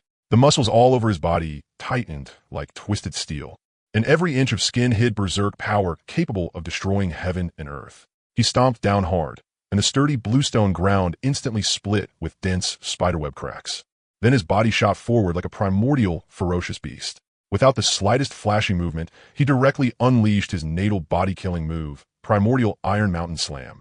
All the spirit power around him gathered into his chest and shoulders, turning his whole body into an indestructible steel mountain. Carrying an unstoppable, overwhelming force that no army could block, he slammed viciously into the three Qian family elders in the front row. The three elders hurriedly raised spirit power barriers to defend themselves, but before Kunkin's absolute brute physical strength, those barriers shattered like paper. The savage impact of the Iron Mountain Slam struck them directly, and the sound of cracking bones was ear-piercing. The three spat blood as their bodies flew backward like kites with cut strings, smashing heavily into the wall and fainting on the spot, their meridians completely severed. After landing that move, Kunkin's battle intent surged even higher.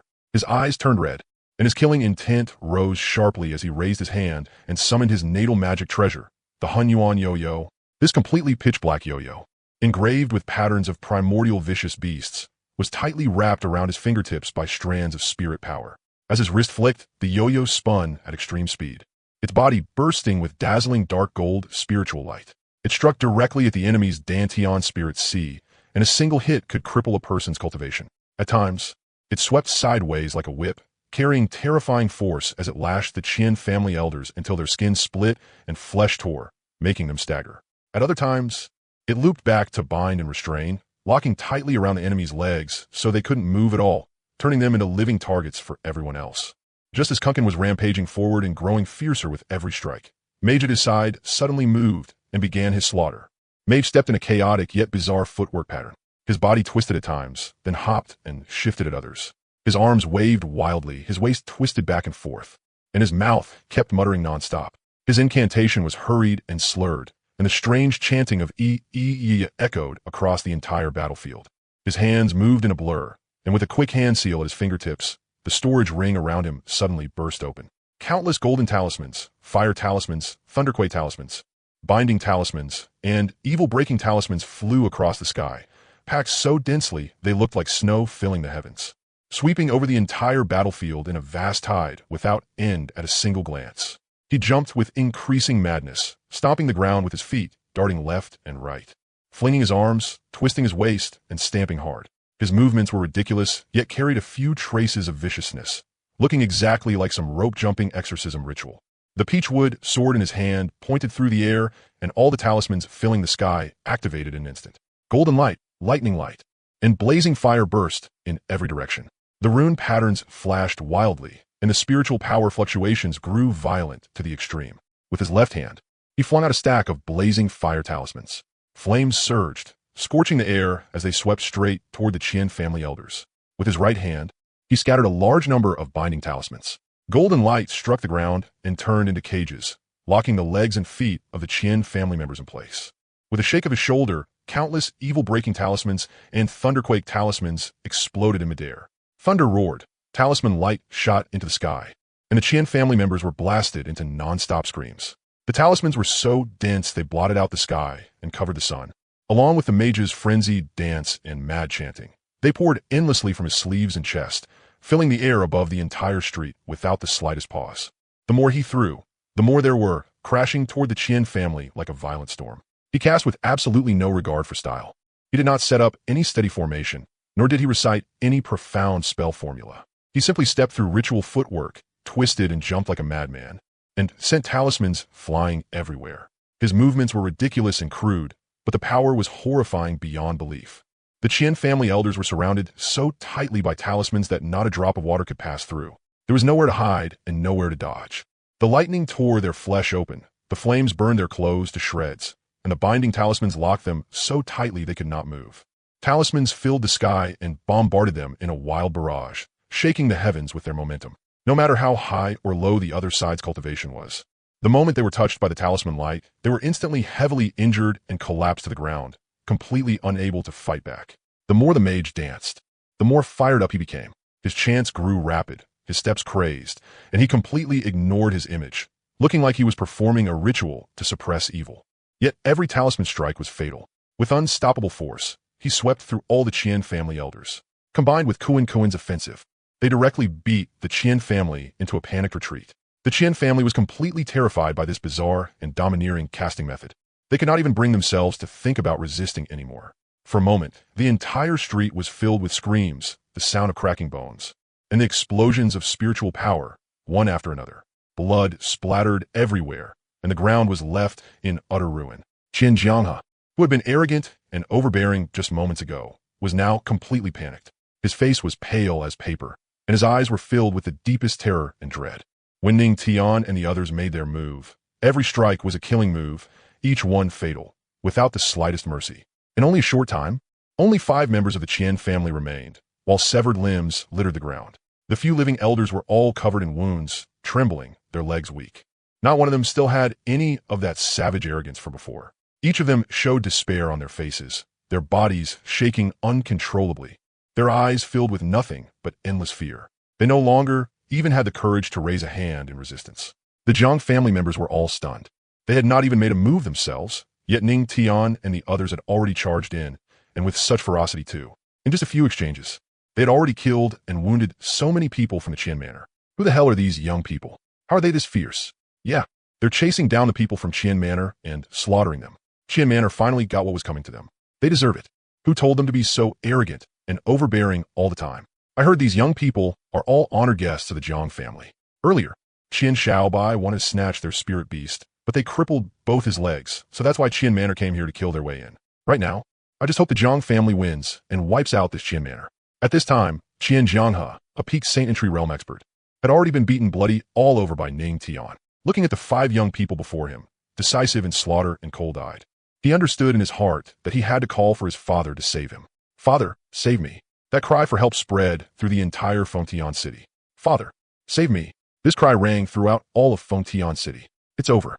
The Qian family head has called for Old Master Qian's help. Those 5 young people from the Jiang family are finished.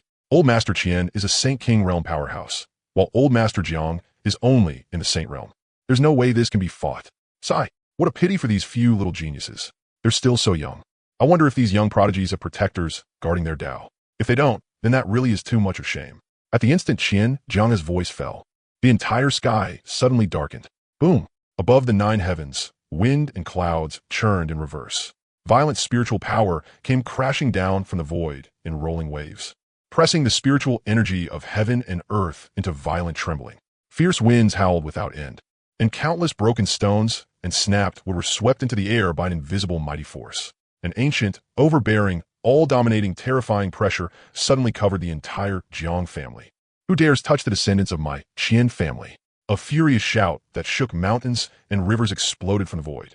The sound was like thunder blasting into the ears, making everyone's eardrums in the Jiang family buzz, and even the air trembled violently. From the direction of the Qian family, an old man in an ancient purple gold robe, with white hair hanging to his waist, flashed forward and flew into the sky above the street. Deep wrinkles covered his face, but his eyes were as sharp and terrifying as a hawk's. Spiritual power surged around him like a tsunami, and with every step he took, the void trembled and twisted slightly, fully revealing his tyrannical cultivation. It was none other than the Qian family's stabilizing pillar, Old Master Qian.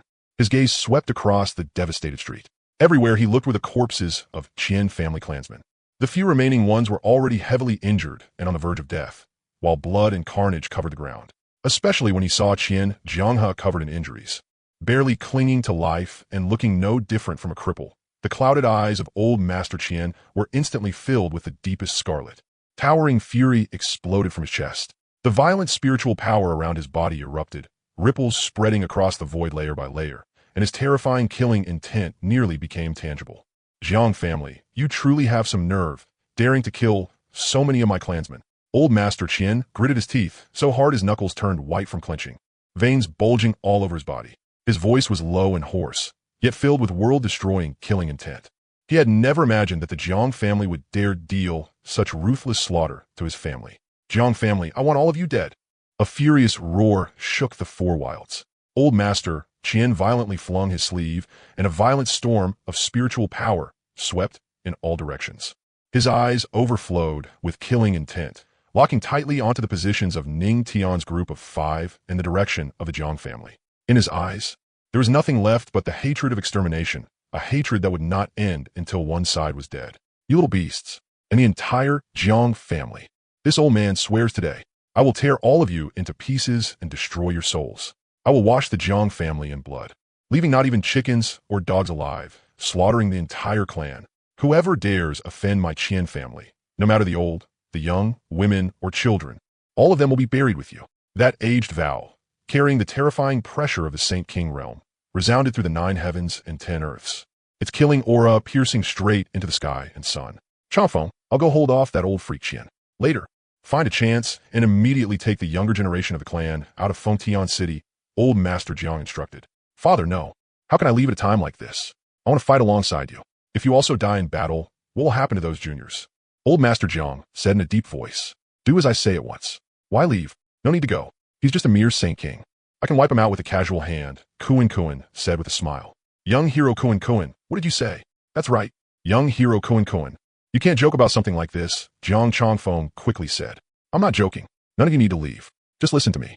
At this moment, Jin Shao on little Ning Yun's shoulder could no longer hold back. It was so anxious that it kept hopping around on her shoulder.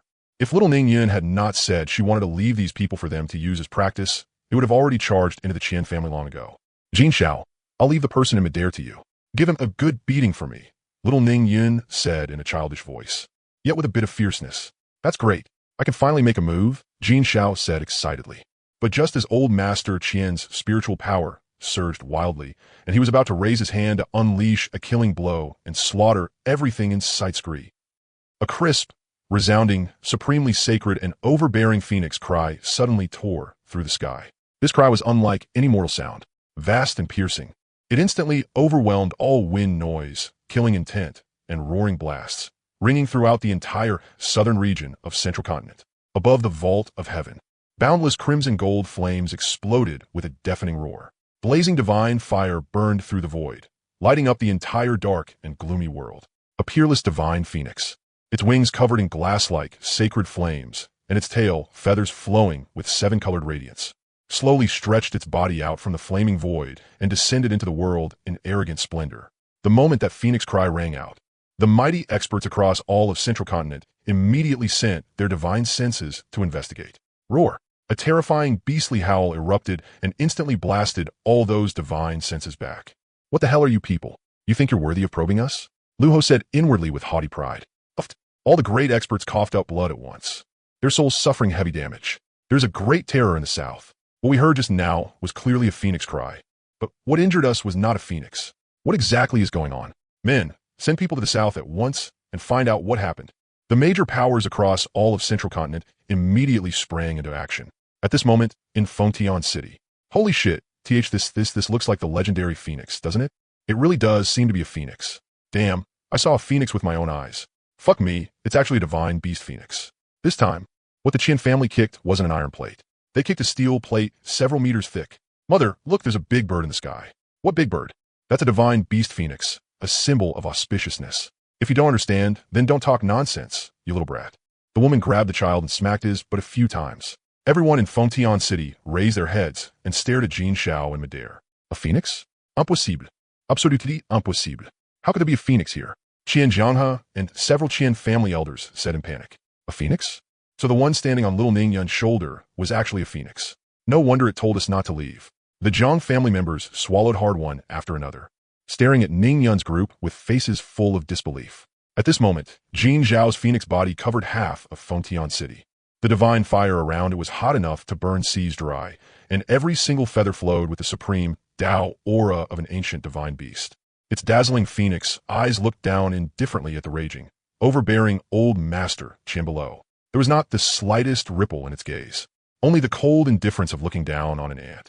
A mere Saint King ant dares to act wildly in front of my master? Who gave you the guts? Old Master Qian's expression changed drastically. In an instant, he felt an ultimate pressure rising from the depths of his soul. The aura of the phoenix before him had already surpassed everything he knew. It radiated holiness, dominance, and ancient majesty. It was so overwhelmingly powerful that it drove people to despair, like an ancient divine beast towering above the 9 heavens, capable of destroying mountains and rivers and burning the sky with a single thought. Endless fear suddenly surged up in his heart. The spiritual power around him, which had been soaring just moments ago, instantly froze. The murderous intent that had just shaken the heavens vanished completely. His whole body stiffened as though he had fallen into an icy abyss. THTH, this is a divine beast phoenix. Before he could recover from his extreme shock and terror, Jin Xiao in the air had already moved. There was no heaven-shaking charge-up, no complicated move. It merely gave a light flap of its enormous divine phoenix wings. Boom! Countless crimson gold phoenix flames suddenly poured down, turning into a torrent of divine fire that pierced through heaven and earth, carrying the might to destroy everything as it came crashing down. This was the absolute power of an ancient divine beast, crushing all mortal cultivation and every worldly technique. Old Master Qian's pupils shrank sharply, and his soul nearly fled his body. He burned his lifespan and pushed his lifelong cultivation to the limit. Spiritual power madly gathered around him as he raised a massive spiritual barrier as heavy as a mountain, roaring out, "No!" But before the supreme phoenix fire, all his resistance was laughably small and pitifully fragile. Bang! The heavy spiritual barrier exploded apart in an instant and turned into nothingness. The terrifying torrent of divine fire instantly swallowed Old Master Qian's body. The extreme heat melted away his protective spiritual power, his flesh and bones, his bloodline, and his soul in an instant. His shrill but brief scream came to an abrupt halt before even half an echo could spread, under the horrified gazes of everyone present. The same old master of the Qian family who had just declared that he would bathe the Jiang family and those few youths in blood, the Saint King realm expert, was completely burned to ashes by the overwhelming phoenix fire without even the slightest room to resist. Not even bones remained, and his soul was utterly destroyed. The remaining members of the Qian family all froze in place, their faces ashen as they trembled uncontrollably. Not a trace of revenge remained in their hearts. It's over. The Qian family is really finished. Qian Jianghe muttered with a defeated expression. The Jiang family, however, was overwhelmed with excitement. The moment they saw old Master Qian die, Jiang Chongqing immediately said, "That old monster Jiang is dead. Follow me and wipe out the Qian family together." For a moment, dozens of Jiang family members charged together at the remaining 6 members of the Qian family. Ha ha ha, even if I die, all of you will be buried with me. Buzz! A low, muffled roar suddenly exploded from within his body. The meridians throughout his body instantly swelled, reddened, and heated up. Fine beads of blood seeped out from his skin, and in the blink of an eye turned into a bloody mist swirling around him. His originally dim body suddenly burst forth with incomparably brilliant radiance. Jiang Chongqing's expression changed drastically, and his eyes filled with terror in an instant as he shouted sharply, "Not good. He's going to self-destruct. Retreat now." Suddenly, a blade light flashed out at unbelievable speed. Before Qian Jianghe could even react, the blade light had already struck his body. Pucci! Qian Jianghe's corpse split apart. The head of the Qian family dead. Everyone turned around and saw that it was old Master Jiang who had made the move. "Let's go to the Qian residence and cut the grass by the roots," old Master Jiang said. The news spread like the wind and swept through the entire Qian residence in an instant. The people in the residence had just witnessed with their own eyes the divine beast phoenix in the sky killing the old master. Feeling that terrifying pressure that could destroy everything, every single one of them was scared out of their wits, and their minds had completely collapsed. Their pillar was gone. Old Master Qian had been the towering pillar supporting the Qian residence's 1,000-year foundation, the strongest force deterring all directions. Now that he had violently self-destructed and been reduced to ashes, it meant that the enormous and illustrious Qian residence had completely lost its backing. In an instant, the grand and majestic Qian residence descended into total chaos. The manor that had once been solemn, orderly, and strict in rank had now become a scene of utter human disorder. Figures darted between pavilions and towers as all the Qian residence's direct descendants, branch family members, servants, and guards completely lost their composure. Some people had pale faces and trembled all over, muttering nonstop, "It's over, it's all over."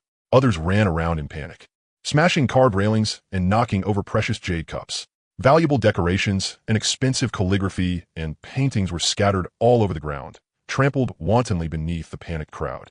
There were even clan members taking advantage of the chaos to loot nearby storehouses, stuffing spirit stones and treasures into their robes. Their eyes filled with nothing but extreme greed and terror. No one cared anymore about the family's reputation. No one cared anymore about blood ties. When disaster was at hand, everyone fled for himself. At this point, everyone had only one thought left in mind. Run. Escape the Qian residence right now. If they stayed, there'd only be death.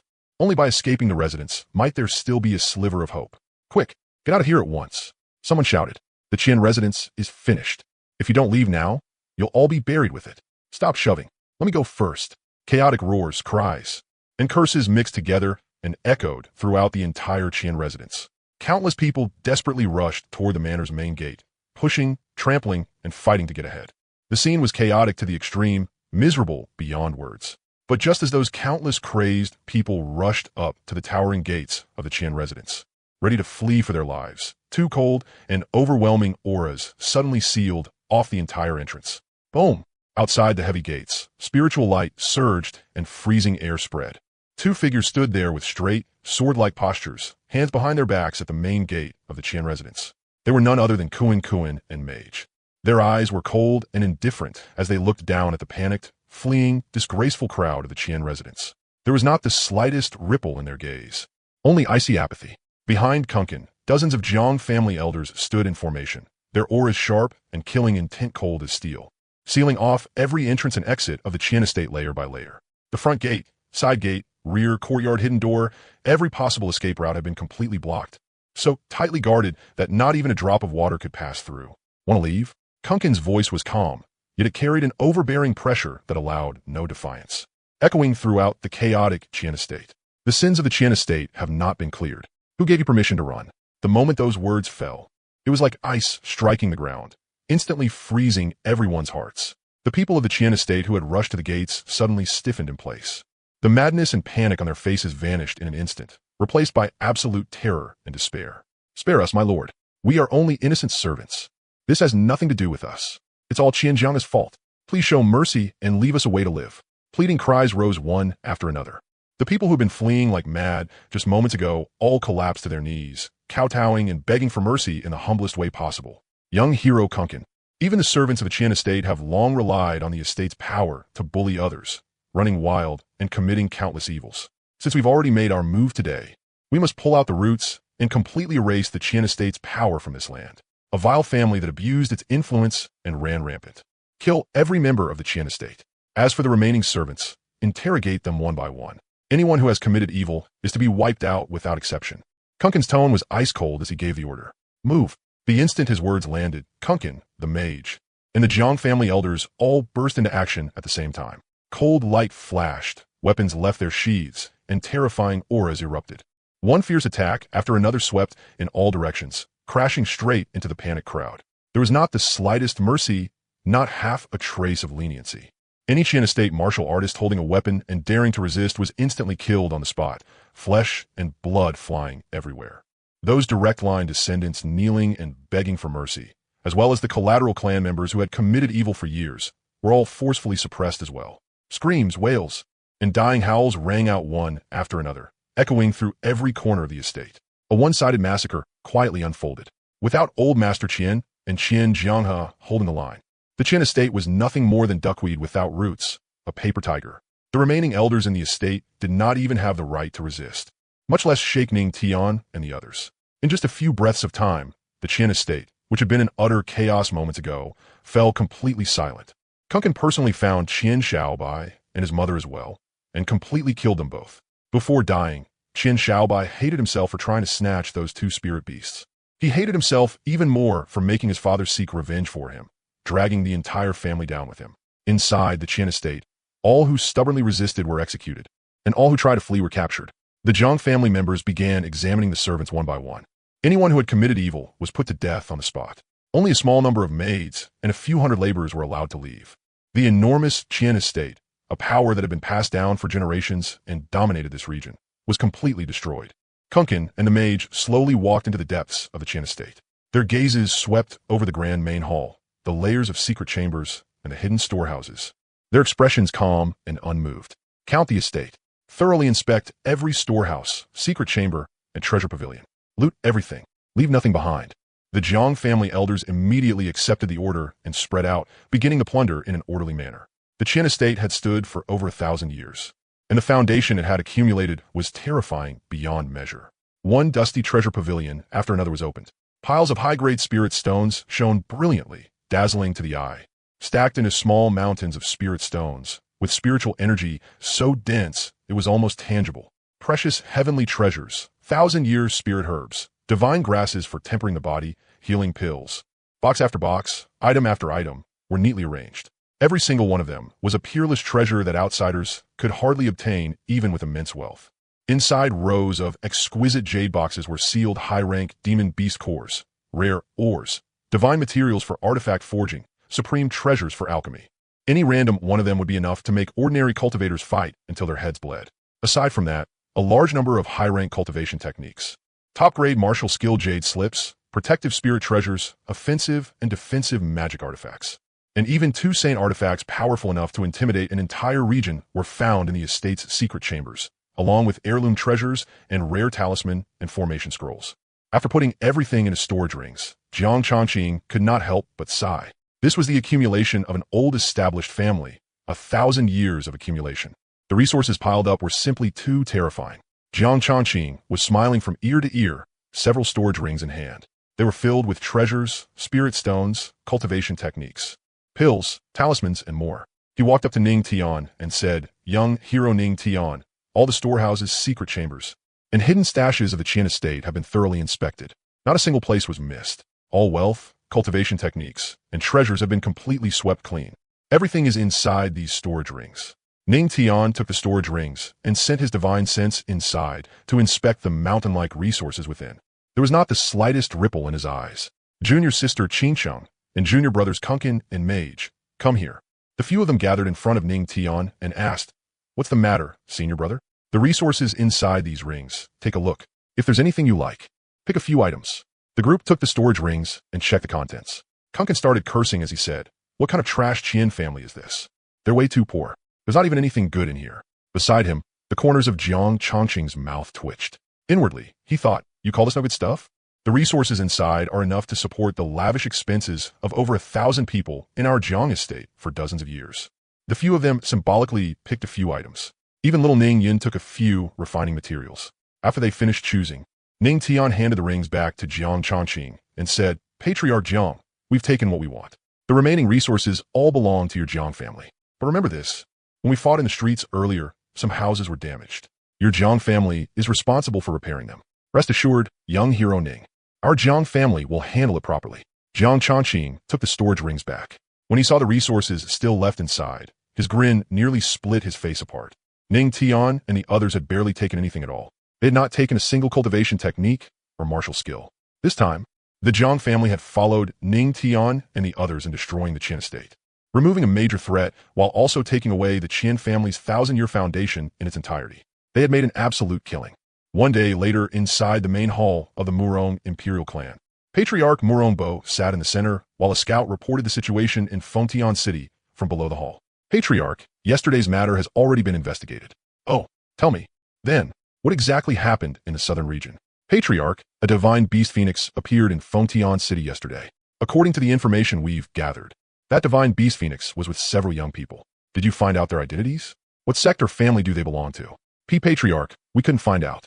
No one recognizes these 5 people. The oldest among them is only a little over 20 years old, and the youngest is a little girl of only 5.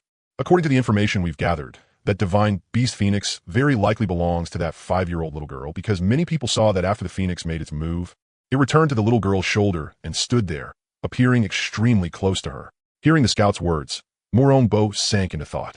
The ancestor had said before that what attacked them yesterday was a beast's roar, not a phoenix. Were there any other demon beasts with those 5 people? Murong Bo asked. Yes, that little girl was also holding a small demon beast in her arms. The young master of the Qian family in Fengtian City took a liking to the 2 demon beasts around the little girl and wanted to seize them by force. That is what led to the Qian family being exterminated. Then that explains it. The one who attacked the ancestor yesterday was most likely that demon beast in the little girl's arms. These 5 are not simple. They actually brought a Quasi-Emperor Divine Beast Phoenix and a Quasi-Emperor Demon Beast as protectors while going out to train. Could they be from some hidden sect or family in the Demon Beast Forest of the Southern Domain? Other than the Demon Beast Forest, what other force on the Xuanhuang Continent could bring out 2 Quasi-Emperor Realm Demon Beasts to serve as protectors? Patriarch, I also found out another matter about those 5. What is it? Speak, quickly. Patriarch, they had previously stayed in Shuai City for a while. According to the people there, the Qin family saw that they were young and had pure qi and blood, so they tricked them into the Qin residence and wanted to refine them into human pills. Later, the 5 discovered it. The Qin family's old ancestor was killed by a boy of 14 or 15. According to those who were present at the time, that boy was at the peak of his Saint Entry realm, but his combat strength was extremely terrifying. At that time, bone light shone from his chest, and tribulation light descended from the sky, destroying the Qin family's old ancestor. What did you say? A 14 or 15-year-old at the Saint Entry realm killed a saint.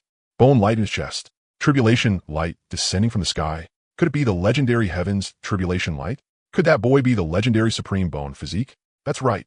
It has to be the Supreme Bone. Only the legendary Supreme Bone can trigger heaven's tribulation light. Murong Bo muttered to himself. Patriarch, this is absolutely true. More than 1 million people in Shuai City witnessed it with their own eyes. The younger generation of Central Continent are all known inside and out. The force behind these young people can't possibly be from Central Continent. Since they aren't from Central Continent, then what force are they from? An ordinary force could never raise such heavenly geniuses. No wonder they had to use Quasi-Emperor protectors. Morong Bo silently spekelgitit. You may withdraw first. I need to report this matter to the old ancestor first. After the scout withdrew, Murong Bo hurried to the place where the old ancestor was in seclusion. After meeting the old ancestor, he reported everything he had found in full detail. Old ancestor Murong slowly opened his eyes, and a trace of shock flashed through them. A supreme bone physique, and also a divine beast phoenix and a quasi-emperor demon beast serving as protectors. The force behind them is no simple one. Murong Bo cupped his hands and said, Old ancestor, do you think they might be from the demon beast forest? 1 phoenix, 1 quasi-emperor demon beast. Aside from the demon beast forest, I really can't think of any other force with that kind of foundation. I'm not sure either. The Xuanhuang Continent is not as simple as you think. There is indeed more than 1 quasi-emperor demon beast in the demon beast forest. So what you say is not impossible. Old ancestor, then should we make contact with them? If we can win over the force behind them, perhaps they can become a member of our alliance in the future as well. The old ancestor pondered for a moment, then said, First, send people to secretly observe their movements. Do not act rashly. We will decide after we have investigated their identities clearly. At the same time, the major forces of Central Continent also received the same news one after another, and everyone was guessing their identities. Before figuring out who they were, not a single force dared to approach those 5 rashly. Inside the main hall of the Xuanyuan Imperial clan, after hearing the scout's report, Patriarch Xuanyuan Giyun fell silent for a moment, then said, Before we figure out their identities, do not make contact with them for now. Just send people to monitor their movements. Yes, Patriarch. After the scout withdrew, below the Great Hall, a young man curled his lips into a faint smile after hearing the news and said, The legendary Supreme Bone, a young Supreme, slaying a saint. Truly interesting. I just wonder whether you'll come to the Heavenly Genius Arena when the time comes. If you dare to come, you can only become my stepping stone.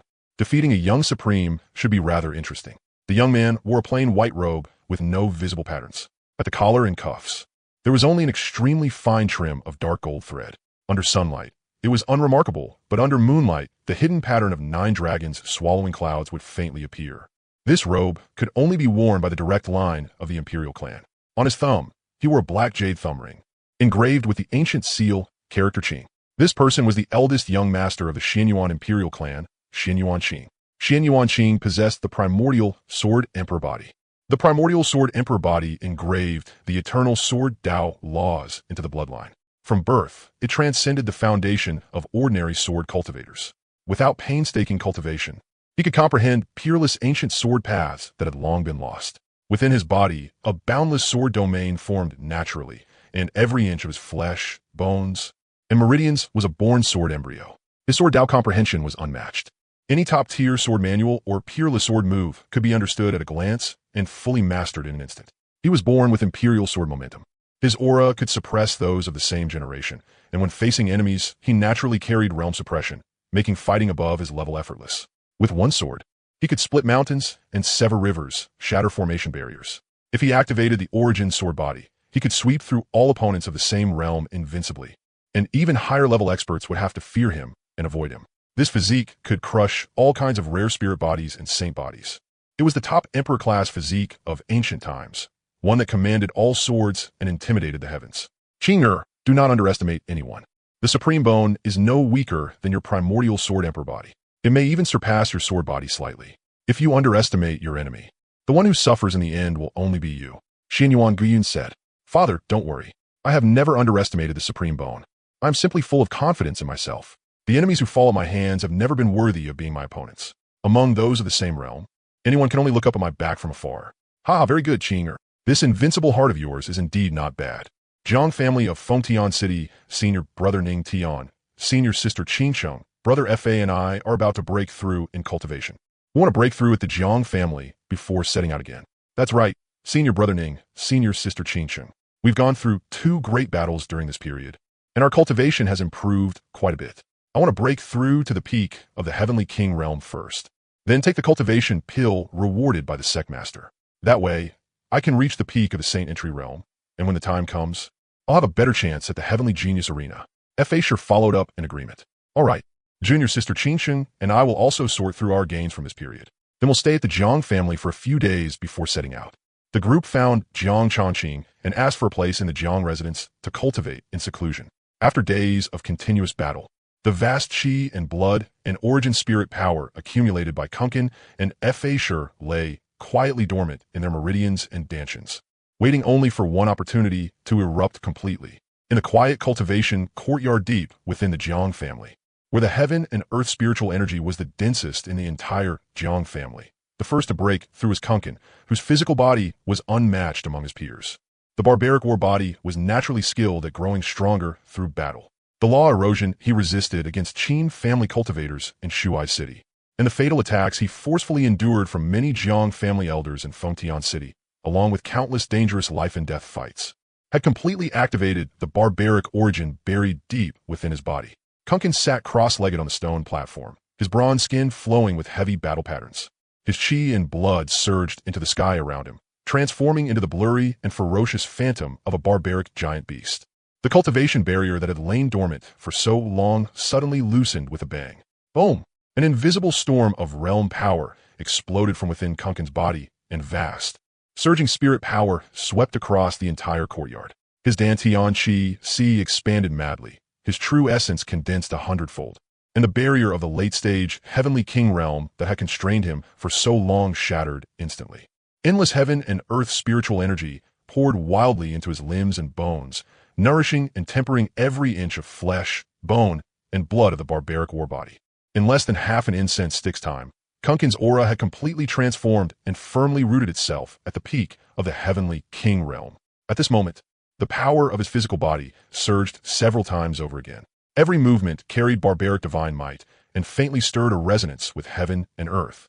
As long as he stabilized his current realm and then consumed the cultivation pill to reach the peak of the Saint Entry realm. When that time came, even if he faced a saint-level expert head-on, he would have the confidence to fight directly against one. In the neighboring courtyard, Fa sure, sitting cross-legged on the ground, followed right after and broke through to the peak of the Heavenly King realm. Once his realm stabilized, he would be able to consume the cultivation pill. As a cultivator who controlled heaven and earth talismans and spells, those 2 bloody battles had also allowed him to completely cast off the shackles of rigid techniques. Between life and death, he had glimpsed through the origin of spell arts, and his Tao heart had become even clearer and more transparent. Countless complex great Taos of spell arts merged together in his mind, and the circulation of his spirit power became as smooth as flowing clouds and running water, without the slightest obstruction. Though he had not yet taken that step to break through a major realm, the power of his spell arts, the purity of his spirit power, and the perception of his divine soul had all undergone the ultimate sublimation, and his foundation had been completely solidified.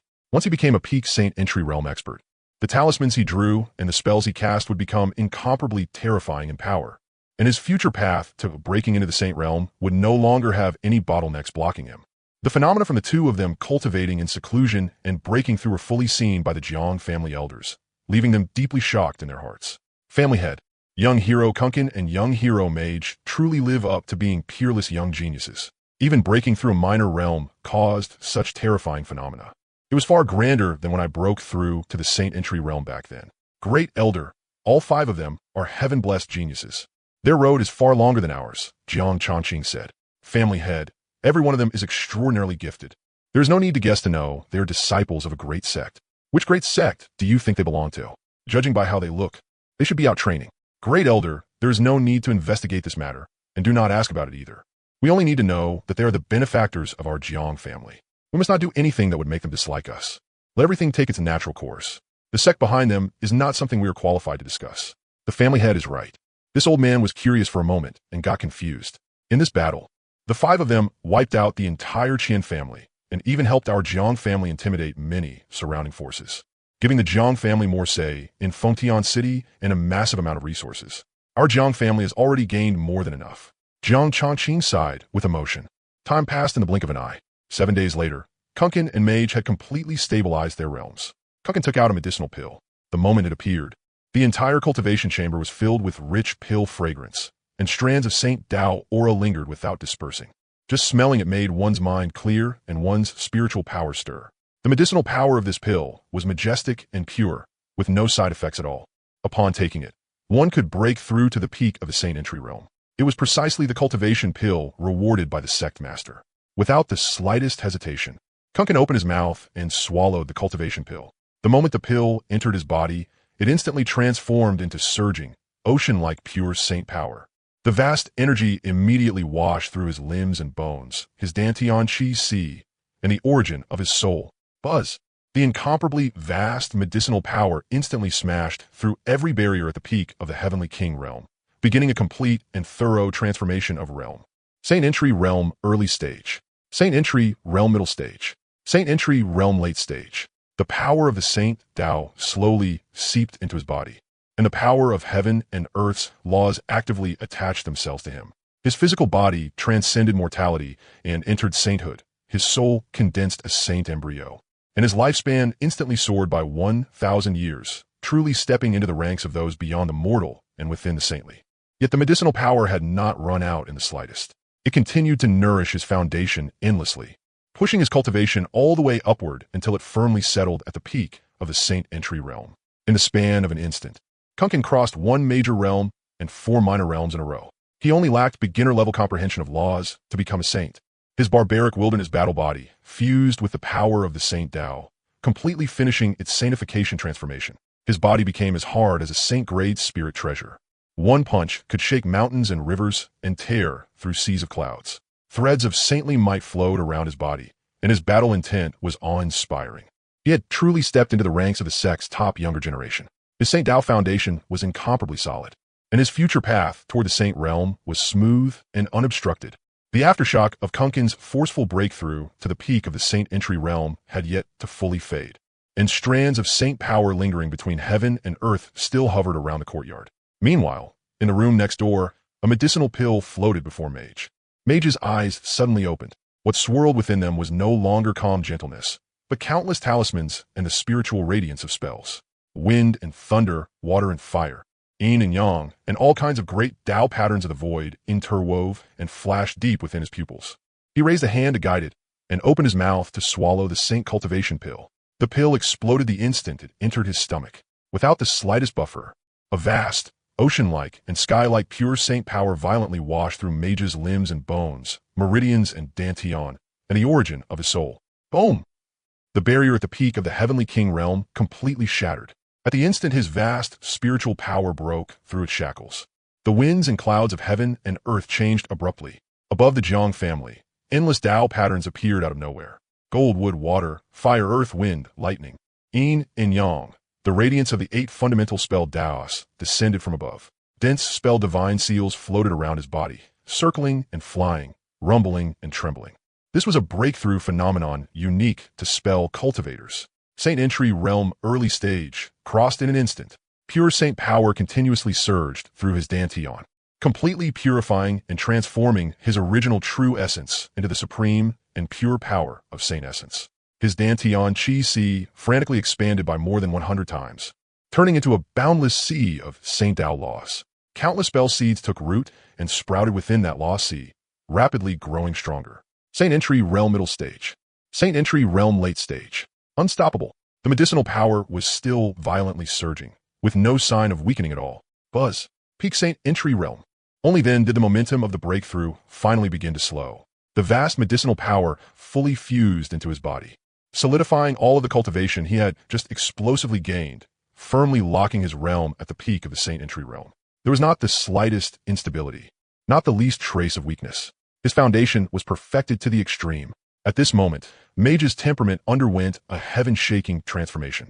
With a raise of his hand, he could summon wind and thunder. With a turn of his palm, he could suppress mountains and rivers. The Zhang family members were already numb by now. Not long ago, he had only just broken through to the peak of the Heavenly King realm. Only 7 days had passed, and he had actually broken through another major realm. Big brother.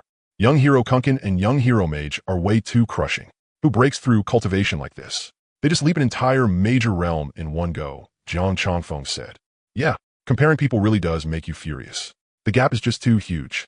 They're only a little over 20 years old, yet they are already at the peak of the Saint Entry realm. Just thinking about their future achievements is terrifying.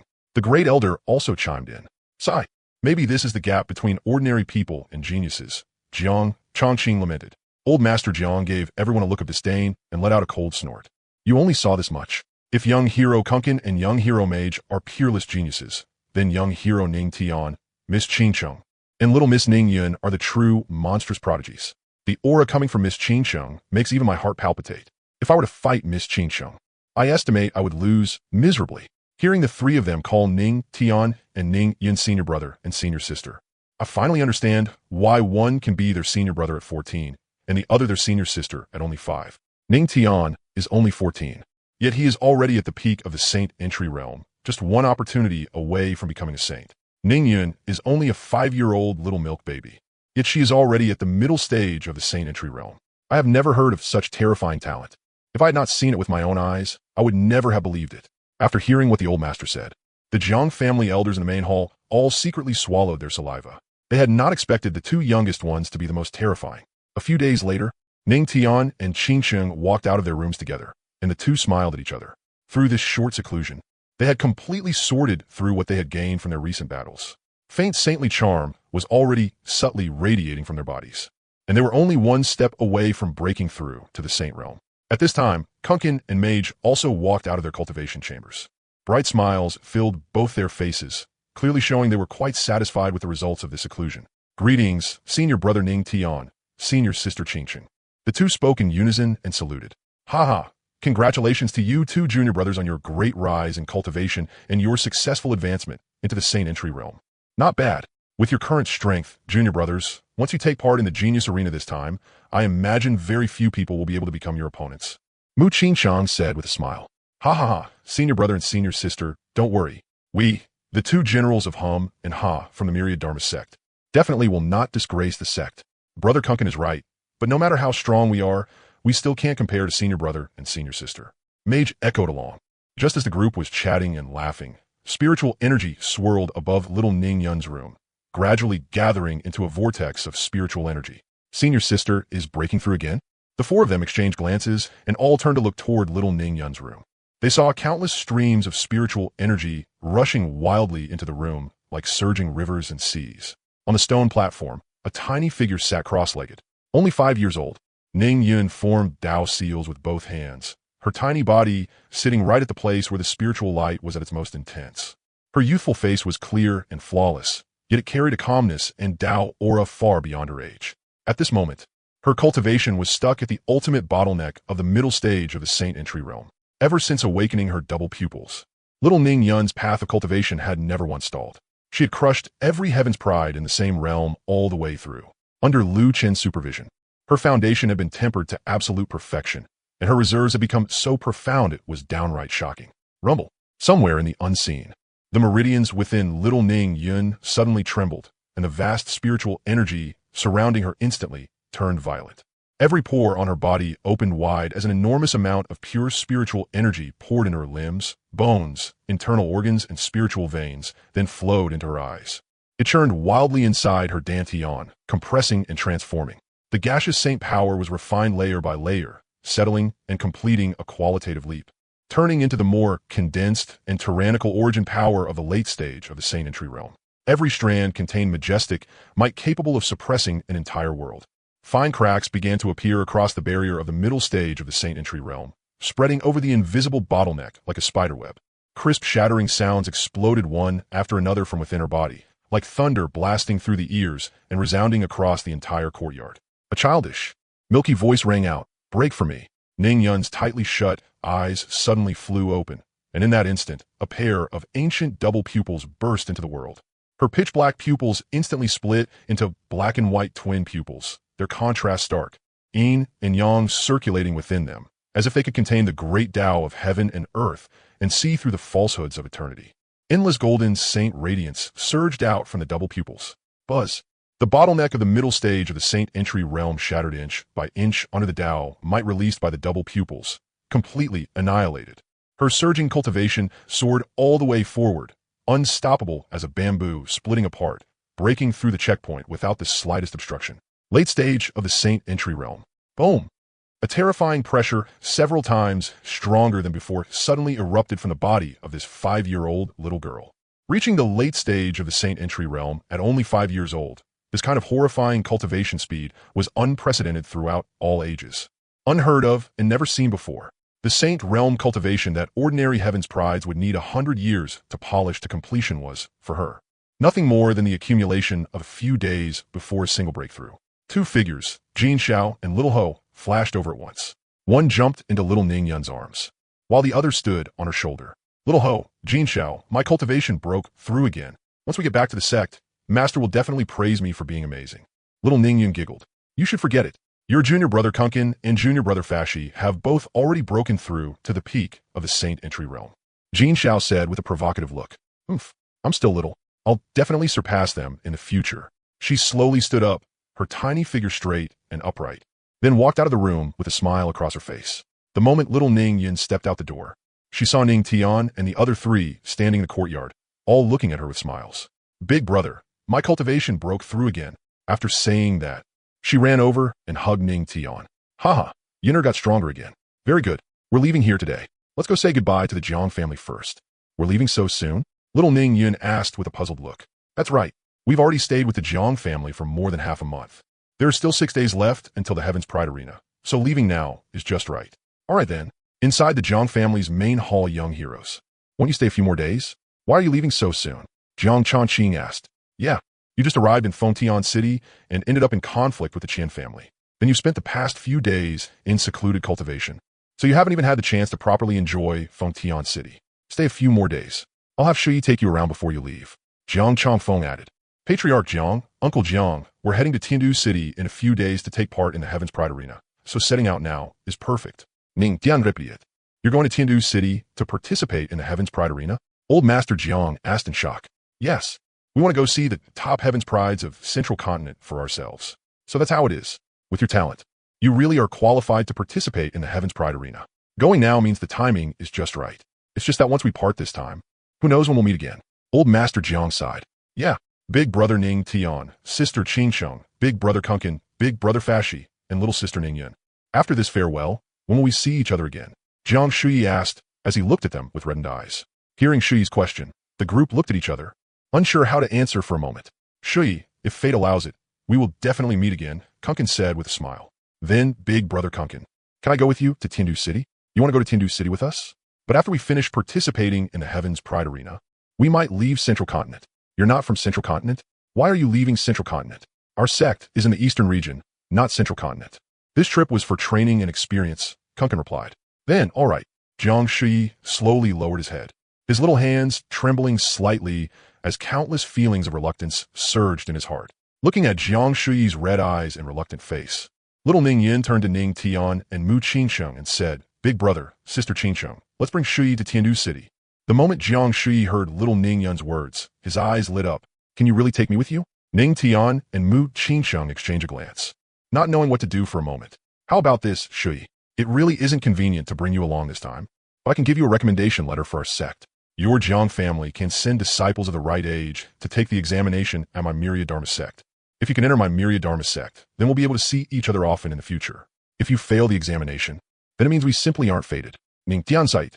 Hearing Ning Tian's words, old Master Jiang, Jiang Changqing, and Jiang Changfeng shot to their feet and said, "Young Master Ning, what did you just say? You said you're from a Myriad Dharma Imperial sect? Please don't get too excited. We really are from the Myriad Dharma sect. But let me make this clear first. Even with my recommendation letter, you still have to take the examination. Anyone unqualified will be eliminated. We know. We will definitely follow the Imperial sect's rules. Anyone unqualified naturally has no right to enter the Imperial sect." Old Master Jiang replied in a trembling voice. Hearing Ning Tian's words, Jiang Shuyi clenched both fists tightly. "Big brother Ning Tian, I will definitely join your sect. Shuyi, I believe you can do it." Not long ago, our Jiang family had already prepared to go take the Imperial sect's disciple examination.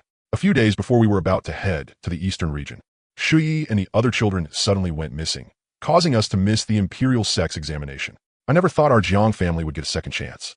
"Thank you so much, young Master Ning." Old Master Jiang gave a respectful bow toward Ning Tian and the others. The other elders of the Jiang family also respectfully bowed to the five of them. "You really don't need to do this." 1 hour later, Ning Tian handed the letter in his hand to old Master Jiang and said, "Take this recommendation letter directly to my Myriad Dharma sect and hand it to one of the elders.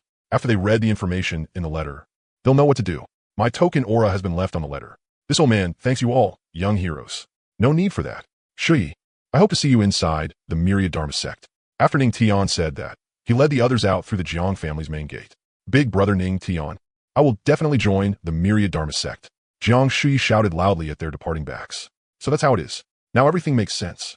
Only an imperial sect could cultivate heaven's prides like this." Old Master Jiang muttered to himself. Changqing immediately arranged the clan's disciples of the right age. This time, Changfeng and I will take them to participate in the examination. The heartland of Central Continent, Tiandu City. This giant city, which had stood tall in Central Continent for 10,000 years without falling, was publicly acknowledged as the martial heart of Central Continent. In the past few days, Tiandu City had completely cast off its usual quietness and welcomed unprecedented noise and grandeur. Across the city's long streets, stretching for miles, traffic flowed endlessly. An immortal light filled the sky. One after another, luxurious jade carriages crossed the sea of clouds, ferocious beast war chariots radiating killing intent. Insect flying boats, shimmering with flowing light, descended outside the city. Imperial clans, top sacred lands, aristocratic families, and sects from all across Central Continent had all rushed here. No one was willing to miss this grand event held once every 3 years, the peak gathering that would decide the entire structure of Central Continent's younger generation. Every inn and restaurant in Tiandu City had long since been completely full. On every street and in every alley, spirited young cultivators could be seen everywhere. Elders of every clan and mighty figures from the sects also stood atop high platforms and pavilions, looking down coldly in all directions, secretly weighing the strength of each family's prodigies and predicting the course of the battles 3 days from now. The headquarters of Tianbao Pavilion was located in Tiandu City, and at this moment, the main hall was filled with the pavilion's high-ranking elders. Lu Yi was the first to stand up and say, "Father and elders, based on the portraits sent back by our scouts, I'm 100% certain that those 5 people and 2 beasts are disciples of the Xuanhuang sect. 3 of them are the direct disciples of the Xuanhuang sect master, especially that 5-year-old little milk baby, who is the sect master's most favored disciple. The other 2 are also top prodigies of the Xuanhuang sect. According to the news sent back from Xuanhuang City, they are the direct disciples of the great Emperor Peak Master, and the one being held in the arms of that 5-year-old little milk baby is precisely the unknown demon beast that only recently broke through to the great Emperor realm. Right now, the 5 of them and the 2 beasts are on their way to Tiandu City, and they will probably arrive tonight." Hearing this, the Grand Elder's mouth twitched as he said, "You're saying that a single great emperor was dispatched to protect them just because a few juniors came out to gain experience?" "Grand Elder, that is indeed the case. And there's also a divine beast phoenix in the Quasi-Emperor realm. It can be said that whoever dares harbor ill intentions toward them will face serious consequences. In your view, what is their purpose in coming to Tiandu City?" Could it really be to participate in the Prodigy Arena? Family head Lu Bai asked. Father, in my judgment, they are definitely here to participate in the Prodigy Arena, because among those of the same generation, there are already very few people who are their match. The current Prodigy Arena happens to perfectly suit their needs. They won't miss this opportunity to use Central Continent's top prodigies to temper themselves. If it's as Yi says, then after they arrive in Tiandu City, our Tianbao Pavilion should naturally make the proper arrangements to receive them. We can also pass along some information about this arena to them. After all, we are familiar with the Xuanhuang sect. Their direct disciples, and even a great emperor, have come to our territory. If we fail to receive them properly, that really wouldn't be justifiable, the second elder said. As soon as those words came out, the other elders also nodded in agreement. We can receive them, but we must not make a big display of it. Since they want to gain experience, we should keep a low profile. I would quite like to see whether there are any blind forces that will end up offending them. Lu Bai said. The Grand Elder thought to himself, the Pavilion Master really is subtle with this move. I didn't expect him to be even more calculating than me. Hearing the Pavilion Master's words, the corners of the other elders' mouths also twitched slightly. But when they thought of how overbearing those forces usually were, they felt that doing this was not a bad idea either. Soon, meaningful smiles rose on every one of their faces. You've met them several times. I'll leave the matter of receiving them to you this time. Remember, it must be low-key. When the time comes, just inform them of the news regarding the prodigies of the major forces. Don't worry, Father. I'll bring them to my personal Yunmeng Pavilion. It won't attract anyone's attention. Very good. Tiandu City, launching elegant pavilion. This place was Tiandu's highest class gathering spot, suspended in the air above a sea of clouds hundreds of feet high. The jade pillars were gilded in gold, and the carved beams were painted with great Dao patterns. Flowing cloud gauze drapes hung on all four sides, shutting out the noise of the mortal world. The hall was paved with 9 heavens cloud brocade tiles. Stepping on them felt warm and soft like jade. Around the surroundings floated specks of star-glow spirit flames, while rich top-grade spiritual aura lingered without dispersing. Even an ordinary cultivator sitting here quietly for half a day would gain as much as half a month of normal bitter cultivation. Today, launching Elegant Pavilion was not open to the public. The entire pavilion had been sealed off layer by layer. In the enormous hall, there were only a dozen or so people, and every one of them was a young figure with overwhelming presence. They were the current prodigies of the 5 great imperial clans that had dominated Xuanhuang Continent for tens of thousands of years. They were the very peak figures of a younger generation in all of Central Continent, Heaven's favored sons born to overlook all races, carrying imperial foundation in their blood from birth. The hall was filled with the fragrance of spiritual wine, and precious spiritual fruits covered the jade tables. The atmosphere looked relaxed and peaceful on the surface, but in reality, every strand of air was surging with faint confrontation, supreme pride, and the arrogance and flamboyance belonging to imperial clan prodigies. The first to speak was Xuanhuang Qing of the Xuanyuan Imperial Clan, the host of this prodigy arena. He wore a pure white imperial robe, his hair cascading like a waterfall. His eyes were clear, yet they seemed to hide a boundless starry sky. A faint holy radiance lingered around him, and every move he made carried inborn nobility. Lightly twirling a jade cup between his fingers, he swept his gaze across everyone present. His tone was calm, but his arrogance was impossible to conceal. Speaking of it, although many prodigies have emerged in Central Continent in recent years, and it all seems lively, in truth, there are very few who can catch my eye. Not that I am conceited, but among those of the same generation, there are only a handful who can take 10 of my moves. At this grand gathering in Tiandu, the final victor should naturally belong to my Xuanyuan Imperial Clan. As soon as his words fell, the hall went silent for a moment. The next instant, a light laugh sounded in the main hall, carrying a few traces of unruly defiance. Someone slowly raised his cup and said with a smile, "Brother Xuanyuan, those words are a bit too arbitrary. The ancient sword emperor body is certainly powerful, but in the end, it still lacks a bit of true killing dominance. My Huangfu Imperial Clan has never lost when it comes to breaking through enemies and slaughtering those of the same generation. So-called Sword Dao is nothing more than a minor path for maintaining what already exists. It cannot ascend to the grand hall of true slaughter." There was a faint meaning in his tone of wanting to compete with Xuanhuang Qing, and he was brimming with confidence. The moment those words fell, the prodigies of the Murong Imperial Clan could no longer hold back either. Standing up with arms crossed, an unrestrained smile hanging from his lips, he said, "You people are fighting back and forth, but have you forgotten my Murong family? I don't care whether it's Sword Dao or the path of slaughter. All of it will lose to me." Meanwhile, Meng Yao of Yaoguang's sacred land lightly sipped her spiritual wine, then stepped gracefully into the middle of the crowd. "Everyone, there's no need to rush to praise yourselves. This prodigy arena has many variables. I heard that those few who caused a huge commotion in Fengtian City before or on their way to Tindu City. As soon as these words came out, a trace of ruthlessness and excitement flashed through Xuanhuang eyes as he said, "Good. Let them come. I want to see whether your supreme bone is stronger, or my ancient sword emperor body is stronger. So what if it's the legendary supreme bone?" Xuanhuang let out a cold laugh and said, "No matter who it is, as long as he dares challenge the dignity of my Tai Ching's sacred land, I will make him pay a painful price." The long wind carried the spiritual energy in the air, washing away the dust and fatigue from the 5 people's journey. Ning Tian and the other 4 slowed their steps slightly and stood firmly in place. At the far end of their vision, a vast city that seemed capable of suppressing mountains and rivers stood towering and majestic, stretching between heaven and earth and cutting off the end of the boundless wilderness. The towering city walls that reached into the clouds were forged from 1,000-year dark iron, their entire surface flowing with heavy, ancient runes.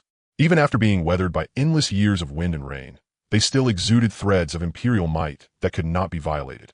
The city walls were lofty and magnificent, stretching for tens of thousands of miles with no visible beginning or end, like a supreme giant dragon lurking in the mortal world, coiled across this land. Compared to Wanfa City, it was not inferior in grandeur in the slightest, and even carried a few more traces of the overwhelming presence unique to an imperial capital, as though ruling the world and shaking the 9 provinces. Wow, so this is Tindu City? It's actually even a bit more magnificent than our Wanfa City, Fashi said. It really is a little bigger than our Wanfa City. Most importantly, Tindu City has a few more traces of historical weight than our Wanfa City, Mu Qingchang said. Junior sister Qingchang is right. And on top of that, this place has been the center of Xuanhuang Continent since ancient times, so naturally it is extraordinary. Beside them, little Ningyun had her lively little hair buns tied up, and her plain yet elegant dress swayed gently in the wind. Her pair of clear, translucent eyes were filled with the purity and curiosity unique to a child. She tilted her tiny head up slightly, her gaze following the towering city wall all the way upward until it reached the city towers hidden beyond the clouds. Her little mouth parted slightly, and her eyes were brimming with shock. Back at the Myriad Laws sect, they had long since grown used to the 8 great wonder peaks, immortal palaces, and jade towers. They had already seen all kinds of the world's spiritual beauty. Yet now, standing face to face with this giant mortal city, they were still shaken by its ultimate grandeur. Ning Yun's little hand unconsciously tugged lightly at Ning Tian's sleeve, her soft, delicate eyes full of curiosity. "Brother, this city is so big. It's way more impressive than our Myriad Laws city. Yunner, this is the center of the Xuanhuang Continent after all. It's normal for it to be a bit better than our Myriad Laws city." Ning Tian replied with a smile. The burly and sturdy Kuan also raised his head and widened his eyes, staring at the giant city walls that shot straight into the clouds. Feeling the vast pressure faintly spreading from the massive city, his rough face filled with amazement. He could not help scratching his head as he said in a deep voice, "Good Lord, these walls are way too solid, compared to the protective barriers of our Myriad Laws city. This place has an extra kind of pressure that makes it hard to breathe." As expected of one of Central State's top great cities, the 5 of them gazed deeply and quietly at the majestic Tindu City before them, a trace of solemnity and determination flashing through their eyes. Just as they were about to move and enter the city, they saw 2 people walking straight toward them.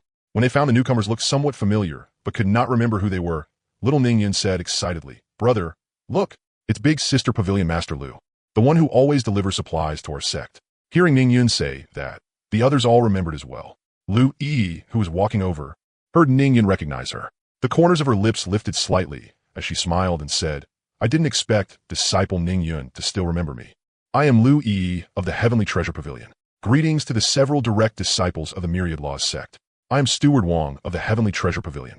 Greetings to the direct disciples of the Myriad Laws sect. You 2 are too polite. Of course I remember you. You come to our sect all the time to deliver things, and you always use flat peaches to trade for your pavilion stuff," little Ningyun said loudly. Hearing Ningyun's words, Lu Yi let out a laugh. "Oh my, so disciple Ningyun only remembered me because of that. So it's Pavilion Master Lu. I didn't recognize you at first just now. I hope you won't take offense," Ning Tian said. "It's fine, disciple Ning. Since you've come to Tindu City, I naturally had to come personally to receive you. Quite a few forces have already set their eyes on you. You shouldn't stay at an inn now. Come with me and stay at my Yunming Pavilion instead." Hearing Lu Yi's words, the group exchanged glances and said, "Pavilion Master Lu, what did you mean by that just now?" What she said is correct. Ever since this divine phoenix made a move in Fengtian City, many people have been following you. These ants merely followed you the whole way and had no ill intent, so I did not bother taking action, Jin Xiao said. Lu Yi looked at Jin Xiao on Ning Yun's shoulder, then at the Emperor Realm demon beast in her arms, and could not help sighing inwardly. So this is the most favored disciple of the Myriad Laws Sect Master? Even the way she travels is different from everyone else. That Lord Divine Phoenix is right. According to the information we received, all the top forces in Central State have sent people to watch you. This is not the place to talk. Once we return to Yunming Pavilion, I'll explain everything to you in detail, Lu Yi said. The group looked at each other and felt there was no problem with that. After all, the Heavenly Treasure Pavilion was on familiar terms with their Myriad Laws sect, and they really did need to learn more from her about the Heavenly Pride Arena battle. Then we'll trouble Pavilion Master Lu, Ning Tian said with a light bow. It's only a small matter. Please follow me. Inside Yunming Pavilion, after the maidservants placed portions of top-grade spiritual fruit and spiritual tea on the table, they withdrew one by one, leaving 6 people and 2 beasts inside the main hall. Please have some tea, everyone. You are too courteous, Pavilion Master Lu. When little Ning Yin saw the spiritual fruit on the table, she immediately grabbed one and started eating. After taking 2 bites, she handed it to Lu Ho and said, "Little Ho, this is for you." Seeing the disgusted look on Ning Yun's face, Lu Ho immediately turned his head away, too lazy to pay attention to this little demon king. Seeing the disgust on Ning Yun's face toward the spiritual fruit, Lu Yi quickly said, "Disciple Ning Yun, these are already some of the best spiritual fruits and teas in our Heavenly Treasure Pavilion. Compared with the spiritual fruits and teas of your Myriad Laws sect, ours really do fall a bit short. I hope you won't take offense." Big Sister Pavilion Master Lu, I'm not offended. Ning Yun casually took out 2 dragon scale fruits from her storage ring. This fruit tastes good. It's fragrant and sweet, and eating it can also strengthen the body. This one is for you. After saying that, Ning Yun used spiritual power to send 1 dragon scale fruit floating in front of Lu Yi. Looking at the spiritual fruit hovering before her, Lu Yi gave an awkward smile and said, "Then I shall thank Disciple Ning Yun." The moment she took the dragon scale fruit, she felt its surging energy, and her heart was slightly shaken. But after thinking about how many good things the Myriad Laws sect had, she stopped paying attention to it. "No need to thank me. I still have more after this." At this time, Mu Qingsheng spoke and asked Pavilion Master Lu, "What did you mean outside the city when you said all the major forces in Central State are watching us?" "That is indeed the case. Half a month ago, you caused such a huge disturbance in Fengtian City that it would have been hard for anyone not to notice, especially Lord Divine Phoenix's Phoenix Cry. That drew the attention of all the old monsters in Central State. They thought some heavenly treasure or incredible inheritance had appeared in the south, so they all sent people to investigate. As for what you did in Shuai City, the major forces already know about that as well. Our Heavenly Treasure Pavilion also sent people to investigate. Later, we found out it was the several of you, which is why I personally went out to greet you outside the city just now." After hearing Lu Yi's words, the group all nodded. After all, the commotion they made in Fengtian City had indeed been a little too big. At present, the major forces still do not know your identities. They're all guessing which major power you come from, which is why they only kept following you and did not dare make a move against you. So that's how it is. Inside Yunming Pavilion, the evening breeze passed through the hall, lightly stirring the wind chimes under the eaves. Their faint, scattered ringing gradually swept away the restlessness that had built up over the past several days. Lu Yi looked at Ning Tian's group of 5 and asked several direct disciples, "Did you come to Central State this time for sightseeing, or are you here to participate in this session's Heavenly Pride Arena battle?" "To be honest, Pavilion Master Lu, we came this time precisely to take part in the Heavenly Pride Arena battle. We want to see Central State's top Heavenly Prides for ourselves. I wonder if Pavilion Master Lu can give us a detailed introduction to the matters related to the Heavenly Pride Arena battle." Of course. In truth, the Heavenly Pride Arena battle is mainly used by several of our Emperor-level forces to select geniuses. Every session of the Heavenly Pride Arena battle is hosted in turn by our 9 Emperor-level forces. The hosting side gets priority to choose 1 genius, and the other forces are not allowed to compete for that person. The remaining Heavenly Prides are then selected and distributed among the Emperor-level forces. If we perform outstandingly, can we choose not to join your forces in the end? Of course you can. It's just that such cases are extremely rare. The Heavenly Prides of our 9 Emperor-level forces will also take part, using the arena battle to temper their own disciples. Besides the Heavenly Prides of Central State's native forces, even some families from the other 4 regions will bring their own Heavenly Prides here to participate, if they can catch the eye of one of our Imperial clans. That would be like a fish leaping through the Dragon Gate. Their entire family would benefit because of it. That is true. Kuan picked up the conversation. If they can establish ties with Emperor-level forces like yours, then even some Great Saint or even Quasi-Emperor-level forces would have to show your clan some respect and would not dare casually make a move against their families. That's also why every Heavenly Pride Arena battle is so lively. After all, who doesn't want more resources and a chance to join a stronger force? Pavilion Master Lu, Ning Tian asked, "I want to know, who are the more outstanding people participating in this session?" "There really are a few people you need to watch out for. The first is the imperial son of the Xuanhuang imperial clan, Xuanhuang Qing. He is 25 years old this year, and his cultivation has already reached the peak of the Saint Entry realm. This person possesses the primordial sword emperor physique and was born with an imperial sword aura. His presence alone is enough to suppress those of the same generation, and he naturally carries a suppressive effect when facing enemies. Fighting above his level is effortless for him, and he currently maintains an undefeated record. Although this person is somewhat arrogant and conceited, he is ruthless by nature and overbearing in the way he acts. If you run into him, you must be extra careful. The second is Xuanhuang Qing of the Taiqing Holy Land. The Taiqing Holy Land has a rule that disciples are not allowed to use the character Qing in their names, but he alone is the exception. His talent directly alarmed the previous Holy Lord, and the former Holy Lord personally bestowed upon him the name Chongqing. He entered the tutelage of the current Holy Lord, which means he is very likely to become the future Holy Lord of Taiqing. He is 26 years old, and his cultivation is likewise at the peak of the Saint Entry realm. He possesses the limitless Tao physique and cultivates the Taiqing limitless Tao, which emphasizes the return of all things to one, and the one returning to the limitless. He does not cultivate with blades, swords, or any other weapons, and focuses only on a single word, nothingness. He is also rather arrogant, with a cold and taciturn personality, lacking human warmth. The third is Murong Xuan, the imperial daughter of the Murong imperial clan. She is the only imperial daughter among the 3 imperial clans. She is 25 years old. Her cultivation is at the peak of the Saint Entry realm. She possesses the profound divine physique and cultivates the power of great Yin. She herself does not care much for the position of imperial daughter, devoting herself wholeheartedly to cultivation. Her personality is as cold as frost, making her seem lonely and devoid of feeling. The fourth is Meng Yao, the holy maiden of the Yaowang Holy Land.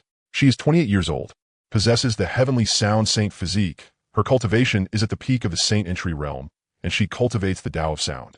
Every word she speaks contains the heavenly sound of the great Tao and can be turned into a means of attack.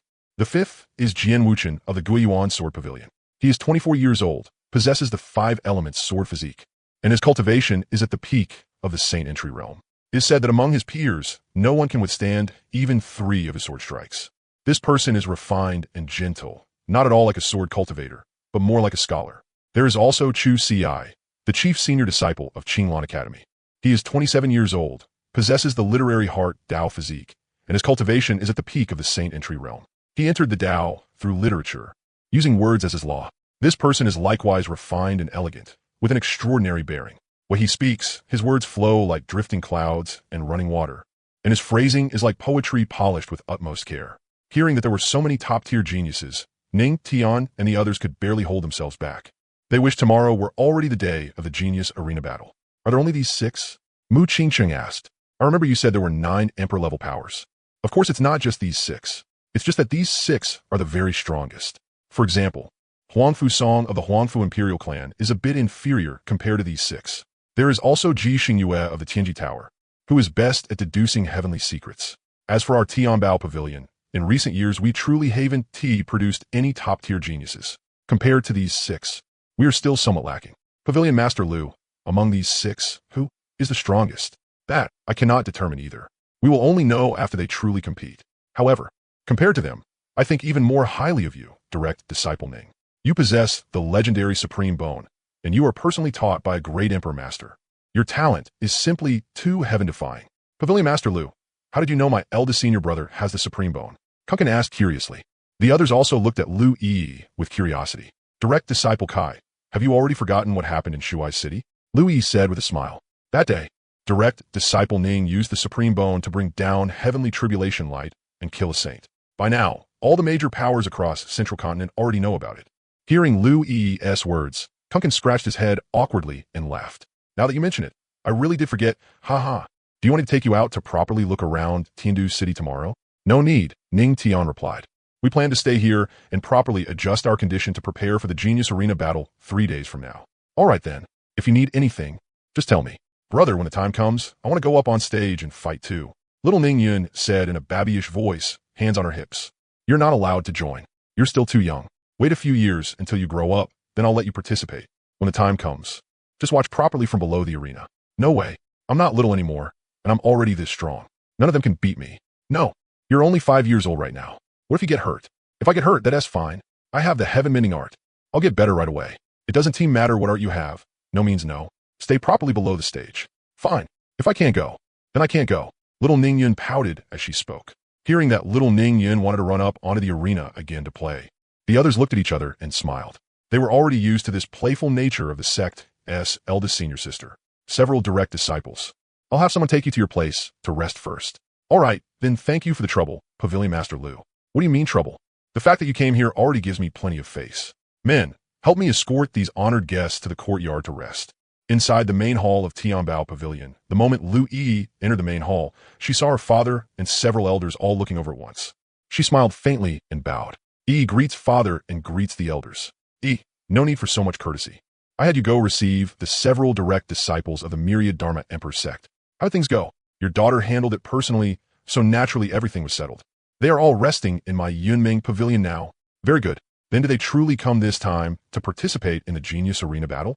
They indeed came to participate in the arena battle. Of course, I also informed them about this Genius Arena Battle, and told them the information about people like Xuanhuang Qin, Meng Yao, and Murong Shuang, so they would all be mentally prepared. Ha ha ha, very good. These few monster-level geniuses from Myriad Dharma Sect.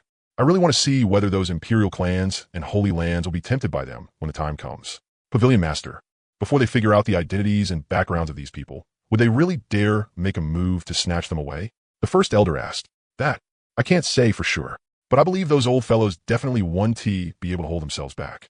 After all, no one can bear to let monsters of this level walk away. If I did not know the reason behind it, I would also think of a way to keep them and have them join our Tianbao Pavilion. Ha ha, Pavilion Master is wise. Then we'll just wait to watch the show. Hearing her father's words, Lu Yi also imagined the scene at that time and could not help but shiver. Yi, for these next 2 days, go back to Yunming Pavilion and stay with those direct disciples. When the time comes, you will take them to participate in the arena battle, and I will arrange seats for you. That's right. The Pavilion Master is absolutely correct. Yi, you absolutely must not neglect those direct disciples. You must take good care of them, the second elder said with a smile. Yes, father. I'll head back now. If anything important comes up, father and the elders can simply send someone to notify me. Hurry back, then. After receiving the order, Lu Yi hurried back to Yunming Pavilion.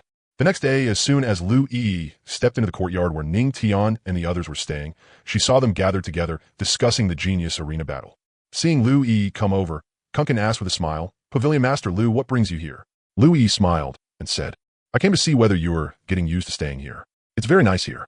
Thank you for your trouble, Pavilion Master Lu. As long as you're comfortable staying here. Just now, I heard you discussing the Genius Arena Battle. Yes, the few of us can hardly wait. We want to quickly witness the top geniuses of Central Continent, Kunkin said excitedly. Lu Yi covered her mouth and chuckled. This arena battle has gathered geniuses from all sides. When the time comes, the arena will definitely be extraordinarily exciting. However, all of you are top geniuses yourselves, so the people from the imperial clans and holy lands may very well try to fight over you. Whether they fight over us is their business. Whether we join or not is our own business. We can't be bothered to care about that much. Hearing Kunkin's words, Lu Yi was amused as well. Eastern region, Myriad Dharma Sect on Myriad Dharma Peak. Lu Chun was enjoying Hua Ruashi's massage. Suddenly, Lu Chun looked toward the direction of the Shengtian mountain range and said, Oh, they came as quickly? Sect Master, what is it? Did something happen? Hua Ruashi asked in confusion. Nothing major. It's just that some juniors from a family have come to take the sect assessment. The sect assessment? But hasn't the sect already finished opening the mountain and recruiting disciples? Ning Tian and those boys arranged it. Go inform them that Elder Wang Lin should assess everything according to the previous rules. I see.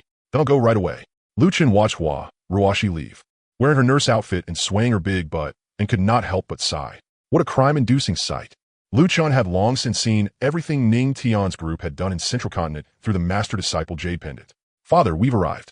Looking at the imposing sect archway before him, Jiang Changfeng took a deep breath, suppressed the excitement in his heart, and spoke. Old Master Jiang slowly nodded, his gaze firm. Whether the Jiang family rises or falls will be decided in this one move. If someone from my Jiang family can enter the Emperor's sect, then one day, my Jiang family will firmly stand among the top families of Fengtian City. Behind the two of them, more than 300 Jiang family youths of the right age, both male and female, also raised their heads in unison to look toward the mountain gate of Wanfa sect. Every one of them showed astonishment. Grandpa, father, this place is so grand. This sect archway is so majestic. Is this the sect where Brother Ning Tian is from? Jiang Shui stepped forward and asked. That's right. Young hero Ning Tian came from this very place. This is the Emperor's sect, so of course it's grand. Later, all of you must give it everything you've got in the assessment. If you can stay here to cultivate, this will be the greatest opportunity of your lives. Understand? Jiang Tianyu shouted loudly. We will definitely not fail old master's expectations. More than 300 people responded in unison with a bow. Looking at these more than 300 Jiang family youths, all of them high-spirited and full of vigor, Jiang Tianyu nodded in satisfaction and said, very good. Let's begin going up the mountain. In front of Wanfa Sect's mountain gate, Jiang Tianyu stepped forward and respectfully saluted. Jiang Tianyu of the Jiang family greets the Quasi-Emperor sect. Before his words had even fallen, someone walked out from inside the mountain gate. Jiang Tianyu and Jiang Changfeng hurriedly saluted. Jiang Tianyu and Jiang Changfeng of the Jiang family greet you, senior. The gatekeeping elder looked at the two of them, then at the more than 300 people behind them, and asked in confusion, rise. May I ask what brings you here? Hearing the elder of the Emperor's sect speak, Jiang Tianyu hurriedly took out Ning Tian's recommendation letter and handed it over, saying, Senior, this is young hero Ning Tian's recommendation letter. We came according to young hero Ning Tian's instructions, leading our family's juniors here to participate in the sect assessment. Hearing this, the gatekeeping elder became even more puzzled. He took the recommendation letter and examined it carefully. He discovered that the letter indeed carried the aura mark of Ning's personal disciple token. Jiang Tianyu and Jiang Changfeng waited nervously for the elder's reply. Whether they could successfully take part in the assessment concerned the future of the entire Jiang family. Wait here for a moment. I'll be back shortly. Thank you for your trouble, senior. The gatekeeping elder took the recommendation letter and directly returned to the sect. He arrived at the inner sect main hall, walked before Wang Lin, and said, Greetings, great elder. No need for formalities. So many people suddenly came to the mountain gate. What is it for? Reporting to great elder, they came with personal disciple Ning's recommendation letter and said they are here to participate in the sect assessment. As he spoke, he handed the letter to Wang Lin. After Wang Lin finished reading the letter, he said, It is indeed personal disciple Ning's handwriting, but this matter is too important. I'll first go ask the sect master. Elder Wang Lin, there's no need to go. At that moment, someone entered from outside the hall and spoke. Seeing who it was, Wang Lin smiled and said, So Miss Ruashi has come. Ruashi greets the two elders. No need for formalities. Miss Ruashi, you just said there's no need for me to go. Has the sect master already learned of this matter? Yes, the sect master already knows about this matter. The people outside were indeed recommended by personal disciple Ning to participate in the sect assessment. The sect master instructed Elder Wang Lin to assess them according to the previous rules. In front of Wanfa Sect's mountain gate, more than 300 Jiang family youths stood in solemn formation. These young men and women stood upright, every one of them with burning eyes and tightly clenched fists, their hearts full of both nervousness and anticipation. At the front of the crowd stood a dignified figure. His gaze was deep as an abyss, and a faint Tao aura pressure lingered around him. This person was none other than Wang Lin, the great elder of Wanfa Sect's inner sect. Wang Lin swept his gaze over the several hundred Jiang family youths below. His eyes were calm, yet naturally authoritative, and his resonant voice rang out, echoing through the entire mountain gate of Wanfa Sect. Everyone, I have heard about it. All you were recommended by personal disciple Ning. I hope none of you have brought shame to his name. Show your true abilities properly. This entrance assessment consists of 2 stages in total. There are no shortcuts at all. It all depends on your own temperament, willpower, and talent. Wang Lin looked at the crowd and continued. The first stage is the illusory spirit stairway. This stairway has a total of 99 levels, each level clearly distinct, and each trial completely different. The first 66 levels contain countless illusion realms, giving rise to all kinds of obsessions. Inner demons will cling to you, and illusions of greed, rage, and fear will directly question your true heart. You may witness the pain of parting with your closest family, the lure of the great Tao, or the terror of certain death. Those with impetuous hearts, unstable Tao hearts, or those confused by false illusions will immediately suffer backlash from the illusion and be eliminated. After a brief pause, Wang Lin's expression turned even more serious, and his tone grew heavier. The remaining 33 levels are a gravity trial. The higher you go, the more the world's gravity doubles and stacks, crushing your fleshly body and tempering your willpower. Anyone with weak will, frail bones, or those unable to bear the burden will be forcibly pressed off the stairway. Those with poor temperament are eliminated. Those lacking perseverance are eliminated. This stage keeps only those with firm Tao hearts and unyielding resolve. As long as you can reach the top of the illusory spirit stairway, then even if your talent is poor, you can still enter the sect as a menial disciple. The entire group of Jiang family youths held their breath, and no one dared make a sound. Quite a few already had extra gravity in their eyes. So this seemingly simple stair-climbing assessment actually hid a double danger. With just the slightest carelessness, one would be eliminated. But after hearing that reaching the top would allow them to enter the sect, every one of them clenched their fists tightly. Elder Wang Lin continued, his voice steady. Only those who pass the illusory spirit stairway may participate in the second stage. Once inside the sect, you will strike the Great Tao Cauldron and undergo a talent trial. Your aptitude and your place within the sect will be determined by the sound of the cauldron's ring. 1 to 3 rings of the cauldron means mediocre aptitude, and you may only enter the sect as a menial disciple. 4 to 6 rings means your talent is acceptable, and you may become an outer sect disciple of Wanfa sect. 7 to 9 rings means exceptional talent and superior natural foundation. You will be directly admitted to the inner sect and receive focused cultivation from the sect's resources. The rules were clear and straightforward, and the division of positions was laid out with absolute clarity. Jiang Tianyu and Jiang Changfeng also became nervous for these family juniors. Elder Wang Lin swept his gaze over the crowd and solemnly declared, the rules have been announced. The assessment officially begins. The instant his words fell, he fiercely swept his sleeve. Buzz! A brilliant white light shot into the sky from his sleeve, fell into the air above the mountain gate, and abruptly spread open. Spiritual light surged like clouds, and a long stairway, pure white throughout and engraved with densely packed ancient Tao patterns, appeared with a thunderous roar. The long stairway connected straight to the mountain gate. Layer upon layer of steps floated in midair.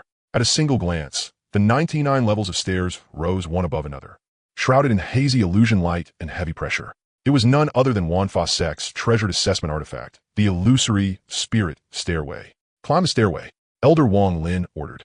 In an instant, the more than 300 Jiang family youths, who had been building momentum for so long, could no longer hold back. They all moved at once, turning into streaks of figures as they scrambled to rush toward the illusory spirit stairway, floating in midair. More than 300 young men and women leaped forward in a single step and landed steadily on the stairway surface. The moment they stepped onto it, they were covered by a faint illusion light, and their minds trembled slightly. In just a few short breaths, people were already falling one after another from the first 20 levels of the illusory spirit stairway. Figure after figure dropped from the sky in succession, smashing onto the ground with dull thuds that rose and fell without end. The crowd that had originally been scrambling to climb the stairway instantly thinned by nearly half. Below the mountain gate, Jiang Tianyu and Jiang Changfeng both had tense expressions. Looking at these defeated juniors, their hearts felt heavy.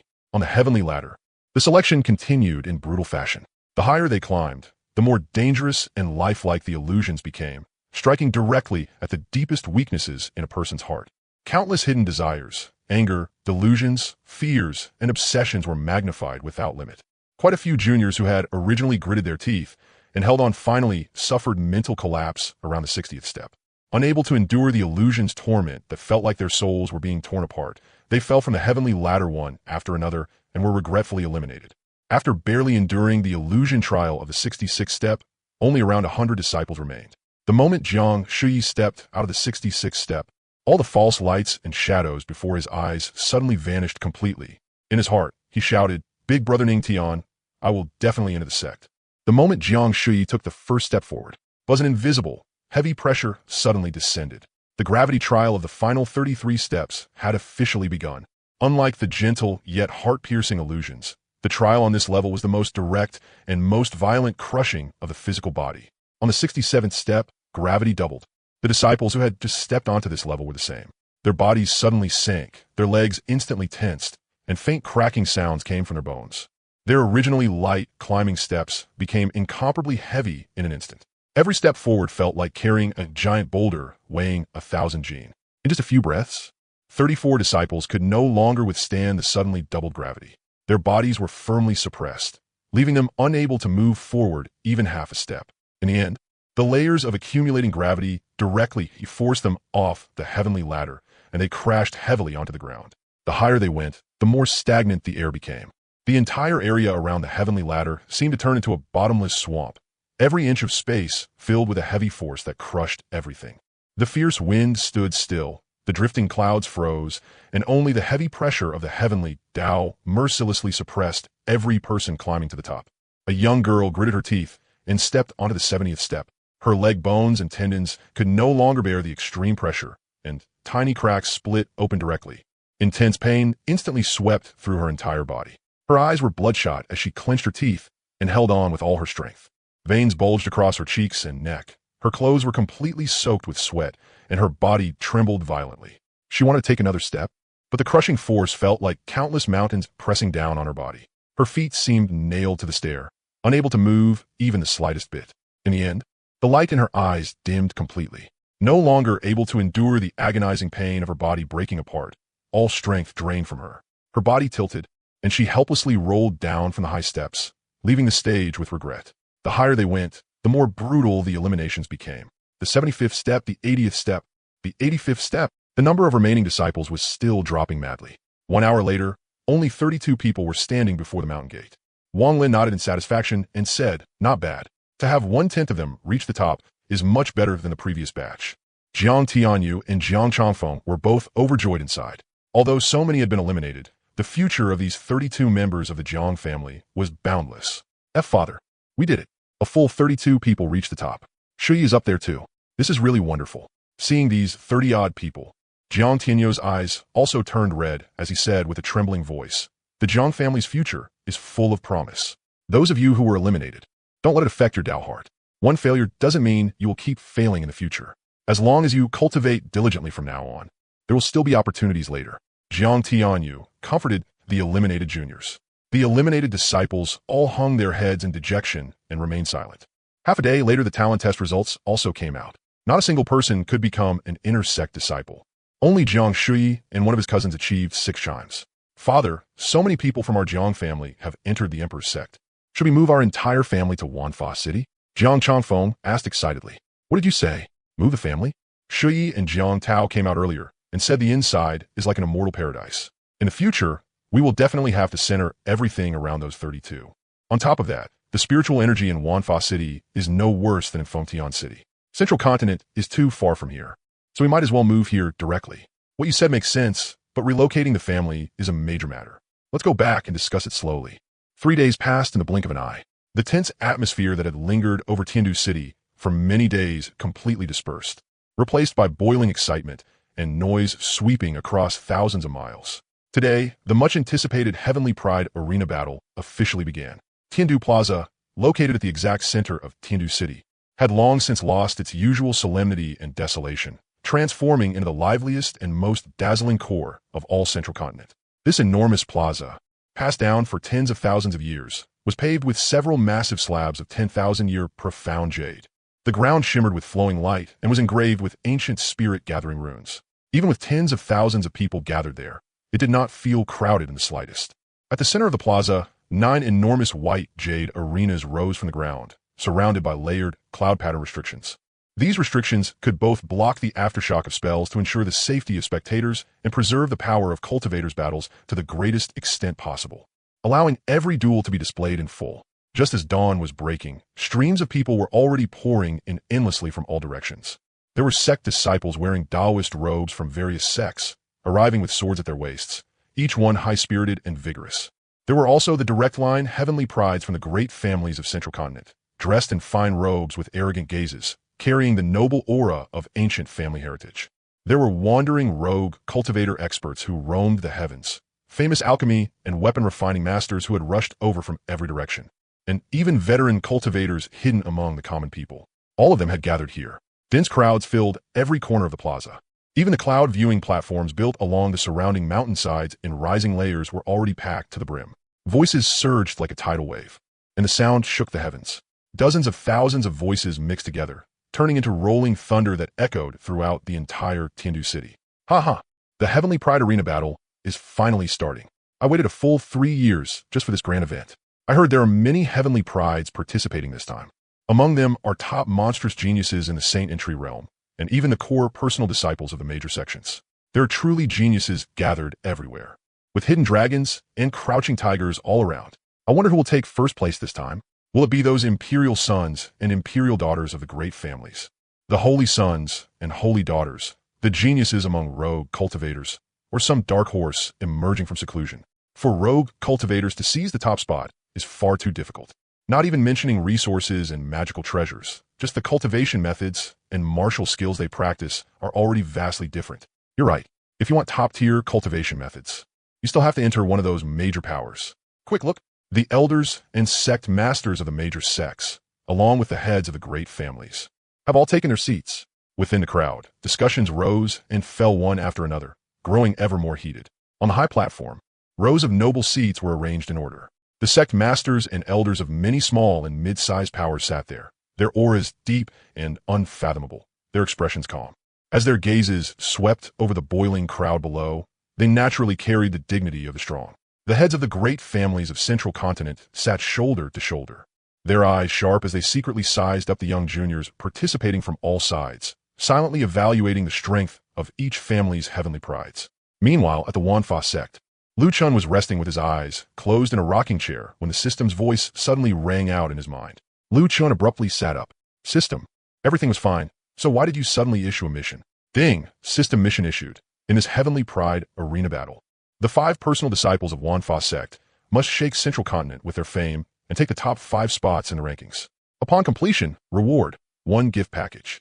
System, you're really something. Ning Tian and the other 4 are all about to start going on stage today, and you're only issuing the mission now. You're not giving me any time to prepare at all. Lu Chun said helplessly. Host, if I let you prepare properly, I might as well just give you the reward directly. That sounds great. System, I want to become immortal right now. The moment the system heard Lu Chun say that, it immediately went silent.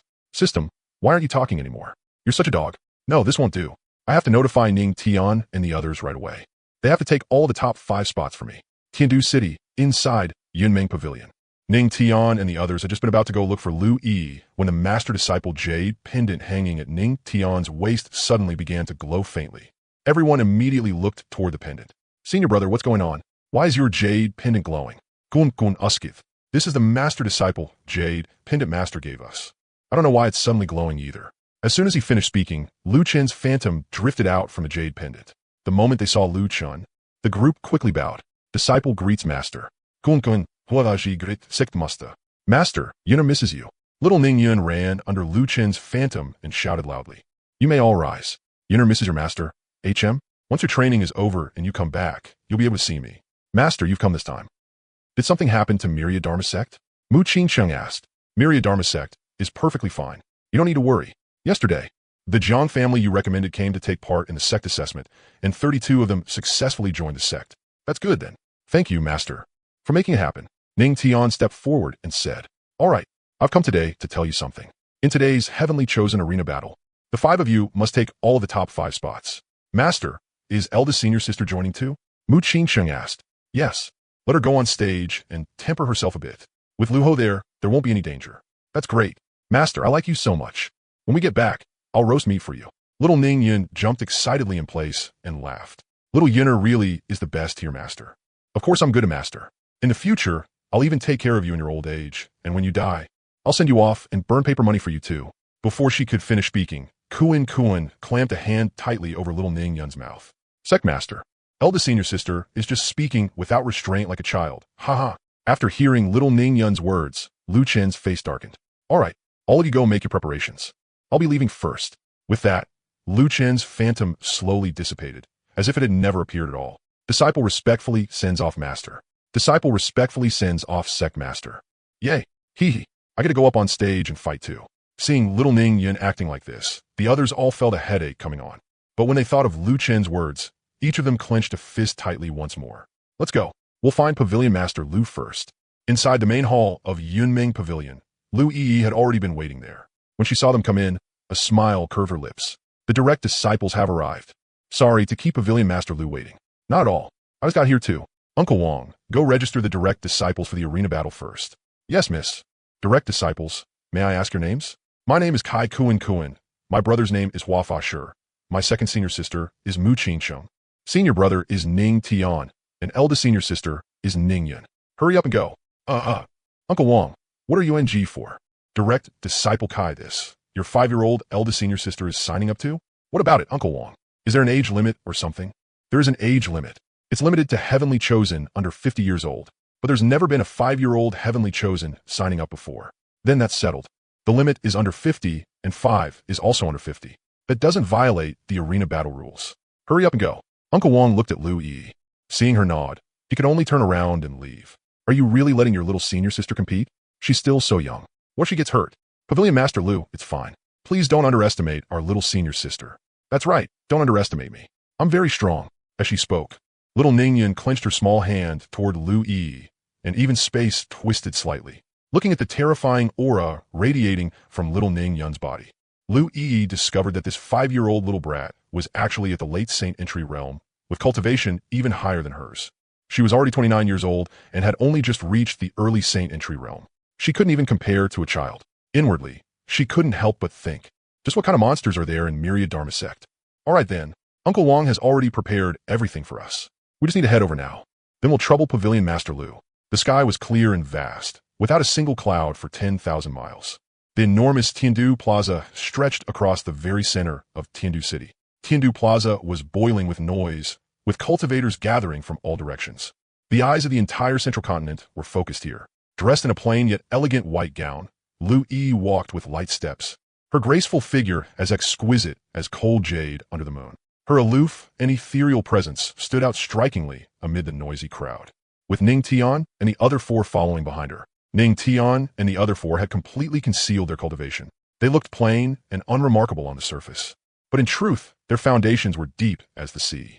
The various supreme physiques and secret arts within them lay quietly dormant, waiting for the winds and clouds to shift. Following closely behind Lu Yi, they stepped into the core area of the plaza one step at a time. Look, isn't that the daughter of the Tiandao Pavilion Master? Miss Lu Yi? It really is her. But who are the people behind her? Don't know them. I've never seen them before. Could they be her servants? How is that possible? Didn't you see them chatting and laughing together? Have you ever seen a master treat servants that politely? They really don't look like servants. They should be her friends, I guess. She brought them here to see what real heavenly chosen look like. Lu Yi and the others arrived before a huge jade table. Then she said with a smile, "Direct disciples, let's sit here. This spot is nice. You can see the whole arena at a glance," Xuanhuang said with a grin. As soon as they sat down, the 2 maids behind Lu Yi placed portions of spirit fruits and pastries onto the jade table. At that moment, Uncle Wong returned as well. He walked up to them and said, "Direct disciples, I've already registered you for the arena battle. Now it all depends on the drawing results later. Uncle Wong, thank you for your hard work. You're too polite, Direct Disciple Kai.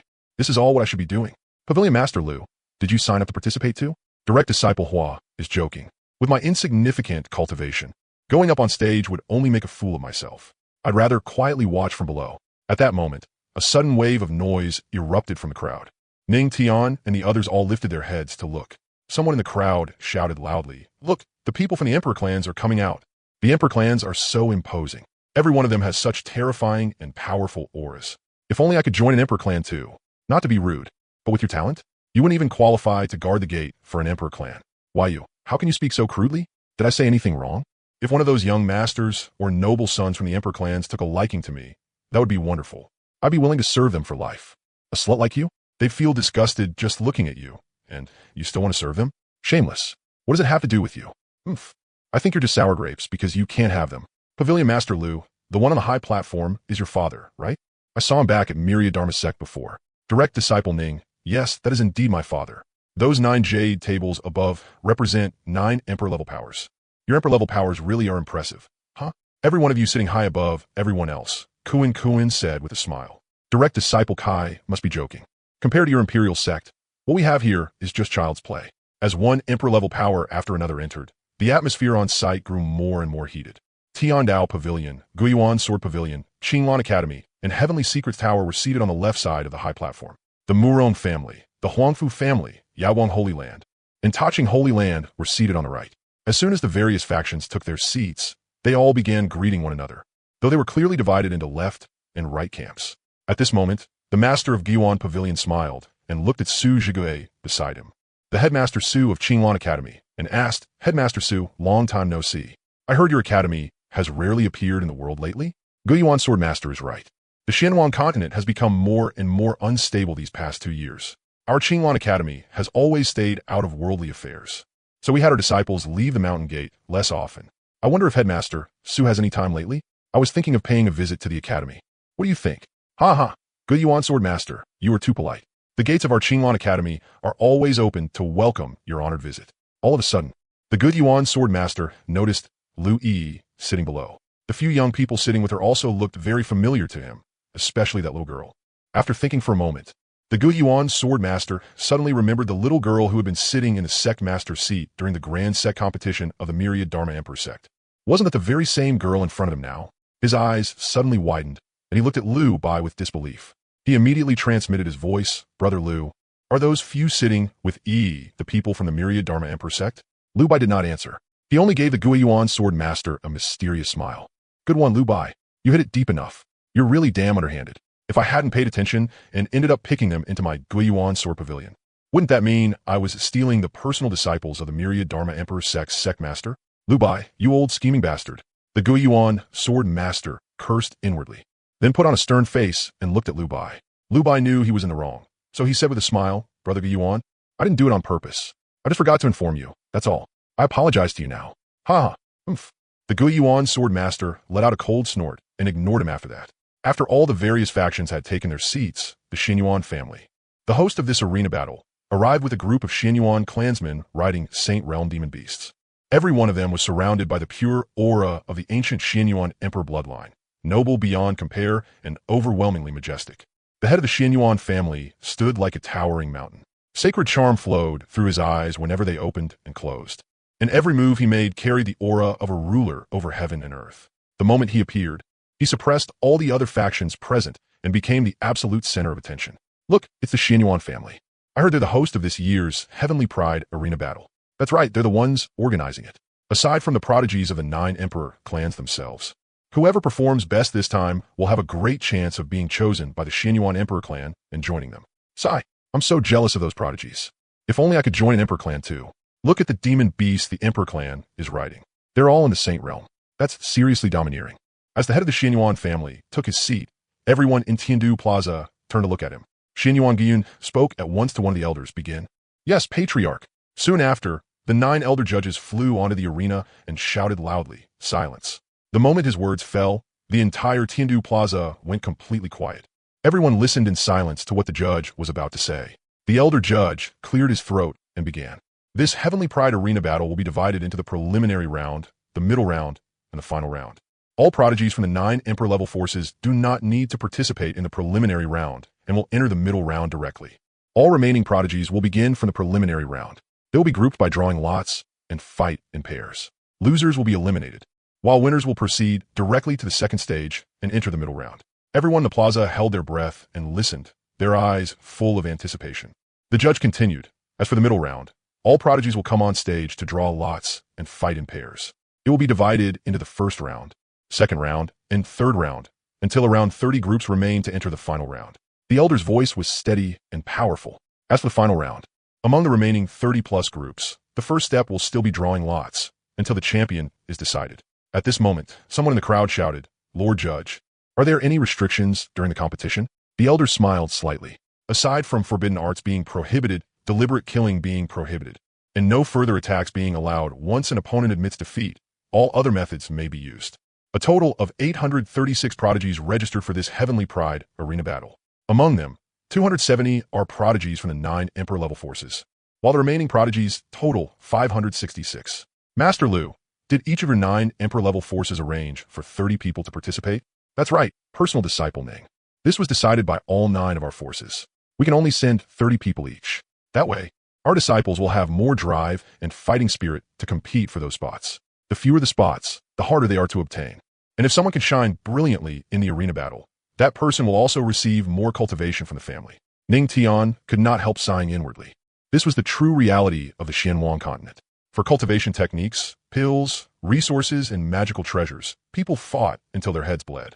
One careless mistake, and even their lives would be lost. Fortunately, he and his sister had met Master in the myriad Dharma sect. Almost anything at all was something the outside world would fight over until blood flowed.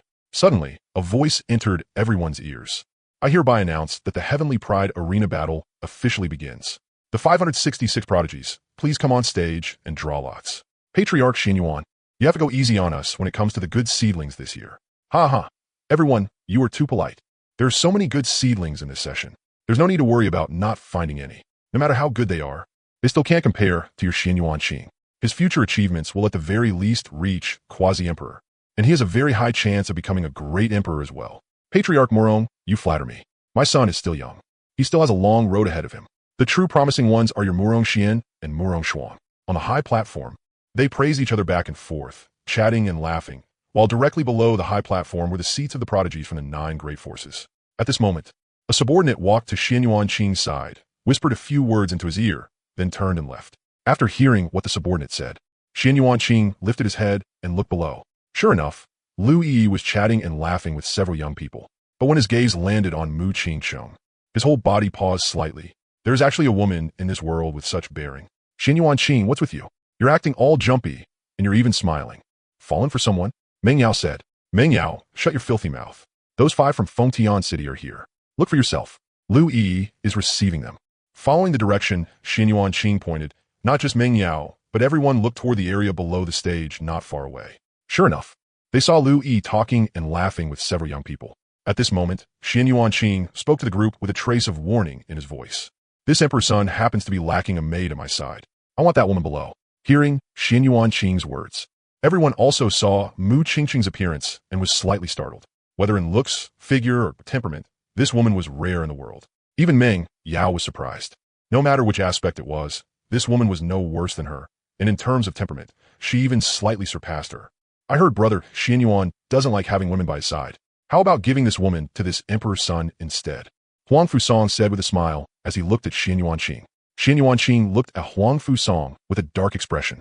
If you dare harbor any improper thoughts toward her, I will definitely kill you. Oomph. This emperor's son doesn't lack one woman. You can have her. Morong Shuang, however, allowed a cold laugh. Before becoming emperor, all are ants. In the end, love and romance are nothing but beautiful skeletons. As for the others, they were even more curious as they sized up the group, wanting to see for themselves whether these people were really as powerful as the rumors claimed. At this time, with a single command from the judge, a sonorous voice echoed through the entire Tiandu Plaza. The Heavenly Pride Arena battle officially begins. The 566 prodigies. Please come on stage and draw lots now. The plaza, which had been holding its breath in silence, instantly came back to life. 566 prodigies from all corners of the land, from major sects and great clans, all began to move. One figure after another stepped in orderly fashion up the towering main martial stage along the black jade stairs. The youngest among these prodigies were already 15 or 16 years old. Every one of them had condensed auras, with spiritual power surging around their bodies. Their brows were filled with youthful bearing and the pride of heaven's favored sons. They were either core disciples carefully nurtured by their sects, or peerless geniuses from hidden clans. Every one of them had fought their way through challenge after challenge within their own factions before earning a place in this grand gathering of prodigies that had shaken all of Central Continent. All of them were proud and arrogant by nature. According to the arena rules, everyone stepped forward in turn and took a battle token from the Jade Lottery box floating at the center of the high platform. Those who drew matching tokens would fight each other in pairs, competing for the final rankings on the prodigy list. All eyes in the venue focused on the arena as countless cultivators held their breath and watched, waiting for the peak clash between the various top prodigies. But just as the young prodigies in their prime were reaching out one after another to draw their lots, a tiny, unbelievably childish figure walked up onto the smooth, icy cold white jade arena with light little steps, slow and unhurried. In an instant, the entire place fell into dead silence. It was a little girl who looked only about 5 years old. She wore a plain white little dress, with 2 round buns tied on her head. Her skin was fair as jade, her little face soft and tender with childish innocence, and her clear, translucent eyes seemed to hold the stars and moon within them, pure and spotless without the slightest trace of dust. Her tiny figure was slim and delicate, standing among Ning Tian and the others, among so many prodigies with overwhelming auras. She looked as small as a tender blade of grass swaying in the wind, completely out of place. No one had expected that in this supreme prodigy battle, gathering the strongest of Central Continent's younger generation, there would actually appear a child who still carried the smell of milk and did not even reach an ordinary person's waist. The dead silence lasted only for an instant. The very next second, the entire spectator plaza exploded into chaos. Crash! An overwhelming wave of noise instantly swept through the heavens. Everyone was filled with shock, craning their necks to look, staring at the tiny figure on the stage in disbelief. What the hell is going on? Where did this little brat come from? Damn, this kid is only 4 or 5 at most, right? Are they insane? This is Central Continent's top prodigy arena battle. A battlefield for the younger generation's finest to compete, not some stage for children to play around on. There are 566 prodigies here, every single one a once in 10,000 peerless talent. How did a little child get mixed in here? Did the organizers fail their checks? A child this young probably can't even draw chi into her body yet. How could she possibly step onto the stage and fight? Exclamation, discussion, and doubtful voices rose and fell together, intertwining like rolling thunder that shook heaven and earth. Countless cultivators below the stage were visibly shaken, whispering among themselves. Their eyes locked tightly onto the little girl in the arena, their faces full of disbelief. On the high platform, the elders, sect masters, and family heads from all the major and minor sects all straightened in their seats, their eyes filled with astonishment. Their disciples had all cultivated bitterly for years just to qualify to stand on that stage. Now, seeing a mere 5-year-old child step onto the arena, they found it absurd to the extreme. On the arena, the prodigies who had been about to draw their lots all stopped as well. One after another, they turned their heads, and sharp gazes fell uniformly onto the little girl. On their handsome or stern faces, there was nothing but shock and surprise. Some frowned deeply, full of confusion. Some showed mocking smiles, treating it as a farce. Some looked solemn, secretly guessing whether this child had some extraordinary trump card. On the enormous arena, with hundreds of spirited young prodigies gathered there, every bit of attention had now been stolen by this one tiny figure. And what was even more shocking was the 9 imperial-level powers seated at the summit of the high platform, overlooking all below. Yet at this moment, their gazes had also landed on that small and childish figure on the arena. The 9 imperial-level experts all showed faint signs of being moved, and a trace of astonishing surprise flashed through eyes that had remained steady for 1,000 years. At this time, Liu Bai stood up and said, "Everyone, don't underestimate this little girl. She is one of the 5 who came from Fengtian City, and her strength is no weaker than these prodigies." Hearing Liu Bai's words, the masters of the other 8 great powers were also slightly startled. A 5-year-old child stepping onto the arena of the Prodigy Grand Ceremony was something they had never seen before. At this moment, Dean Su of Qinglan Academy said, "At such an age, this is rare through all the ages. Just what kind of foundation could produce such an extraordinary child? Ordinary children are still muddle-headed and playing around, yet she has stepped into this highest place of competition.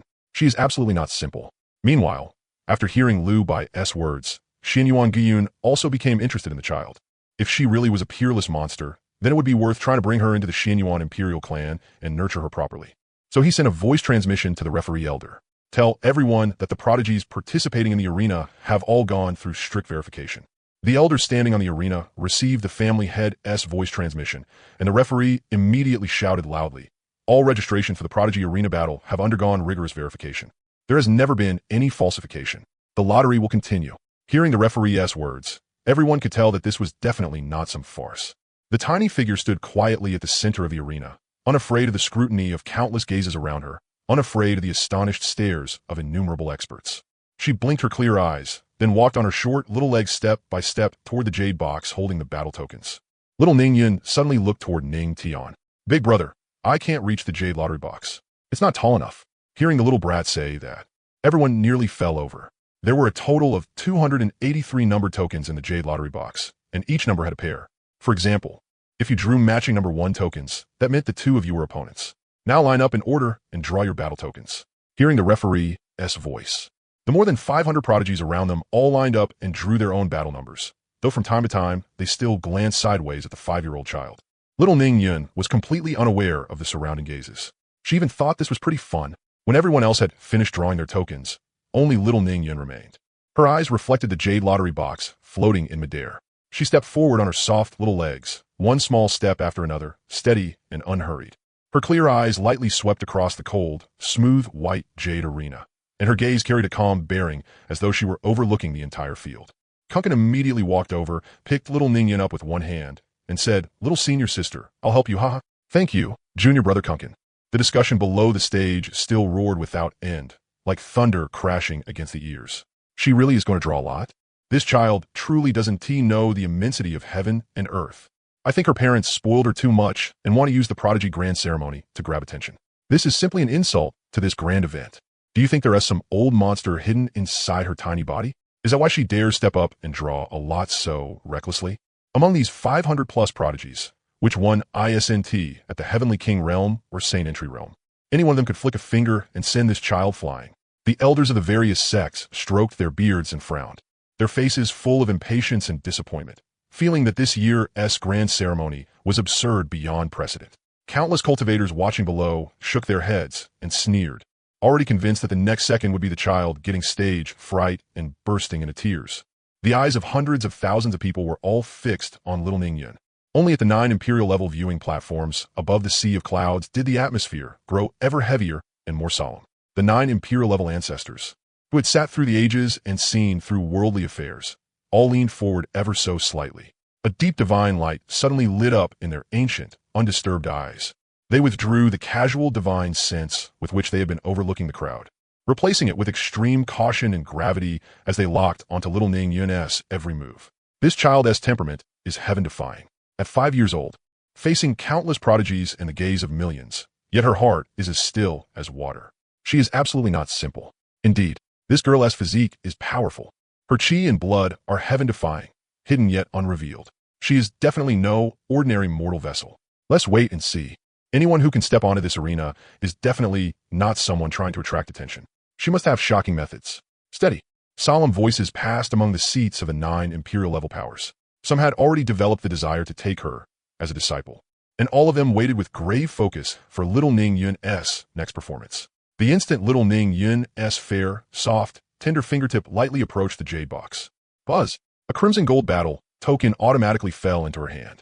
The next second, the referee's voice boomed across the entire Tiandu Plaza, clearly reaching every person's ears. First round match, Ning Yun, number 1 token, versus Zhou Lai, number 1 token. I hereby that whoever drew lot number 19 will remain on the arena stage. Everyone else will wait until the match on stage is decided. Then come up in batches. Hearing the referee's voice, the young prodigies whose turns had not yet come all stepped down from the stage. Ning Tian and the others quickly walked over to little Ning Yun and said, "Senior sister, you're in the first batch to fight, so you have to stay on the arena now. Later, remember to be careful, okay? Xiao Yun, remember to be careful. Don't get hurt no matter what." Ning Tian reminded her, "I know already. Hurry up and go down. I'm about to start fighting." Seeing the excited look on her face, everyone was helpless against this little senior sister and could only return to the jade table one after another. Before leaving, Xuanhuang even made a cheering gesture at little Ning Yun. "Little senior sister, Ganbad." Hee hee. Little Ning Yun also returned a cheering gesture. The moment his words fell, a sharp and overbearing figure suddenly stepped onto the arena.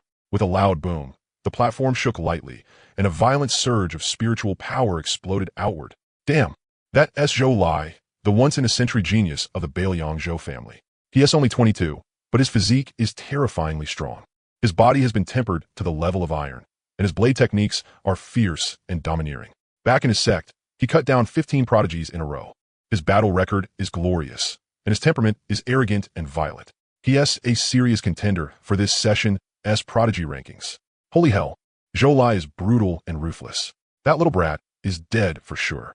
I heard Zhou Lai has already reached the peak of the Heavenly King realm and possesses a king body. Even if that little brat doesn't die this time, she'll be crippled. Zhou Lai stood tall and straight, spiritual power rolling around him like waves of fire. His brows and eyes were sharp as blades, and a dense killing aura wrapped around his body. The moment he stepped forward, even the air around the arena turned scorching hot and tense. When he saw clearly that his opponent was actually a 5-year-old child, he froze for an instant, then burst into thunderous laughter. His laugh was full of arrogance and disdain, echoing across the entire square. "Ha ha, have you already finished giving your last words just now? What a huge joke. I, Zhou Lai, fought through layer after layer of challenges just to make it to the prodigy arena. And in the end, my first round opponent is actually a little brat who just got weaned. Ha ha ha." He strode forward in huge steps, and every step made the white jade platform tremble slightly. The vast pressure of the peak Heavenly King realm swept out without restraint, crashing viciously toward little Ning Yun. "Little girl, I'll spare you because you're young and ignorant. Get off the arena yourself." Zhou Lai looked down at her from above, his gaze arrogant and cold, his tone filled with extreme contempt. "Don't force me to make a move. Once I do, I don't know how to show mercy to children. Even breaking your arms and legs would count as going easy on you." The moment Zhou Lai spoke, another uproar instantly broke out below the stage. Zhou Lai's body is powerful, and he kills decisively. This little girl is done for. What a pity for such pure bones and talent. She is young and arrogant, throwing away her life for nothing. There is no suspense in this battle at all. The child will definitely lose. Everyone in the audience shook their heads one after another, unable to bear seeing a little girl get crippled just like this. This was a completely one-sided match with no suspense at all. Xuanhuang and the others returned to the jade table, yet they leisurely ate spirit fruits with relaxed expressions, smiling as they looked at the arena. Not the slightest bit worried. At the center of the arena, facing the overwhelming pressure and icy killing intent rushing toward her, little Ning Yun still stood where she was without moving in the slightest. There was not a trace of fear on her soft, childish little face. Her clear double pupils lifted slightly and swept calmly over the wildly arrogant Zhou Lai before her. The next instant, buzz, under little Ning Yun's feet, a dazzling golden Qilin phantom suddenly bloomed with boundless brilliance. Ancient, vast, and supremely noble divine beast Tao intent instantly swept across the entire arena. Golden Qilin patterns spread in all directions across the white jade platform, and that auspicious yet overbearing divine might suppress the whole world around the stage. A childish, milky soft voice rang throughout the entire Tiandu Plaza. Qilin step, rise for me. Under the ultimate shock in everyone's eyes, their pupils shrinking violently and their minds going blank, little Ning Yun raised one tiny, tender little leg and lightly stepped through the air. One kick, just one simple, light little kick. It landed with absolute precision on Zhou Lai's chest before he could react. Crack! A sharp, grating sound of bones and sinews shattering suddenly rang out. The immense Qilin divine might exploded in an instant. Zhou Lai's iron-like body that he was so proud of, along with the spiritual energy barrier protecting him, was like fragile paper and glazed glass before the Qilin Dao intent, shattering in the blink of an eye. That violent, crushing force instantly flooded into all his limbs and bones. Puffed. Zhou Lai's eyes bulged wide. His face turned deathly pale in an instant, and a cloud of blood sprayed from his mouth. That irresistible suppressive force, born from an ancient divine beast, directly sealed all the meridians and spiritual power in his body and shattered the cultivation protecting him. His tall, sturdy body was like rotten cotton crushed by a hurricane. He had no room to resist at all. Before he could even let out a complete scream, his entire body was blasted away. Boom! A deafening explosion shook the arena. Zhou Lai crashed heavily outside the forbidden boundary line at the edge of the arena. Every bone in his body was shattered. His spiritual power completely collapsed, and he lay twitching on the ground, unable to get up even a little. One move, just one step of the Qilin step. 22-year-old Zhou Lai, the physically powerful prodigy of Baiyang, was instantly killed with a single kick by a 5-year-old child and crushed out of the competition. The entire place fell into dead silence. A pin drop could be heard. Hundreds of thousands of cultivators watching the battle all froze where they stood, eyes wide, their minds completely blank. Even the matches on the other 8 arenas stopped. Everyone staring at this 5-year-old little brat in disbelief. They stared fixedly at the tiny figure standing quietly at the center of the arena. Their hearts pounded madly, and their backs were instantly soaked in cold sweat. One kick, just one kick, an instant kill on a prodigy. Was this the battle power a 5-year-old child should have? The dead silence held for 3 breaths. The very next second, the entire Prodigy Plaza completely exploded. Earth-shaking shouts and gasps surged into the sky, almost overturning the clouds above the 9 heavens. Insane. What I just witnessed with my own eyes. One kick. It was really just one kick. Was that a Qilin phantom just now? This is completely overturning everything I know. Completely overturning it. All the sect masters and elders below the stage abruptly stood up, their bodies trembling, their expressions shaken to the extreme as they stared fixedly at that tiny figure, their eyes full of disbelief. And on the 9 Imperial-level viewing platforms above the sea of clouds, every single person suddenly rose to their feet. The eyes of all the old ancestors blazed like scorching suns, their voices filled with excitement and joy they could not hide. It really is the ancient divine beast Qilin step. At only 5 years old, she stepped with the divine Qilin stride and crushed a contemporary prodigy with one kick. This child is something not seen in 10,000 years. Patriarch Xuanhuang shouted excitedly at the others. Our Xuanhuang Imperial clan wants this girl. Brother Xuanhuang, there are other prodigies on the stage too. Why don't you pick someone else and let us have this little girl? HM? How about not at all? You people are dreaming. Impossible. Absolutely impossible. The people from Tianbao Pavilion curled their lips into faint smiles as they looked at the crowd, not saying a single extra word. Little Ning Yun ignored the noise all around her. She withdrew her little leg, her plain white dress spotless as ever, clasped her hands behind her back, and walked down the arena like a little grown-up. The referee stammered as he announced, "In Ning Yun wins." Little Ning Yun returned to the jade table. While eating spirit fruit, she mumbled, "Too weak. It was too fun at all." Hearing that, Lu Yi and Wang Bo were both speechless. "Ning Xuanhuang, you drew lot number 30, right? It's almost your turn to go up," Lu Yi said with a smile. "That's right. I did draw lot number 30. Brother, you have to do your best too. Don't worry, Yanara. Your brother will not lose. Among those of the same generation, no one here can defeat me." After speaking, Ning Tian turned and walked toward the arena. Lu Yi and Elder Wang exchanged a glance. Both were shaken by Ning Tian's words. Were disciples taught by a great emperor all this confident? The roaring frenzy of the heavenly capital arena had never died down. The cries of shock from the hundreds of thousands of cultivators present rose one after another. The duels on the stage were still fierce, with both sides trading blows back and forth. Only a few saint-level prodigies could end their battles quickly. At the referee's command, match number 30, Ning Tian versus Mo Feng. The words echoed across the sky. On the other side of the arena, a figure in a black robe, wrapped in dark, baleful energy, suddenly stepped forward. Montauk Feng, 27 years old, a peak Heavenly King realm expert, specialized in sinister, baleful arts. His movement technique was strange, and his ambush skills were unmatched among his peers. He had once slaughtered more than 30 geniuses of the same realm in a secret realm. Ruthless methods, savage reputation, a vicious figure feared by countless people. He lifted his eyes toward the calmly standing Ning Tian, seeing that he was only 14 or 15 and looked completely ordinary. Mo Feng immediately curled his lips into a dark, sinister sneer, his eyes full of mockery and contempt. Where did this brat come from? And you dare come up here to join the fun? Since you delivered yourself to me, this young master will cripple your cultivation and let you learn just how cruel the battlefield of geniuses is. Before his words had even finished, Mo Feng's body suddenly blurred. Wrapped in a sky full of black, baleful mist, he condensed a pitch-black, baleful blade at his fingertips and stabbed straight toward Ning Tian's chest with a fierce wind sharp enough to tear through flesh and bone. The moment he moved, it was already a killing strike, vicious to the extreme. The cultivators below the stage all felt their hearts tighten. Quite a few let out low cries of alarm, all thinking Ning Tian was about to face grave danger. Yet in the face of that fatal blow, Ning Tian stood in place from beginning to end. His posture did not sway in the slightest. His cold eyes remained calm and rippleless, without even the slightest intention of dodging.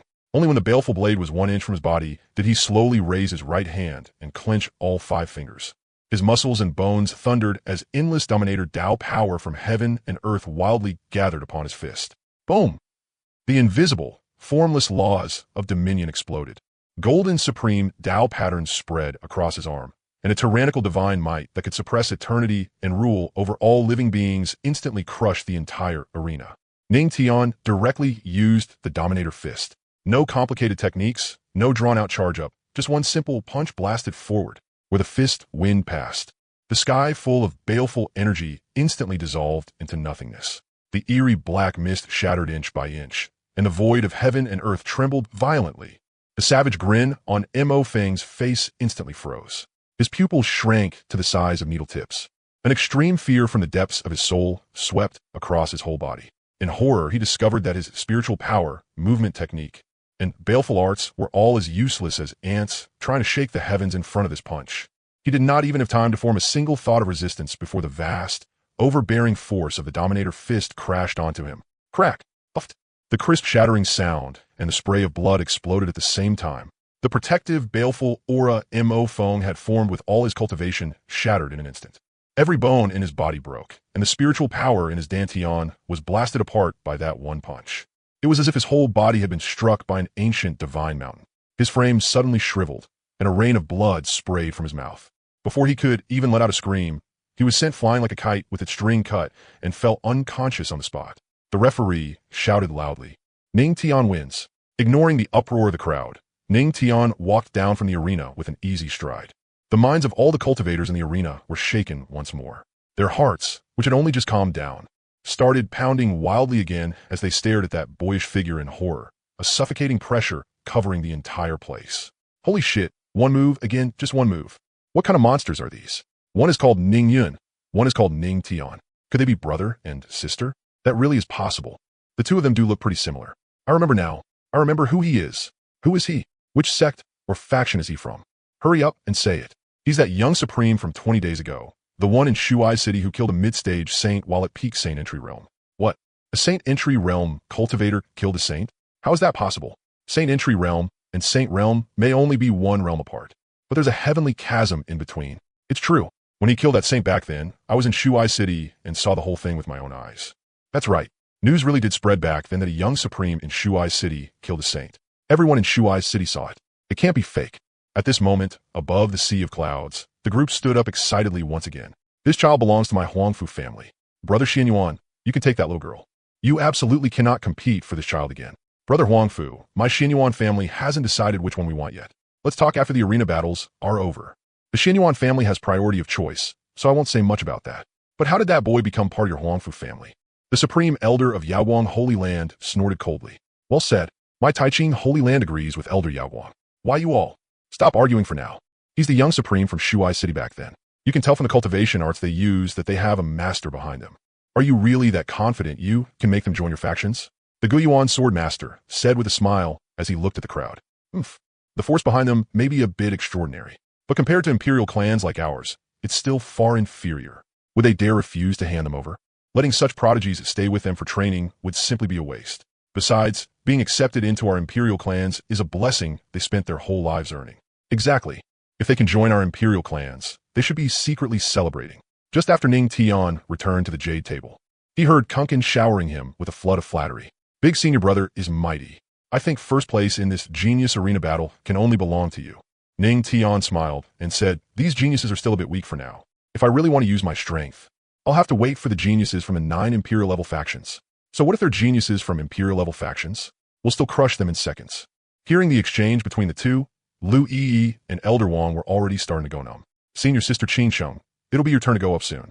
Remember to be careful, the mage said with a smile. Don't worry, junior brother. I still don't take these geniuses seriously for now. Arena number 9, match number 68. Mu Qingsheng versus Lin Hao. The referee's voice rang out loudly. Sister Qingsheng, it's your turn. Hurry up and go. Okay, I'll be back very soon. Little senior sister, stay here and wait for me obediently. After saying that, Mu Qingsheng turned and left. Mu Qingsheng wore a moon-white long dress. Her figure was slim and graceful, her skin white as jade. Her eyes were deep like the cycles of eternal reincarnation. Hidden in their depths was endless ancient vicissitude of life and death. Though clearly still young, she naturally carried the air of someone looking down upon the mortal world, as if she had seen through supreme reincarnation itself. The match begins now. The moment the referee's words fell, Lin Hao stepped forward with a broad saber in hand. Spiritual power of the early saint entry realm burst out with a bang. Saber energy swept across more than 30 feet, his momentum fierce and surging. His hard, overbearing saber techniques had already reached perfection, suppressing countless cultivators of the same generation. When he saw Mu Qingsheng's delicate figure, seeming to possess no combat power at all, intense greed and contempt immediately surged into his eyes. He threw back his head and laughed loudly. The Genius Grand Ceremony actually has such a stunning beauty. What a pity. You have nothing but a pretty shell and no strength. Surrender obediently, and I may spare you once. Otherwise, blades have no eyes. If I hurt your tender skin, that would be far too regrettable. Lin Hao's words were frivolous and arrogant to the extreme. As soon as he raised his hand, he slashed out a saber beam 100 feet long. The fierce and overbearing saber force sealed off the entire arena, intending to force Mu Qingsheng to surrender in a single move. Quite a few male cultivators below the stage shook their heads in regret, feeling that such a breathtaking woman was probably about to suffer a crushing defeat. On the viewing platform above the sea of clouds, the gaze of a richly dressed young man suddenly locked onto the white-clad beauty on the arena. The amazement in his eyes surged madly. This person was none other than Xuanhuang Qing, as the imperial son of the Xuanhuang family, an imperial clan of Central Continent.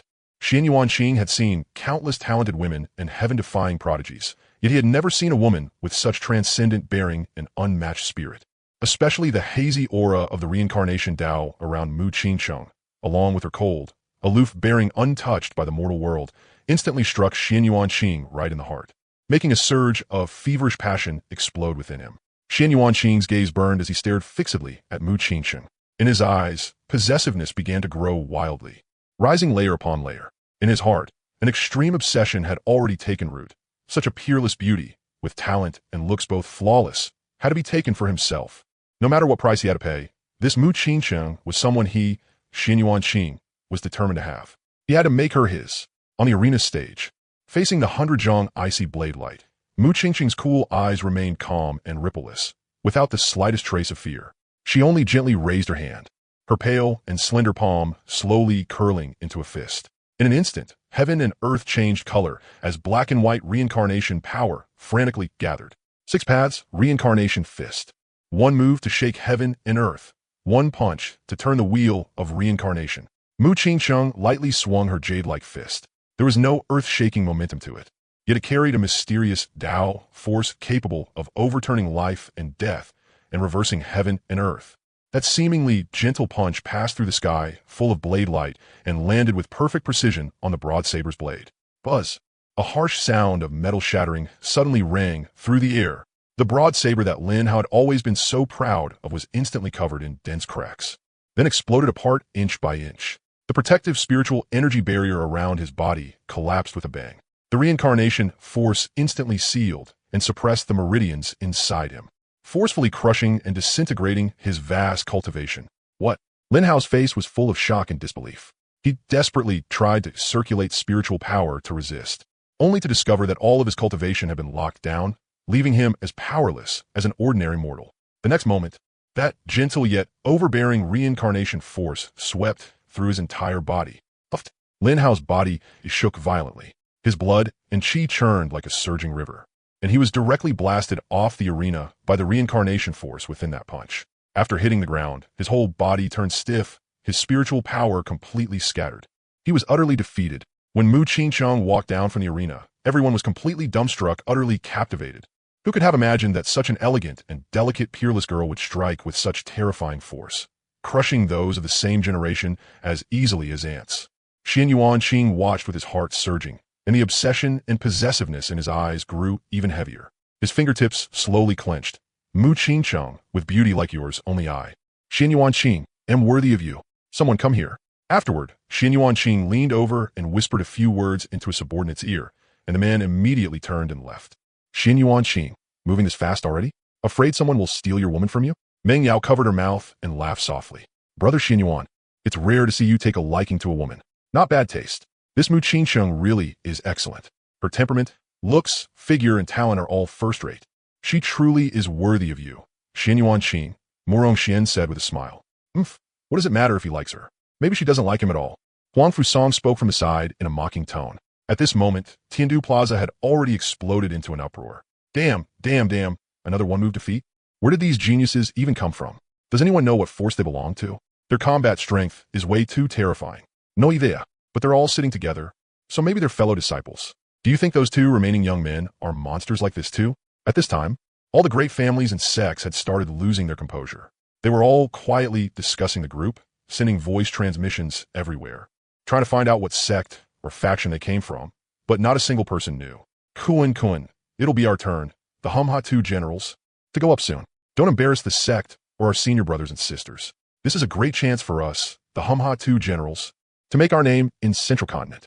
Of course, don't worry, Brother F.A. With the overwhelming strength of the two of us, beating these people is just one punch per little punk. Kun burst into loud laughter. After hearing Brother F.A.'s words, Lu Yi suddenly widened her eyes and complained inwardly. So these two idiots are the Humha-2 generals of the Myriad Dharma sect? So those lines carved there when the Evil Moon sect was destroyed were left by these two? On the high platform, the several Emperor-level forces had started fighting over her again. If your Murong family and the Taiching Holy Land are willing to let this girl go to my Yaoguang Holy Land, then my Yaoguang Holy Land is willing to give each of you 2 great saint artifacts, plus 5 stalks of saint medicine each. How about it? Montak Vusang. Aren't 2 great saint artifacts and 5 stalks of saint medicine a bit too little? Holy Master Tianyi is right. My Murong family does not lack just these 2 holy artifacts. Don't get greedy. 3 at most, not 1 more. If you don't agree, then later we'll each rely on our own ability to snatch her. Murong Bo and Holy Master Tianyi exchanged a glance, then burst into hearty laughter. Brother Mo is generous. Good, then it's settled. We will yield this girl to your Yaoguang Holy Land. Hearing the various forces fighting over her, Swordmaster Guiyuan and Lu Bai also exchanged smiles and continued drinking spiritual tea while watching the arena match.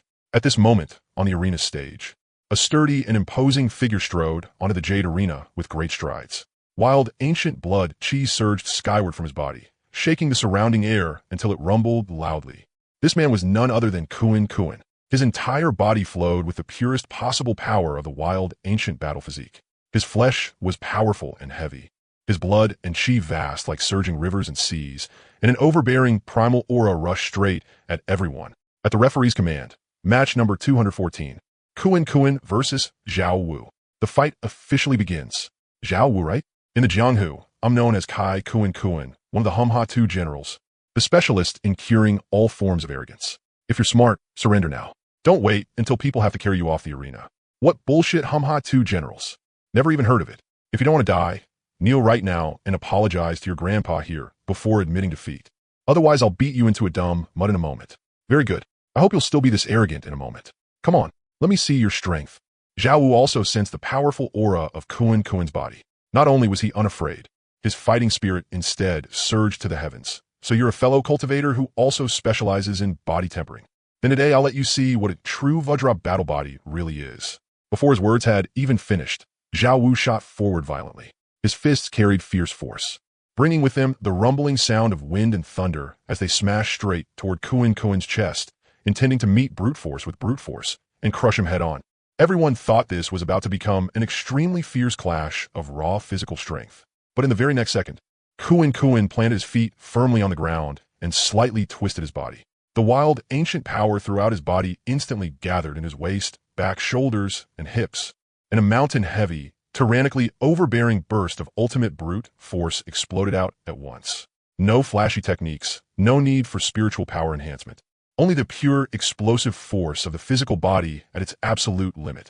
Xuanhuang let out a furious roar. Invincible Iron Mountain Slam. Boom! A dull yet terrifying sound of fleshly collision exploded across the arena. Xuanhuang's burly body slammed forward abruptly, and that heavy brute force poured out in an instant. The charging Zhao Wu had no time at all to halt his momentum or defend. His chest was struck head-on by that terrifying Iron Mountain Slam. Crack! A crisp sound of bones breaking rang out all at once.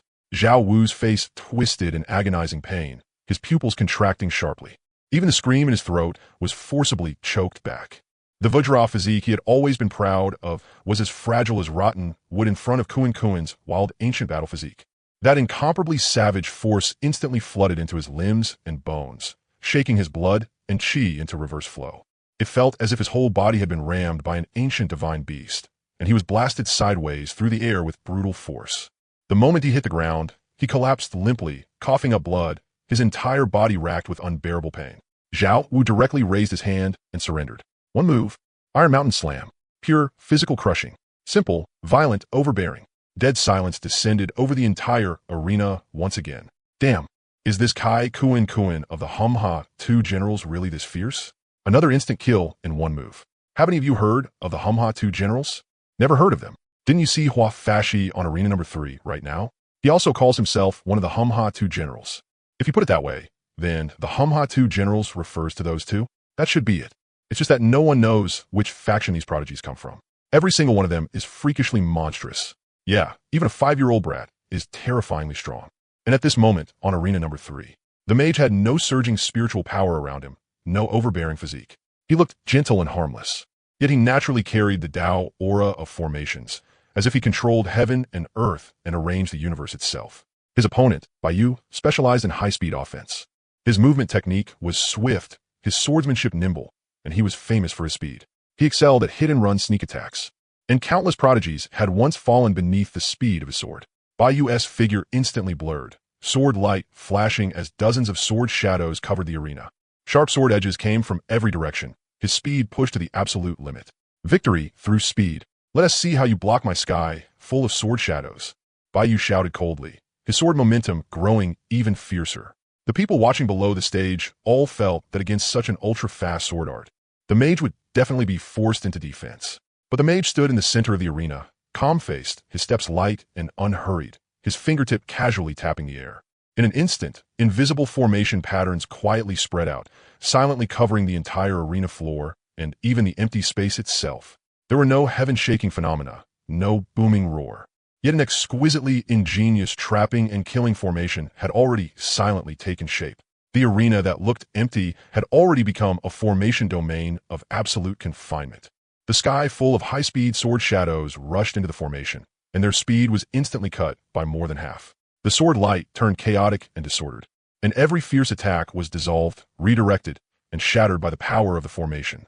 Baiyu's face changed drastically in an instant, his heart filled with shock. He discovered that his movement technique, speed, and sword moves had all been bound and restrained by an invisible force. He could neither advance nor retreat. The space around him had been completely locked down, as if he had fallen into a swamp, unable to move an inch. No matter how he activated his spiritual power or forced out more speed, he still could not break free from this silent formation-esque restraint. The mage remained calm and composed from start to finish, standing with his hands behind his back. With just one silent formation, he had completely sealed off every method his opponent had. A few breaths later, the power of the formation gave a light tremor. Bang! Baiyu's spiritual power was shaken apart, and his body staggered backward before flying out in a sorry state. He crashed off the arena and lost on the spot. After returning to the jade table, Xuanhuang and the mage slapped hands with each other in celebration. Meanwhile, above the sea of clouds, after seeing the mage's performance, The Holy Master Tianyi clapped and praised loudly. Good, good, good, good. I didn't expect this Hua mage to set up a confinement formation so quickly. This child's formation talent is monstrously heaven-defying. My Taiching Holy Land wants him. Since Holy Master Tianyi has chosen this Hua mage, then Kai Kuan should join my Moron family. This child's body is unmatched, and his combat power is heaven-defying. He really is a good seedling. The Tower Master of Tianji Tower and the Dean of Qinglan Academy were both a little speechless after hearing that. With just a few casual words, these good seedlings had all been divided up already. Lu Yi looked at Kuan and the mage, then thought to herself, so these two guys are actually this fierce. It's just that their names are really way too ugly. What kind of names are Hum and Ha generals? They don't even sound as good as Yin Zhu and Yu Yan. While Ning Tian's group was chatting and laughing, suddenly, someone walked up to them and said politely, "This humble one greets Miss Lu." "You are?" Replying to Miss Lu, "This humble one serves young Master Xuanhuang Qing." The moment she heard he was one of Xuanhuang Qing's people, Lu Yi immediately put away her smile and asked, "What did Xuanhuang Qing send you here for?" "It's like this. Our young master greatly admires Miss Mu Qingcheng. This bottle of precious immortal brew was sent by our young master for Miss Mu Qingcheng." "Xuanhuang Qing?" Several of them said at the same time. Everyone looked toward the stage at once, only to see Xuanhuang Qing raising his wine cup and looking at Mu Qingcheng with a smile on his face. Mu Qingcheng frowned slightly. She had never liked this kind of baseless display of favor. The group withdrew their gazes, and Mu Qingcheng said calmly, "Please thank young Master Xuanhuang for his kind intentions on my behalf, but I will not accept this immortal brew." The person delivering the wine looked troubled. "Miss Mu, our young master is sincere. I hope you will accept it." Mu Qingcheng's gaze was firm. "Please take the immortal brew back. Didn't you hear her? My senior sister told you to take the wine back. Get the hell out of here right now." Kuan cursed angrily. "Leave. Didn't you hear what we said?" Lu Yi said with a stern face. "I understand, Miss Lu. I'm sorry, everyone. I'll leave right now. What the hell does Xuanhuang Qing think he is? He dares to have improper thoughts about our senior sister too? If I run into him on the arena later, I'll beat the shit out of him." Kuan cursed furiously. "Brother Kuan, how can you be so vulgar? Senior sister and Pavilion Master Lu are both here," said the mage. "Hee. Brother mage is right. I spoke too fast for a moment. Senior sister Qingcheng, don't be angry. I'll definitely help you teach this Xuanhuang Qing a proper lesson on the arena later." "I'm not angry. Someone like him isn't worthy of making me angry. I just find him a little disgusting. That's all." On the stage, when Xuanhuang Qing saw the person he sent return with the wine, the smile on his face stiffened for a moment, but quickly returned to normal. "Brother Xuanhuang, it seems your good intentions weren't appreciated all that much. How about giving this woman to me, Huang Fu Song?" When the people around them heard Huang Fu Song's words, they all covered their mouths and laughed. "Huang Fu Song, are you looking to die?" Xuanhuang Qing looked at Huang Fu Song with a face full of killing intent. "Xuanhuang Qing, who exactly are you showing that killing intent to?" Huang Fu Song, if you got the guts, say what you just said again." Stop. You too. Don't be like this. It's just a woman. There's no need to make such a scene." Moron Xian quickly tried to persuade them.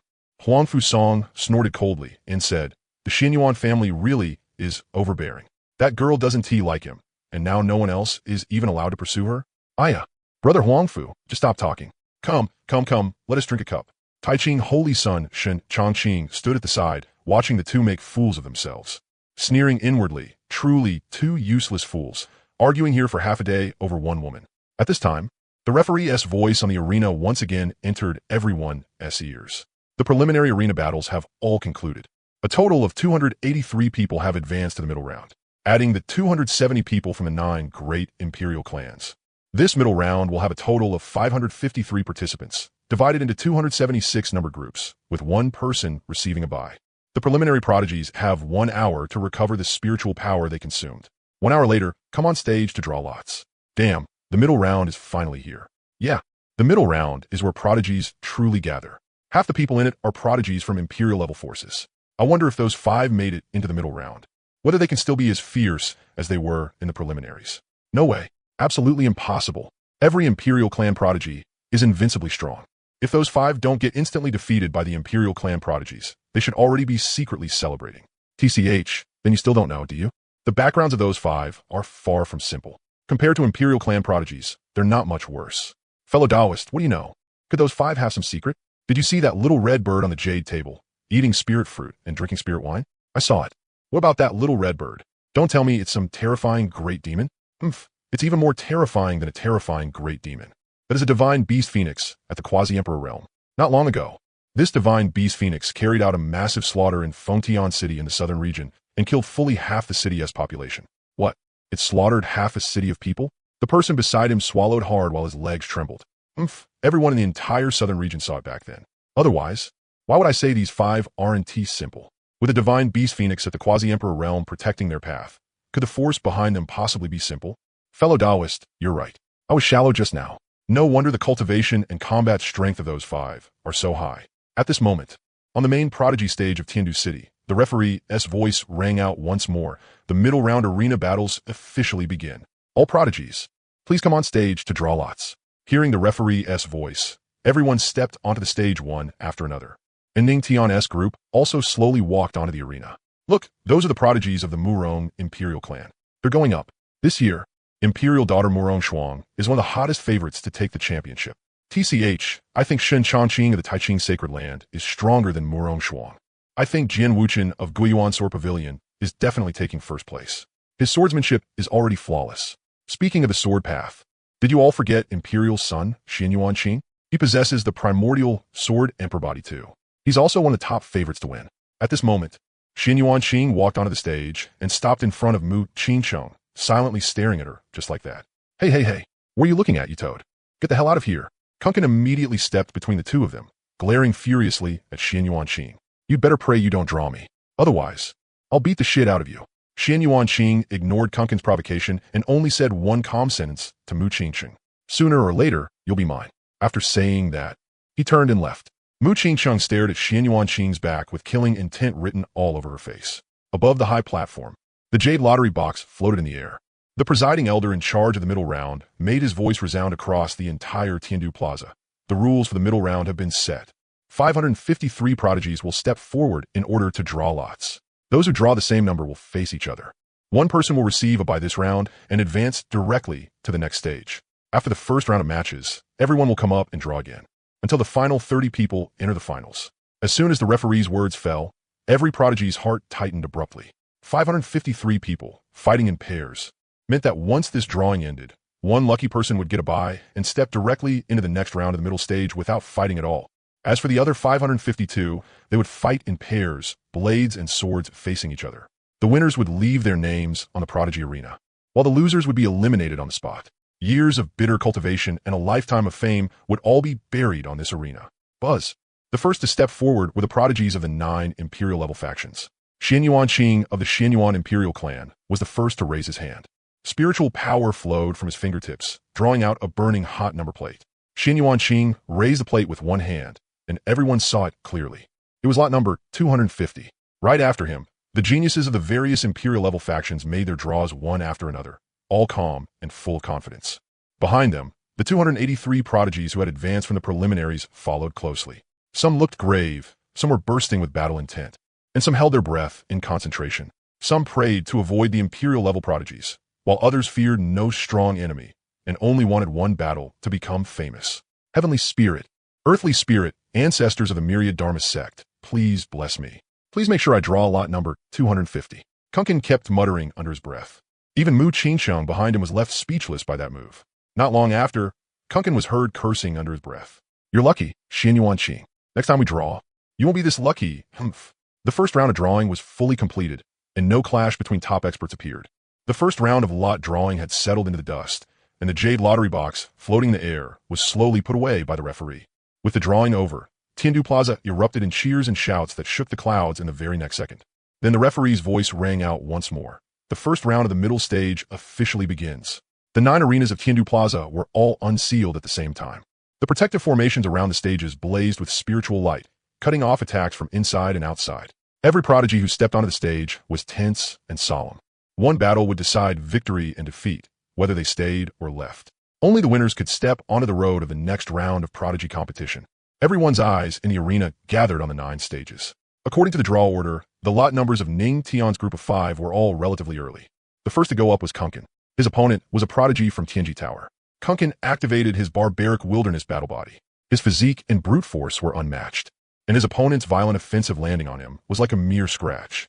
With one casual punch, he shattered the opponent's defense completely.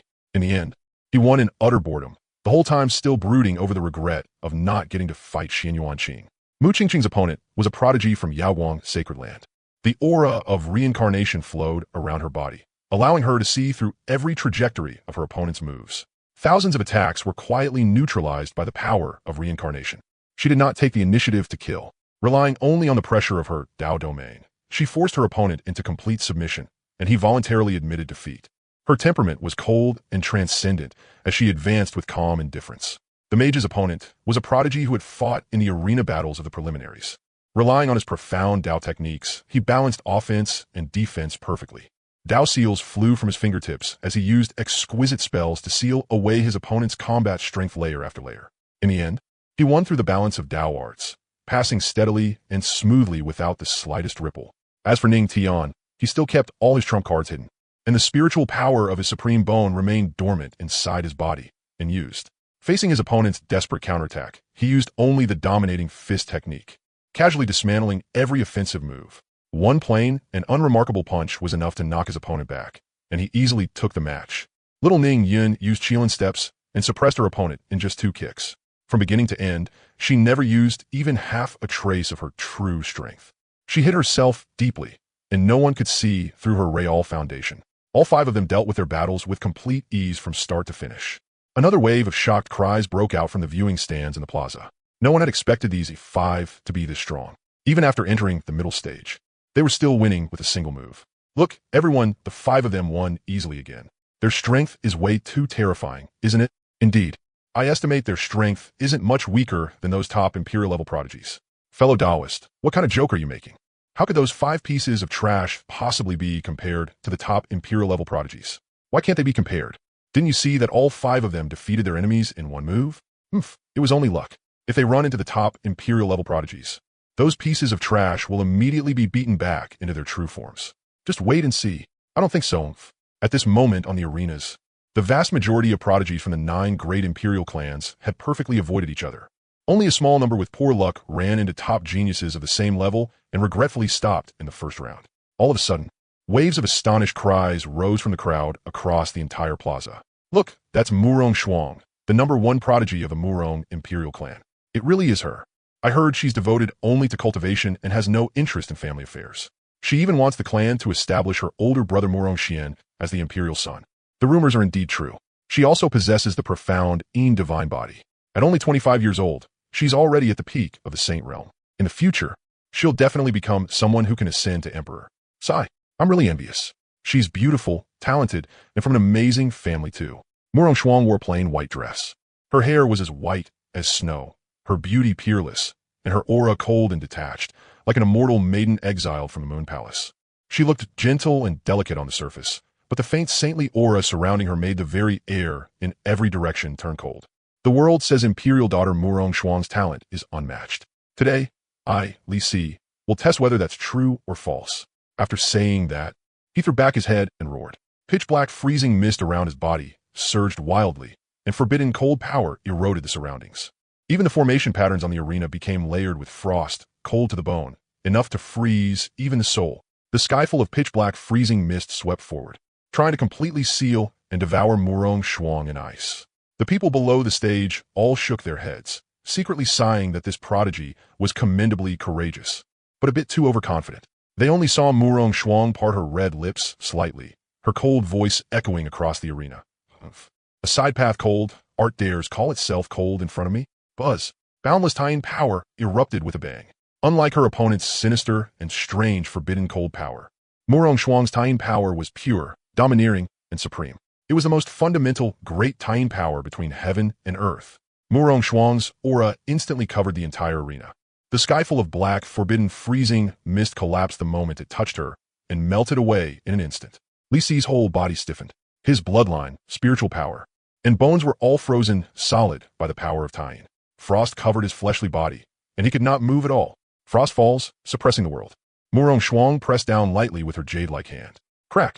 Dense, icy fractures instantly spread across her opponent's entire body. An overwhelming suppressive force crashed down. Li Si spat out blood.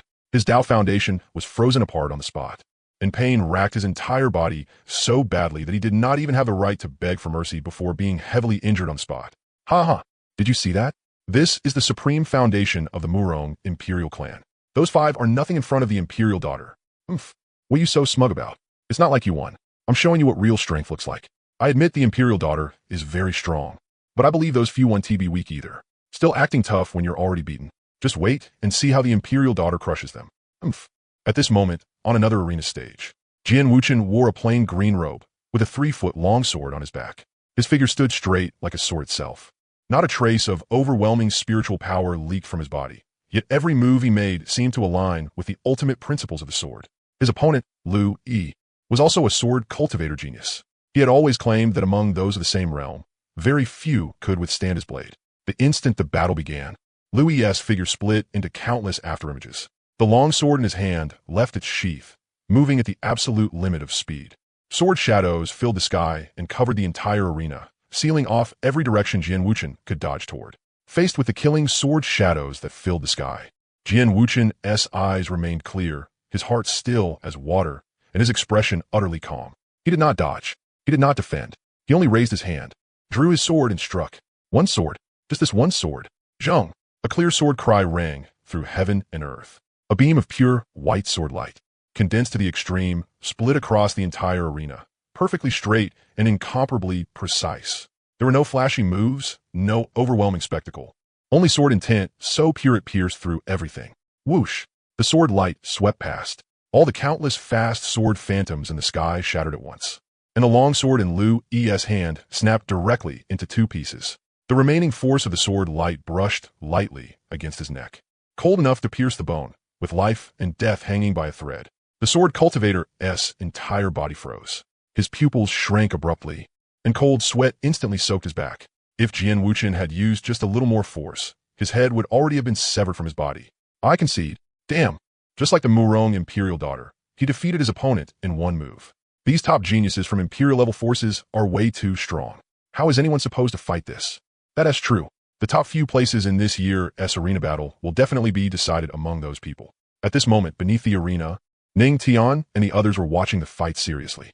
Several direct disciples. What do you think? Can the geniuses from these Imperial-level forces even catch your eye? Lu Yi asked with a smile. Master Lu, the people from the Imperial clans are indeed somewhat stronger than the geniuses from the preliminaries. But the main difference lies in resources, like cultivation techniques, martial skills, magical treasures, and the like.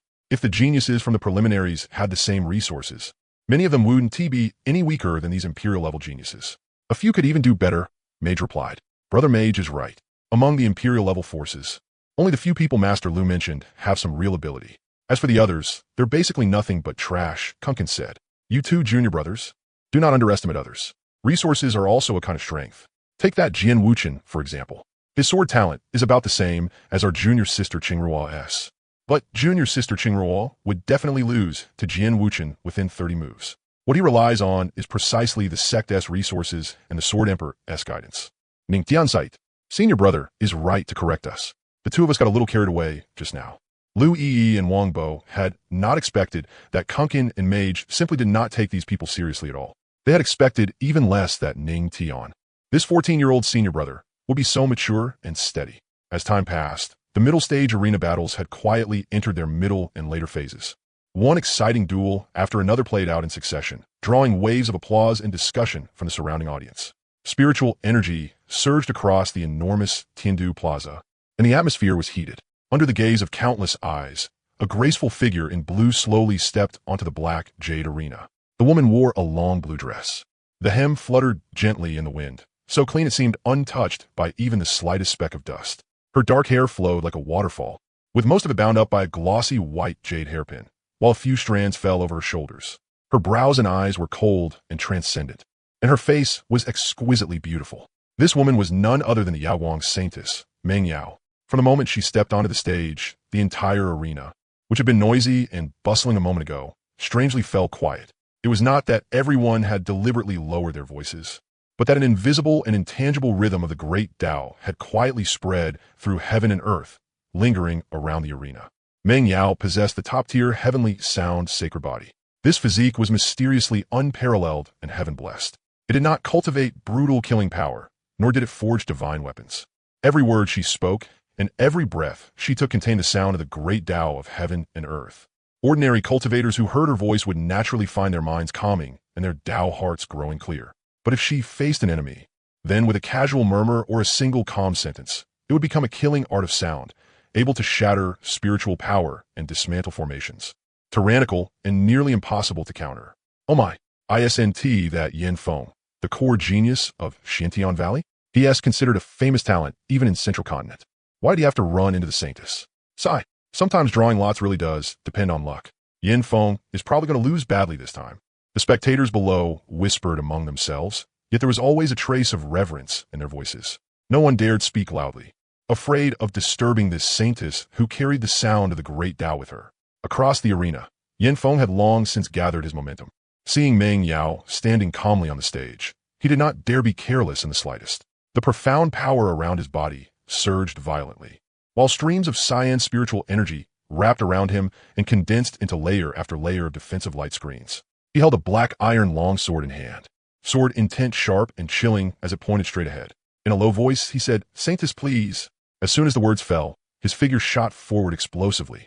His sword moved with his body, and the fierce sword strike carried a gale that split the air as it chopped straight toward Meng Yao's face. The attack was swift and powerful, clearly a full-force move. Yet in the face of such a fierce killing strike, Meng Yao remained standing where she was, perfectly still. Her expression was calm and unmoved, and not the slightest ripple could be seen in her eyes. As if the heaven-shaking attack before her was no more than a breeze brushing past her body. At the very instant the sword intent was about to reach her, her cherry lips parted slightly, and she uttered only one faint word, retreat. That single word rang out lightly, clear and melodious, neither high nor low, gentle and pleasant to hear. But this simple word contained the purest law of the sound Tao. Boom! An invisible sound wave instantly exploded outward, turning into a vast Tao rhythm that swept across the entire arena. The sword intent Yin Feng had condensed was like thin paper before the sound of the great Tao, shattering inch by inch in an instant and turning into ashes. Right after that, a vast force, gentle yet utterly irresistible, crashed violently into his body. Yin Feng's sword strike, filled with all his strength, came to a sudden halt.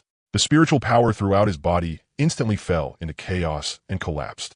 His meridians went numb wave after wave. His Tao heart trembled unstably, and even the longsword in his hand flew out and fell away. His whole body seemed to have been struck by immense force. He could not stand steady at all and staggered backward several steps in a row. In the end, his legs gave out, and he fell heavily onto the arena floor. I concede, from beginning to end, Meng Yao had never raised her hand, never moved a single step. With only the sound of one word, she had effortlessly broken the move and instantly defeated a powerful enemy.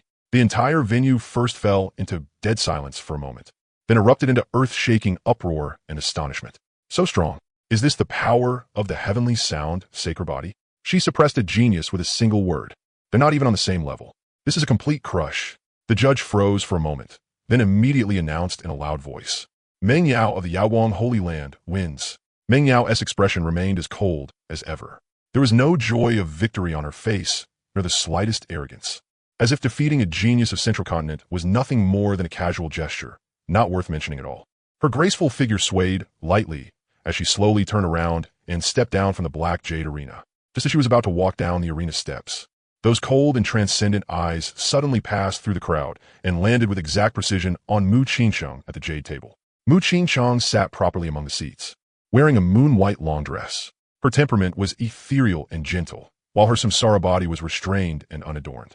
Suddenly, Mu Qingsheng sensed that someone was watching her, so she looked up. Their eyes met across the distance. In the next second, the calm composure in Meng Yao's cold eyes faded away, replaced by a sharpness so clear and undisguised that it could not be mistaken. It was the gaze of someone looking down from above. She did not say a single word, nor did she make any move. She only quietly gazed at Mu Qingsheng, her eyes clear, yet carrying a sharp fighting intent, as if silently declaring war. A moment later, Meng Yao withdrew her gaze and returned to that aloof, transcendent saintess demeanor. Her figure drifted away gracefully and calmly. At this time, on another arena stage, Xuanhuang of the Taiching Holy Land stood there in a plain white Taoist robe. His features were refined, his temperament ethereal, and he carried the bearing of an immortal sage, making it hard for anyone to feel guarded against him. But everyone knew that disciples of the Taiching Holy Land were pure-hearted and detached in cultivation, yet cold and ruthless when facing enemies. Xuanhuang was even more famous among his generation for his fierce and merciless methods, never showing leniency to his opponents. His opponent was a favored genius who had barely managed to break through the preliminary round. knowing the gap in strength was enormous. The man deliberately showed weakness from the very start, wanting to stall and preserve his life, even planning to directly admit defeat the moment he could no longer hold on. But the instant the battle began, Xuanhuang's eyes suddenly turned cold and severe, and the gentle Dao aura around him instantly transformed into icy, killing intent. Before a word could even finish, his hands formed the Tai Ching secret seal, and vast Tai Ching Dao power surged upward.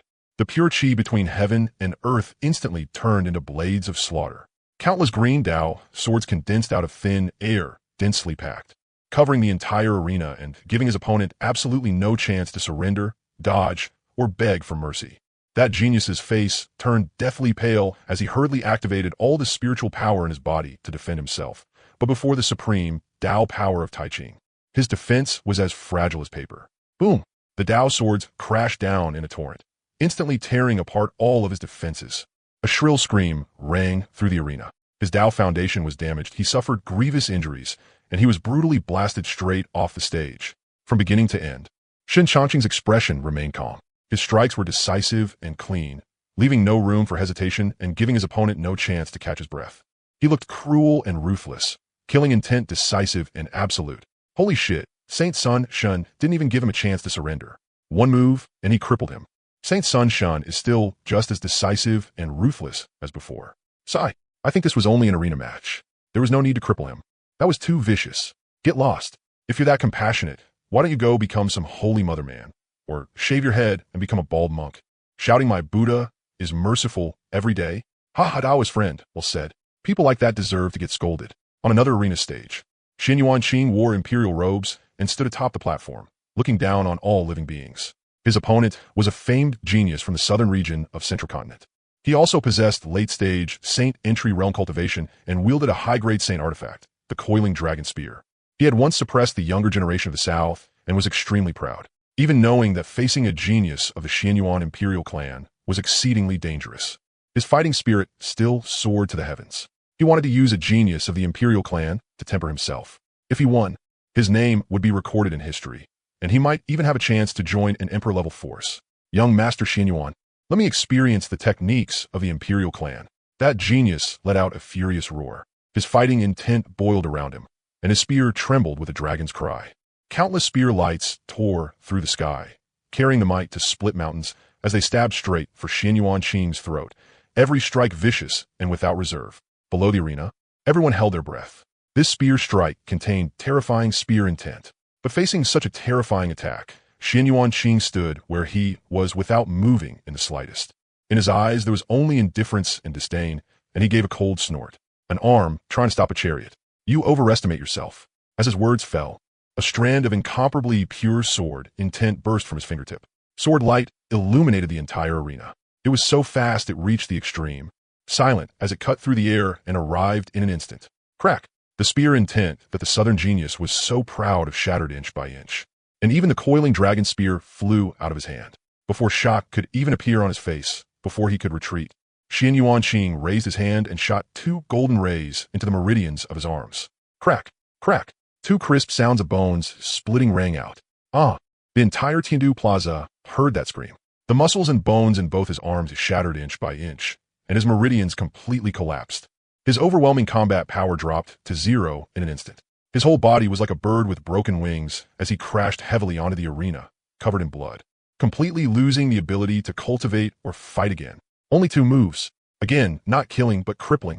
Xuanhuang Qing's methods were cold and domineering. The moment he moved, he destroyed his enemy's foundation, showing not the slightest mercy and fully displaying the supreme majesty of the Imperial clan, above all others and beyond offense. He withdrew his stance with his hands behind his back, his gaze sweeping coldly over his fallen opponent without the slightest pity, then turned and left the arena. In the next several battles, only a small number of people from Emperor-level forces were eliminated, and each Emperor-level force still had around 20 people remaining. The scenes of the 9 great Imperial clans crushing battle after battle shook everyone to the core, making all ordinary geniuses fully recognize the heavenly gap between top-tier geniuses and ordinary talents. On the high platform, as the referee Elder swept his gaze over the entire venue, his voice rang throughout Tiandu Plaza. The first round of duels is over. A total of 277 geniuses have advanced to the second round, divided into 138 groups for one-on-one battles. with one person still receiving a bye. All advancing geniuses shall rest immediately.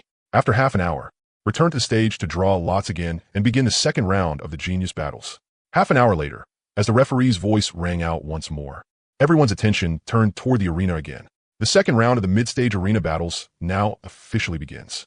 The 277 geniuses are invited to come on stage and draw lots. This round will be divided into 138 groups, with one person still receiving a bye. This time, Kunkin directly stood in front of Mu Qingxing. When Xuanhuang walked past, he said, "Trash, you'd better pray I don't draw you. If I do, I'll cripple you." "Oh, is that so? Then I'll wait. Qingcheng, you should pray too. Pray I don't draw the few standing beside you, or I'll make you beg me not to cripple them, especially this little brat who's only 5 years old. What a pity it would be if she got crippled just like that." Xuanhuang looked at Mu Qingxing with a sinister smile as he spoke. Mu Qingxing looked at Xuanhuang with a face full of killing intent. "Don't call my name. A beast like you isn't worthy of calling my name. You'd better pray I don't draw you, or I'll make you wish you were dead." Ning Tian and the others also looked at Xuanhuang with killing intent on their faces. "Oh, then let's wait and see." Xuanhuang ignored the killing intent of the group, turned around after speaking, and left. "Sister Qingcheng, that person is too bad. Don't worry. When I meet him, I'll glare him to death for you," little Ning Yun said in a fierce yet childish voice. Looking at this fierce little senior sister, Mu Qingcheng and the others all found it a little amusing, but no one thought she was lying. "Xuanhuang, you're not that impressive. How come you were just threatened by someone?" Meng Yao said with a smile. "They're just a few clowns. In a while, I'll cripple them one by one on the arena." "Oh, can you really bear to do it? Aren't you afraid of offending Mu Qingcheng and making the beauty angry? I just want to tell her that refusing to listen to me comes with a price." My, young Master Xuanyuan's heart really is ruthless. As time passed, the results of the draw quickly came out. The 5 of them still had not drawn Xuanhuang, but Ning Tian drew Lu Wenhao, a top genius of the Tianbao Pavilion, while Kunkin drew Fu Qingran of the Guiyuan Sword Pavilion. After returning to the jade table, Lu Yi even said with a smile, "That boy Wenhao really has terrible luck drawing you, Disciple Ning." Ning Tian smiled. "Master Lu, don't worry. I'll hold back. Then I'll thank Disciple Ning on Wenhao's behalf." Ning Tian and the others stood below the stage, carefully watching the cultivation methods and martial skills of every genius on the arena, along with the functions of all kinds of magical treasures. Compared to the crushing sweep of the first round's mass selection, the geniuses in the second round were getting stronger and stronger. Aside from the 9 great Emperor-level forces, every genius who had made it this far was a core figure selected by the great clans and sections. There was not a single mediocre one among them. "Senior brother, in this round, many of the opponents have already brought out their hidden trump cards, and the battles are getting more and more intense."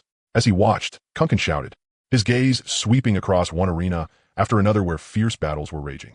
"That's right. Once you go up later, don't get careless. Especially you, Xiaoyan. Remember, don't get distracted playing around. Defeat your opponent quickly, guy. Don't worry, brother. I can tell, none of these people are my match. Every single one of them is so slow when they attack," little Ningyan replied. The battles on the 9 great arenas had reached a fever pitch. Some people activated their natal magic treasures, shaking heaven and earth. Others unleashed their bloodline true forms and crushed the entire field.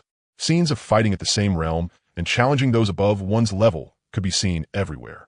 Even famous geniuses would be defeated and forced off the stage if they were the slightest bit careless.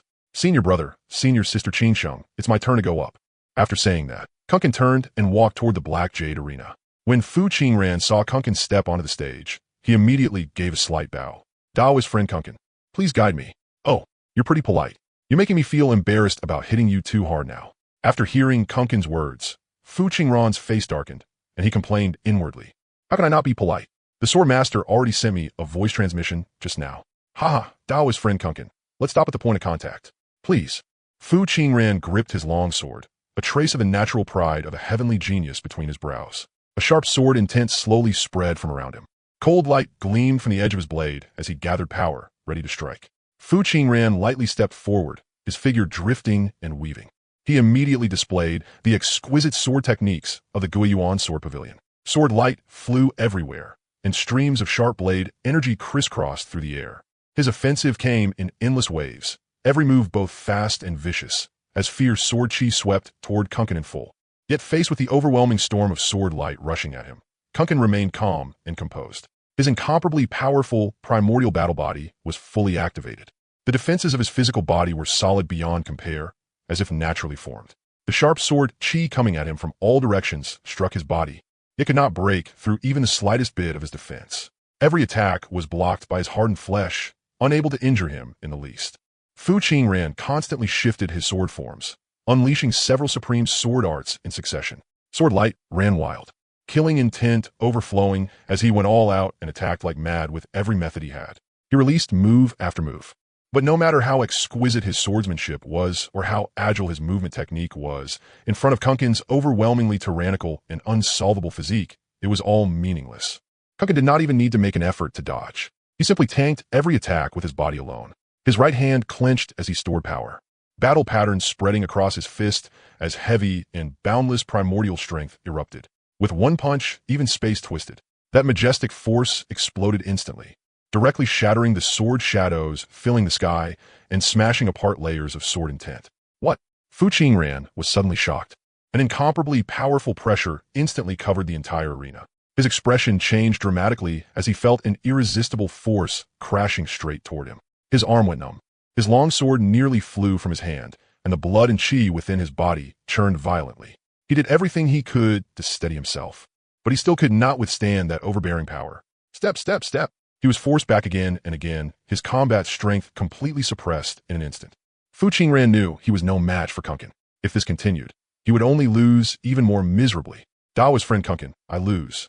The referee loudly announced. Kai Kunkin wins. Your swordsmanship is pretty good. It's a pity you're still a little lacking.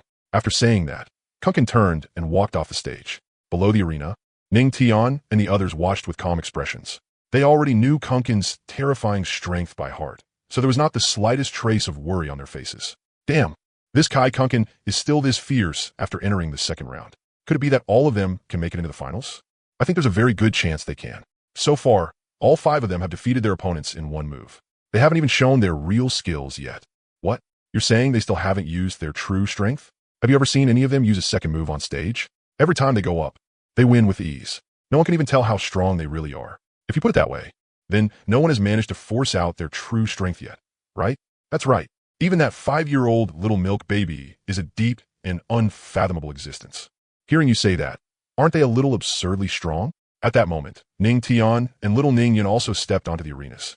Xuanhuang Qing, Shun Changqing, Morong Shuang, Meng Yao, Jian Wuchen, Chu Xi, and the other top geniuses had already swiftly dealt with their opponents and returned to the viewing platform. The smoke of battle in the second round had yet to fade. The shock of Kunkin's complete victory over Fu Qingran of the Guiyuan Sword Pavilion had not yet subsided. Yet the battle on another main arena had already begun.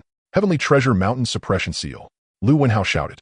Countless golden spirit seals wrapped in boundless force came crashing down toward Ning Tian like mountains pressing from above, sealing off all space for evasion and intent on suppressing him in a single move. Facing the terrifying suppression charging straight at him, Ning Tian stood tall, his expression calm and without the slightest ripple. His eyes narrowed slightly, and spiritual power surged through every part of his body. His battle intent instantly awakened. Ning Tian neither dodged nor retreated. His right fist blasted out at once. There were no flashy spells, no complicated hand seals. It was just a simple punch, yet it carried the supreme might of controlling heaven and earth and ruling over all things. The force of the punch exploded through the void as black fist pattern runes spread across his fist, and that domineering power of dominion burst forth. Boom! A heaven-shaking blast rang out across the arena. The countless heavenly treasure spirit seals that came crushing down shattered like fragile glass before the absolute power of the Dominator Fist. In an instant, layer after layer of spirit seals exploded inch by inch. The golden treasure light filling the sky directly collapsed. Lu Wenhao's proud opening killing move was completely broken apart by Ning Tian's single punch. Lu Wenhao's body trembled violently, his pupils contracting sharply as disbelief filled his face. His heavenly treasure mountain suppression seal was enough to withstand a fierce assault from someone at the peak of the same realm. Yet it had been crushed by one punch from his opponent. Before he could even react, Ning Tian's next attack had already arrived. He stepped forward, and the force of his fist surged again. The second Dominator Fist blasted out with a power even more violent and overbearing than the first. The void hummed and trembled as a terrifying pressure from the fist path locked tightly onto Lu Wenhao's entire body, leaving him nowhere to dodge. Lu Wenhao was horrified. He no longer dared to be careless. His spiritual power surged wildly as the gilded heavenly treasure armor on his body erupted with brilliant golden light. Every pattern on the armor lit up, forming an incomparably thick defensive barrier that tightly protected his entire body. Block it for me. Bang! The fist force slammed heavily into the spirit treasure armor. An extremely dull explosive sound burst out as the terrifying power of dominion pierced through the armor's barrier and surged violently into Lu Wenhao's body. Crack! The surface of the incomparably sturdy, gilded heavenly treasure armor instantly split apart with countless cracks, and its treasure light dimmed. It was as if Lu Wenhao had been struck by a divine mountain weighing 10,000 caddies. His whole body was blasted backward on the spot. He spat out a mouthful of blood, while the blood and chi inside him churned like overturned seas and his meridians burned with pain. At this moment, he was already heavily injured, and not even 1/10 of his combat strength remained. Struggling to get back to his feet, he cupped his hands and said, "I lose." "Thank you, Daoist friend, for showing mercy." Ning Tian returned the salute, then immediately turned and left the arena. Damn, this Ning Tian is way too fierce. Out of 3 matches, only this one used 2 punches. In the other 2, he won with a single punch. Seriously, Lu Wenhao is a top genius of the Heavenly Treasure Pavilion. Even with his spirit treasure on him and secret arts backing him up, he was completely crushed the whole time and had no power to fight back at all. That kind of combat strength is terrifying. Too strong. Is this Ning Tian's true strength? This fist art is way too broken. 2 punches to crush Lu Wenhao of the Heavenly Treasure Pavilion. This Ning Tian is truly invincible within the same realm. In the viewing area, the gazes of Xuanhuang Qing, Jian Wuchen, and the other emperor-level geniuses shifted slightly. In their indifferent eyes, a trace of seriousness finally flashed by. "What do you all think of those 5?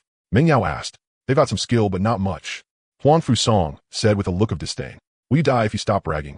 Jian Wuchen said, looking at Huang Fusong with contempt. Jian Wuchen left Huang Fusong speechless after that rebuttal. "What do you mean, what? Can you beat Lu Wenhao in 2 punches? There's nothing shameful about not being as good as him. What's shameful is being inferior and still acting stubborn. Enough, stop arguing." Judging from their performance so far, all 5 of them are very strong. Look at that 5-year-old little girl on the stage. When you were 5, was any of you as strong as her? The moment Meng Ci said that, everyone fell silent. Only Shun Chongqing muttered to himself, "I'm getting more and more interested in you all. You'd better make it to the finals." When the elder acting as referee raised his hand to signal the start of a new round, and that tiny figure slowly stepped onto the black jade arena, every voice in the crowd quieted down. Little Ning Yin wore soft twin buns and a little dress. Her small face was fair and tender, making her look delicately carved from pink jade, harmless to all. But the prodigy facing her did not dare show the slightest contempt. From beginning to end, no one knew just how strong this seemingly soft and adorable 5-year-old child really was. As the referee gave the order, the match officially began. The prodigy opposite her shouted loudly and slashed out with one hand. A terrifying blade light shot straight at little Ningyan. Sky-splitting slash. Little Ningyan blinked her clear eyes lightly. Deep within her dark pupils, a faint glimmer from a hidden double pupil flashed and vanished in an instant, perfectly concealed by her. "Your blade is too slow," little Ningyan said in a babyish voice. She made no extra movement. Her tiny feet shifted gently. But in the next second, she lifted her foot, stepped forward, and shouted loudly. Qilin step. Mountain suppressing. The first step was Crimson Abyss draw. The second step was Burning Wilds. Little Ning Yin skipped the buildup of the first 2 forms entirely. The moment her foot landed, she stepped straight into the third step of the Qilin step. Mountain suppressing. Boom! An invisible, heavy Dao aura instantly swept across the entire martial stage. There was no blinding light, no earth-shaking roar, yet the incoming blade light shattered inch by inch. A vast pressure, like an entire mountain crashing down, suddenly descended upon that mid-stage Saint Realm young prodigy. This was the suppressing force of the Qilin crushing a mountain, suppressing rivers and lands, suppressing spiritual power, suppressing all things. The young man's face instantly froze. Every hair on his body stood on end as an overwhelming pressure from both soul and flesh came crashing down on him. His pupils shrank violently. He only felt the air around him freeze solid in an instant, while the spiritual power flowing inside his body seemed to be crushed beneath a towering mountain, turning completely sluggish, stagnant, unable to move even a fraction anymore. He wanted to raise his hand to defend. He wanted to step back. He wanted to activate his spiritual power to resist, but his whole body felt as heavy as a mountain, his limbs stiff as if filled with lead.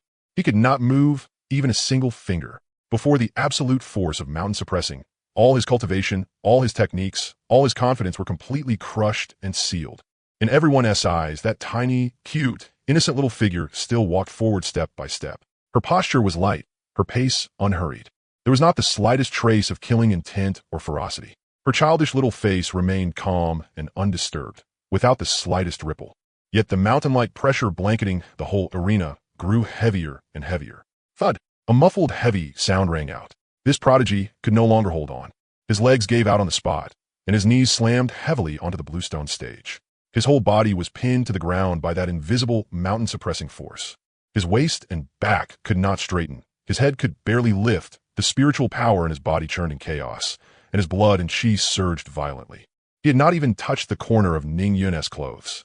The entire venue fell deathly silent. Then bursts of shock exploded everywhere. Damn, it's this move again. That same kick again. Just how strong are those little feet of hers? There are already 3 prodigies who VE fallen under them. Who was it before that said a 5-year-old milk baby wouldn't even know how to draw chi into the body? Get out here. Damn, this is what you call not knowing how to cultivate? Everyone stared wide-eyed at the tiny figure on the martial stage, unable to believe it, almost wanting to see whether this little milk baby had been possessed by someone else. With just one step, she suppressed a prodigy of the same generation. That level of combat power was simply too terrifying. Even the referee elder had shock filling his eyes. He stared fixedly at the composed Ning Yun, his throat bobbing hard before he said, "In Ning Yun wins." All the prodigies of the imperial clan, even the proud Murong Shuang, were reflecting on themselves. When she had been 5, she really had been far inferior to this Ning Yun. As time passed, the third round of the mid-stage matches had already begun on the stage. At this moment, on the arena, Fashi calmly looked at Ji Haoyu across from him. Heavenly secret deduction is ultimately just borrowing the power of heaven to glimpse heavenly secrets. But the great Tao changes endlessly, with no fixed number and no fixed pattern. Can your deduction really account for the unpredictability of all methods? The corner of Ji Haoyu's lips lifted slightly.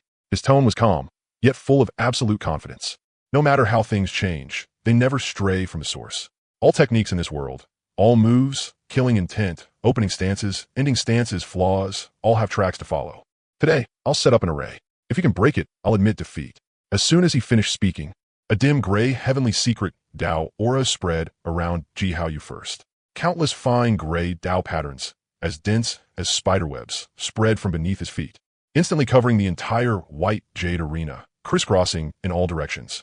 Every single pattern corresponded to a kind of battle situation, a kind of technique, a kind of attack. This was the top divine ability of the Tianji Tower, the heavenly secret derivation array. It deduced the 8 directions, locked the mechanism, and cut off momentum. Ji Haoyu's hand seals changed rapidly, Tao light flying at his fingertips, while brilliant stars of deduction lit up in his eyes. Every movement of airflow on the arena, every fluctuation of spiritual power, even the speed at which the Tao aura around Fashi's body circulated, was fully captured, analyzed, and predicted by him. In a single instant, every step Fashi would take appeared clearly in Ji Haoyu's mind. The deduction was complete, without a single blind spot. Lock! As that light shout fell, 8 gray heavenly secret chains instantly rose from within the derivation array.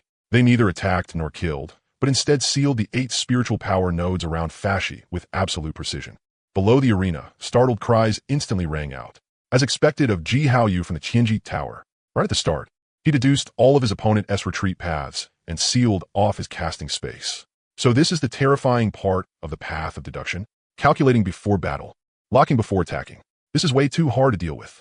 On the arena, facing that extremely precise heavenly secret seal, Fashi's expression remained unchanged.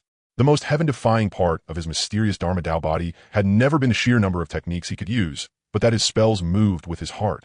His Tao changed with his thoughts, with no fixed form and no fixed trace. Fashi activated his spiritual power, and radiant light around his body instantly blazed to a far greater intensity. Boom! In that instant, the Tao patterns that had originally been circulating steadily throughout his body suddenly ran wild. Other people needed to draw spiritual power, form hand seals, chant incantations, and build momentum before casting. He needed none of that. With a single thought, 10,000 spells were born on their own. Chi, chi, chi. Countless completely different lights of law burst out from his body. The sharp brilliance of metal, the vitality of wood, the soft waves of water, the blazing flames of fire, the heaviness of earth, along with wind, lightning, yin and yang flowing in cycle. Thousands of principles of law instantly wrapped around his body. The 8 spiritual power nodes Ji Haoyu had locked onto with his deduction were, in the next instant, washed over, blasted apart, and reconstructed by several different laws at once. What? Ji Haoyu's expression changed abruptly, and the stars of deduction in his eyes shook violently.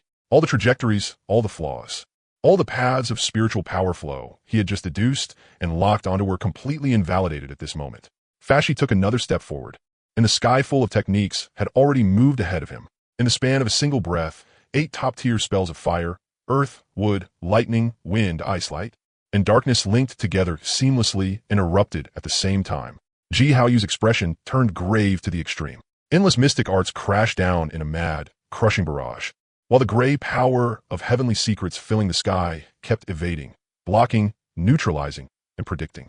The collision of 2 supreme Tao paths made the entire arena formation tremble violently.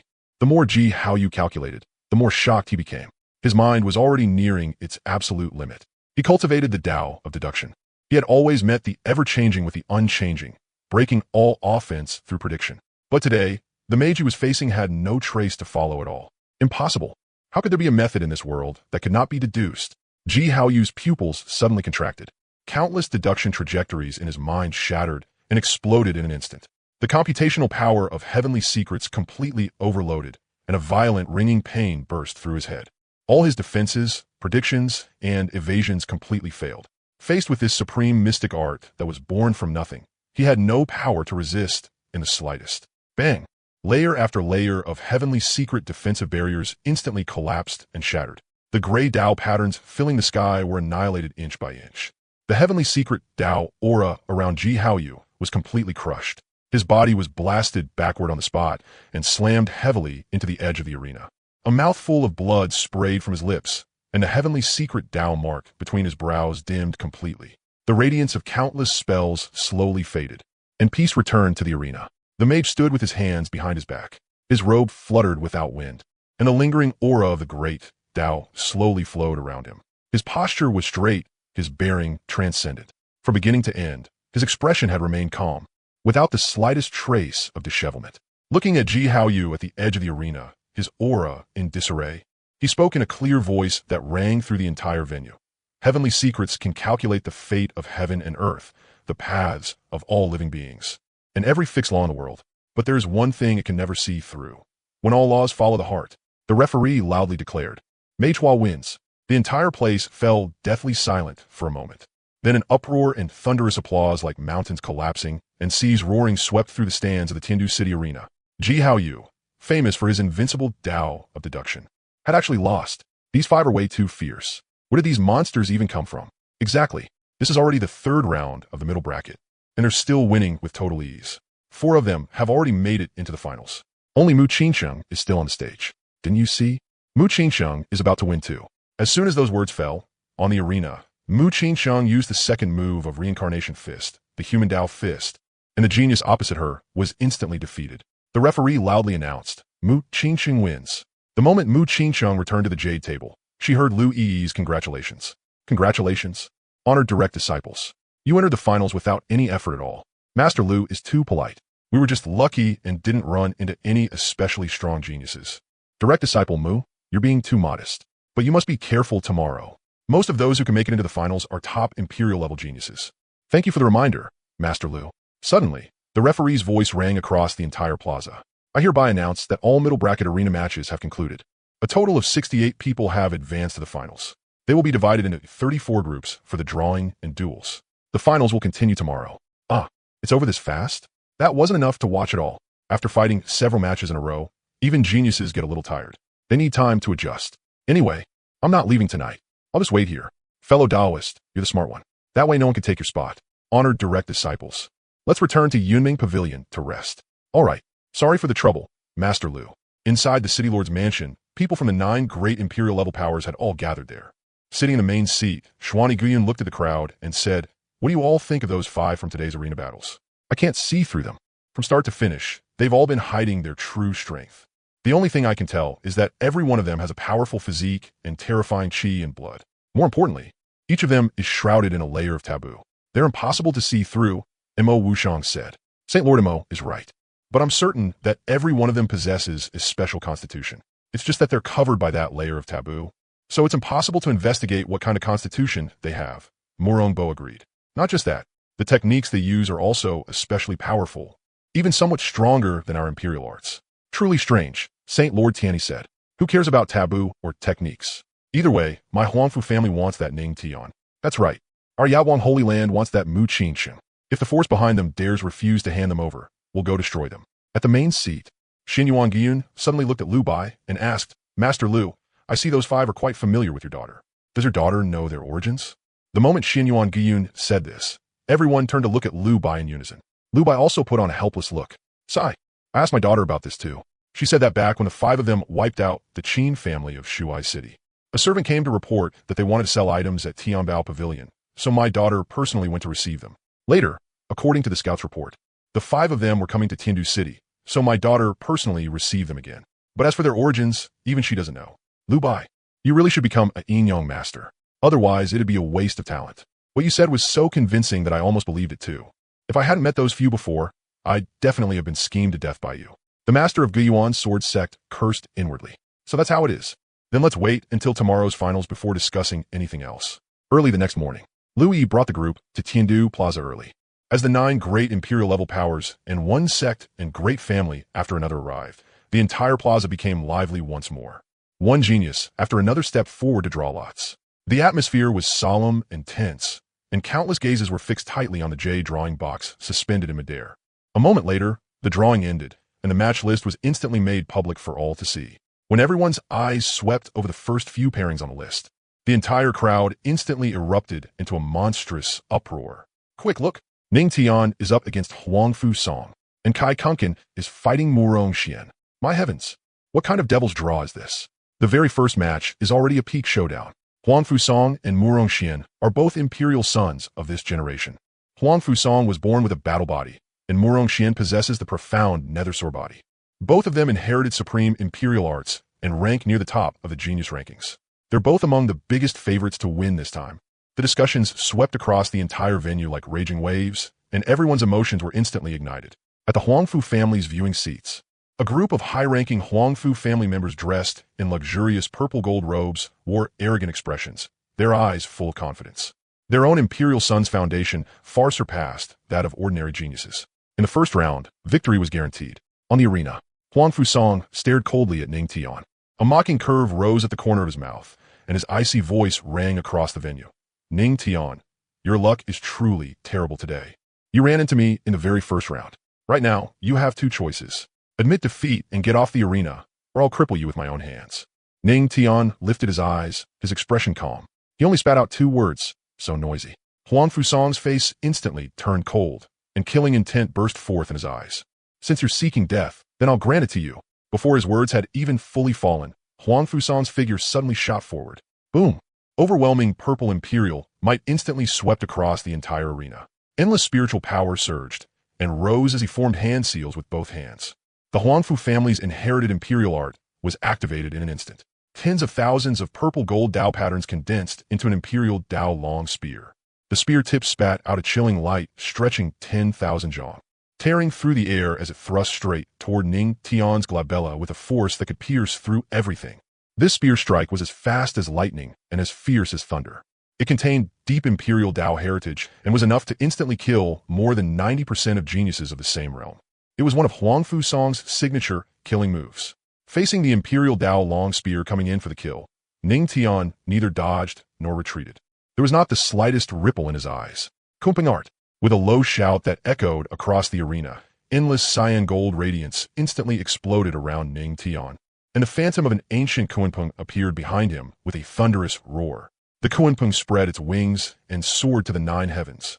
The endless gale, great Dao swept across the surroundings, and space twisted and trembled violently. His figure instantly turned into an extreme afterimage, his speed surging to the absolute limit as he forcefully dodged Huangfu Song's sure-kill spear strike. Before Huangfu Song could pull back and counterattack, Ning Tian was already in close. His right hand clenched into a fist, his whole body shining with brilliant golden light. The tyrannical power of the ruler boiled forth violently, as if heaven and earth were left with only the might of this one punch. Ruler's fist. The supreme divine fist blasted out with a roar. This punch gathered the source of 10,000 laws and carried the tyranny and ferocity of the ruler. There were no fancy moves, only absolute power pressing forward without hesitation, shattering all restraints of Dao techniques. Bang! A deafening explosion tore through the sky. The golden fist light smashed viciously into Huangfu Song's chest. The terrifying power of the ruler instantly broke through his Emperor Dao defense and shattered the purple-gold runes around his body. Huang Fusang's pupils shrank sharply, his face full of disbelief. The imperial body defense he had always been proud of was as fragile as paper in front of this punch. Crack! The piercing sound of bones breaking spread clearly across the entire arena. Huang Fusang looked like he had been struck by lightning from the ninth heaven. His body suddenly hunched over, and he spat out a huge mouthful of scorching essence blood. His purple robe was instantly soaked red. The overwhelming impact carried destructive force as it blasted his body away and sent him crashing heavily onto the edge of the arena. He rolled several times before barely stopping. More than half the bones in his body were shattered. His meridians were severed inch by inch. His spiritual power completely collapsed, and his aura instantly withered to the extreme. His face was pale as paper, and there was no trace left of the pride of an imperial son. The Tiandu Plaza fell silent. Everyone's eyes widened in shock, their minds completely blank. No one had expected that this peak battle, watched by countless people, would turn out to be such a one-sided crush. Ning Tian had not even used his full strength. With only 2 techniques unleashed, he had easily defeated Huang Fusang. On the arena, Ning Tian stood with his hands behind his back. His gaze swept indifferently over the fallen Huang Fusang, without sorrow or joy. And after that dead silence, the entire crowd instantly erupted with a sky-piercing uproar. A crush. A complete and utter crush.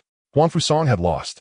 The dignified imperial son of a Huangfu family had been heavily wounded by Ning Tian. This is way too strong. That movement technique he used just now was the Kunpeng movement art, right? And that fist art was tyrannical beyond compare. Among those of the same realm, who could possibly stop him? Ning Tian's strength is even more terrifying than imagined. This is what a true peerless heaven's pride looks like. Cheers and gasps echoed through heaven and earth, shaking the clouds. At the same time, in the viewing seats of the Huangfu family on the high platform, the atmosphere turned completely deathly still, only to be instantly swallowed by monstrous rage. The faces of the Huangfu family's higher-ups turned ashen, their eyes bloodshot. Killing intent boiled around them, and their auras became violent to the extreme. Even the tables and chairs were shattered by the pressure leaking from them. Huang Fusang was the only imperial son of this generation in the Huangfu family, yet under the eyes of the masses, he had been publicly crushed and heavily injured.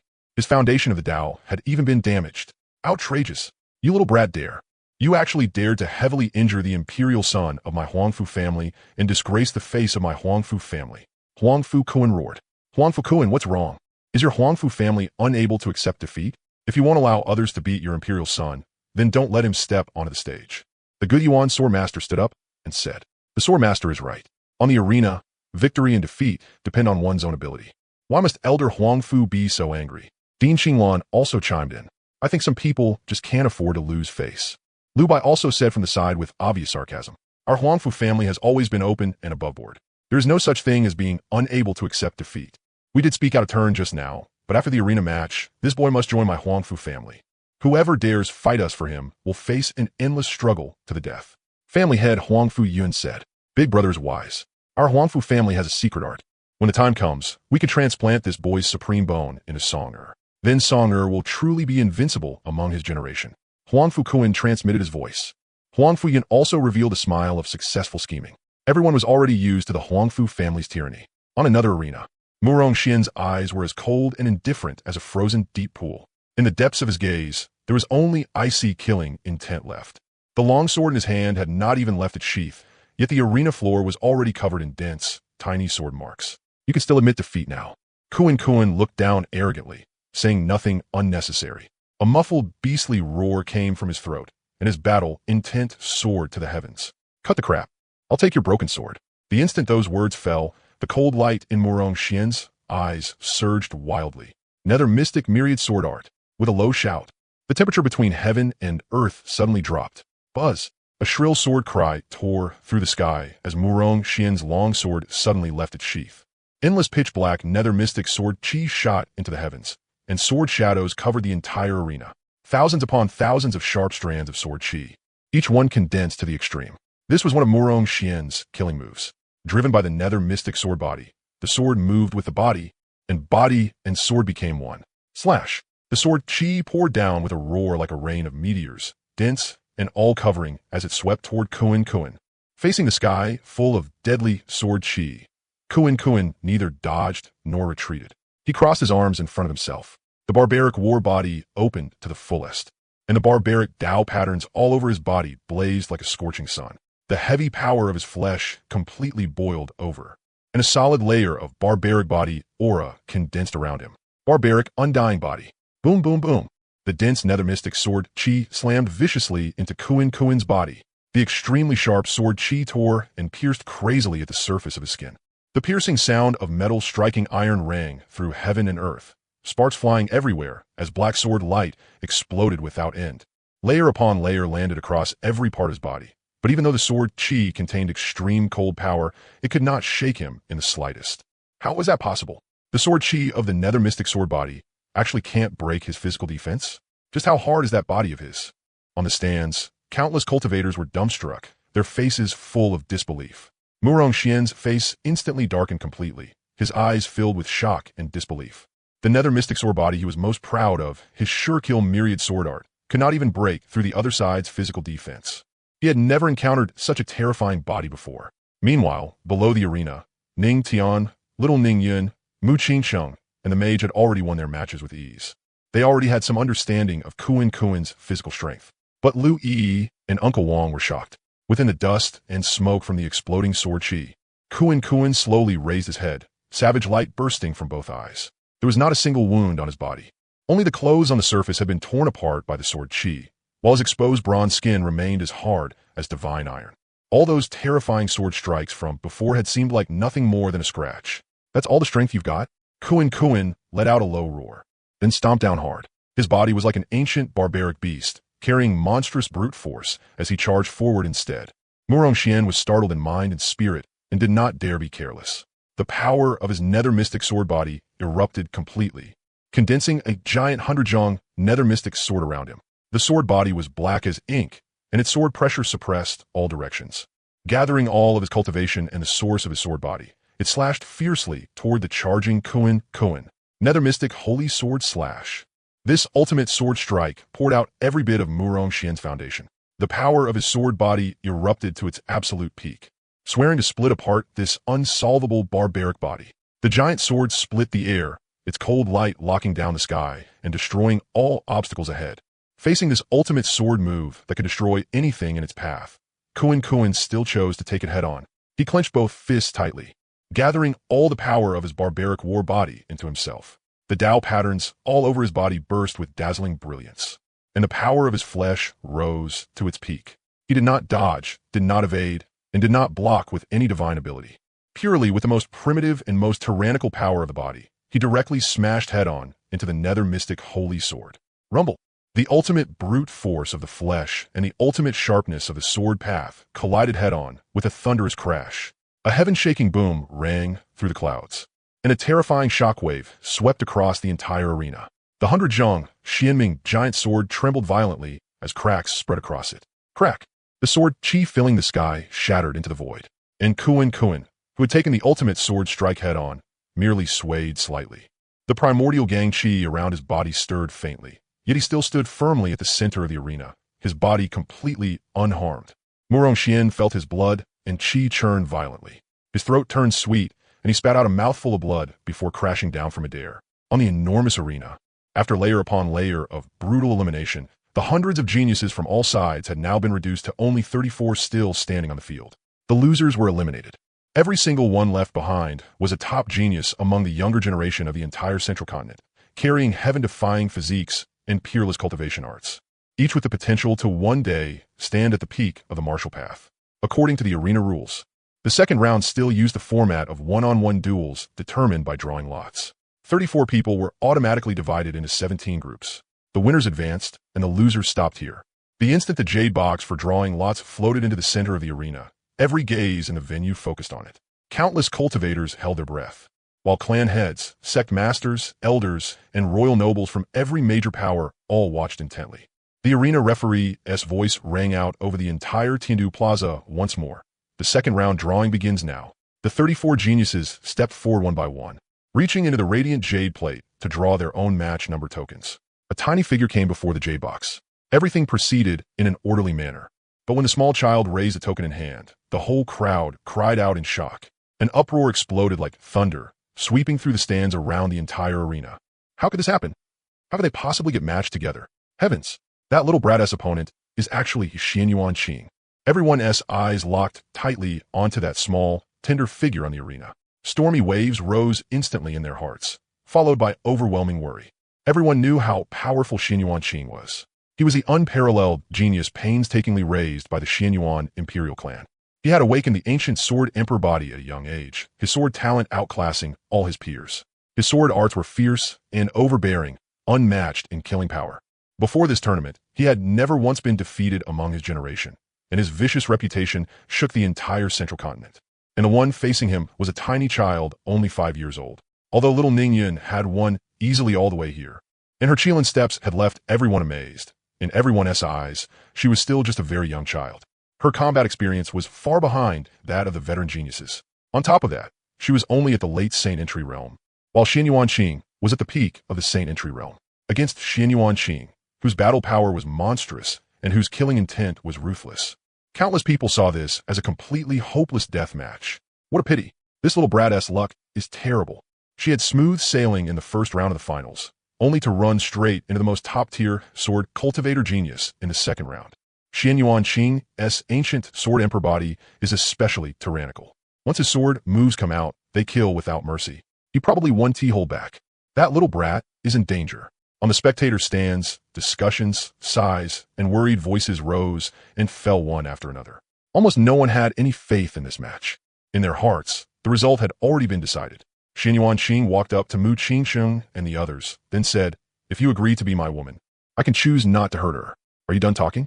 If you are, then get the hell out of my sight right now." Mu Qingsheng looked at Xuanhuang with killing intent all over her face as she spoke. "Very good. Then get ready to collect that little beast's corpse later." After saying that, Xuanhuang turned around and left. "Xuanhuang, just wait and see how my little senior sister beats the shit out of you later." Xuan cursed angrily. "I possess the samsara body, and I'm at the peak of the Saint Entry realm, yet even against little senior sister has ancient heavy pupils. I don't have the slightest chance of winning. And you, with some sword physique that can't even rank in the top 300, actually dare say you'll cripple her? Let us see how you die later." Mu Qingsheng thought inwardly with a smile. Little senior sister, beat him hard later. Big sister Qingsheng, don't worry. He is so bad. Later, I'll glare him to death with one look. All right, be careful later. After saying that, Mu Qingsheng and the mage each went to one of the arenas as well. With the referee's command, battles broke out across the major arenas one after another. And on the arena in the center, Xuanhuang was surrounded by a cold and razor-sharp sword intent. His eyes were icy and indifferent as he looked at the small child before him. There was not the slightest trace of mercy in them. Only ultimate killing intent and contempt. "Little beast, I already gave you a way to live. It's just that Mu Qingsheng wants you dead." The instant his words fell, countless sword cries suddenly erupted around Xuanhuang. Buzz! Endless sword chi burst out from his body. The ancient Sword Emperor body fully erupted, and layer after layer of golden sword patterns wrapped around his surface. The terrifying Tao rhythm of the sword path pressed the space of the arena until it trembled faintly. He had absolutely no intention of probing or showing mercy. The moment he attacked, he used a killing move, Imperial Tao Heaven-Slaying Sword. His low shout shook the clouds. The sword chi filling the sky condensed into several dazzling giant swords stretching several zhang long. Sword pressure flooded the heavens, tearing through the air as they hacked down fiercely toward little Ningyun with the power to crush everything. This sword was enough to heavily wound a half-step saint. Any ordinary genius who touched it would die instantly. The people in the stands all stood up at once. Countless pupils shrank sharply, already unable to bear watching the bloody scene about to unfold. But just as that overwhelming sword might was about to swallow little Ningyun, within the little brat's clear eyes, two deep black patterns of heavy pupils quietly began to glow faintly, under the ultimate insight of the ancient heavy pupils. Every trajectory of every move in this world, every flow of law, was seen through completely. To everyone else, the heaven-slaying giant sword was so fast it reached the extreme. Impossible to dodge. But in little Ningyun's vision, it was pitifully slow. The sword move's trajectory, the flaws in its power, the flow of its sword intent. Every last detail was laid bare with perfect clarity. Facing the crushing killing sword move, little Ningyun's small face remained calm and undisturbed, without the slightest panic. Her tiny figure suddenly moved with nimble agility. Qilin steps. The supreme precious art was activated instantly. Her figure was like an auspicious Qilin stepping into the mortal world. her footwork mysterious and unfathomable. Every step she took landed precisely on the weak flaw in the sword intent. Step, step, step. The crisp sound of footsteps was especially clear amid the roaring battlefield. Xuanhuang continuously unleashed 3 peerless sword moves: heaven-slaying, earth-rending, God-execution. Layer upon layer of violent sword intent swept across the entire arena. Sword chi ran rampant, destroying everything in all directions. But no matter how swift and overbearing his sword moves were, no matter how airtight they were, little Ning Yin always kept stepping with a wondrous Qilin footwork, calmly weaving through the endless sea of swords in the sky. One step shattered one strand of sword intent. One step crushed one layer of killing move. That storm-like barrage of deadly sword force could not even touch the corner of her clothes. Everyone in the entire venue was completely dumbfounded, their eyes widened to the limit, their faces full of disbelief.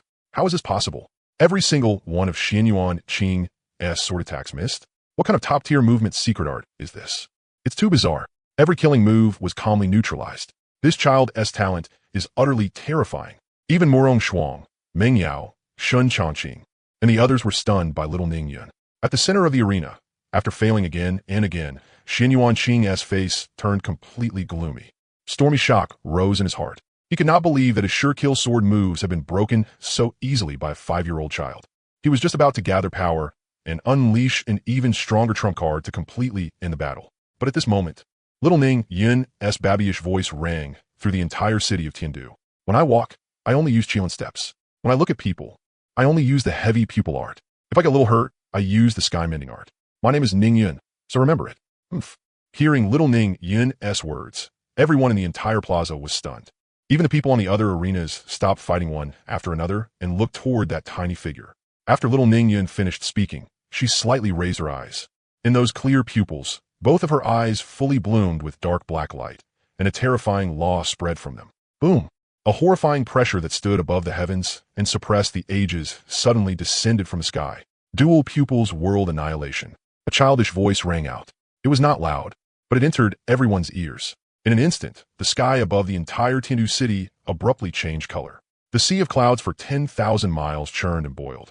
An endless black pupil light shrouded heaven and earth. Sensing that terrifying pressure, everyone in Tiandu city looked up into the air, only to see that high in the sky, several thousand dark dual pupils appeared out of nowhere, densely packed and covering the entire firmament. Within every pupil flowed an ancient, desolate, and destructive dual pupil pressure. Hundreds of millions of strands of world-destroying pressure came crashing down, suppressing the entire arena. Even the prodigies on the other arenas were pressed down onto their stages by this world-ending pressure. At this moment, heaven and earth lost color, and all Daos bowed their heads. This was the terrifying might of the ancient dual pupils, the world-destroying power that crushed all prodigies in existence. And Xuanhuang Qing, who was bearing all of the pressure, suddenly stiffened all over. The vast sword intent around him shattered inch by inch and vanished without a trace in an instant. What the hell is this thing? I refuse to accept this. She definitely used a forbidden art. No one paid any attention to what Xuanhuang Qing said. Under this incomparably terrifying pressure of dual pupils world annihilation, his primordial sword emperor body trembled madly. The meridians inside his body snapped apart inch by inch, and his sword emperor foundation was forcibly crushed and crippled by an invisible, terrifying power. Xuanhuang Qing spat out a mouthful of blood. The golden light around his body scattered, and all of his cultivation and physique power vanished completely. His whole body went limp and collapsed onto the arena, thoroughly reduced to a cripple. One move, just one move, dual pupils world annihilation. It crushed the peerless prodigy, Xuanhuang Qing, crippled his physique, and shattered his cultivation. The entire Tiandu city fell deathly silent. Countless cultivators, prodigies from every side, and innumerable nobles and elders all stood frozen on the spot, their minds blank and their breathing halted. Everyone stared fixedly at that tiny figure on the arena. Their gazes landed on her pair of dual pupils, whose dark glow had not yet faded, and in their minds exploded a supreme title that could shake the past and shine through the ages. Ancient dual pupil bearer. After several full breaths of silence, an uproarious cry of shock that shook the 9 heavens and 10 lands exploded. Those are ancient dual pupils. The legendary undefeated one, the most heaven-defying top-tier physique in the world, an ancient dual pupil bearer unseen for 10,000 years, actually appeared in a 5-year-old child. No wonder she could see through every sword move. No wonder her movement technique was invincible. The dual pupils can perceive all laws and overlook the great Tao. Endless voices of shock, fanaticism, and horror swept through heaven and earth. At this moment, everyone present completely understood everything. All of little Ning Yun's calmness before, all of her unbelievable battle performances, now had an answer.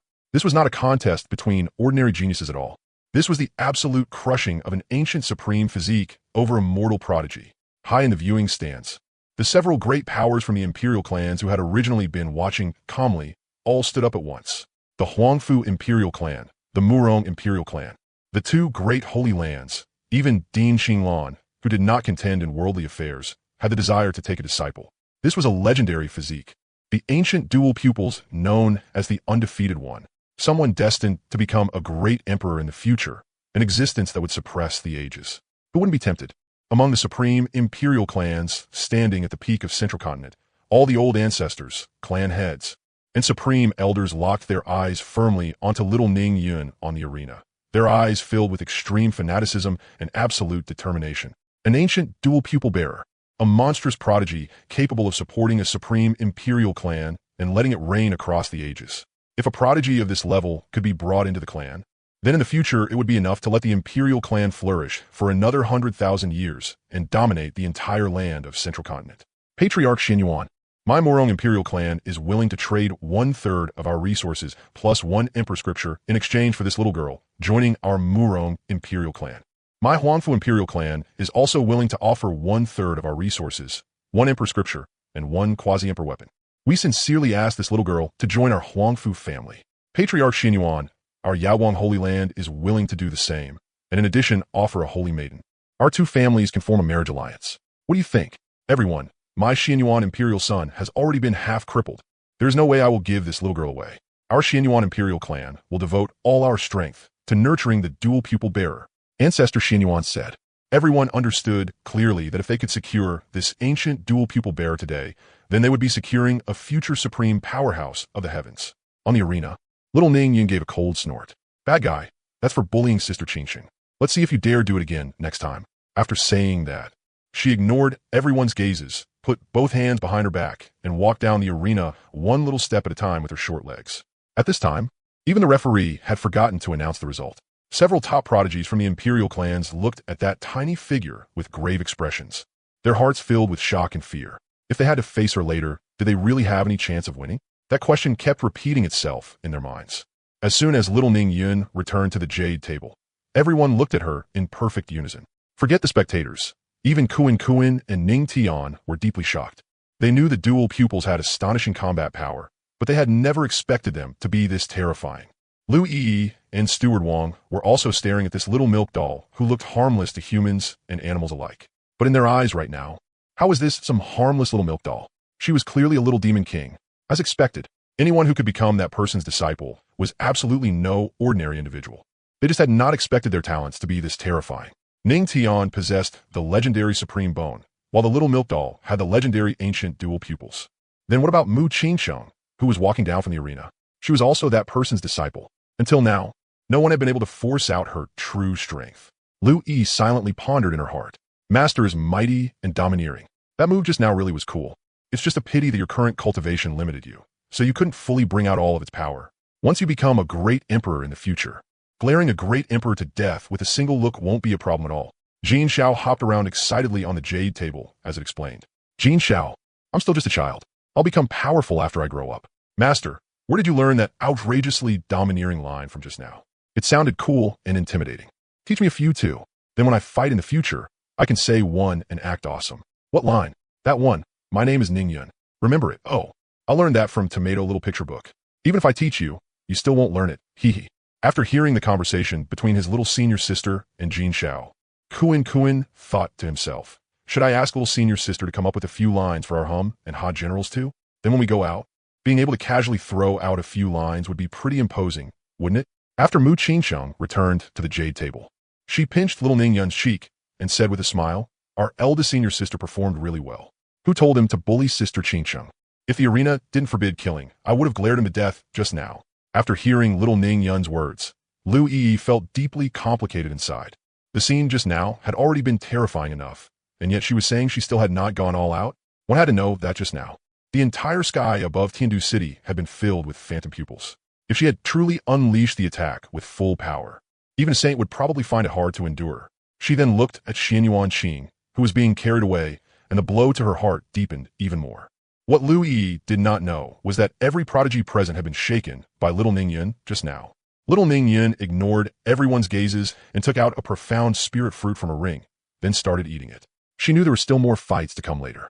Using dual pupils world annihilation just now had consumed far too much spiritual power. As time passed, the final match also came to an end. Those few top-tier prodigies had all obtained victory as well. Everyone hurried back to their spots and sat down cross-legged to regulate their breathing. Their attitude toward the five Ning Tian had gone from disdain to acknowledging they had some strength to now feeling completely unsure. The pressure they brought step by step was simply too great. Half an hour later, the referee's voice rang out over the arena once more. The second round of the finals begins now. 17 heavenly prides will draw lots on the spot and fight in pairs. There will be 8 matchups in total. 16 will step onto the stage and battle, while one person will luckily receive a bye. As the elder referee's deep voice echoed across the plaza, the 17 heavenly prides step forward one by one and draw your lots. One after another, the top geniuses reached out and drew their respective number tokens. What shocked everyone was that in the earlier draws, the several strongest heavenly prides had actually all perfectly avoided each other. And just as everyone was focused on the matchups for each group, the two people both holding the number 8 token completely set the entire venue ablaze. The whole plaza instantly erupted into overwhelming discussion. Countless spectators suddenly shot to their feet, their eyes locked tightly onto the two figures at the center of the arena. Ning Tian, Jian Wuchen. One was an unfathomable young supreme.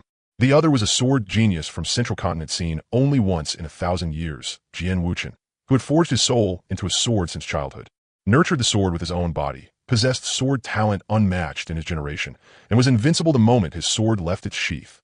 Just as the entire crowd's attention had completely focused on the duel between Ning Tian and Jian Wuchen, the elder referee spoke again and announced an unexpected result. The one receiving a bye this round is number 9, Ning Yun. As soon as those words fell, everyone else let out a sigh of relief. Even Xuanhuang had been instantly defeated. None of them wanted to face that little devil. How did that little brat get the bye? I still wanted to see her double pupils again. They were seriously too cool. You want to see them, but the heavenly prides on stage definitely don't. Didn't you see how they all relaxed when the little brat got the bye? That is true. The pressure just now was way too terrifying. At this moment, the battles on the 8 arenas had already begun, but countless gazes from all around were still gathered on the two figures at the center arena. Jian Wuchen was dressed in white, pure as snow, his posture upright like a sharp, unsheathed sword. Around him swirled sword radiance flowing in 5 colors. The Tao charm of the 5 elements, metal, wood, water, fire, and earth, intertwined and wrapped around the 3-foot green blade in his hand. The sword body trembled and rang without end. I've heard that you possess the legendary Supreme Bone. Today, I'll use my 5-element sword Tao to test this young Supreme of yours. Before his words had even fully fallen, Jian Wuchen's figure suddenly flashed. Swish! A dazzling 5-colored sword light tore through the sky, so fast that no one had time to react. The sword force formed from 5 kinds of sword intent fused together. Metal blades slashing with edge, wood-s toughness binding and killing, water waves sealing and trapping, fire radiance burning the heavens, and thick earth suppressing the domain. The sword intents of 5 great Daos merged into one, layering over each other and covering the entire arena. 5 elements returned to one, heaven-slaying sword art. Jian Wuchen gave a low shout. The long sword in his hand slashed horizontally, and 5-colored sword intent burst forth, carrying terrifying sword might as it hacked straight toward Ning Tian's head. Facing this horrifying sword strike, Ning Tian's eyes remained calm. He neither dodged nor retreated. The fingers of his right hand clenched tight, his bones and tendons roaring as the blood and chi throughout his body surged violently. Then he gave a loud shout. Good. Dominion Fist. A fist seal blasted out with a roar. A massive fist imprint shot into the sky, its force heavy and tyrannical. Boom! The fist imprint and the 5-colored sword intent collided head-on.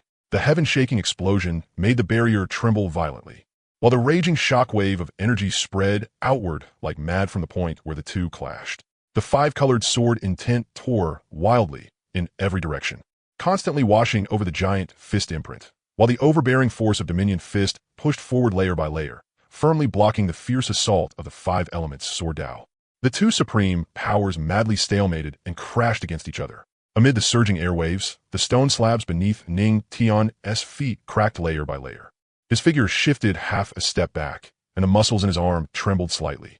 On the other side, Xuanhuang's expression also changed. The hand gripping the sword went numb, the tiger's mouth between thumb and forefinger faintly split, and his body was shaken into retreat again and again. In their first exchange, the two were evenly matched, neither gaining the upper hand. The spectators below the stage instantly burst into uproar. They really are evenly matched. Xuanhuang's five-element sword body is unbeatable in both attack and defense, while Ning Tian's physical body and fist art are even more overbearing. This is what a battle between top heavenly prides should look like. Their combat strength is completely equal. Now, this is going to be a hard fight worth watching. Looks like the two of them won't be able to decide a winner anytime soon. After one equal clash, the fighting spirit in Xuanhuang's eyes surged. He no longer held back. The five-element spiritual radiance around him blazed to the extreme, and dense five-colored sword patterns appeared across his skin. Each colored sword carried its corresponding law. Xuanhuang swung his sword, an endless five-colored sword light poured down like rain. Layers upon layers of sword shadows sealed off the entire arena. The sword intent was sharp to the extreme, capable of cutting spiritual power and shattering flesh. Ning Tian used the Kunping technique and met him head-on step by step with speed taken to the limit, so fast that his figure was almost impossible to see. Dominion Fist erupted in an unbroken chain. One punch shattered mountains. One punch crushed all techniques. The fist imprints came endlessly, fierce and overbearing. Every collision exploded with boundless waves of force. The fist force suppressed the sword shadows, while the sword intent tore through the fist light. The two moved like ghosts, wildly entangling in battle across the arena, with the crisp clang of fist and sword colliding ringing out without end. For a time, the clash of metal was deafening. The laws of the five elements and the Tao aura of dominion collided madly, and the entire arena was filled with crossing lights and shadows, with offense and defense switching in an instant. The more Xuanhuang fought, the more alarmed he became. He had originally thought that with his five elements, sword body, and peak swordsmanship, he would be enough to gain the advantage. But after dozens of exchanges, his sword intent was being continuously consumed, and even his blood and chi were beginning to fluctuate. Yet Ning Tian, by contrast, still had a steady aura, and the force of his punches showed not the slightest sign of weakening. A chill rose in Xuanhuang's heart. He no longer held back his trump card. Spiritual power surged wildly through his body as the five elements' sword intent condensed to the absolute limit. Even the surrounding void began to twist. Since even top-tier sword moves can't decide the winner, then I'll use my full strength to break your fist art. If you can take this sword strike, then I'll count it as my loss. The power of ultimate five elements sword Tao gathered into the sword body.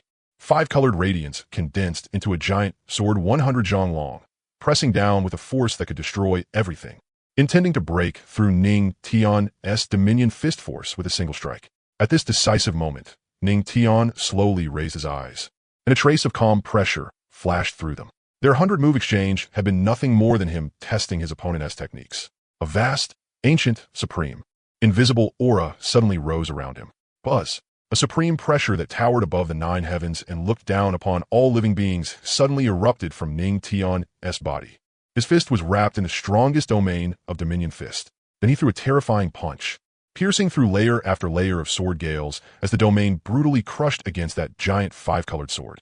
In an instant, the raging wind stopped and the sword light froze. The giant five-colored sword, 100 zhang long and just about to fall, was forcibly locked in midair. Cracks spread all over the blade, and all its sharp sword intent instantly collapsed and dimmed.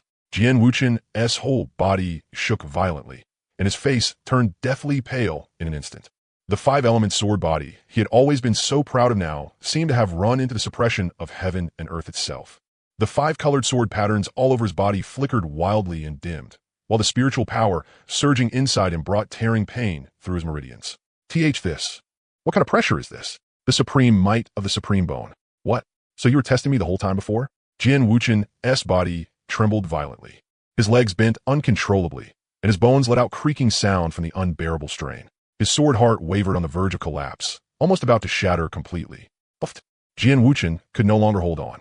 A mouthful of blood suddenly sprayed out, the spiritual power throughout his body instantly collapsing as his whole person crashed down onto the arena. His figure staggered back several steps, then his legs gave out, and he dropped to one knee. Cold sweat soaked through his clothes, and his entire aura had completely withered.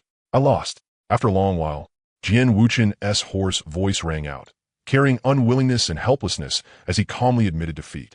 At this moment, The few Imperial clan prodigies who had long since finished their battles were all staring at Ning Tian on the stage with grave expressions. Only now did they realize that he had never used his true strength before. The rules of the arena battle were settled once more, still using the draw-based duel system. The 9 great prodigies would be randomly matched in pairs, with one person luckily getting a bye. In the top 10 tournament, only one match would be held at a time, making every battle an ultimate clash at the peak. 9 figures stood on the arena stage: Ning Tian, Ning Yun, Mu Qingsheng, Kunkin, Huafa Shi, Murong Shuang, Shun Changqing, Meng Yao, and Chu Xi.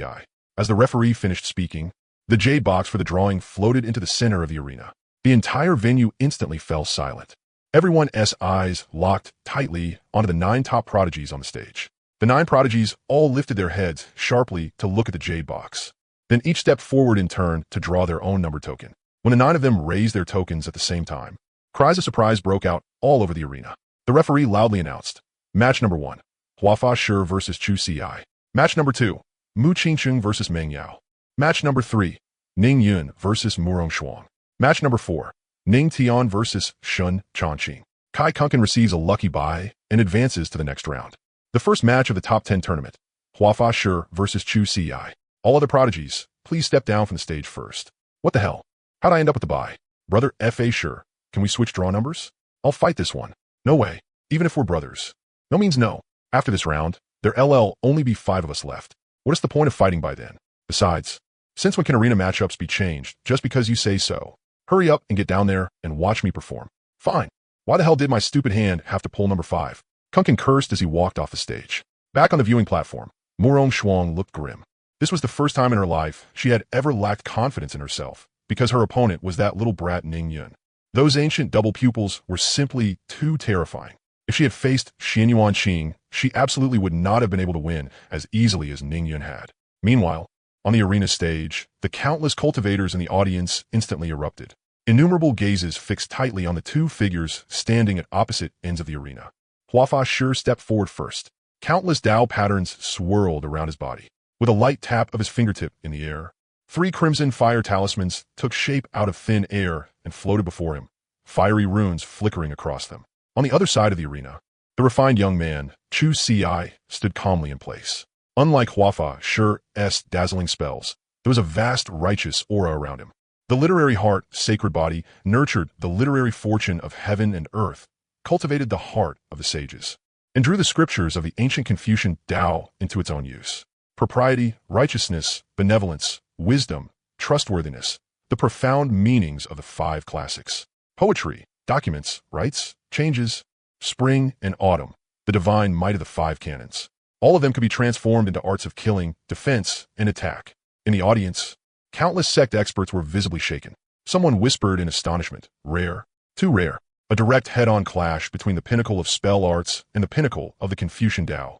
This battle is a peak collision between 2 great Taos. On the arena stage, the duel was about to erupt at any moment. The first to make a move was the mage proficient in countless techniques. Mystic Fire Talisman, Suppress. With that low shout, he pointed into the air with one finger, and the 3 crimson heaven-burning talismans exploded instantly. Endless crimson fire patterns intertwined into a sea of blazing waves that surged toward Chu Xi, blotting out the sky. Hidden within the flames was the aura of Formation Tao, layered over layer, sealing all directions and directly locking down every possible route of evasion for Chu Xi. And that was not all. Beneath the sea of fire, faint golden lines silently spread across the arena floor. An instant cast, earth-grade trapping, and killing formation took shape without a sound.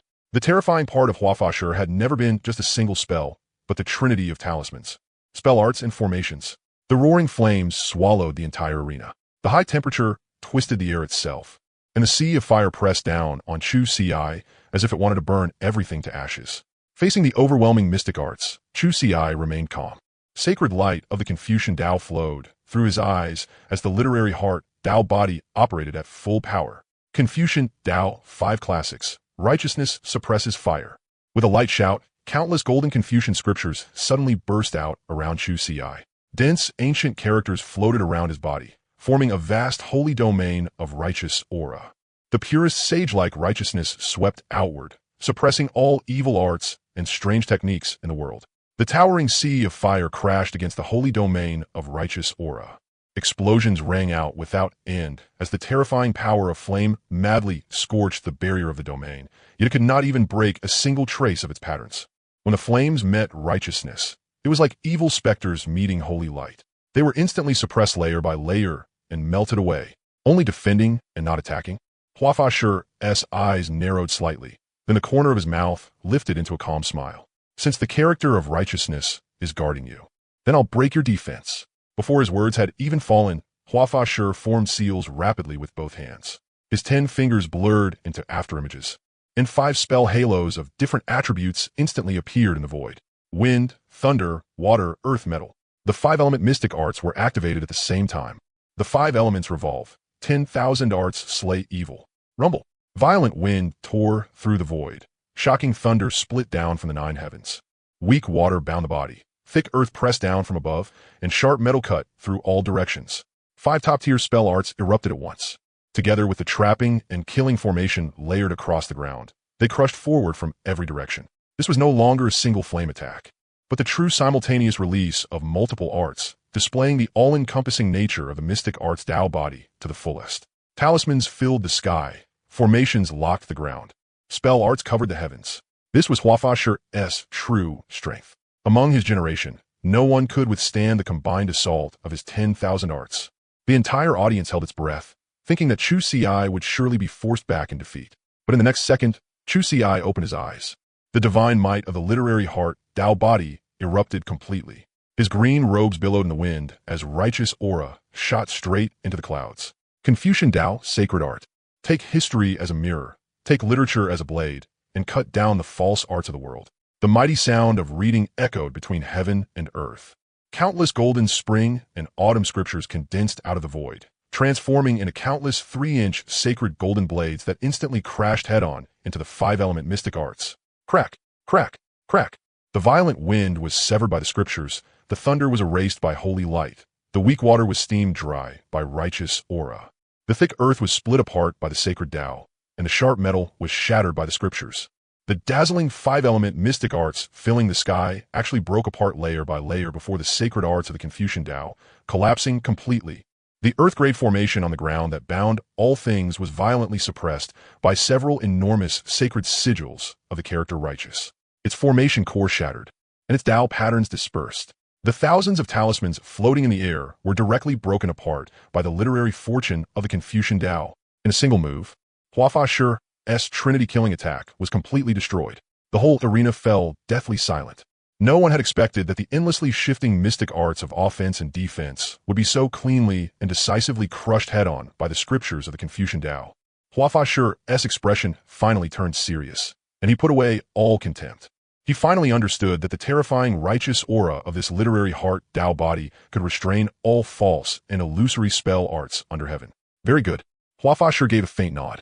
The spiritual light around him surged once more as the mystic arts Tao body fully opened. To be able to break my chain of 10,000 arts, you are worth my serious attention. Since you used the Confucian Tao to break my mystic arts, then I will use the unity of 10,000 arts to directly clash against your sage's great Tao. As his words fell, Xuanhuang pressed his palms together. The scattered spiritual light of spell arts between heaven and earth, the aura of the 5 elements, the Tao intent of talismans, and the power of formations all gathered toward him. Metal, wood, water, fire, earth, wind, thunder, lightning, yin and yang, space, light and darkness, talismans, formations, and countless mystic arts fused into one. In the void, a Tao seal condensed. Upon it were engraved endless spell arts, Tao patterns, formations, and talisman arts of the world, pressing down until even the sky above the entire arena trembled slightly. The terrifying pressure of the Tao seal locked onto Chu Ci. There was no way to dodge it, and no way to resist it. Facing this Tao seal of 10,000 arts that suppressed all things, Chu Ci's gaze turned solemn. He pushed the literary heart Tao body to its limit, and his resonant Confucian voice shook the 9 heavens and 10 lands. The Confucian Tao is supreme. Hai tu auras suppress all events. As the poem says, heaven and earth possess righteous qi, mixed and flowing into all forms. Above, it becomes the stars. Below, it becomes the rivers and mountains. Buzz. The literary fortune of the entire Tiandu city crazily gathered over, and the aura of sages from all ages crossed time and space to bless his body. Above Chu Ci's head, a towering saintly image of the Confucian Tao condensed. The saintly image wore white robes and a ceremonial crown, holding a scroll of sage scripture. Its face was vast and solemn, and countless scriptures flowed around its body. Endless righteous aura transformed into a pillar of light that pierced the heavens, suppressing the ages. Suppress. As Chu Ci spoke a single word, the 10,000-foot Confucian saintly image raised its hand. The sage scroll in its grasp burst open with a thunderous crash, and boundless righteous power poured out, turning into an endless sacred canopy of the holy path that directly collided head-on with the Tao seal. Boom! A deafening sound like heaven and earth collapsing exploded out. The terrifying shock swept across the entire Heavenly Pride arena. But after the loud blast, the 10,000-foot Tao seal still continued pressing down. The Tao patterns of myriad spells across the heavens boiled wildly, crushing the Confucian saintly image until it cracked apart inch by inch, and the scripture in its hand shattered instantly. The moment the saintly image shattered, the backlash of its origin fiercely struck Chu Ci's sea of consciousness. His body trembled violently, and he spat out a mouthful of blood.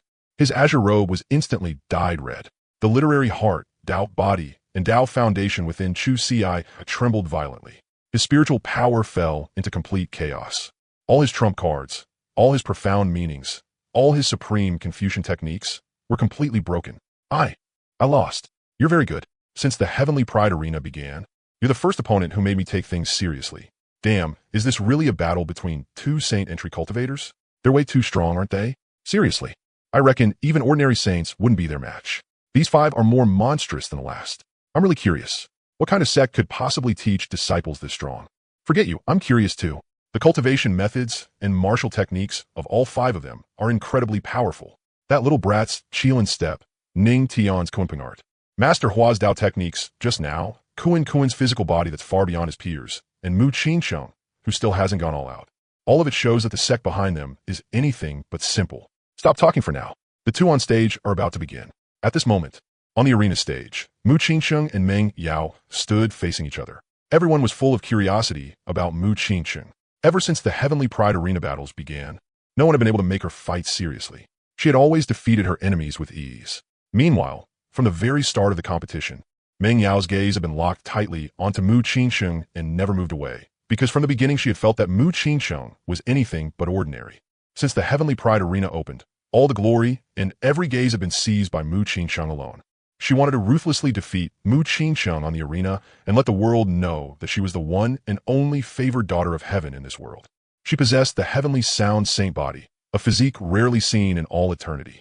Why should she be completely overshadowed by some Mu Qinsheng who had appeared out of nowhere? Mu Qinsheng, Meng Yao spoke. Her seductive voice carried the power of heavenly sound and rang throughout the entire venue, filled with undisguised contempt and arrogance. I know you've never seriously fought before, but on the arena, strength is what matters. You can't steal everyone's attention with some mysterious act. It's better to keep your feet on the ground. You'd better just admit defeat obediently. Otherwise, when I beat your clothes into disarray later, it won't be good if everyone sees your body. Faced with Meng Yao's words, Mu Qinsheng's expression never changed from beginning to end. In her eyes, Meng Yao had always been nothing more than a clown who couldn't make it onto the stage. Mu Qinsheng parted her red lips slightly. You're noisy. Just 2 simple words. Yet they were like an invisible slap fiercely landing on Meng Yao's face. Meng Yao's expression instantly darkened, and rage rushed straight to her head. Oomph. You really don't know the immensity of heaven and earth. Since you're stubbornly refusing to repent, then today I'll let everyone see you with your clothes in disarray.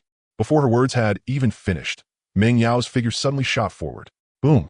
The power of her saint body erupted in full. Vast and melodious heavenly sound rang out from within her body across heaven and earth, and waves of sound transformed into sharp killing force that swept across the entire arena. Heavenly sound extinction art. Meng Yao let out a sharp cry. The sky full of sound waves transformed into thousands upon thousands of deadly blades, carrying terrifying might that crushed all peers as they fiercely blasted toward Mu Qinsheng. Her move was ruthless, meant to crush and humiliate Mu Qinsheng in public. The hearts of the entire audience tightened as they stared fixedly at the thrilling clash on the arena. But faced with this terrifying offensive, enough to crush the overwhelming majority of heavenly prides, Mu Qinsheng still stood quietly in place. Her long dress fluttered. Her posture remained as tall and straight as ever, and there was not the slightest trace of panic. The next moment, she slowly lifted her eyes. The coldness in her gaze suddenly faded, replaced by an ancient vastness and boundless vicissitudes that span the ages. In my eyes, you're nothing but a clown. Reincarnation body, open. Her soft murmur was as light as the wind, yet it carried supreme power capable of shaking the river of time and reversing reincarnation itself. Buzz. Heaven and earth trembled violently, and the space of the entire heavenly pride arena instantly twisted. With Mu Qingqing's body at the center, endless dark and profound power of reincarnation surged out. A torrent of laws interwoven with pitch black and molten gold swept in all directions, crushing the heavenly sound, saint power filling the sky. Behind her, 6 pitch black voids appeared. The 6 void caverns were bottomless and deep, as though connected to the heavenly Tao. The human Tao, the Azura Tao, the Hell Tao, the hungry ghost Tao, and the beast Tao. The 6 paths of reincarnation. At the mouths of those voids flowed traces of time, and the light of endless ages rose and fell within them. Endless laws of reincarnation surged and roared inside, emitting terrifying pressure that could suppress the heavens and grind all things into nothingness. The instant the phenomenon unfolded, the sky full of heavenly sound, killing force activated by Meng Yao froze in midair and could no longer advance even half a step. All saint power, all sound waves, were firmly imprisoned by the eternal power of reincarnation. Everyone's pupils contracted sharply, and their hearts trembled violently. A fear originating from the depths of their souls swept through their whole bodies. What kind of phenomenon is this? Why does it feel so terrifying? No idea, but it's probably because of her physique. Does any one of you know what kind of physique this is? Everyone looked at each other, but no one knew what kind of physique Mu Qingqing possessed. But at this moment, on the high platform, the ancestors, family heads, holy masters, and elders of the emperor-level forces could no longer remain seated. One after another, they stood up in excitement. This is the legendary reincarnation body? Why yes, this is the legendary reincarnation body, exactly as recorded in the ancient texts. This is the legendary reincarnation body, just like the ancient double pupils and the supreme bone. It's a heaven-defying physique, ranked among the top 10. Ha ha ha. Holy Master Xuanhuang burst into loud laughter. Holy Master Xuanhuang, do you think we could? No, I haven't even finished speaking yet. At least let me finish first. I won't listen. This is someone our Xuanhuang Holy Land picked out in advance. Whoever dares to snatch her away will become the mortal enemy of my Xuanhuang Holy Land. Ha ha. At this moment, Liu Bai and the Guiyuan Swordmaster were also filled with envy. The disciples of the Myriad Dharma sect really were more monstrous than the last. Principal Qinglan also noticed that something was off. Not even a quasi-emperor level force should have been able to cultivate so many peerless monsters. The only possibility was that the sect behind them was extremely extraordinary. Then she glanced at Liu Bai and the Guiyuan Swordmaster. The two of them had remained completely calm from beginning to end, so they definitely knew something. After making a few guesses in her heart, she stopped paying it any more mind. On the arena, compared to Mu Qingqing's reincarnation phenomenon spanning the ages, the heavenly sound saint body that Meng Yao was so proud of instantly became small and laughable, like the glow of a firefly before the bright moon. Before Meng Yao could recover from her overwhelming shock, clatter. From within the 6 reincarnation void caverns, countless chains of law woven from black and molten gold suddenly shot out. Every single chain was wrapped in the patterns of time, carrying the power of reincarnation's annihilation. They pierced through space at extreme speed, accompanied by terrifying roars that seemed capable of tearing apart the sky and suppressing all things. Bang, bang, bang. Countless chains of reincarnation crisscrossed through the air, instantly sealing off the entire arena as they wrapped tightly around Meng Yao's body. Meng Yao's face turned deathly pale, her mind trembling violently. She pushed the full power of her holy body to raise a defensive light barrier. Layers of heavenly sound, holy radiance stacked one over another, trying to block this terrifying assault. But before the law of reincarnation, all resistance was futile. Crack! A sharp shattering sound rang through heaven and earth. The supposedly indestructible defensive light barrier of the heavenly sound holy body shattered like glass in an instant. One chain after another of reincarnation wrapped fiercely around Meng Yao's limbs, body and shoulders, instantly binding her completely and suspending her in midair. Meng Yao's whole body trembled violently. Spiritual power inside her surged in reverse, and her meridians ached with unbearable pain. The heavenly sound holy body she had always been proud of was completely suppressed. She could no longer mobilize even a trace of strength. Her entire body was hung helplessly in the air above the arena, unable to move at all. Mu Qingqing lifted her foot and slowly took a step forward. Her long dress fluttered in the wind, while 6 illusory reincarnation voids floated quietly behind her. and an ancient pressure blanketed the entire arena. She looked indifferently at the miserable Meng Yao, who was tightly bound by the chains, and her cold voice echoed across the whole place. A mere minor holy body dares speak of humiliating me? A frog at the bottom of a well is nothing more than a clown jumping around. As her voice fell, Mu Qingcheng lightly pointed with one fingertip. Boom! The remaining chains of reincarnation law all erupted with their ultimate might and suddenly tightened inward. A muffled sound rang out. Meng Yao's body shook violently. All the holy power in her body completely collapsed, and she spat out a huge mouthful of blood. Her whole body crashed heavily onto the arena, sprawled on the ground, with not a shred of fighting power left. The referee stammered as he announced, and Mu Qingcheng wins. What? She defeated Meng Yao of the heavenly sound holy body in one move? Damn, are you deaf? Didn't you hear what was set up on the high platform just now? That's the legendary reincarnation body. Just like the ancient dual pupils, it's a heaven-defying physique ranked in the top 10. My God, no wonder she crushed her enemies so easily all the way here. What the hell are these monsters? Every single one is more terrifying than the last. How could they not be terrifying? These are people destined to become great emperors in the future. Ignoring everyone's gazes, Mu Qingcheng returned to the jade table and said with a smile, "Our sect's senior sister. Remember to be careful later. All right? I know, Sister Qingcheng, don't worry. Even if I get hurt, it'll be fine. I still have the heaven-mending technique. It'll be fine." Lu Yi and Wang Bo were already numb from the shock brought by Ning Tian's group. All they could say was that each one was more terrifying and more monstrous than the last. Tiandu Plaza. On the arena, fierce winds howled. Beneath the stage, countless cultivators held their breath, and the entire place was silent. At this moment, the whole Tiandu Plaza was watching that tiny figure on the stage. This time, there was no more worry, ridicule, or abuse. Everyone looked at little Ning Yun with faces full of anticipation, hoping to witness the might of her dual pupils once again. In the previous match, little Ning Yun had revealed the ancient dual pupils she had hidden for so long. Now everyone knew that within those clear and innocent eyes was power capable of reaching the heavens. Looking at the harmless little milk doll across from her, Xuanhuang felt deeply conflicted. Even she found it ridiculous that one day she would actually be wary of a 5-year-old little milk doll. But her fighting spirit still soared to the sky. Ancient dual pupils, also known as the undefeated one. Today, I, Xuanhuang, will personally experience the power of the dual pupils. As soon as she finished speaking, a chilling and bone-piercing lunar frost mist swirled around Xuanhuang. She possessed the famous Heaven-Defying Divine Body of Central State and specialized in cultivating the power of extreme yin and extreme cold. Big sister, then remember not to cry later. Okay, in the next second, a sudden change erupted.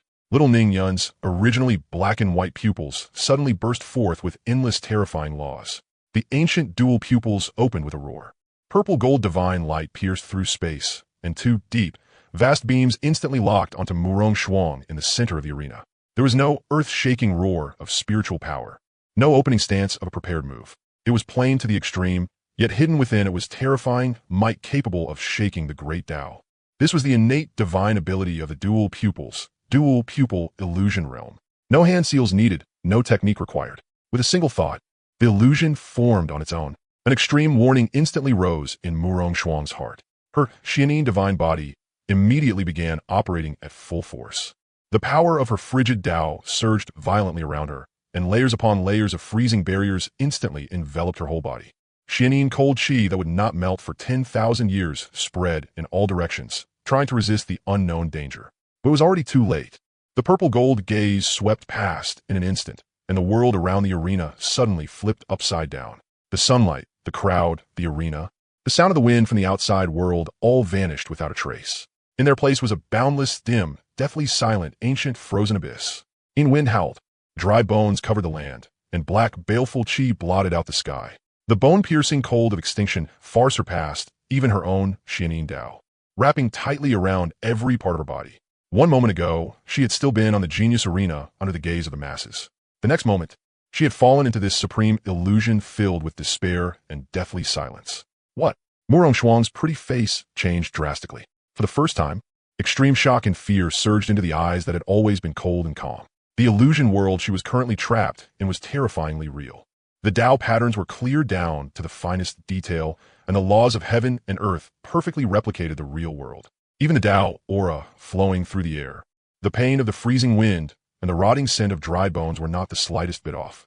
Most terrifying of all, this illusion firmly locked onto her soul. Her soul was imprisoned by the power of the dual pupils. Her sea of consciousness shook violently, and cracks instantly appeared in the Tao heart she had always trusted in. She was completely unable to mobilize all of her divine sense to break through the illusion. Within the illusion, countless shadowy figures with faces identical to hers crawled out from the depths of the frozen abyss. Every single shadow possessed cultivation no weaker than her own and was proficient in all of her Xianyin techniques. Layer after layer, they closed in to kill her.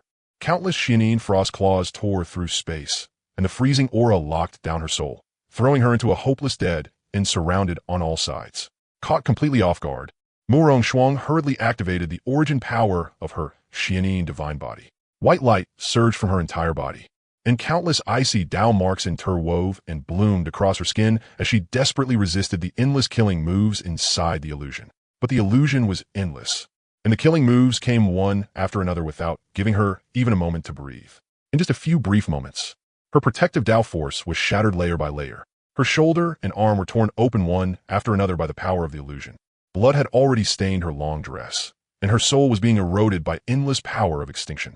Waves of piercing pain struck her, and her Tao heart was on the verge of collapse. Outside the arena, everyone watching only saw an unbelievable scene.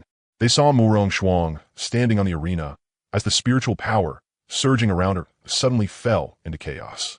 Her body stiffened for a moment, then her expression drastically changed. Her hands began waving frantically in front of her as if blocking something in the void, even though there was clearly nothing before her. She looked as though she had been besieged by supreme enemies, dodging in a miserable state and fighting with all her strength, while her powerful Xianyin spiritual power exploded wildly without any pattern at all. As for little Ningyuan beside her, the little girl's mouth was smiling sweetly, while divine light flowed through her pair of purple-gold dual pupils. Her tender little face remained calm and expressionless. From beginning to end, she had not moved even a single step, nor had she used a single thread of extra spiritual power. Did Imperial Daughter Xuanhuang get trapped in an illusion? Why is she waving around on stage like an idiot? She definitely got caught in an illusion. This looks like a divine ability of the dual pupils. It directly dragged her into a dual pupil illusion realm. What? The dual pupils have such a terrifying divine ability too? Another one-move victory. She directly pushed a top genius of Central State into a desperate situation. Sigh, the two of them aren't even on the same level of genius. Compared to us, the Imperial Daughter is terrifying enough, but in front of those eternal monsters, she's still a bit lacking. If that little milk doll attacks now, while taking advantage of this, Xuanhuang is already defeated. Her soul might even be injured. Seeing this bizarre scene, everyone in the entire arena felt their scalps go numb, and monstrous waves surged through their hearts. Inside the arena illusion, Xuanhuang, trapped in a dead end, clenched her silver teeth tightly. Fine cold sweat seeped from her forehead, and her heart was filled with extreme, lingering fear and shock. It did not attack the fleshly body, nor did it break spiritual power. It directly targeted the soul and Tao heart, pulling the firewood from under the cauldron. In that brief, illusionary battle, just now, lasting only a few breaths, she had nearly fallen into the desperate situation of her soul shattering several times. Fortunately, she had held on. Deep inside the illusion, Xuanhuang, who had been retreating step by step and defending in a miserable state, suddenly stopped all evasive movements. The double pupil illusion, binding the soul and sealing the Tao, is indeed rare under heaven. Unfortunately, I possess the Xianyin Divine Body, an innate supreme constitution born from the extreme of Yin, defying the Tao and breaking all laws. The instant her words fell, the ultimate Taiyin origin power lying dormant around Xuanhuang completely erupted with a boom. Rumble. The pitch-black cold abyss illusion trembled violently, and countless illusory Tao patterns cracked apart inch by inch. The dormant origin of the Xianyin Divine Body within her fully awakened. The Taiyin power hidden deep in her bones, bloodline, and soul surged out completely. Layers of deep, ink-black Xianyin Divine patterns rose from beneath her skin, spreading and intertwining, covering every part of her body. Dark divine light flared brilliantly, instantly sweeping across the entire double-pupil illusion realm with her at the center. Those illusionary black shadows that had copied her cultivation arts and were crazily surrounding and killing her let out shrill, ear-piercing screeches the moment they touched the Xianyin Divine Light, instantly melting, shattering, and turning into nothingness. No matter how real an illusion was, it was still fake in the end. The double-pupil rule chains that had originally imprisoned her soul were crazily corroded, melted, and shattered by the Xianyin power. The entire eternal cold abyss began to collapse violently. The sky shattered, the earth cracked, the Yin wind vanished, and the withered bones turned to ash. The supreme illusionary world constructed by the double pupils crumbled inch by inch under the impact of the surging, tyrannical Xian in divine power. "Break for me!" Xuanhuang gave a soft shout, her voice shaking the false ages. Crack! The purple-gold illusion light curtain covering the arena completely shattered and disappeared without a trace. Sunlight once again fell upon the earth. The noisy voices of the spectators entered their ears again. The real world that had been isolated by the illusion had fully returned. The outside world fell into dead silence for an instant, then erupted into an uproar that shook the entire Tiandu city. She broke it. Xuanhuang broke through the double pupil's exclusive illusion. My heavens! That was the unparalleled double pupil divine ability of the ages. Yet the imperial daughter actually broke it head-on. Just now, everyone thought she was doomed to lose for sure. Who would have thought she would activate the origin of her divine body? The trump card of an imperial clan prodigy is actually this terrifying. Under the attention of countless eyes inside the arena, Xuanhuang raised her eyes. Her cold gaze looked straight at the petite child opposite her, and her expression had completely changed. There was wariness, solemnity, and fear. The power of the double pupils truly lived up to its reputation. On the other side, little Ning Yun stood in place with her small body, looking at Xuanhuang, who had reversed the situation before her. Her tender little face still carried a harmless smile. Then, big sister, how about taking one more move from me? Hearing the little milk doll say she still wanted to go again, Xuanhuang suddenly snapped back to her senses. Cold sweat poured down her entire body. Her mind trembled violently, and her back had long since been soaked through. Before Xuanhuang could react in the next second, little Ning Yun's originally black and white eyes suddenly changed drastically. Buzz! Two low Dao hums exploded from the depths of her pupils. Brilliant purple-gold divine light instantly filled both her eyes, and an ancient, vast, tyrannical, majestic supreme great Dao aura swept across the entire arena. Without any unnecessary probing, little Ning Yun's gaze sharpened, and she shouted in a childish voice. Double pupil tribulation light.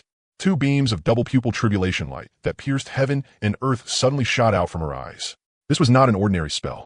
It was an innate divine ability of the double pupils, born to break all laws and shatter all things, containing supreme divine might that judged all creation. The purple-gold divine light tore through the air with an ear-piercing whistling sound, like two divine pillars of heaven and earth cutting through the vast sky, instantly blasting toward Xuanhuang. Xuanhuang's expression changed drastically, and alarm bells rang wildly in her heart. She did not dare show the slightest neglect. The Xian divine body within her instantly circulated at full power. Vast Taiyin Qi surged out from every part of her body. Layer upon layer of Taiyin power condensed before her into an incomparably thick Taiyin defensive barrier.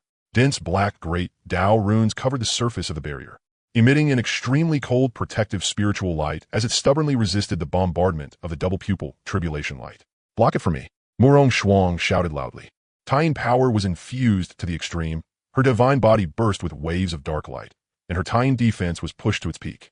But how could the power of the ancient double pupils be something a mere Xian divine body could contend with? Boom!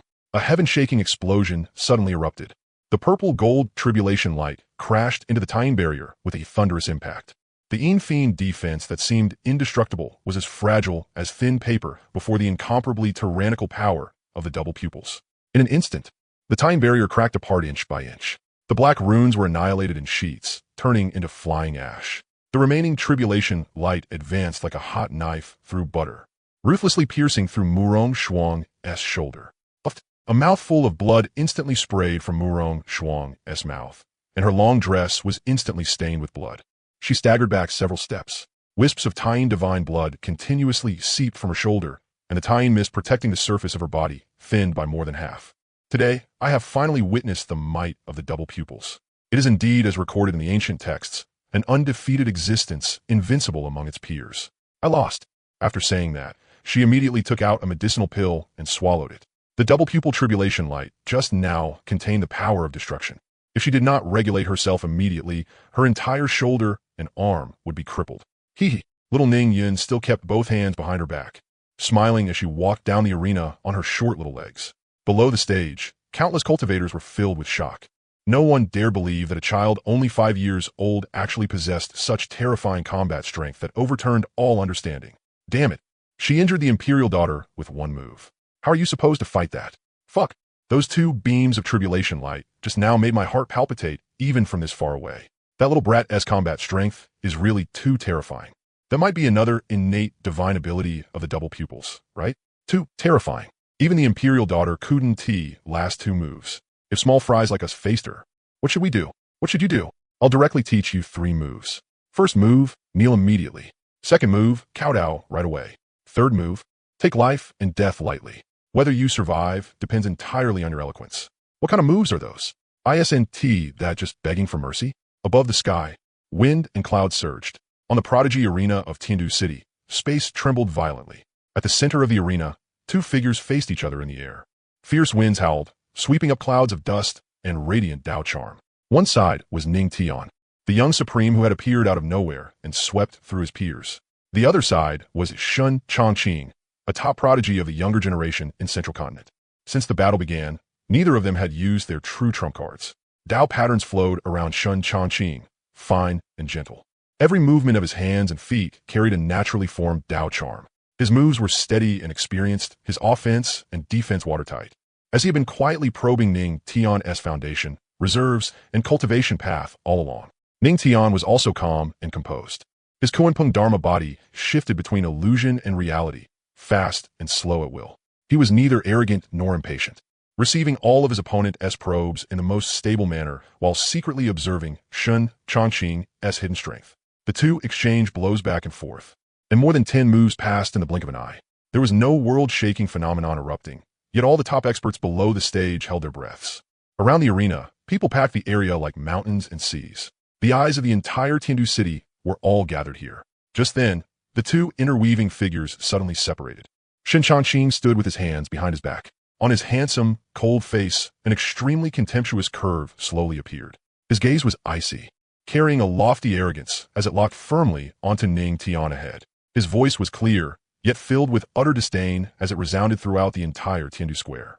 Ning Tian, I heard you possess a supreme bone, and are a young supreme rarely seen throughout the ages. Today, I will defeat you in public. Let you become a stepping stone on my path to invincibility. The instant those words fell, boom, a vast, boundless, terrifying aura that could suppress all directions erupted from Xuanhuang Continent's body with a thunderous blast. The Dao aura that had originally been restrained and gentle instantly turned incomparably violent. Dense golden great Dao divine patterns surfaced from beneath his skin, spreading and blooming. The spiritual energy of heaven and earth around him poured back wildly, forming a terrifying visible spiritual energy vortex with him at the center. Endless laws roared, a saint's pressure far beyond the limit of the saint entry realm. Towering above all heavenly geniuses, crashed down like an immortal god descending to the mortal world, crushing the entire arena without mercy. Early stage, Saint Realm. Xuanhuang Continent's true cultivation had actually stepped into the Saint Realm, a domain countless cultivators could never touch even after exhausting their entire lives. From beginning to end, he had been deliberately hiding his cultivation. At this moment, the entire venue fell deathly silent. The spectator stands, so quiet a pin drop could be heard, instantly exploded into a monstrous uproar. Waves of shocked cries rose one after another, blasting into the sky and shaking the entire Tiandu Plaza. On the high platform, the Tianyi Holy Lord stroked his beard and looked at Xuanhuang Continent on the arena with a smile. Tianyi Holy Lord, Xuanhuang Continent is pretty good at hiding himself. Not really. Chongqing just luckily broke through to Saint a few days ago. Haha. What? Xuanhuang Continent is actually in the Saint realm. My God. He hit it too deeply. No one knew his true cultivation from start to finish. We're all from the younger generation. Yet he already broke past the shackles of the Saint entry realm and ascended to Saint. This is completely a dimensional crush. No wonder he was so confident. So all that calmness and disdain came from absolute strength as his foundation. Ning Tian is in danger. Countless cultivators were dumbfounded, their faces full of shock as stormy waves surged through their hearts. One side was a young supreme genius invincible among his generation. The other was a peerless prodigy secretly holding saint-level cultivation. With such a huge gap in realm, no one favored Ning Tian anymore. The Saint realm and the Saint entry realm were a heavenly chasm to begin with, impossible to cross. On the arena, the terrifying saint pressure raged in all directions, making the void hum violently. Facing this saint aura that could crush everyone of the same generation, Ning Tian stood tall like a pine tree, rooted within the storm of Dao pressure without the slightest wavering. In his eyes, there was only sharp, icy coldness. He raised his head slightly, the corner of his mouth lifting into a wild, cold sneer. The young man's voice rang out firm and forceful, fearless before saint pressure. echoing through heaven and earth. Saint realm? That's all. You think saint-level cultivation is enough to suppress me? Defeat me? Xuanhuang, did you forget? I, Ning Tian, am not someone who has never slain a saint before. Boom. One sentence shocked all directions. Before his words had even fully faded, endless dazzling supreme golden light suddenly burst from Ning Tian's body. The supreme bone that had been silent for so long awakened within him with a bang. The supreme pressure of an eternal supreme being swept across all directions, forcefully holding back Xuanhuang's Saint Tao pressure head-on, without yielding even the slightest bit. Boundless spiritual power instantly filled his limbs and bones. Ning Tian fully activated the supreme Quinping art. The spiritual power in his body surged like rivers and seas, like a galaxy rolling in turmoil. The ultimate laws of speed and devouring intertwined together, transforming into black gold patterns that filled the sky and shrouded his body. In the next instant, a terrifying fist intent shot into the sky. A boundless fist domain took shape out of nowhere, suppressing the void above the entire arena. The Dominator fist domain, flowing with great Tao aura, enveloped the arena, overbearing, violent, and supreme overall. On one side was the ancient, heavy Saint Tao pressure that suppressed the heavens. On the other side was the young Supreme's battle intent and Dominator fist domain, pushing across eternity.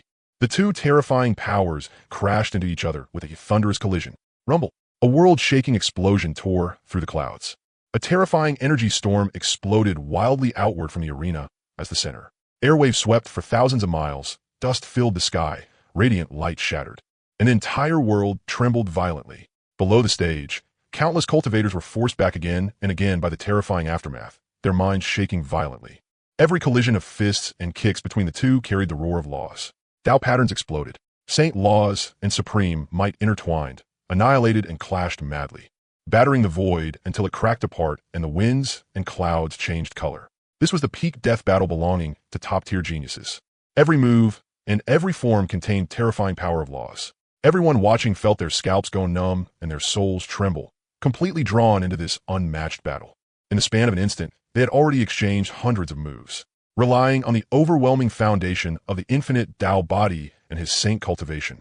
Xuanhuang's offense was violent and razor-sharp. 10,000 rays of light flowed across his Tao body as flesh, spiritual power, and Tao laws became one in perfect unity.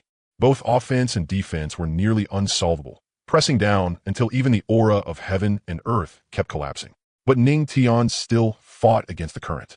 The Quinping art gave him ultimate evasiveness. The Dominator fist domain gave him tyrannical offensive force.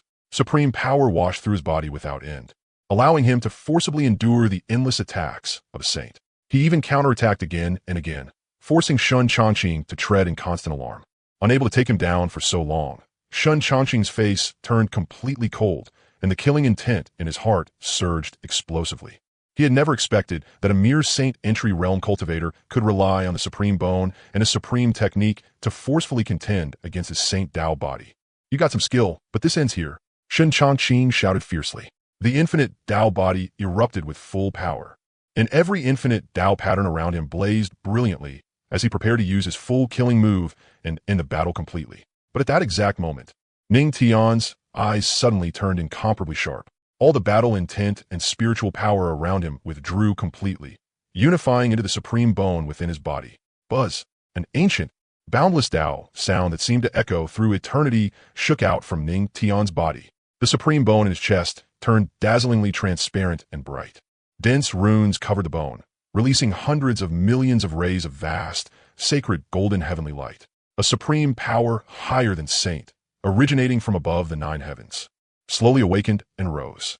This was the supreme bone's unique supreme divine ability, heavenly descent. Ning Tian raised his hand, his 5 fingers slowly spreading open. A golden giant hand that covered the sky, vast and boundless, sacred and ancient, slowly stretched out from the clouds of the 9 heavens. The giant hand blotted out the heavens and sun.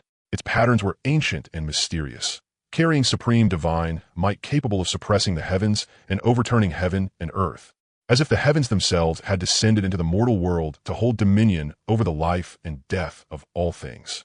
Heavenly hand, Ning Tian shouted in a low voice, his voice shaking heaven and earth. In that instant, the giant golden heavenly hand came crashing down in suppression.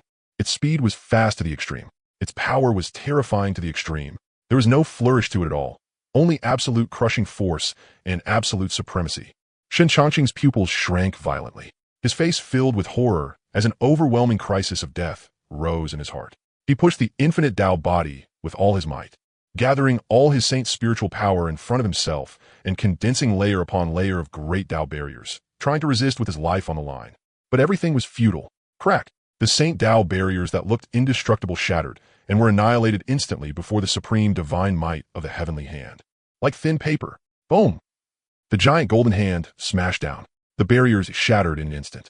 It struck Shen Changqing squarely in the chest. Puffed. A mouthful of burning golden saint blood sprayed out wildly. The Tao patterns all over Shen Changqing's body shattered inch by inch. His invincible infinite Tao body trembled violently. The sound of bones breaking rang through the entire venue as his whole body flew out like a kite with its string cut, smashing viciously into the arena floor. Dust flew everywhere. On the arena, smoke and dust rolled. Under the gaze of the entire crowd, Shen Changqing lay collapsed on the ground. His aura was violently chaotic. His saint's spiritual power nearly dispersed, his body covered in cracks, and his life force greatly withered. He had already suffered severe trauma and was completely heavily wounded. Saint? That's all. The judge's voice sounded out once more. Ning Tian wins. The whole venue fell into dead silence. Then deafening cries of shock erupted. What? Ning Tian just said a saint is only this much? He defeated a saint. Of course he can say that. But if he dared say it, your family would be crying at your funeral the next day. Holy shit, he lost. Shen Changqing at the saint realm actually lost. What was that giant hand just now? It felt like it came from above the ninth heaven. Damn, are you blind? Didn't you see that when he used that move? The bone in his chest burst out with dazzling light? This should be the exclusive divine ability of the Supreme Bone. Haha. This year's Genius Arena Tournament is way too exciting. I got to see so many legendary physiques all at once. At Tiandu Plaza, the crowd surged like a tide. Everyone in the entire plaza was filled with anticipation for the great battle about to come. Hey, do you think the Supreme Bone is stronger or the ancient heavy pupils? I think the ancient heavy pupils are stronger. That power was just too terrifying. I don't think the same as you. I actually feel the Supreme Bone is stronger. I think the samsara body is stronger. The aura coming from the 6 void holes behind Mu Qingsheng made my heart pound even from that far away. That's really hard to guess. All 3 of them have heaven-defying physiques ranked in the top 10. Only they themselves know this best. Whoever understands their own physique more deeply is stronger. Stop guessing. We'll know who is stronger in a moment. The referee is about to begin now. On the arena stage, the referee stood tall and straight as he publicly announced the final battle rules for the last 5 contestants. For this Genius Arena Tournament, the rules of the final round are as follows. The remaining 5 geniuses may fight freely. Their final rankings will be determined by overall combat strength. Those left standing on the arena will decide this year's Genius rankings, including champion, runner-up, 3rd place, as well as 4th and 5th place. The referee's voice rang out powerfully, just as he was about to announce the detailed rules one by one and settle the final process of the championship battle. Below the arena, a tall and sturdy figure suddenly stood up. Wait. The moment that voice sounded, the entire venue fell silent, without waiting for the referee to continue. Xuanhuang's voice boomed like thunder and spread throughout all of Tiandu Plaza. Stop reading. Everyone looked at him in confusion, their faces full of puzzlement. In that enormous plaza, it became silent in an instant. Hundreds of thousands of gazes all focused on Xuanhuang. No one understood why he wanted to stop the final round rules. Xuanhuang stood straight, his gaze sweeping across everyone. The 5 of us are all fellow disciples from the same sect. We're brothers and sisters of the same sect. So why do we need to fight each other on the same stage? We're not competing in this final round. As soon as he finished speaking, he raised his hand and pointed at the arena, publicly setting the rankings of the top 5. My eldest senior brother, Ning Tian, his combat power surpasses everyone in the arena. He crushed his way through many geniuses and swept aside countless powerful enemies. He is unquestionably number 1 in the entire field. The first place on this year's Genius rankings belongs to him. My little senior sister, Ning Yun, carries the ancient heavy pupils.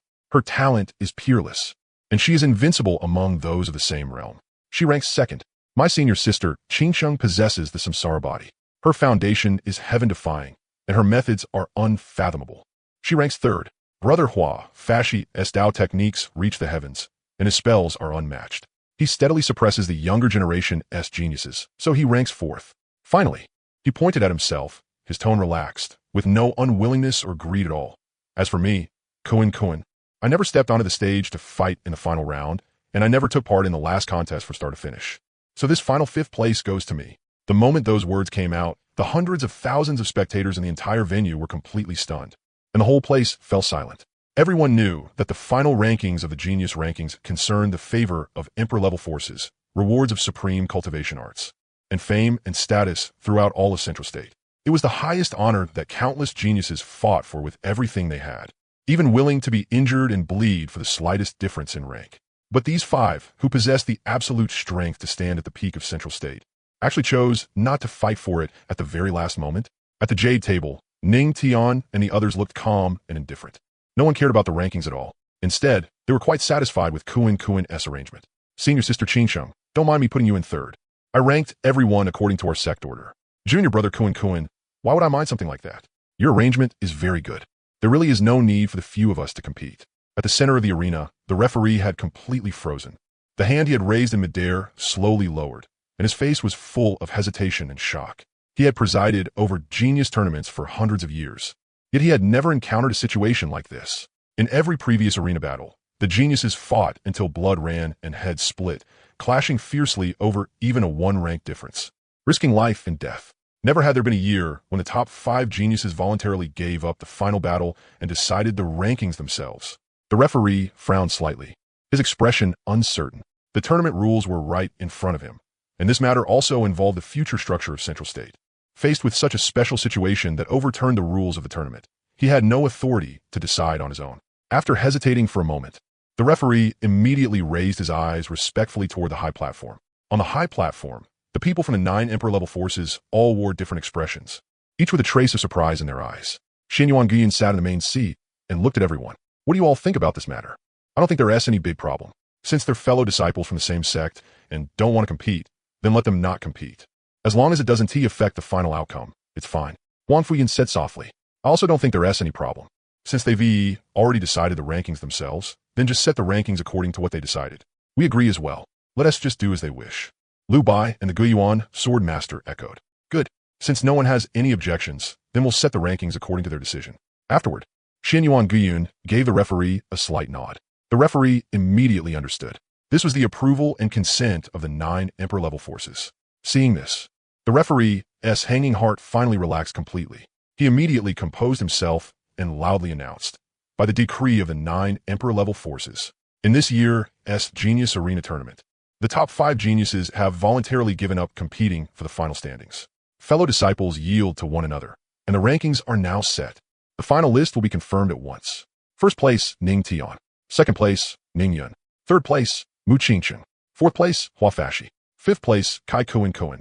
The moment the referee announced it, the entire Tiandu Plaza erupted into noise. What? They're really not competing? I still wanted to see who was actually stronger. They really just stopped competing like that. They're fellow disciples from the same sect. It's normal if they don't compete. That's true. As long as the few of them have no objections to the rankings, all we can do is accept it helplessly. The referee's voice rang out once more like a great bell, resounding throughout the arena. The top 10 rankings of this year's Genius Arena Tournament are now officially decided. Let the top 10 geniuses of this year's arena battle come on stage to receive their rewards. As soon as his words fell from the side of the high platform, graceful maids with slender figures slowly stepped onto the stage with light lotus steps. Their auras were gentle and refined, their bearing dignified, and each one held an exquisite brocade box in her hands. The eyes of the hundreds of thousands in the audience instantly focused on those rows of brocade boxes. Countless cultivators suddenly began breathing faster, their eyes filled with burning desire and envy.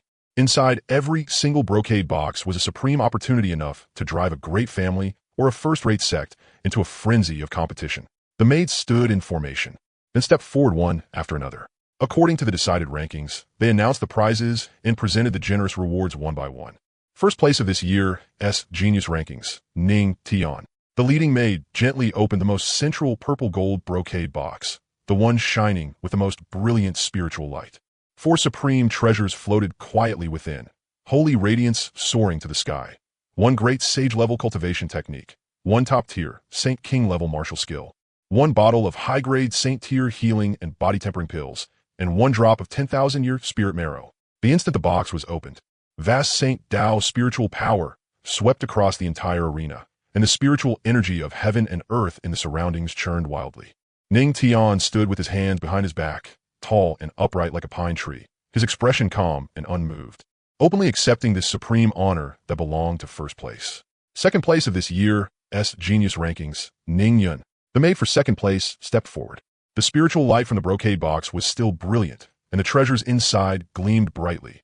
One great sage-level cultivation technique, one bottle of high-grade Saint Tier pills, and one drop of 10,000-year spirit marrow, although it lacked a Saint King-level martial skill. The support of a great sage cultivation technique and the nourishment of spirit marrow still made it a top-tier, peerless opportunity among the younger generation. Young Ning Yun's eyes were bright and clear. Her small figure stood atop the arena stage as she obediently accepted her reward. Third place on this year's Prodigy Rankings, Mu Qinsheng, one great sage tier cultivation art, one bottle of mid-grade Saint Tier pills, and one drop of 10,000-year spirit marrow. Fourth place on this year's Prodigy Rankings, Hua Fashi, one top-tier Saint King cultivation art, one bottle of mid-grade Saint Tier pills, and one drop of 10,000-year spirit marrow. Fifth place on this year's Prodigy Rankings, Xuanhuang, a maid stepped forward and presented his exclusive reward, one high-grade Saint King cultivation art, one bottle of low-grade Saint Tier pills, and one drop of 10,000-year spirit marrow. Xuanhuang grinned, completely unconcerned by the gap in reward quality, and waved his hand to accept it directly. Sixth place, Shun Changqi. Seventh place, Murong Shuang. Eighth place, Chu Xiai. Ninth place, Ming Yao. 10th place, Jian Wuchen. Because the few of them had suffered serious injuries and could not come on stage to receive their rewards, they would be personally delivered to them later. Holy crap, these rewards are way too generous, aren't they? Damn, a great sage tier cultivation art as a reward? That could practically be used as a sect-defining cultivation art. And those Saint Tier pills too. I'd be happy with just one. Sigh, some things just can't be envied away. They earn all of this with their own ability. True enough. If only I had ancient dual pupils too. Ha, with your lazy eye, and you still want ancient dual pupils? If you can walk without crashing into a tree, that already means you're lucky. Just as Ning Tian and the others were about to step down from the arena stage, the judge suddenly spoke up to stop them. A few young prodigies, please wait a moment. Please wait a moment, young prodigies. The five of them paused slightly and raised their eyes together, their calm gazes falling on the judge. Ning Tian looked indifferent as he asked, "May I ask if there's anything else?" The judge turned sideways and cupped his hands, his respectful gaze directed toward the elevated platform of the 9 Imperial Tier powers, before slowly speaking. "Congratulations to the 5 of you for reaching the top of the Central Region Prodigy Rankings. The reason we asked you to stay is that several Imperial clans and top sacred lands have jointly extended invitations to recruit you all." The moment those words fell, countless cultivators trembled all over. Holy crap, all 5 of them got recruited by Imperial Tier powers. That's seriously incredible. If you had talent and combat strength like that, you could enter an Imperial clan too. Starting today, these 5 are about to rise straight to the heavens. So envious. Getting into an Imperial clan, that's something that brings glory to your ancestors. How could it not? Those are the 9 Imperial Tier powers.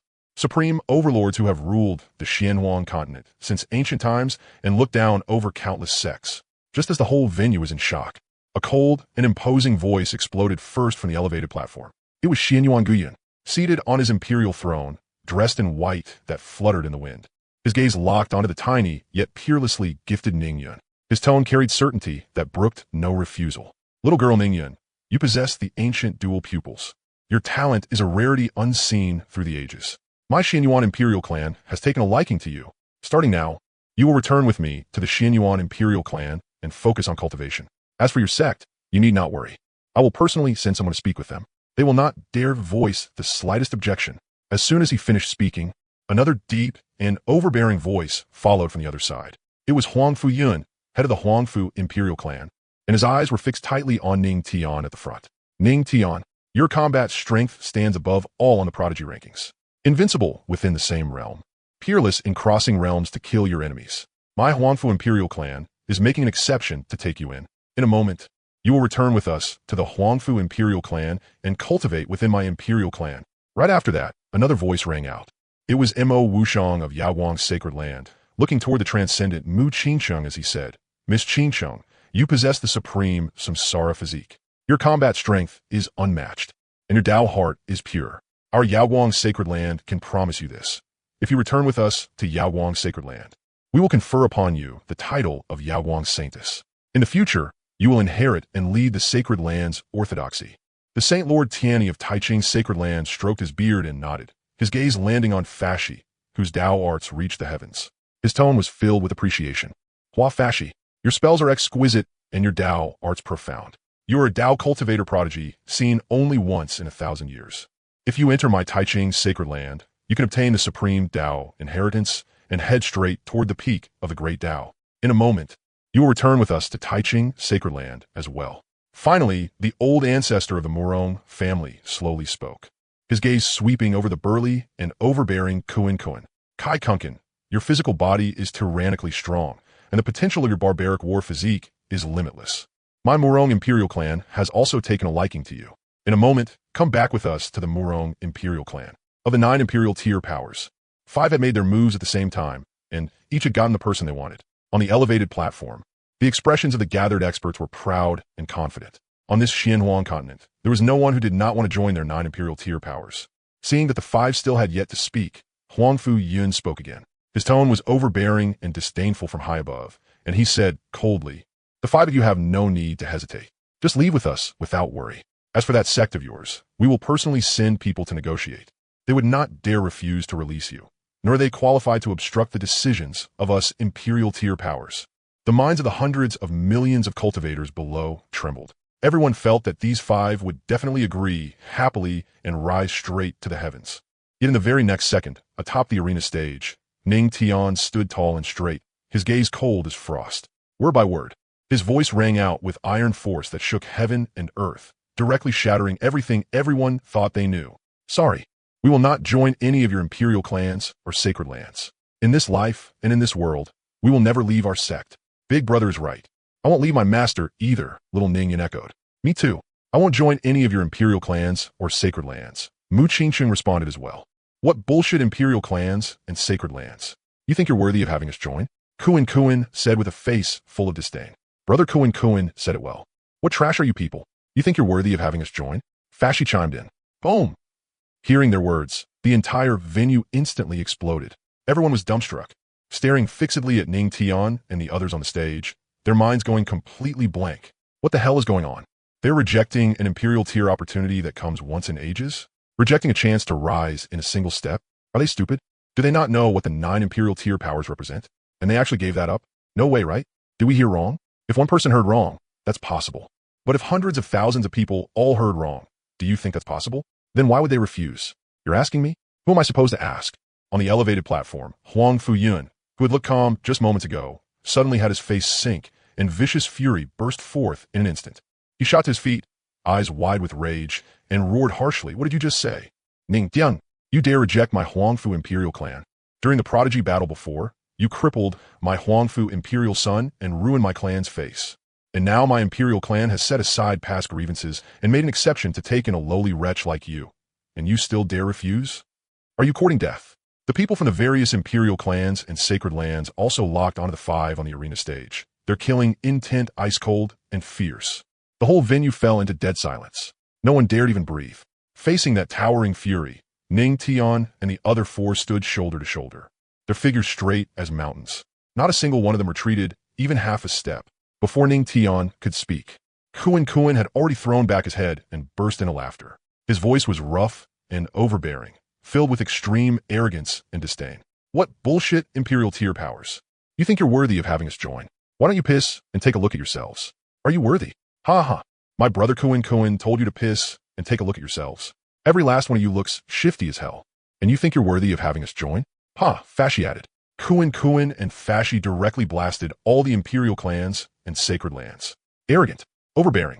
At this moment, the hundreds of millions of cultivators in the entire venue were completely stunned, and the expressions of every expert from the 9 imperial tier powers instantly turned ashen.